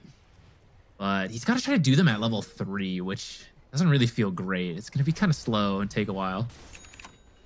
I feel like if you have the nasal goo facet here, you're a lot less likely to just be getting chased down and dying like this. But yeah. And that's the thing. Like, I think seeing red can still work as the off lane, but it's I have to go even or win the off lane to have the impact. Whereas Snot Rocket is a lot safer, and you can lose and still have a lot of impact. Yeah. Roar top lane. Oh my gosh, he's level 6 on Miro. Hector on the run here, gets the concoction off, trying to survive, but just dies in the process. These side lanes are a disaster for M80. It is 7-1, a 3,000 gold advantage against an Alchemist, and they're going to get both Wisdom Shrines. Yours come This over to Tinker's help. going to be level 6 before your Alchemist hits level 5. Yeah, in our last Tinker game, I was saying you really want to hit 6 while the tier 1s are still up, because now you can start rearming, teleport over, spam March of the Machines, and you can protect all your tier 1s. So the more tier 1s you lose before you hit 6, the harder the Tinker game is. And it currently looks like these are some pretty pristine towers. I think they've been chipped a little bit, but are all 1,700 health and above. No, this bottom tower is 1687. It's over. Unlucky. Tinker's game ruined. They're smoking topside, trying to find the Alchemist here, who's getting waves dragged to him by the Silencer, but they're about to close the gap. Moose will scout them, but they have their eyes definitely on this Alchemist. They do not care about this Silencer. Pull back, grab the Flame Break, gonna pop the Concoction, but GPK finishes him off. Really good smoke there from the side of BetBoom. Yeah, Kataomi's level 6 now. So the tempo's about to pick up if they want to. Because then you can just teleport wherever, heal up your team, let them keep going.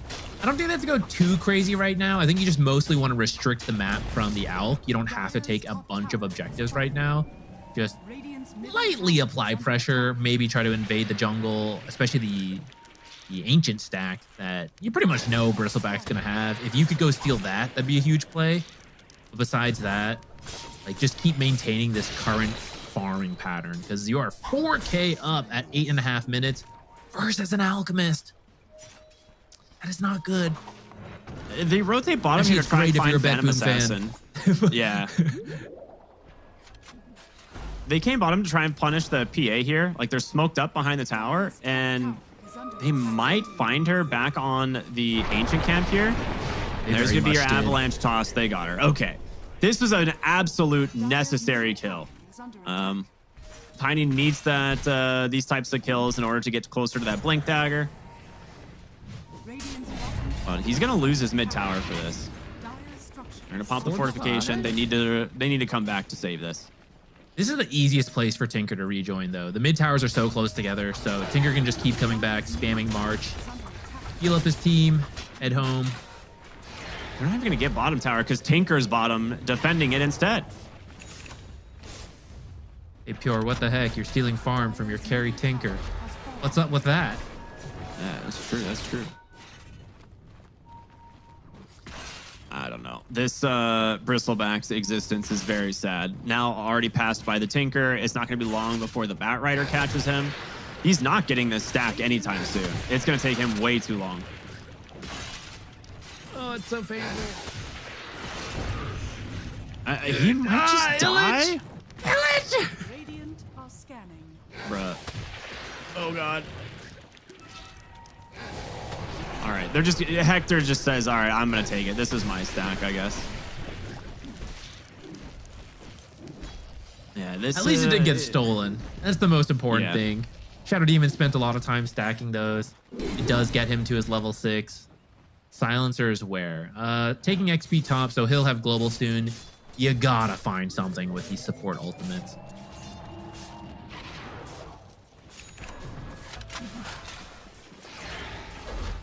Oh, GPK's going straight Ags. I usually see that. What do you think of this? On the Pango? Yeah. Didn't even get a defusal. He's just going straight Aghanims. He's just going to play Orb of Corrosion to everyone? It's actually a really good game for that, I guess, but we almost always see a smaller item first. I mean, all right, why not? We are going to see the Ags coming out from the Beastmaster here really quickly, because as many stacks that M80 has, BetBoom has just as much. So they're looking really good. They're looking right now for the Phantom Assassin bottom. Another smoke rotation here to try and slow down this hero. And they're going to do very similar deep wrap around here as she's going to get scouted from the ward. To know exactly where Pure is going. TP's coming through. Pure, he's going to make it out here potentially as the rest of the team's coming in. And Dark Mago in a really rough spot. They do manage to stop that lasso with a global silence. He's putting a moment's break here, but they will get the Shadow Demon thanks to the Thunderbolt. And they do see the Silencer, I think. Yeah, he is hobbling away, but... Oh, he has no TP. He's so dead. He's going to have to hobble for a while.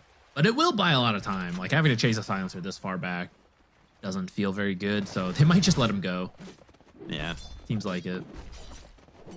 Karaomi certainly isn't interested in chasing. He's like, well, why would I do that when I could just farm? Level 9 already. Like you said, approaching that Bristleback again. The stacks help Bristleback for a moment, but... Invis... Oh, dude. Yeah. That was about to be the clutchest Invis rune. This is so problematic.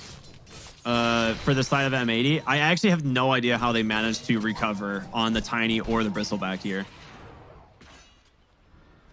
Like, the Batrider's going to have Blink before the Tiny does.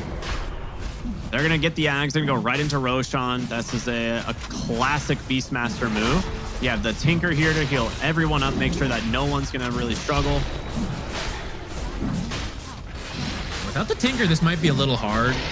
The nerfs to... Beastmaster make it a bit more difficult. Guys. Someone's got to get the Aegis right. Okay. The nerfs to Beastmaster have made it a little harder to do the Roshan this early. You usually see it a little later, but thanks to the extra healing from Tinker, it is very much doable. And now you don't even have to sacrifice your positioning for the Tormentor. You can head over there in about another minute and a half, and then I guess start pushing buildings because you're really far ahead at this point. Yours Battle Fury is on the way. Yeah, there's just nothing you can do to kill this Beastmaster. I don't know if you can even kill him once, let alone twice, and they're just gonna walk over and take your Wisdom Shrine again. So this is all 4 Wisdom Shrines this game so far, having gone to the side of BetBoom. And they already have a significant level advantage. Let me see exactly how much. They have an 8 level advantage at the moment. That's a lot of levels. That's more than some of the heroes on M80 even have. Oh no. All right, what's the recovery? Unfortunately, I feel like it's BetBoom having to make a mistake. Absolutely. You have to draw your this out. supports are non-existent. Yeah, you have to draw this out until... Oh, okay, Dark Mago does have the Blink on the way. So this is the one thing you can do. You must find Blink plays on the Tiny. I see lines being drawn on the map. You've got to find several successful plays. That's all you have in your control. And then if BetBoom makes some mistakes, then like that's something you're going to have to hope for. But currently, they haven't really made any this game. They're under a lane ward bottom. So they kind of see a little bit here. They're just going to burst down this Bristleback if he walks too far forward. El Misho trying to push the wave. They know Tormentor is the target, right? So Dyer's going to scan this. It's already being taken now. Not only did you get first Roshan at like 12 and a half minutes, you now get the 15-minute Tormentor as well. And Katomi's the one who gets the shard. So now you have a Warp Flare to deal with. My Tinker is so good right now. The map has changed. It's not as easy to farm your own half. Tinker doesn't care about any of that. And then he allows many of these early objectives like Tormentor, like the Roche. And usually we see teams do Tormentor. It's got that little healing aura now, but many people walk away low health. And this time, everyone walked away healthier than when they started, thanks to the Tinker. Yeah. They're smoked up once again here, looking for another target. See if they connect, but for the moment, quick reminder, everyone, to go ahead and follow Fissure here, as well as on their other social media channels. You can go ahead and type !F in chat, and that will give you the links to what you need to stay up to date with what Fissure are doing. Looking very much like we might go to a game 3, guys, so follow along and don't miss that one. Dark Mago actually finds a shield rune, which might actually be enough to save him if he gets roared, but the Blink Dagger on save is so strong for them. And there it is. Lasso into the roar. I don't know if he's going to get a chance to use the shield rune. Nope, not this time. Without the lasso, certainly does, but... yeah, Tinker has now passed both of the other cores. You have an Alchemist who needs to 1v5 now. He's not even that far ahead of the PA is the rough thing. And this is kind of why we don't see as many Alchemist picks anymore. It is just not as... like in the past, even with the lane he had, probably have a few thousand more gold just due to the old camp layout. Bunch of jungle items getting picked up there. I mean, this Beastmaster has Aegis for another 50 seconds. He is on his way to a BKB, and it's not even going to be that long before it's completed. So I don't know how you deal with this guy. I guess you finally have your Aghanim Scepter on Bristleback. I don't know what it's going to do for you quite yet, but you've got to try and find a play here on M80 because you're really falling behind and quickly. Supports are together. You've got all the ults. Is there a blink play that's possible? I love the Guardian Greaves pickup here for Katomi. Just playing not super greedy. I mean, he is playing greedy because he's Tinker, but in terms of the items he's picked up, it's just the Holy Locket into mech, going for the Guardian Greaves, as opposed to going for like the Blink Ags, you know, that some people go for. Responsible greedy Tinker, not irresponsible greedy Tinker. Exactly.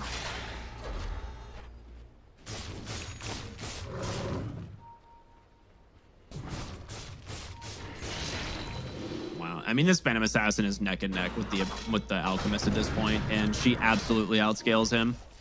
It's one of the worst. I feel like it's one of the worst matchups for an Alchemist, which is why I was surprised that they picked it in the first place.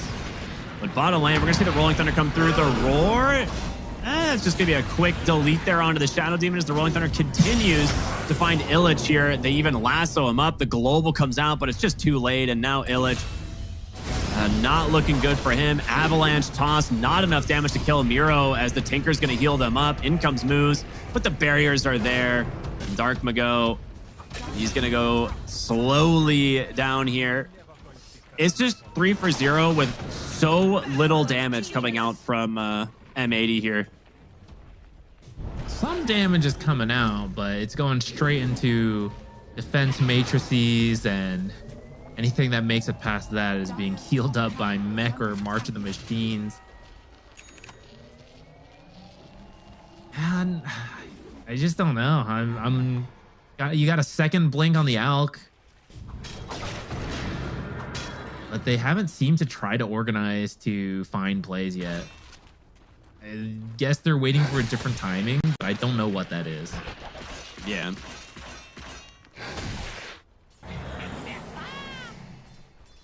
I mean, at no point do they actually outscale BetBoom from here onward, is the thing, right? Like, there is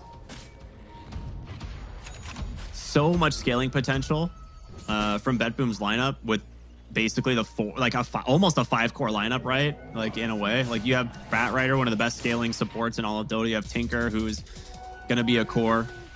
Then you have this Pango Beastmaster PA. I think Tinker will be second net worth by the end of the year. You think so? You think he'll pass the Beastmaster? I think so. I think his team is going to be ending the game, and he's going to be working on second place on the net worth. All right. I think he'll be third. I think he can get in front of the Beastmaster, but not in front of the Alk or the PA. I think once they start taking buildings, and Alk will drop. Well, we'll see. You're right. It'll be tough to pass the Alk and the PA. Third or fourth, I think, are probably fairly safe. Alchemist has his BKB, I think, coming out, or is it just... No, he does not. It's just an Ogre Axe. So he has SNY done on his way to BKB. Beastmasters, BKB is done. It's coming on the Courier right now. The Avalanche connects, but Dark Mago cliffs himself. That is a disaster. There's no way he actually secures this kill. Maybe with the Alchemist coming in, it will help. He does. Lasso on the front side, does manage to connect onto Illich. FISSURE and trying to chase down here, but K1 is now just trapped thanks to the Rolling Thunder from GPK. He's doing his best to hobble away. Dark Mago on the Tiny will blink up to safety. Dude, no way Dark Mago gets out of this one. If he gets out of this, I think it's actually net positive. 3 for 1. They got a lot of gold for Miero. He was on a kill streak. 1,300 gold for him. I think that's actually net positive. Now, in terms of the farming on the map that's going to happen, no. But a relatively even trade when you're 14k behind is progress. Yeah. We'll see what they can do. I mean, that fight goes so different if Tiny doesn't cliff himself there, but it's true. Though honestly, I don't know how much more different it would go. He was mostly able to attack from there for a lot of that fight, thanks to the tree extra range. So it's certainly not ideal, but I'm not even sure if it would have changed that much.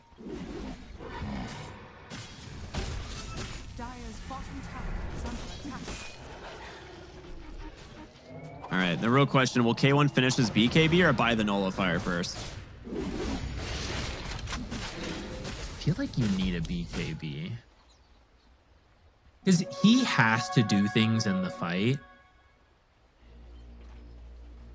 Well, I mean, without the nullifier, defense matrices is just going to keep coming up. But I feel like if you go nullifier and you don't have BKB, you're just going to be controlled up and then not do anything. Kind of a damned if you do, damned if you don't scenario, right? Yeah. I think you just have to depend on Shadow Demon ult until... I feel like you need the BKB.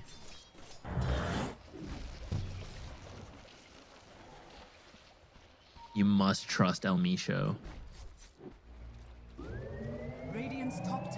Bristleback. He's managed to pass the Tinker. He's doing it. They're coming back.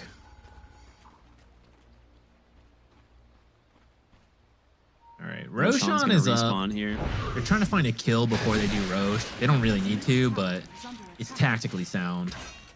I mean, they see Illich bottom. They're going to kill him, right? Like, there's no way he gets out of this. They don't have the heroes to actually kill him, though. I mean, he can just be warp flared into infinity. I guess that's true. true. And then lasso him onto the high ground, right? This is bullying, actually. Yeah, there's your lasso. Gets a lot of quills off there. Hold up. But yeah, Kitomi will still just kill him with another warp flare. Will he? No way. He actually lives? All right, that's hilarious. That being said, they did get the Aegis in the process, so Space Maid. Space Maid. He got 650 gold for that kill on save. Be good. Dude, they got Aegis and the gold lead decreased. How far behind they are. Oh no. Yeah. This is a rough one so far. We'll see what they can do about pulling this one back. Everyone throws on high ground. You got what? Tossbacks? That's your main high ground play. Toss back into Purge, right? Like, that's actually always going to be a threat. So if they are not careful, it can very easily happen. And then, of course, Global to protect.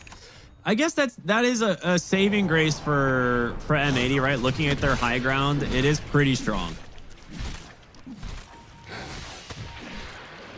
I'd feel better about it if they weren't 11k down, though. Yeah, agreed. Like, PA might just be getting to the point where she starts one-shotting heroes. He is level 20. He went back for the Death Slayer as well. Yeah, that's part of what makes you strong versus the... Oh, even had a Basher on the way I didn't even see. Okay. That's pretty good.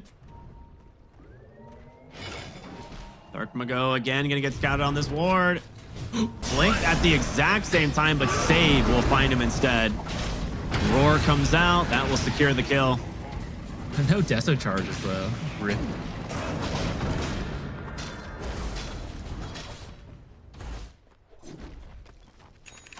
Radiant's middle tower is under attack.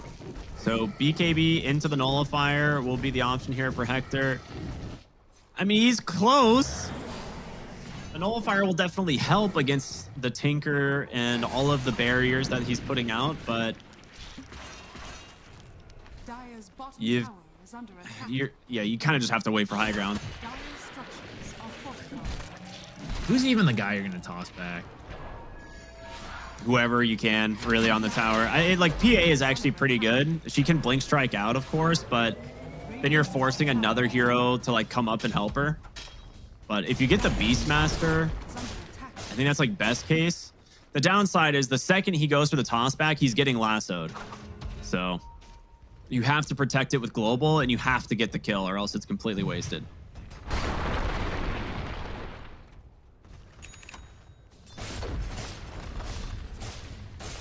Last outer tower go down for the side of M80. So all 3 lanes of barracks now available for BetBoom to push the high ground if they want.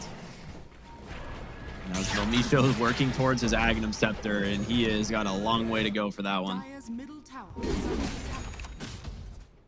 A minute and a half left on this Aegis. I feel like you can push high ground with this. Just have the March of the Machines behind you. Maybe waiting to secure this shrine. Both They've shrines lost again. every single shrine the whole game. It's pretty brutal. Why you gotta kick them when they're down like that? I mean, in terms of XP, they're 14 levels ahead. So that's pretty scary.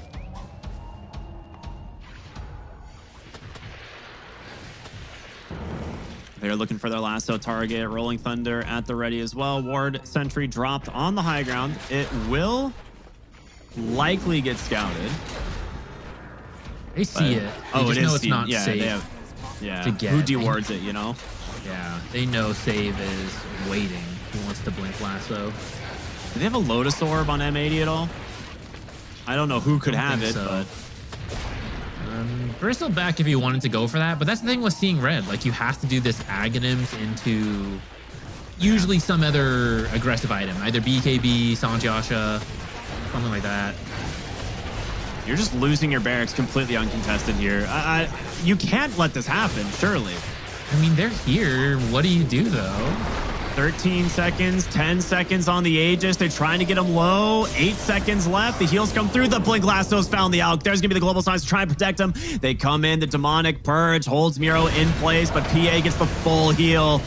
She's ready to come back in and fight. It is all up to K1 to try and find these kills. The Warp Flare is causing so many problems, and it's going to be Illich that secures the kill. Meanwhile, Pure in the base, chasing for Dark Mago.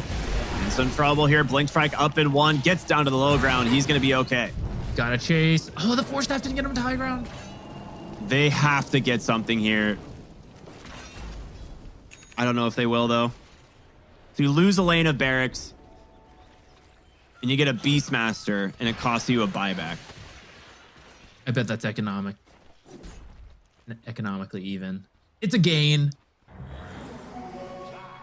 It's like 1,000 gold gain, actually. That's pretty good. Oh, they're not done. They're going to find El Misho. Quick Abyssal Blade, and Pure cuts them down. That's not as good. That's not a gain now. Save with the Tinker coming onto the backside. Lasso is out. GPK and Pure. I think that's game. That's even That's less 80 not seconds, good. no Alk. Yeah, that's even less good. Yeah, you're right. Even less more not good? Words? Some combination of the above. All right. I mean, straight to the 80 mid seconds lane. on an Alchemist. Yeah, no fortifications either. This is likely mega creeps.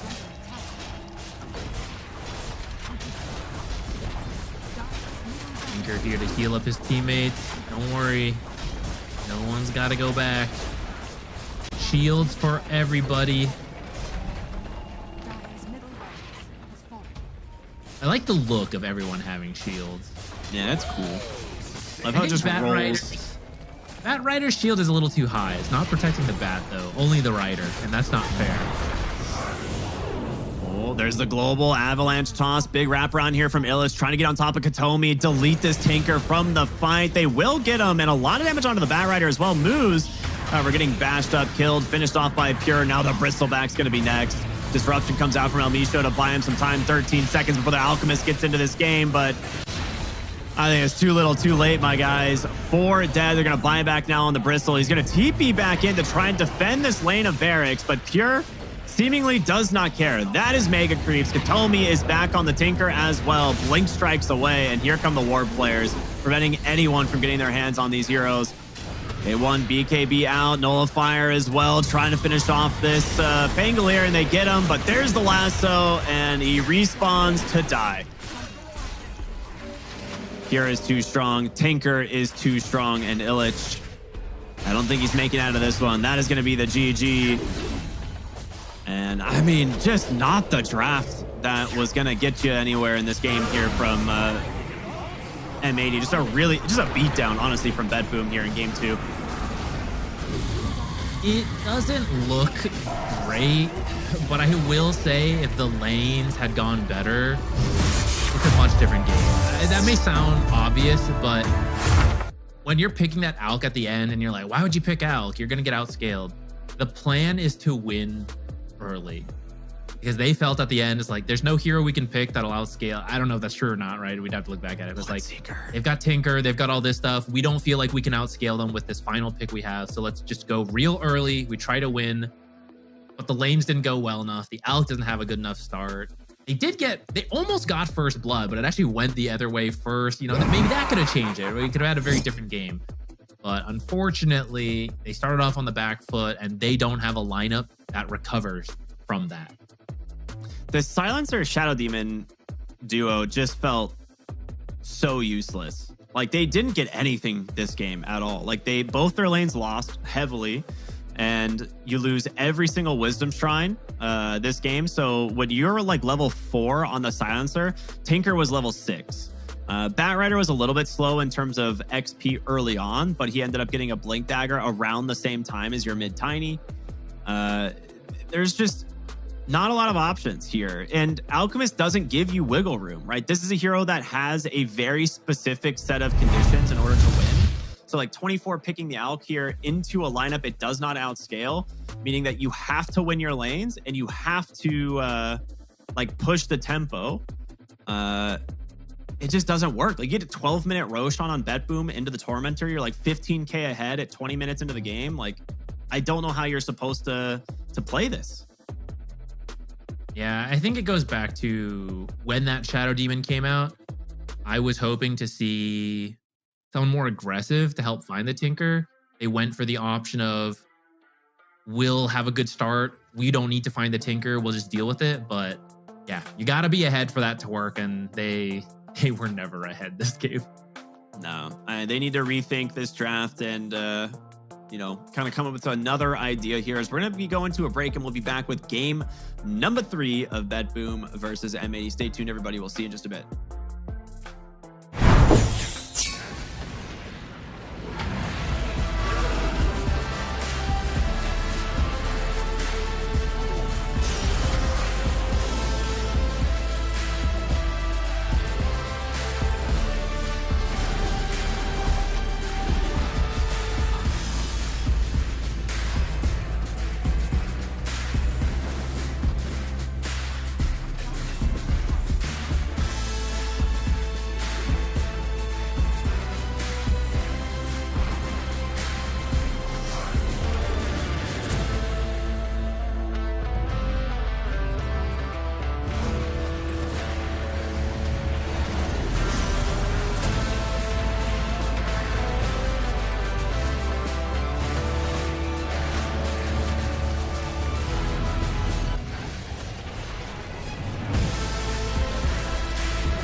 vision any clearer. Came from the concrete, it's a jungle full of lions, snakes and gorillas. I'm going Godzilla with the figures, pushing the button, pulling the trigger. I'm really about it, nobody realer. Remember me as a big hitter.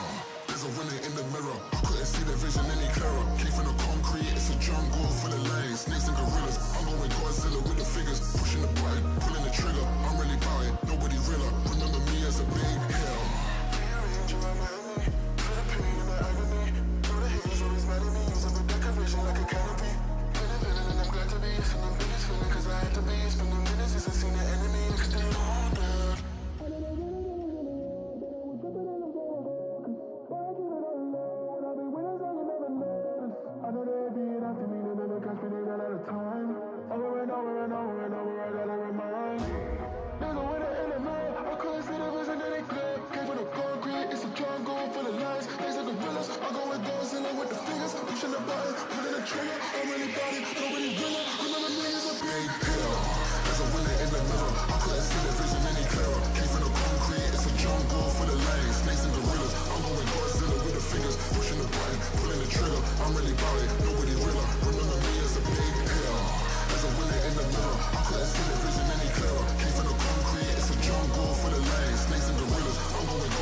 going up. Go tell the odds, stay out of luck. Too much on the line to give it up. You know the mission, we gotta get it on Monday night. Monday night, we going up. Go tell the odds, stay out of luck. Too much on the line to give it up. You know the mission, we gotta get it on Monday night.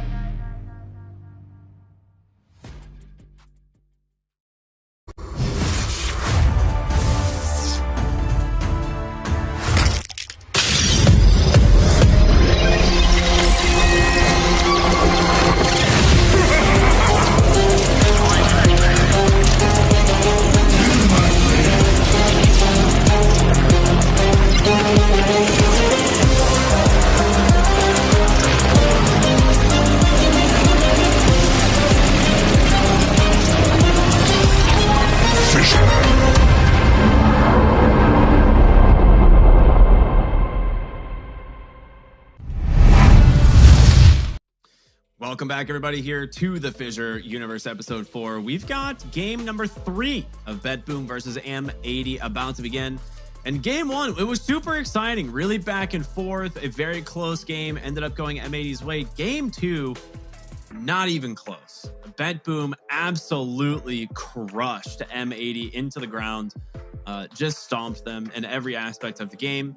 We'll see what happens in game 3, because they've got to do something very different if they want any chance of coming back here. But BetBoom, I feel like, got to be coming off of a high, right? That was a very impressive game. I would think so. There's something to be said about having a very clear game plan, and then the game goes exactly to plan, right? I think it's a big bump up in confidence, especially after 3 losses so far in this Swiss stage. Definitely getting a win on the board helps a lot with confidence, but 1 win is not enough. You need 1 more. So you could kind of just run it back if you get first pick. I feel like M80 won't allow that. I don't know who has first pick going into this, but even if it is BetBoom, kind of wonder if you swap up the bans a little bit, maybe take out. I don't know what they want to focus on. I would say Tinker, because Tinker was literally the first pick, yet I don't feel it was addressed that well by the end of the draft. I know they had Silencer and then Shadow Demon.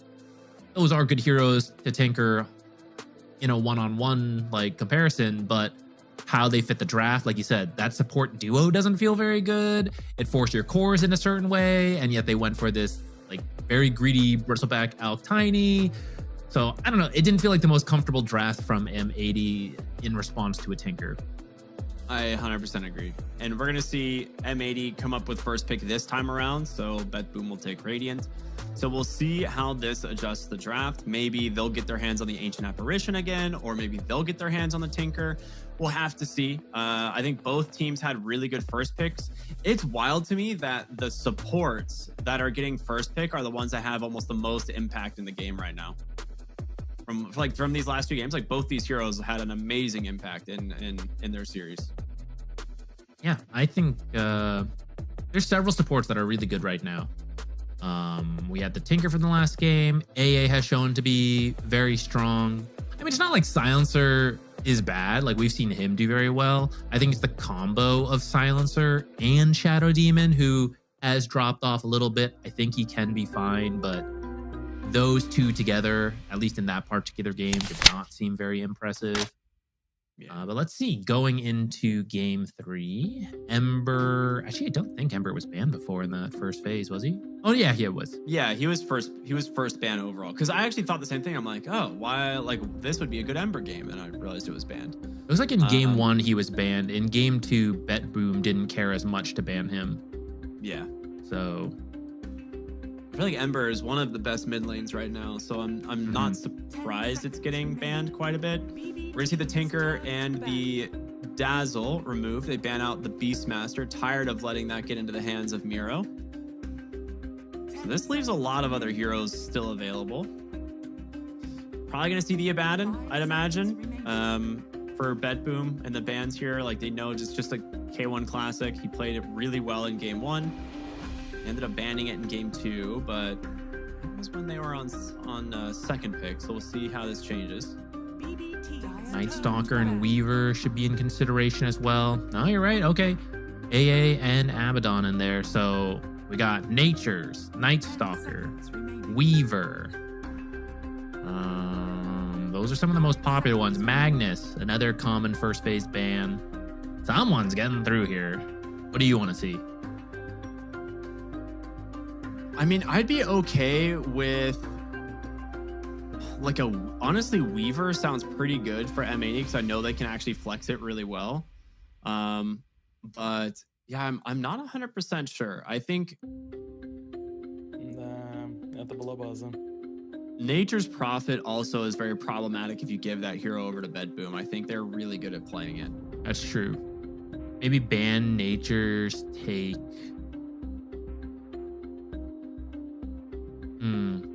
Actually, I was thinking like, I also think the Night Stalker could be a good pickup for them. And Night Stalker is actually pretty good at finding nature, so maybe I don't need to ban it. Magnus might be a bigger impact ban with that. A little Well, actually, I don't know if it's more flexible, really. Magnus can go to an equal amount of roles that Nature's can. All right, so they grab the Night Stalker. So we got the Weaver and the Natures.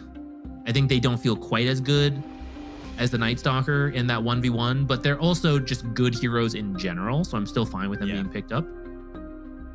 You could go for a very strong laner, because there's a chance. This is probably support Night Stalker, but you can move him into off lane.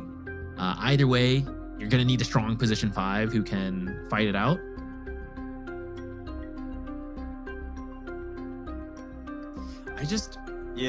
I mean, I think Nature's Prophet struggles a little bit too much against the Night Stalker, so maybe it's not worth it. But the way that we've been seeing teams play it as a carry is just, you just go Mjolnir and farm on the opposite sides of the map. You just don't even bother showing up early on, like outside of using Wrath of Nature and then like maybe TPing in to finish a kill.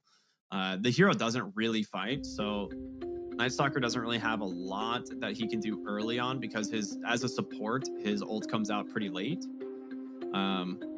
And it's mostly just for that vision, but it can do a lot of work with Crippling Fear and helping find like supports or mid laners as well, which is I think one of the main reasons we've been seeing it. First phase. Phantom Assassin. Take me back to a few patches ago, I guess. Night Stalker in her lane, though, whether it's a position 4 or off lane with Night range, is not going to be the easiest lane. You really do need a strong 5. Hero comes to mind.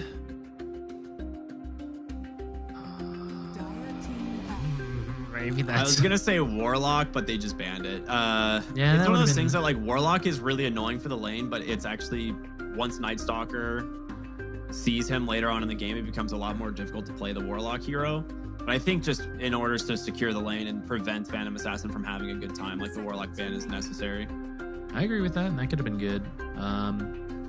Maybe something like Phoenix. Your attack slow is pretty good versus the Night Stalker. Same issue though. Later on in the game, you don't really love getting found and then blink silenced. But there goes the Jakiro. So you got to take your next best pick on terms of strong supports. Maybe it will be the Silencer again. I don't mind Silencer. I just think that support duo, we talked about it, wasn't great. But BetBoom, they had the Silencer in game 1, and that one went, even though they ultimately lost, I feel like it had more impact in that game. So I wouldn't mind seeing them do it again. They banned the Darks here. I think this leaves an Enigma wide open for the side of the M80 if they want it, because they can duo pick Silencer and Enigma here. So maybe you have to take the Silencer. Yeah, that's what I'm wondering. They go for the Phoenix. Yeah, good call. One of the next stronger heroes. It's technically a black hole cancel if the egg is already out, but you know, not very reliable. Simply predict the future and egg ahead of time. Yeah. I actually really like the idea of going for something like a Silencer and Enigma here. Silencer is one of the classic counters with Phoenix. You can't dive to safety if you've got the curse on you. Global, just very good at preventing egg in the fights. They go for the Tidehunter, one of the traditional lane counters to the Phantom Assassin. I don't mind it as much. I think it struggles a lot more against the Phoenix, but good team fight still, which I think is probably strong enough. It's also kind of cool as a way to free up the Night Stalker. Don't go too hard in terms of countering PA and Phoenix, and then BetBoom just like, okay, we'll win mid, we'll win off lane, right? This way you could still play out that lane, and I think it could go either way depending how the lane plays out. But Night Stalker could also make his way over to the mid lane, help out over there. We actually are not seeing a Weaver though. I mean, K1 plays the heck out of Weaver, and it's really annoying for PA to play against. Like she wants to like blink strike and kill a hero, and if you don't immediately kill Weaver, he just Sakuchi's away or time lapses. They could also run Night Stalker as a 5 and like Weaver in the 4 position. But yeah, I think this is likely K1's hero. I'm just surprised to see it picked there, so I have to imagine they're capable of flexing it. Like, why wouldn't you wait until 18 to pick it, you know? Agreed. If it was K1s, I think you'd wait a little later. But you've got the flex, like you said, so little mind games here. That is a Muerta 4. So we've already got the PA. And then the potential flex Tiny. Probably the mid Tiny, but you could move it to the off lane. It's got to be GPKs. Okay, so I guess now, since you do have the Weaver picked where it is, you could pick like a good counter to the Tiny in the mid lane. 10 seconds remaining. You could look for the Pango yourself. It's a decent Pango game. Obviously a Dark Mago classic. He's also a pretty big Huskar player, but it's not great into the PA.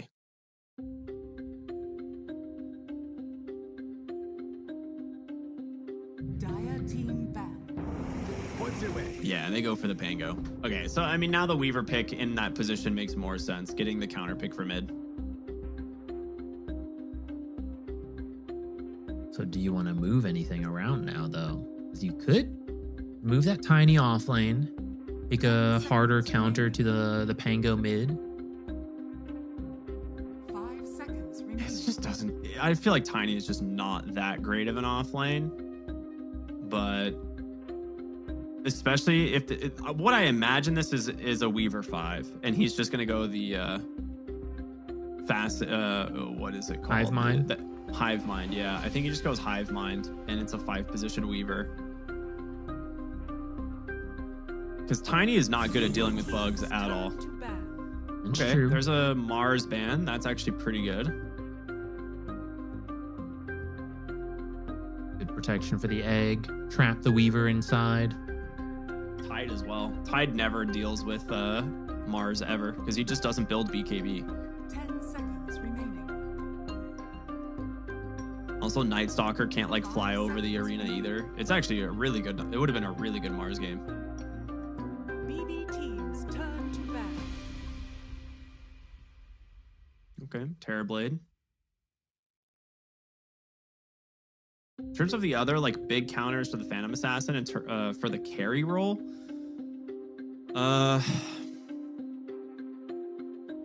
there's not a lot that are left. I mean, Lifestealer wouldn't be that bad if it weren't for the Muerta. Muerta makes it a little bit 5 difficult. seconds remaining. Dire team ban. They do ban it anyway. Wow. Okay. I didn't think they'd want to pick Lifestealer into the Muerta for the silence, but it is one of those things. Like once he has BKB, it's actually a pretty decent game. Got any other MKB builders? 10 seconds remaining. Gonna need one versus PA and 5 Phoenix. seconds remaining. Dire team Ban out the Doom. I mean, an Alk's coming out. Whoa. Dude, there's no way they pick Alk again. BB teams turn to Okay. That is a pretty good pick. Very safe. K1 Classic. I was going to say, you can also flex this though. Like this could be 5 Gyro carry Weaver or carry Weaver or carry Gyro 5 Weaver. 5 seconds. So depending on their matchups, they could run one or the other.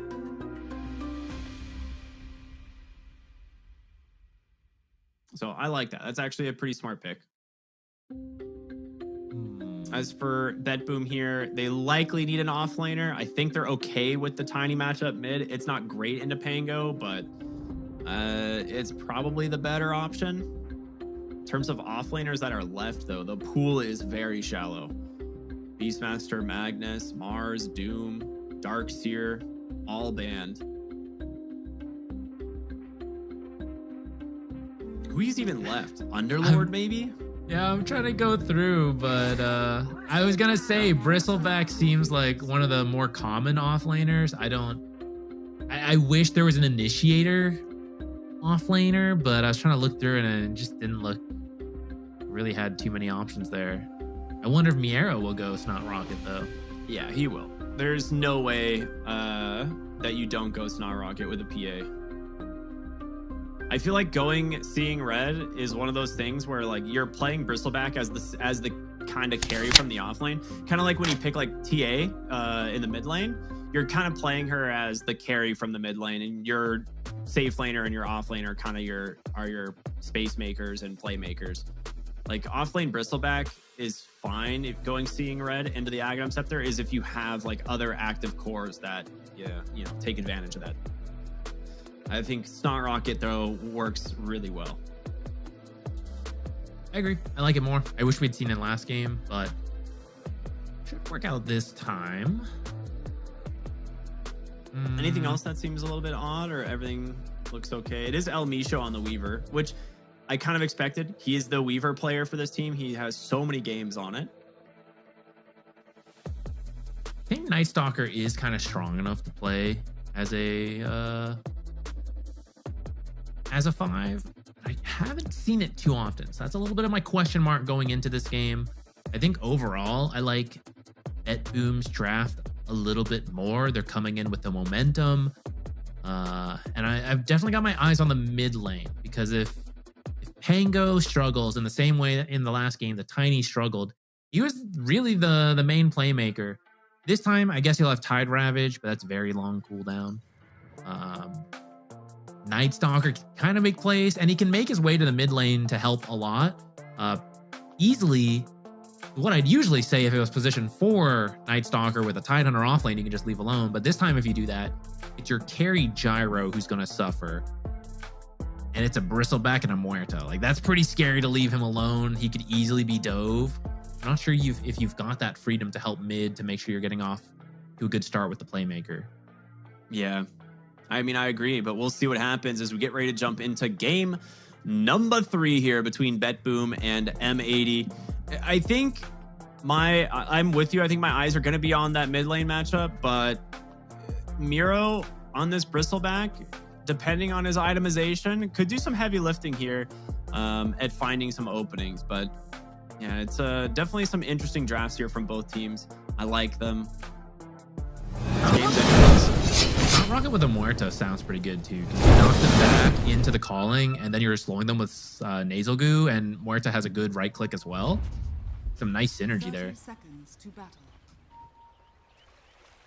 The worst thing that can happen is you're like deep in the lane against a Bristleback, and they just like chase you all the way back to your tower, right? With Snot Rocket, it only takes like 2 or 3 Nasal Goo stacks, and you're at minimum move speed. So see what they can do. Of course, Hive Mind for the Weaver, which is what we expected. This has been the support facet of choice, maxing the Swarm.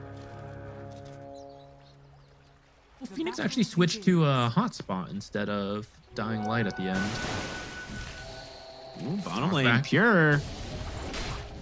We're going to see a fight potentially on both sides here. Who dies first? It is going to be Pure on that PA as the Gyro dies almost simultaneously. First blood going to El Misho's Weaver, though. That was... I don't know who made what call. K1 used his magic stick. Pure did not. So that extra little burst of health ends up getting his team the first blood. They stayed bottom. Oh, no, they didn't. He TP'd up. Never mind.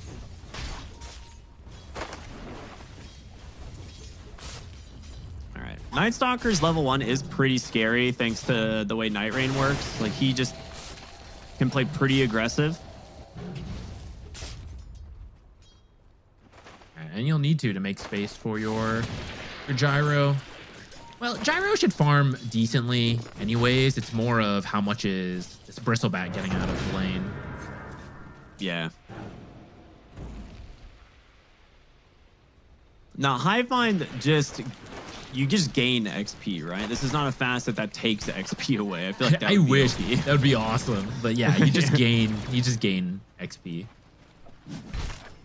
Oh man, really rough CS there from Hector on the top lane. Misses all 3 on the wave.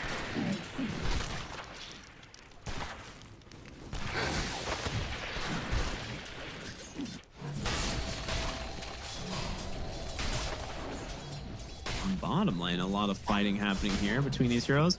Now, Weaver should do really well against the Phoenix as long as Fire Spirits are on cooldown, just because this is a 1 armor hero, right?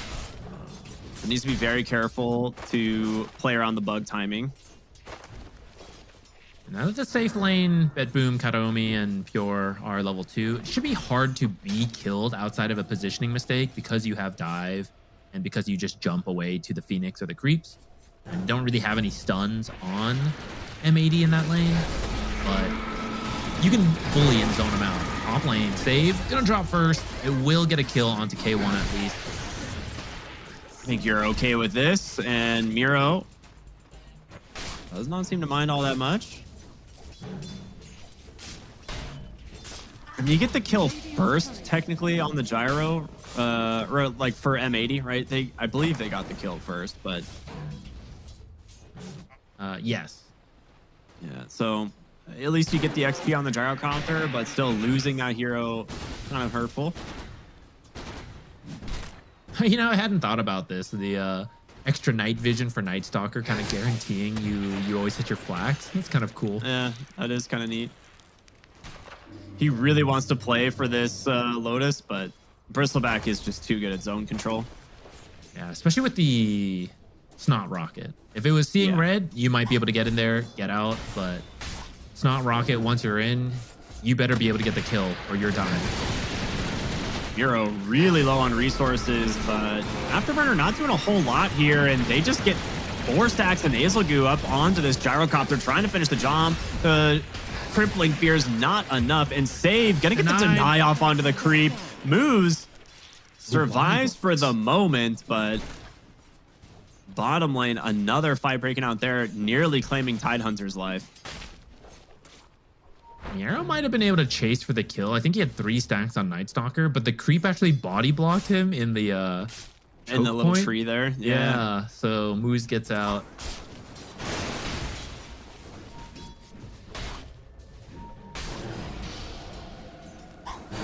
Ooh, Weaver scouts. They're bringing some Might be heroes. too late, I mean, he's just dead. That is a really costly death. Like, Phantom Assassin is free farming this bottom lane. And now she has all of this space in the world while the Tidehunter respawns. GPK is gonna grab himself his top water rune.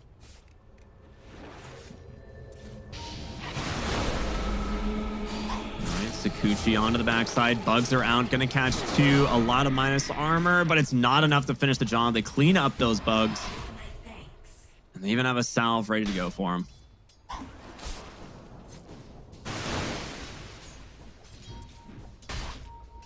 So far, BetBoom going to be pretty happy with how these lanes are going.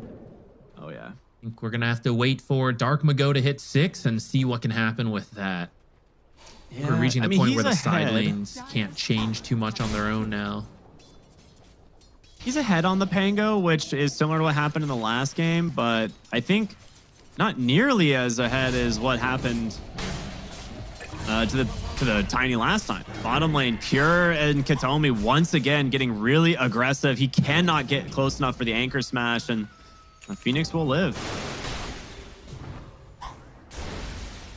Yeah, they're doing a lot of with him. damage, but you just can't finish it. Yeah.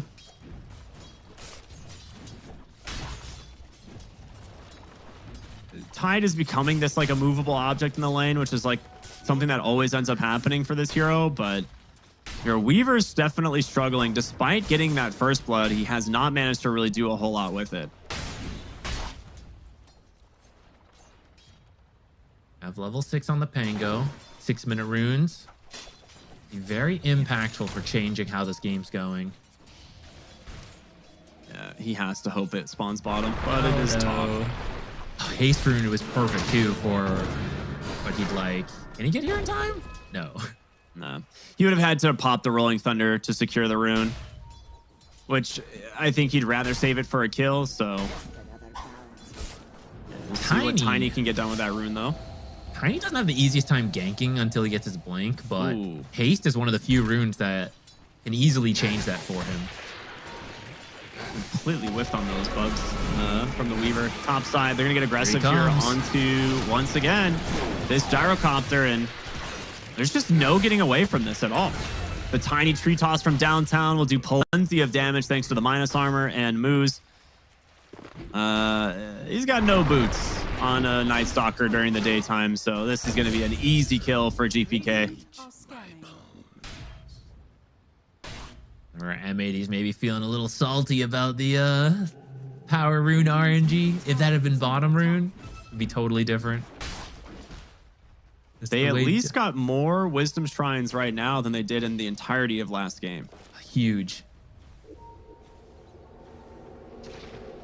With some coach advice in between the games. Make sure to put more emphasis on the Wisdom Shrines. Arma goes looking for Pure. Gonna start channeling his ult and just blindly look in, but Pure's actually much closer to the tower than they expect. And then he jumps over. Oh my gosh, what a dodge. He should still die here. Dang, okay. Yeah. A lot of minus armor off those bugs, and you know, level 4 swashbuckle, I think, is a lot of damage.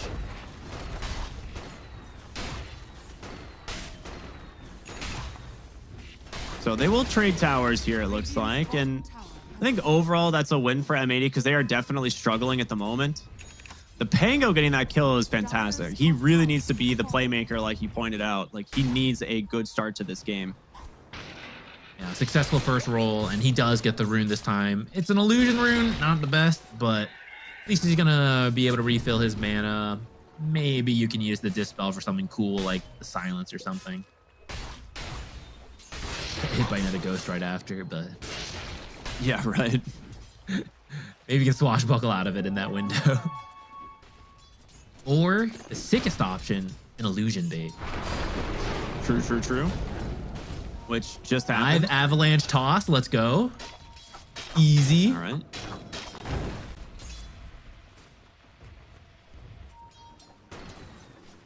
Roll's about to be up. You can maybe look for something. It's still daytime though, so if you can't force too much because your Night Stalker really doesn't contribute that much right now. Yeah, he needs his level 6. They need level 6 on a lot of heroes. Oh, they're gonna find themselves the Phoenix. They just dropped the Ravage as well, just to guarantee this one. I think it's fine since you're not really planning to group until either level 6 Night Stalker or nighttime, and that's a full minute to wait. Sure, there'll be a little bit of downtime with the Ravage, but might as well use it, get yourself a kill. You can make plays without it to some degree, I think, and then once it's up, you'll still have plenty of nighttime left. Yeah, they're really trying to prioritize giving moves like this XP in the mid lane. Dark Mago changed his mind. El Misho is constantly being a headache here for these supports. Nice silence out from Save, though.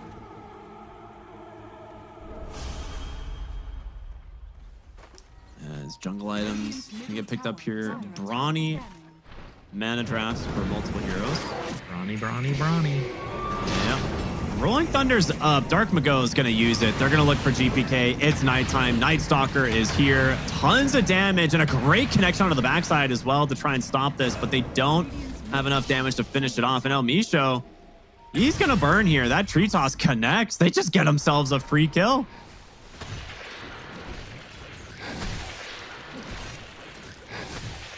That roll might do a little bit more, but now there's no roll. Can you defend this? Tide's coming in. No Ravage, but he's tanky. Maybe not as tanky as I thought. Is he? This is Hotspot Sunray too. Yeah, Silence. Nice crippling fear. Turn around. They're going to be able to grab the Phoenix. They just need a couple more auto attacks, and they've done it. Oh, nice Dark Ascension now. Moose hits level 6. Going to give them a lot of vision to play around in the fight, but it's gone. And Snot Rocket is causing too many problems. They cannot engage. All right, tanky just enough to bait the enemy in. They think they can get a kill. They start stepping up a little too soon. But the AoE silence from Night Stalker, he does ultimately fall, but that's what he needs to. Silences up enough into the team, lets them get a kill. They're going to find Pure here really low on resources, and Dark Mago is in. There's going to be the bugs off the mark there with the swash, but we'll very easily find the kill regardless.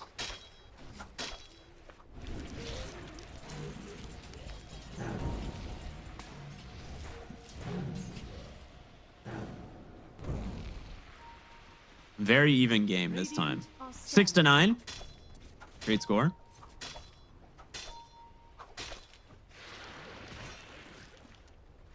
I like Miero's build this time. Much more utility focused. Getting the blade mail for now. And then... Curious what he gets next. I wouldn't mind... Actually, I'm not sure. Oh, he's gonna get the shard blade mail for against Gyro a lot. Yeah, me too. And I feel like it lets him do things way sooner than... Like, right now, you would still just be farming an Ags. And he's like, hey, can you come help us? Like, I don't have my Ags. I don't want to. Yeah. This has allowed him to get active much sooner. And he's 1-0-5. And he's played a really good game. I really like the idea of the blade mail and the shard. I think after that, he might just go for like a BKB.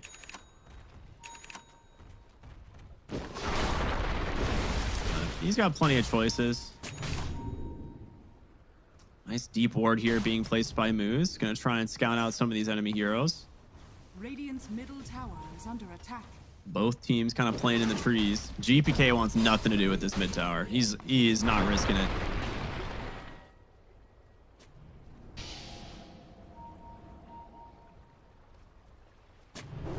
Bottom side, Tomi will dive right into Dark Mago. Swashbuckle. He was gonna go with the Rolling Thunder. Does he need it? No way he gets out right. Yeah, Sakuchi to finish the job. Nicely done. Then getting a kind of a cheeky ward there on the low ground as well that I don't think they're going to find out.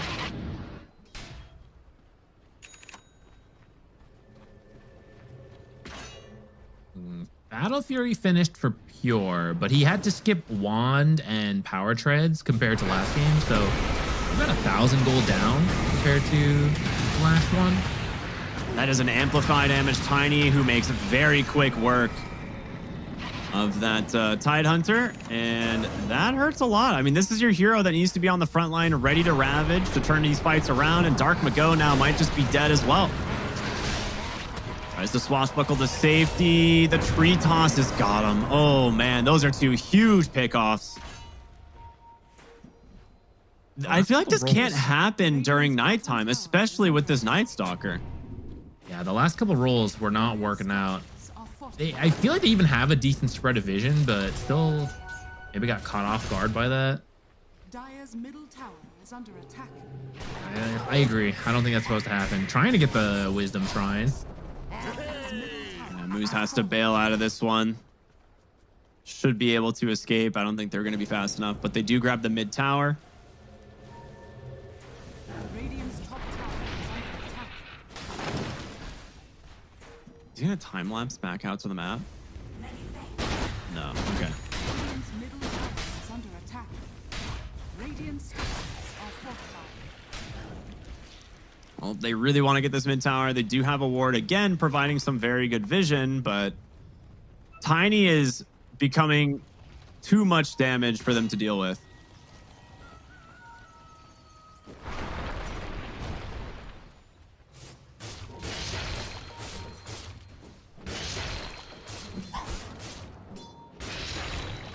All right, well, we wait to see what they do here on the side of M80. Let's go ahead and remind everybody that you can follow Fissure here by typing !F in chat and stay up to date with what tournaments they're running here. There's a lot going on here for FISSURE Universe Episode 4. There's also a lot on the docket this year, so I'm sure to check it out. El Misho just kind of playing some games in the mid lane with 4 points to the Sakuchi, but He's actually got such a greedy build. He's got Orb of Corrosion, that one's fine, into Dragonlance, and now going for an Orchid. That is definitely greedy. The Orchid is kind of sick, though, if he manages to get on top of heroes, on top of either of the supports, really, but yeah, definitely a greedy build. He'll have to scale. Yeah, they need to get him the Shard, and then you can get this so much faster. That's true. And Night Stalker does force the Tormentor to the top side of the map, right? One of the things that's really interesting about Dire's side.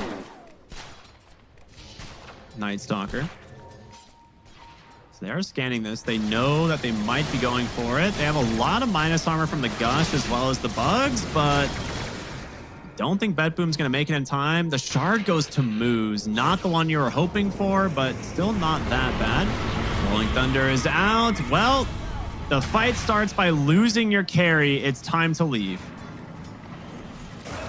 Once again, a rolling thunder for absolutely nothing.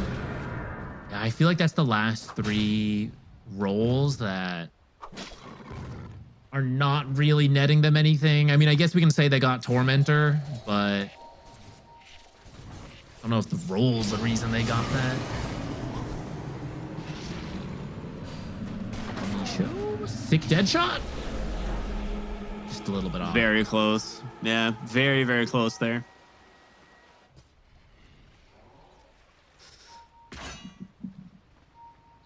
Well, still a pretty even game in terms of net worth. The supports on the side of the M80 kind of making up for the difference here with the cores. But I am worried it's starting to kind of pull away a little bit too much. This Battle Fury on the PA is doing a lot of work. Hector is closing in on his Aghanim Scepter, but we just saw in this last fight, like Tiny just one-shot him. So they're going to have to find a response to this Tiny hero here fairly soon.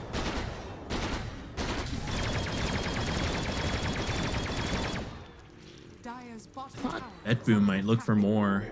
Knowing roll was down and it's also daytime, but they seem to be content to just farm things up, feeling perhaps their timing is later into the game. I guess everyone's in this awkward point where you technically could fight, but you're like 1,000 gold off a pretty big item. He just died to Blade Mail. Yeah, actually just died to Blade Mail, and that's an Avatar to take down El Micho. Oh, we were saying Blade Mail's a good item. Yeah, it took 930 damage from Blade Mail. No, more than that. Wow. Mid lane. Looking to ground this Tidehunter kill. Nowhere to go. I'm going to redo my math really quick. Math is hard. In the meantime, Phoenix found out. Roll. Okay. That's a nice pickoff. It's now time to run. Dark Mago is going to try and just roll away. He'll survive, but the gold lead is starting to really add up for the side of BetBoom. They just got a series of like 3 to 4 kills. Now I actually don't know what you do. Again, you're in another situation where you're against this late game PA.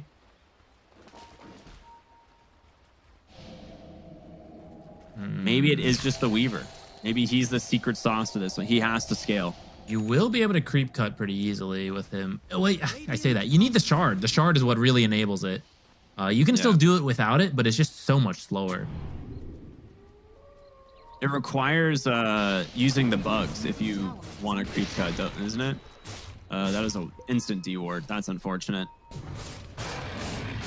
If you are trying to play this delay game, you need as much information to survive as possible.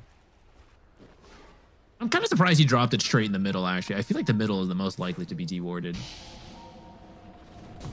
I feel like it should be going to the edge.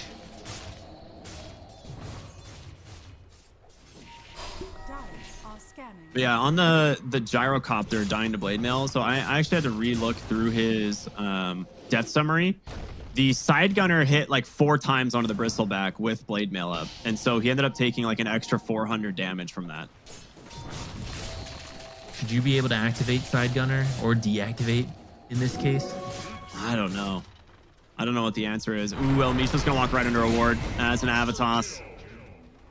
They get themselves another kill. Should let them know about that ward up there. That's a pretty instant jump from the Tiny.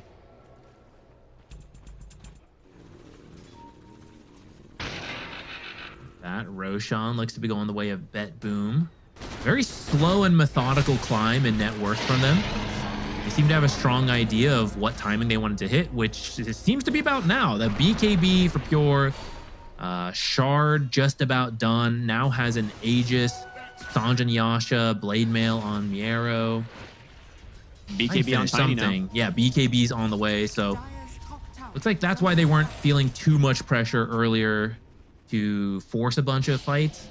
But like now is a little bit closer to where they want to do things. It is nighttime, which is a bit unfortunate, but it's also a position 5 Night Stalker, so it's not as scary as like an offlane Night Stalker.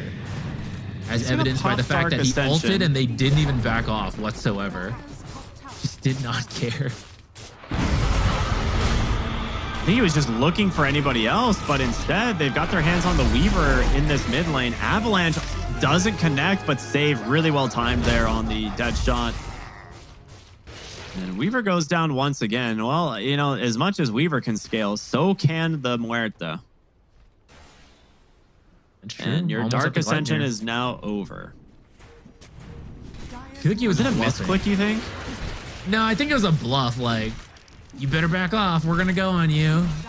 And BetBoom completely called it. They're like, okay. Do it. Do it. I have the Aegis. I don't care. Is under attack.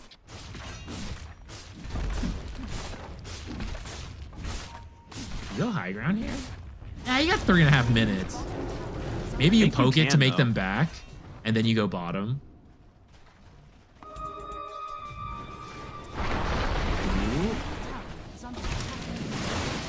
GPK having some fun here with the Tide Hunter, but Yours thinking about it.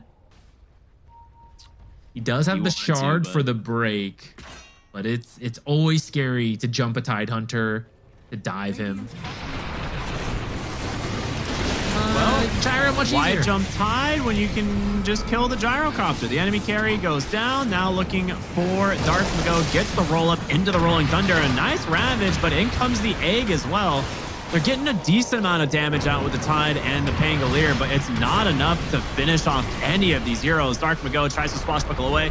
He gets the kill onto the Phoenix. Now Miro in pretty deep. Oh, what a nice amount of damage coming in from that Phantom Assassin. Cleaves down a really big hit kill there onto the Pango, and they're just not done. Going from one to the next. Weaver, the only survivor.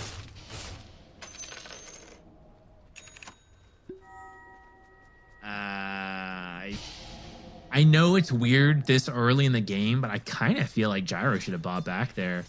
That was a really aggressive play from BetBoom off of the Gyro kill. I feel like if he came in with the flak, I guess he didn't have ultimate. Yeah, he died using call down on the wave top. I don't know. I just feel like there was a moment where everyone was really low from the roll, but not enough damage beyond the roll to actually clear things out. He could have, I mean, if he buys back too, he definitely kills the Egg, right? Like, the Egg would have died. Maybe he gets another kill, right? Because he just pop flak, hit the Egg. Yeah, it might have been worth it. Well, it's a tough call to make. And even though they kind of lose the fight, it's not like they lost their barrack, so. Yeah. But boy, oh boy, do you have Phantom Assassin issues. Yeah. BKB Deso now done. She is a solid 3,000 gold or more ahead of this Gyrocopter. I guess the thing it feels like is, okay, we didn't buy back. That feels like the much more standard play. But does standard play get you back in this game at this point? 11k lead now for BetBoom. Like they're scaling solid. Playing at the edge. You kind of do need to do that kind of stuff. Oh my god. He had the death mark on him. Like, that crit's coming.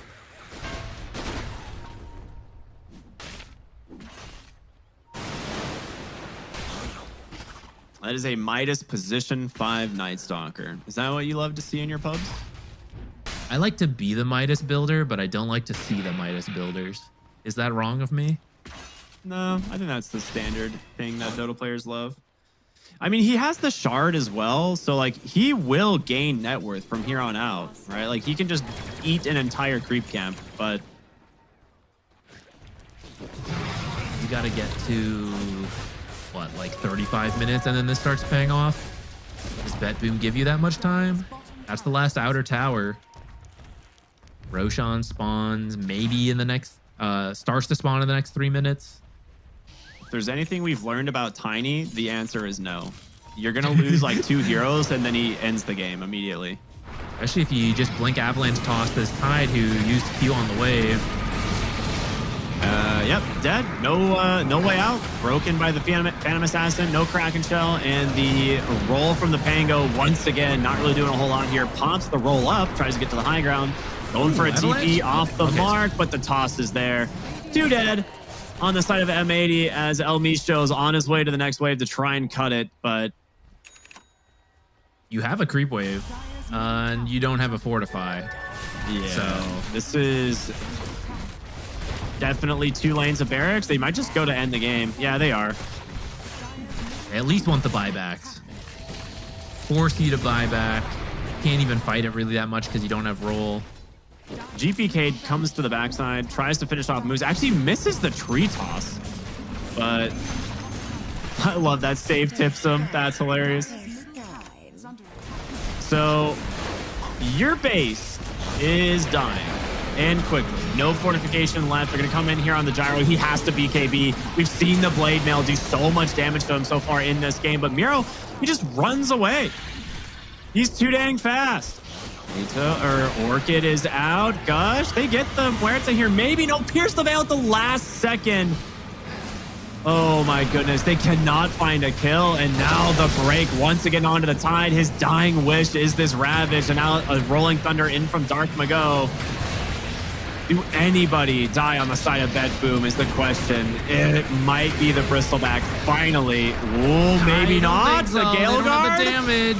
That's GG. That is 5 dead. Nobody on BetBoom going down. An ultra kill for Pure. And a very convincing game 2 and 3 from BetBoom here. Can't help but wonder if the Night Stalker Weaver combo was a little bit too cute.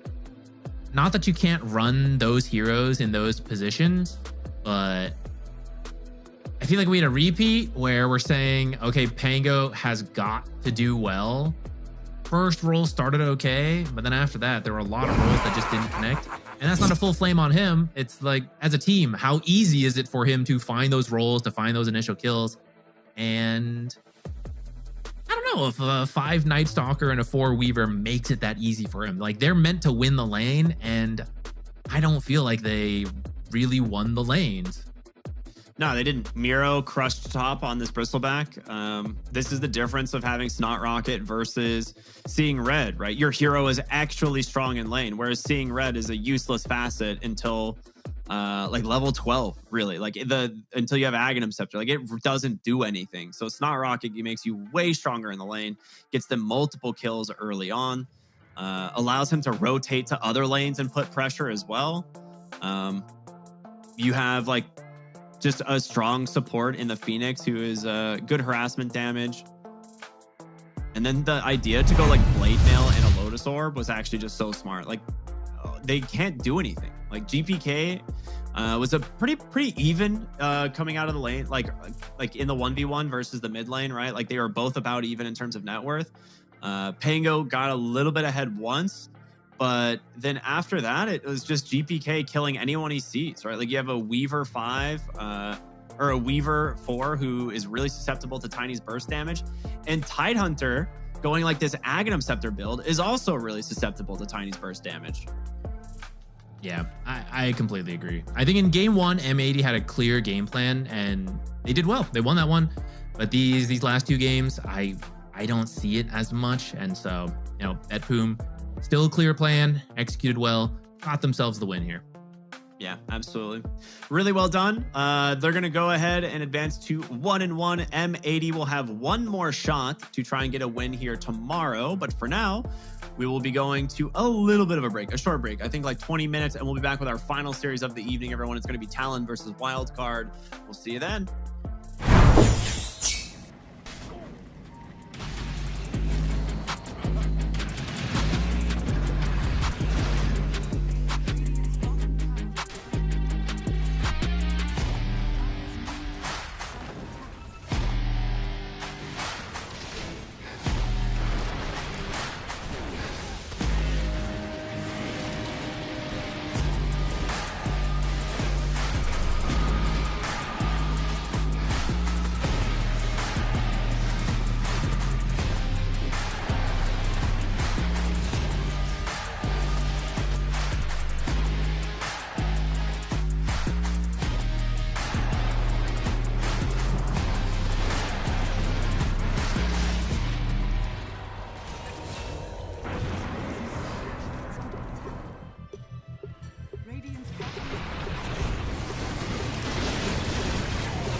take to get his money.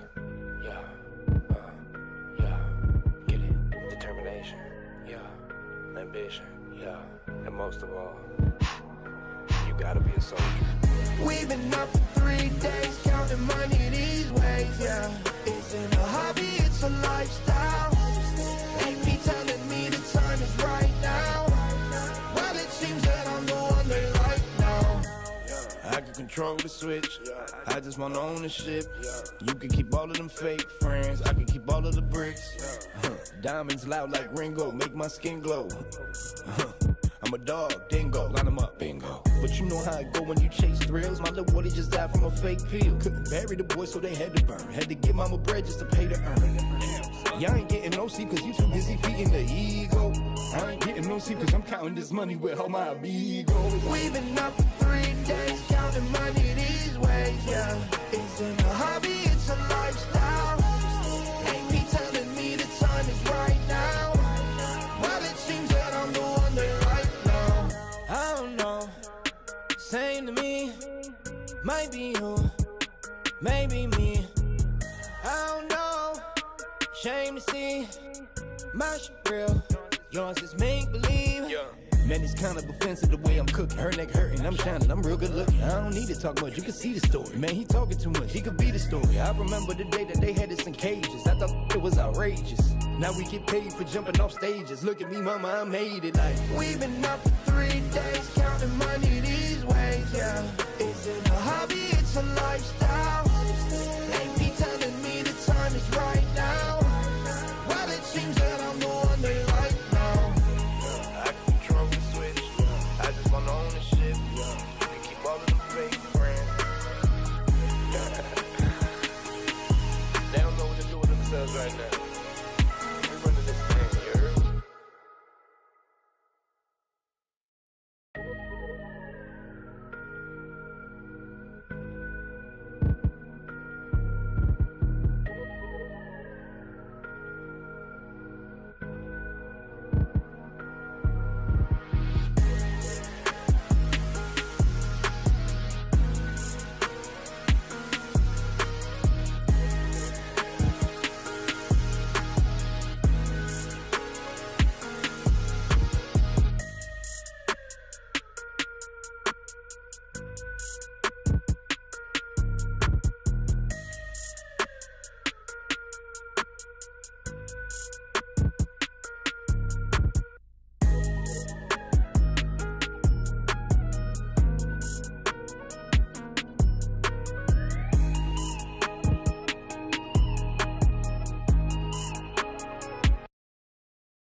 Vision any clearer. Keep in the concrete, it's a jungle full of lions. Snakes figures, pushing the button, pulling the trigger. I'm really about it, nobody realer. Remember me as a big hill. Rearrange my memory, for the pain and the agony. All the haters always mad at me, use of a decoration like a canopy. Been a villain and I'm glad to be. Feeling biggest feeling cause I had to be. Spending minutes since I seen the enemy. Stay haunted.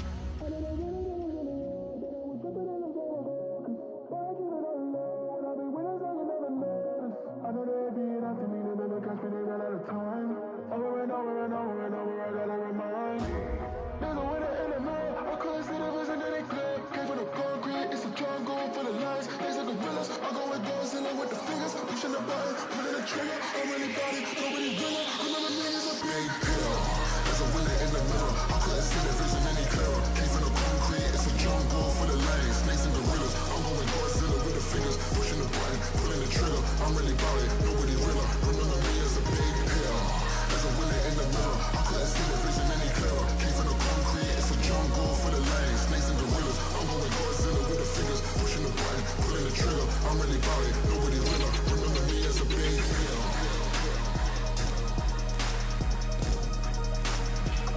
Remember me as a big hill.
Hello, everybody. Welcome back here to the FISSURE Universe Episode 4. We're into the final series of the day, the long haul. As we get ready for Talon versus Wildcard. Zach, how you doing, man? Excited that we finally get a Wildcard series. Yeah, I'm ready to watch our one NA team. Let's go. We got two teams that usually do well, and this is Wildcard's chance. I know they're not a favorite. I definitely hope they bring on a good showing. It'd be great to see them make it out of group stage. Same time, we got a lot of SEA fans that would love to see the same for their own region. Talon, one of the representatives, see if they can get out of here. Or for the Wildcard fans, we've got RCY, Fade, Bignum, Speed, and Yamson. They bring some creative drafts. I think it's really fun watching this team. For example, Venomancer, often banned against them, kind of the pioneers of some of the jungle Veno. Yeah. They really are the ones that brought it to a lot of teams, and they will respect ban that one out for sure. Their opponents, Makoto, Natsumi, WS, Hokum, and Kuku. This team's pretty solid. Struggled a little bit yesterday, of course. All of these teams that we're seeing today, lost their first series, but they can bounce back and see if they can tie themselves up for day number 3. But we've got a draft underway. We're going to see the first phase bans. Venomancer, Tinker from the side of Talon so far. We're going to see the Dazzle, Nature's Prophet, and the Magnus on the side of Wildcard. So some decent bans already. Yeah, well, pretty understandable. Something should be going through because the Venomancer's being banned so early. So it's looking like maybe the Night Stalker, the Weaver, one of those guys could get through. And they got rid of the Abaddon instead. Ember has been also pretty popular. AA. Those are some of the remaining top tier picks. I'm kind of curious what they're going to prioritize here on Talon. The Night Stalker looked pretty underwhelming in this last game, but it was a position 5. Yeah. So it's a little bit weird. Yeah, I don't think that was a true representative game of its proper power, and Talon agrees. They're going to show it off. Here's our Night Stalker. See where they want to send it. Well, we're actually going to get another early Phantom Assassin pick by Wildcard. It is a really good carry, one of the best in the patch, and you can now ban out some of the harder things to deal with. I'm up for it.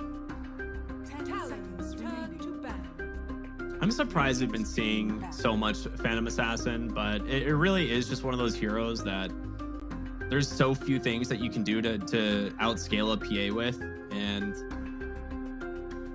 a lot of times those are unreliable even at best. So you're just like, all right, whatever, we'll just pick a Phantom Assassin, and we're gonna, even if we lose the lane, if she gets a decently timed Battle Fury, she can farm her way to carry the game. And she's not a hero that loses the lane much. She's one of the strongest laning heroes in terms of carries are concerned, which is surprising, right? Typically, you don't see carries being the ones that just can fight super aggressively like this.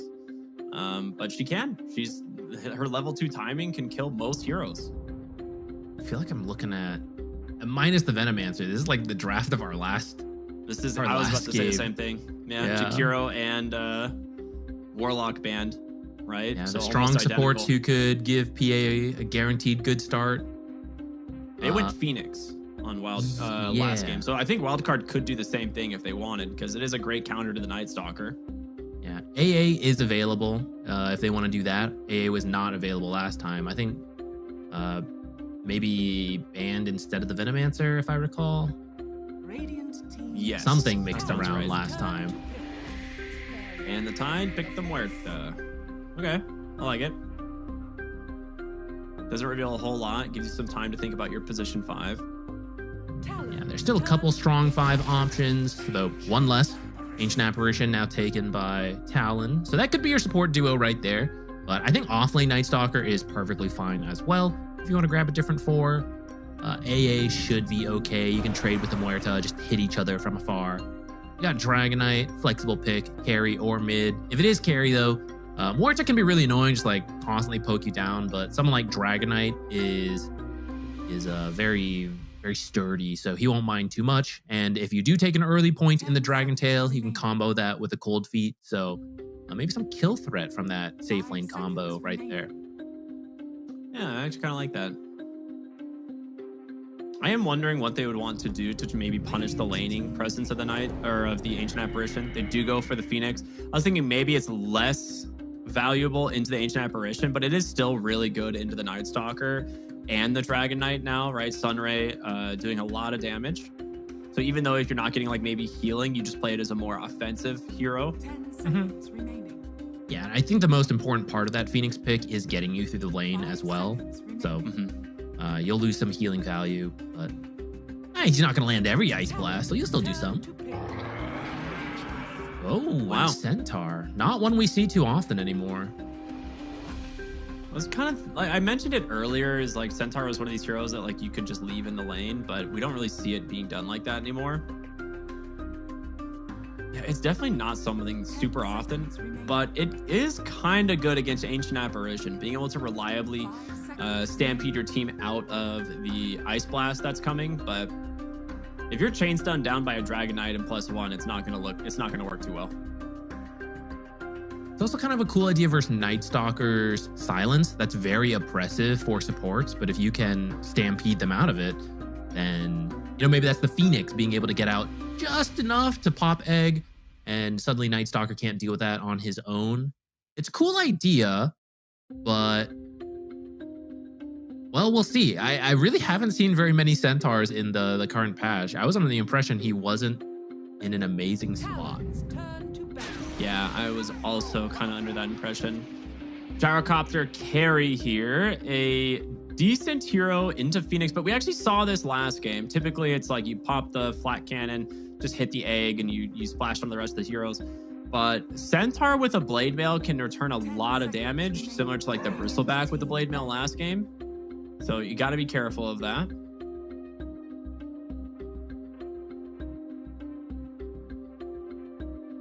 Interesting. They still want to respect the Huskar. They literally have Ancient Apparition, and they're like, no, I just don't want to deal with being Huskar mid. I don't care the fact that we have arguably one of the best counter picked to the Huskar.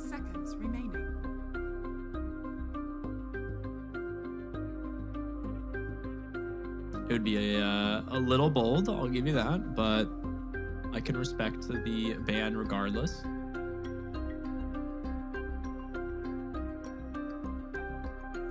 We need a mid playmaker, I would say, for Wildcard. AA is a very squishy support, but you don't really have anyone to get there right now. You've got like the Centaur maybe, but you don't always have to Centaur to go for the backline like that. Sometimes he needs to be up front, be that body. So I'd love any kind of mid laner who could get to the back. It's probably against Dragon Knight, but they have left it a little flexible on Talon. Like you could technically do support gyro and then offlane Night Stalker, pick up a new carry. So I feel like with where it was picked, it's most likely just the carry. I think it is too. It lanes decently well into the Centaur. It's very quick. He's not likely to get in range for like a hoof stomp. So I think it should be fine. I'm surprised about the Weaver ban, because that makes me think that they're anticipating like an offlane Night Stalker, which we won't see as much. It is still like viable. We talked about that. Like you can play offlane Night Stalker just fine and pick another support. There's the Mars ban. I like that one much more. Okay. Make sure your stampeded targets can actually get away, not get trapped. And it would be a good initiator as well, I think. You want people to set up the AA Ice Blast. Night Stalker is someone who kind of does take the lead in the fight, but no actual setup. He just stays on top of people with the silence, his fast move speed, but that means they might also, they can't get away from the silence, but they could get away from the Ice Blast. So one more initiator from the potential off lane could have been nice. Make your team fights a lot easier. They just want to give this Dragon Knight the best possible lane he can in mid, and so getting rid of the Huskar and the Monkey King make a lot of sense to me. There is still an Ember Spirit, which isn't bad, and you don't have a lot of like really good stuns for him outside of like Dragon Tail and Crippling Fear to kind of hold him down. So I wouldn't like really hate the idea of an Ember. I'm just wondering if you would rather go for something a little bit better into the DK lane. But they have to, I'm not sure what that would be. Show their hand here. You know, they have to tell us what they're going for. Yeah, with like, I don't know, with all these mids taken on, I'm not sure what would handle the Dragonite in a way like you crush him. I think you just take whatever you need for your own team, which is some kind of initiator here. And for Talon, it's actually completely up to them. I'm fine with a Night Stalker off lane or for support here.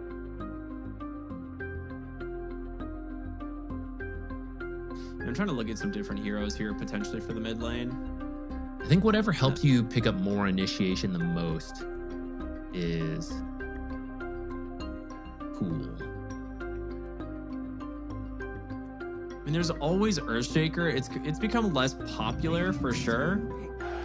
You could just do something simple like a Pangolier, but we see a Legion coming out from Talon. Cool.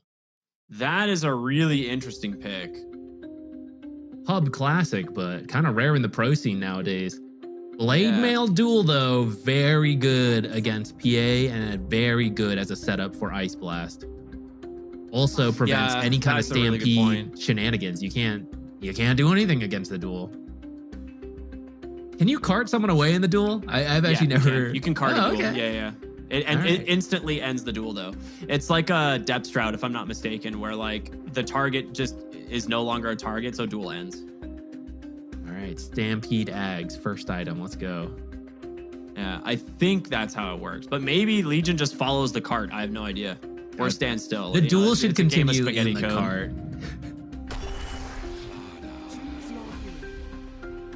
That might be mid Slardar. Mid? Yeah, so. that's something RCY has done in the past. I think it's actually pretty good because like Slardar actually thrives in 1v1 matchups in mid because he's constantly in the river, and you don't really if you can't like shove him out of the lane, he will just completely free farm. So I am curious to see how well that matchup is gonna go. The other thing though is you have pretty high armor heroes on Talon and a Dispel on Legion, so it's a little bit of a bold pick. If he finds Ancient Apparition ever, he very well in the late game could just like blink crush and Ancient Apparition dies to just the crush damage and one auto attack. I think you could. So that's a really big thing to look out for. And minus armor always makes Phantom Assassin's life easier. So we'll see how much of an effect this Slardar is going to have on the game. The negative armor also really opens up the Tormentor and Roshan. True. I mean, a lot of lineups can do it as long as you bring like 4 heroes at least, but Slardar makes it even easier, or maybe require 1 less hero. And I think something that could be nifty, I'm not sure how much it'll matter, is Night Stalker usually has the vision superiority in a team fight. You do have the Dispel from Press the Attack, but you can't use it on everyone, and especially because Corrosive Haze is a pretty low cooldown. So that might help you keep track of some targets even into the nighttime and everyone's scattering around trying to avoid you. Maybe it'll come into play, allow PA to get like continue to jump target to target in a fight. Yeah, could be. I mean, the shard is the thing that Slardar plays around, right? You play around Blink Shard as fast as possible when you are playing this hero. You need to max the Slither and Crush. You need to get your Crush damage, talent at level 20.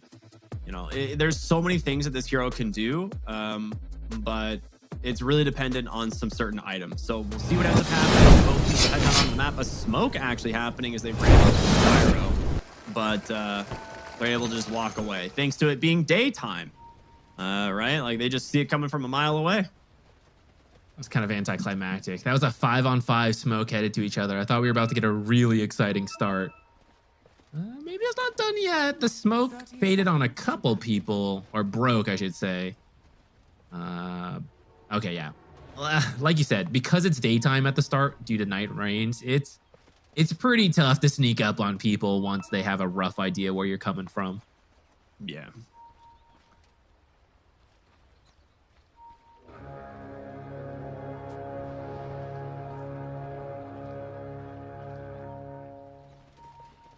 The battle begins.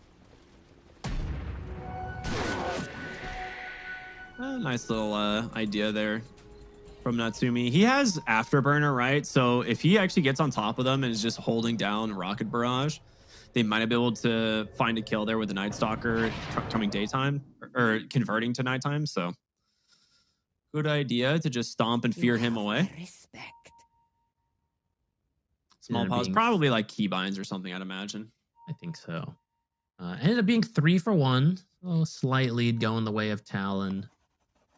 I do think they want to have a strong start. I guess that's true for every team's hoping for a strong start, but I think Legion, I haven't seen her in pro play too much, but typically the way this hero works is you need a good start. You need to get those early duels and keep that snowball lead going. If you don't pick up a lot of duels and the game's getting later and later, it's very, very tough.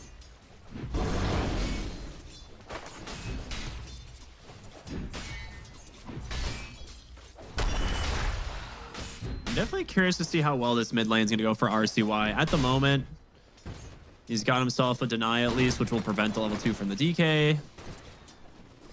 But he has to get a few more points or a few more levels to like really start taking advantage of the river buff, right? Similar to like the Dragon Knight, how he gets a lot of sustain just from existing. The river buff adds up really quick on the Slardar in terms of this mid lane.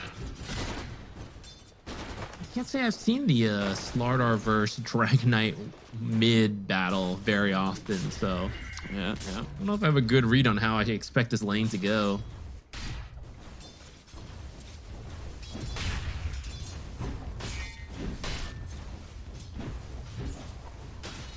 For now, it seems fine. I think as they get higher level and the river buff becomes more prevalent, it will maybe that's the turning point, or maybe it's not. Maybe Dragon Knight just continues to be tanky enough to not care. Eternal farm fest. If that's the case, then I think it'll come down to when Slardar rotates, because he can go through the river so fast, versus Dragon Knight just pushing mid and trying to take the tower.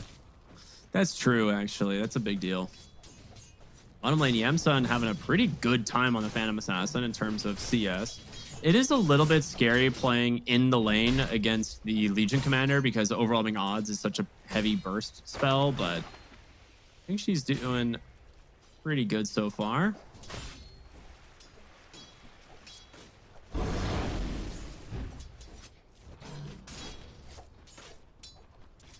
Even for most lanes so far. Quiet start to this game. Feel like if anyone's gonna die, it's this AA, but it needs to be kind of this dead shot into the Centaur, and Cuckoo's been very, very safe with his positioning, making use of the long attack range. Just way in the back, Oaken, not expecting too much. Now, one thing I will say about this mid matchup, the Dragon Knight's doing a good job of kind of shoving the lane so that he's not in the river, getting advantage of like that extra little regen and armor. But Slardar's still farming quite well. I mean, even without the river buff, you've got like 67 damage on Slardar. It's plenty to work with. It's pretty good. Like I said, in the right matchups, this hero owns in the mid lane. So I am a little bit curious to see how well it does against the Dragon Knight. That's not one I've really seen, but so far it seems to be going quite well.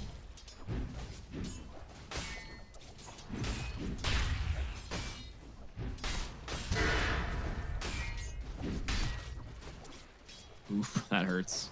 Trying to get a deny like with a Dragon Tail and it leaves it at 1 HP and you're like, he just gets the CS anyway. Sometimes. Ooh, that's an aggressive play here onto the Night Stalker. Quick dispel there, though. No, did have one more Fire Spirit to put some damage into the Legion.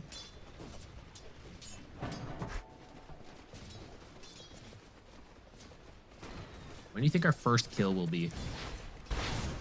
I think 6 minutes at the power runes. You might be right. I think the 6-minute power rune is probably a good one. I think right now, Wildcard is perfectly fine, just kind of trying to CS as well as possible.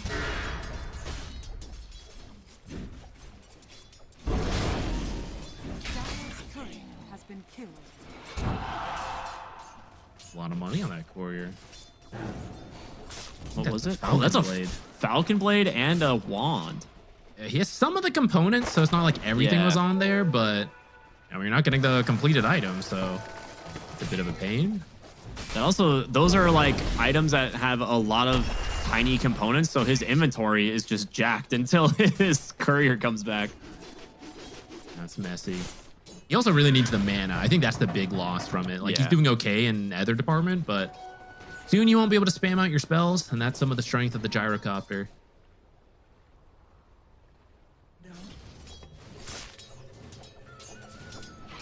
But I think that was in the ward. It just died. I'm not sure. Yeah. I'm not sure if it saw the TP or not.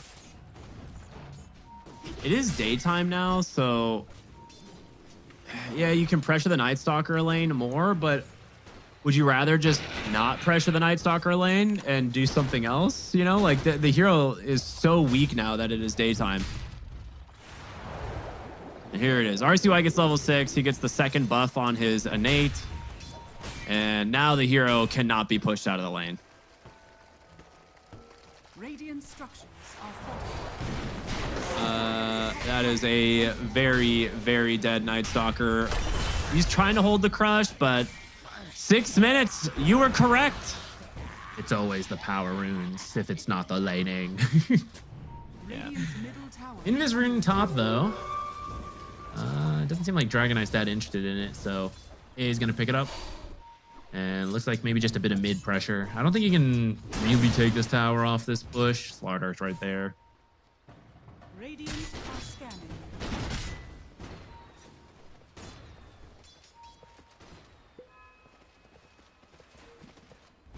Actually, getting some good damage onto RCY. Again, he's preventing him from being in the river, which is kind of the most important part. So it's paying off. Scan's going to come through. They know they're making a play here for this Wisdom. They're going to go ahead and TP in some heroes. Cuckoo with this Invis rune, the tail end of it. Oh my goodness. That could have been he really was funny. so close to dying. If only that Invis had lasted longer, he could have done the funniest thing of just sitting there. And I don't think any of them had detection. But you're right. He would have died as soon as it faded. You could go for a very dead shot, knock him out. Invis. That would have been cool. It's like a very low kill game. We went from like 7 to 7 at like 5 minutes to now 1-0 at 7 minutes. Yeah, it's been a very, I'll say peaceful. I know everyone's like trading and everything, but it's a pretty peaceful opening.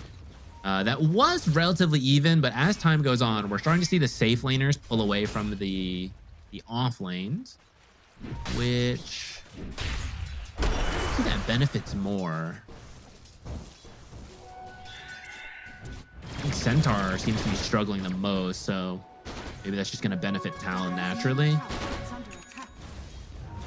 Yeah, he doesn't like Centaur's kind of fallen out of the meta, and I think for decent reasons. Like his laning stage is not as good as it used to be. The nerf to his facets as well was pretty rough. They are looking mid for Makoto. Like they really want to punish this DK. He just keeps popping the dragon form and running in. They're going to use the Phantom Assassin to actually close the gap so they can actually secure the kill. A really interesting idea. And it pays off big. Did no way to actually slow him down or stun him.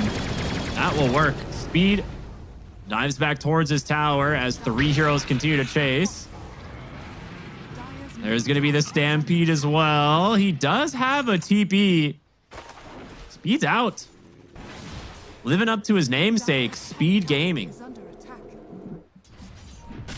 That was a cool sequence of events. A Dragon Knight kill. I guess you want a follow-up kill even. He just TP'd back.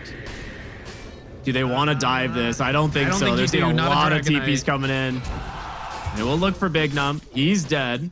And that will actually give the level 6 for the Legion Commander now. So we need to be careful of the duels.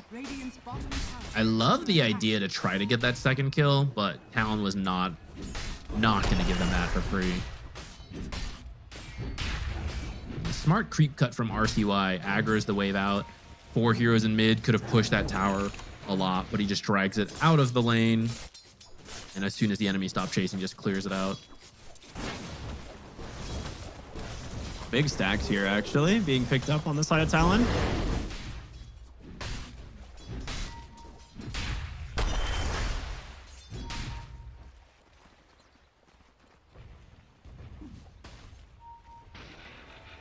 2-1 at 10 minutes. This is... All right, when do you think we hit 5 kills? Ooh. At this rate, 25 minutes? I think things will start picking up. Yeah, I agree. I think with Slardar ult online, it gets really scary for some of the Talon heroes. And once that Blink Dagger is here, it's pretty much a death sentence for any hero that he sees. Except for like maybe the Legion, because he can dispel it, but...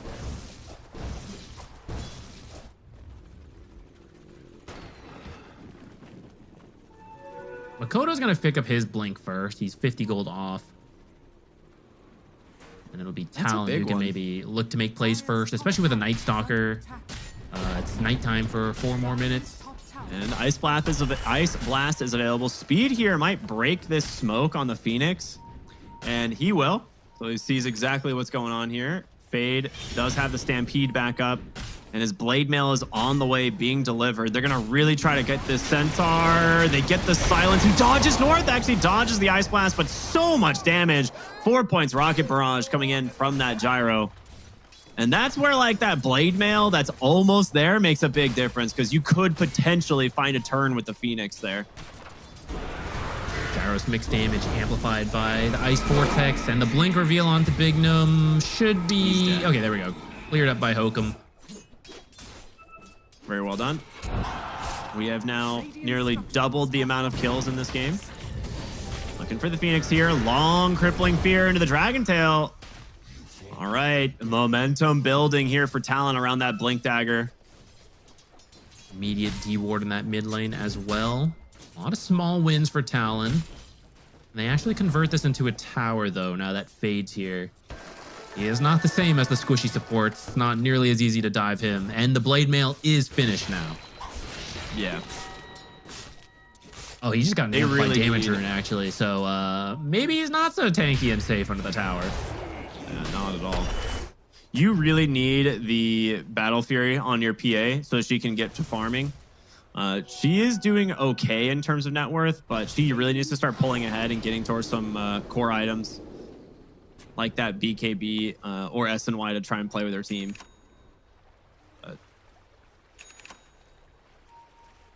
Has gone for quite a few early items, right? Treads, Orb of Corrosion, Stick, some raindrops, like...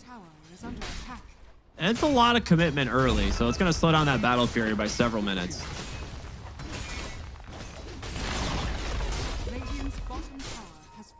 Grab the bottom tier 1 tower. I do see the Gyro top. He's going to walk under this ward in the back river. Now, they could potentially wrap around and find him, but without having like a smoke, it's just probably not worth it. So RCY just going to clean up some stacks here on the Ancient Camp.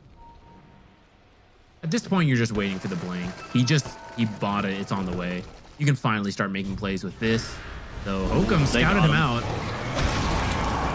Yeah, Stampede connects, or Stampede Ice Blast connects, even though the Stampede comes out. And at least he bought the Blink, so it will be up when he respawns, but that's a very big kill. Yeah, maybe you can catch them off guard, right? You maybe think you killed the Slardar right before you finish his Blink, delay it a little longer, but he actually has it. I think you kind of need to find us something, because although it's been a slow start, Talon is growing this lead up to 3K now. So I think you got to find a kill with this Blink Slardar as he respawns here. Have a smoke anywhere? I have one on Bignum. Dragon Form's about to end. Yeah, here we go. TP top. Just running in, no smoke though. I mean, Hokum just sees this. Yeah, he knows this is coming. Hey, well, that's that. Ooh, they did get some eyes there on Fade. There's the Blink Dragon Tail. Another Ice Blast coming in. And Blade Mail not going to do a whole lot there.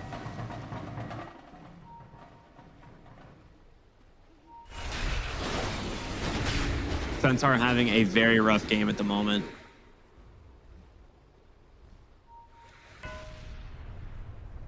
WS is getting close to his blink. 700 more gold, just about. Things are going to get scary with that. If she's not showing, Ice Blast plus Legion Duel, Blink Blade Mail, that's pretty much a threat to everybody. Centaur maybe, and Slardar, it's close whether they'll die if they're at full health. Everyone else, though, easily dead to that combo. This is a really good Tormentor. Cuckoo's going to die. They immediately TP out. Cuckoo gets the shard, though, so you'll be rewarded. And meanwhile, RCY looking for anyone on the retreat. The smoke is just a little bit too late.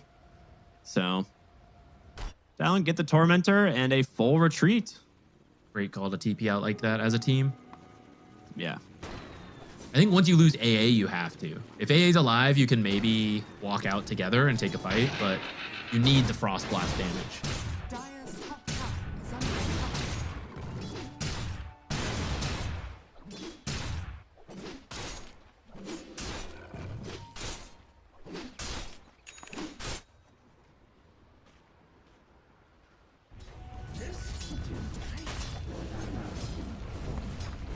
Wildcard support slowly falling further and further behind.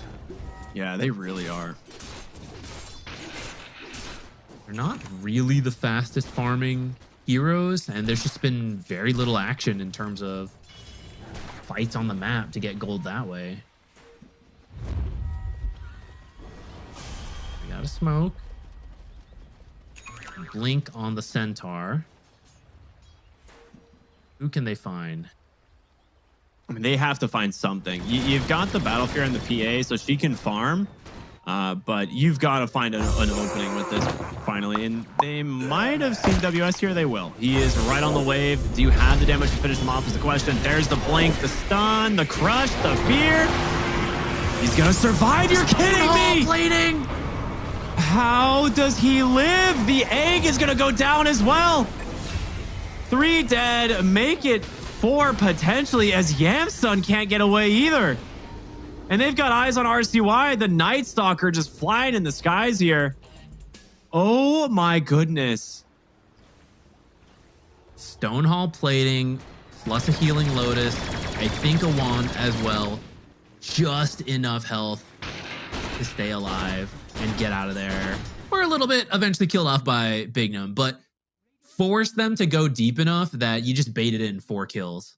You know, baited. Totally intentional. But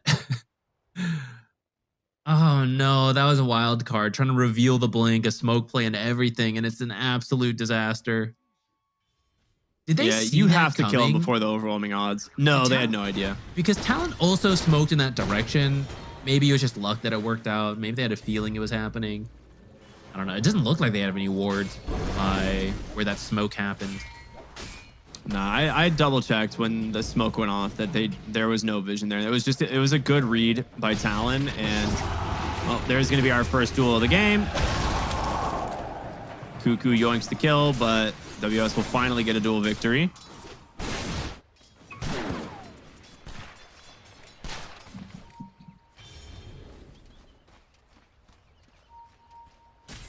Now what a team movement through the twin gate. Gonna be fast, show top, now go bottom. Not even needed. This is where the Centaur just feels so underwhelming to me. Like, I know there were a lot of offlaners banned, but I feel like there had to be something better than a Centaur. I like the idea of the Stampede. And I can't fully say, like, oh, well, Centaur is a weird offlaner. I mean, Legion's a weird offlaner too, you know, and yeah, theirs is working out. But as to the exact reason, I'm not sure. And Centaur was at the bottom of the cores as we made our way out of the laning stage. I feel like some of that is the strength of Night Stalker position 4 to give Legion a good start, but I think her lane is also just better thanks to Stonehall plating. Under attack.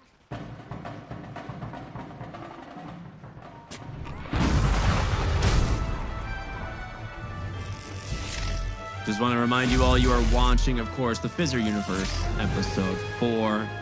FISSURE's been doing some really cool stuff lately, so you guys want to make sure to be checking out this whole event. I'm sure they've got way more planned this year, so You're in for a treat. Smoke up. Cuckoo. He's level 11. What? They should get this kill. It's taking a little bit longer. But yeah, they do manage to get it. He still doesn't have the shard on RCY. That's such a major problem, right? Like, you want to go Blink Crush? Oh, mid lane, they find Makoto. Okay, he was in so deep, completely alone, and now they find the Night Stalker. Now, he is very fast, has drums as well. Will pump that, should be able to get away. A dagger coming through. RCY much faster in the river, though. Never mind. That is 3 massive kills just back to back. River speed is superior to night speed. That's what I'm taking away from that. Yeah, Talon was in a very patient, controlled game, but a series of mistakes now. Gonna start to balance things out. Another duel onto the Phoenix, up to 30 damage onto Legion. He's still got a 6k lead. Aegis, 3 minutes left on Gyro, so certainly still Talon favored. Signs of life from Wildcard and keeping things from getting just completely out of control. Finish the BKB on Slardar. He needs that shard ASAP. Try to get the crush there to survive. Does he get out? He does, So many just thoughts on barely. them. Big stun in from Fade, holding them down as the calling, doing some work as well, but they will continue to chase him under the tower. Phantom Assassin still farming. Trying to get closer to her next big item. Not sure what that is, though. She has her Battle Fury and her BKB. Maybe trying to decide herself what is the item needed here. It's got to be Deso, right? Like, you have a Slardar. Like, you want Deso, he wants AC eventually. Are you going to just get wrecked by blade mails, though? Like the blade mail in duel? Yeah, maybe you need SNY or something first, or a Satanic eventually. Smoke up. They see PA farming under the ward. See Bignan. They see everything. Choice of target here. Yeah, the ward just gets taken. Yamsun gets the BKB, tries to turn her around here and see if they can find the kill, but he's all alone, has to TP out. There's the duel to cancel it. And that is a very dead Phantom Assassin. Another duel victory there for the Legion as they continue to chase for more. 2 seconds towards the Pierce the Veil, but no way to escape this Gyro. Radiant's courier has been killed. Radiant's top tower has fallen. Talon reining it back in. Legion's now up to 50 dual damage. Is this an Aghanim she's working on? Yeah. The Ags is weird because it's normally not that good, but it is weirdly synergistic with Ancient Apparition, where you get the execute threshold and now you just have longer duel. So it is kind of cool this game.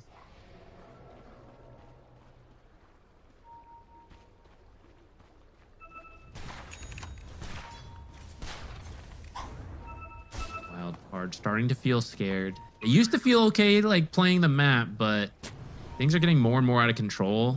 The combination of Night Stalker and the threat of duel anywhere on the map, just a bit too much for them. But this will only lead to a slower loss at this rate.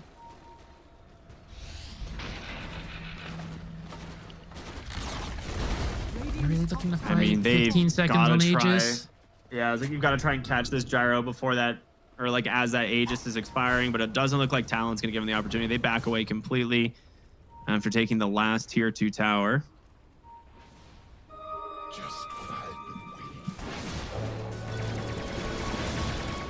Pretty successful first Aegis. They're at a 13k lead, took all the tier 2s. And they can even go for more if they really want. I don't think you dive too hard, but you see someone steps up a little too far, and you can grab yourself like a quick duel, see what it leads to. If you want a bigger fight, you go into the base. Night Stalker might be about to run into 4 heroes here. Does that Sentry see that ward?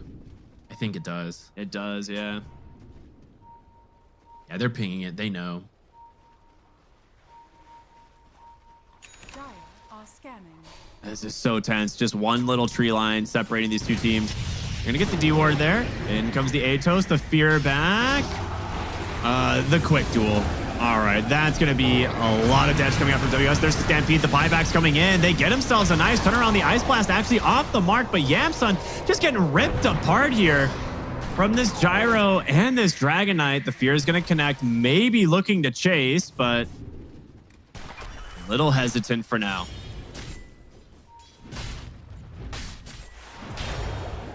They actually didn't get rid of the ward in the lane. Well, the support who's got the sentries got killed there. Yamsun's gonna die because of this. Yeah, that is really unfortunate. They never saw that ward get placed somehow, I think, during nighttime, and ends up costing them the Phantom Assassin. I feel like they did, though. So I don't know. I think just not expecting them to make another play like that without the Legion. Blink for Dragon Tail here. Onto Fade. Dust comes out. Wants to chase, maybe, but Blade Mail buy him some time. The tier 3 tower under siege. They're going to be able to do quite a bit of damage here with the help of the catapults as well. Blink Stomp. Blink Dragon Tail. Fade having a rough time here, as that is going to be a death. Yeah, that Ice Blast is coming. The duel comes out. They get another kill here onto the Muerta.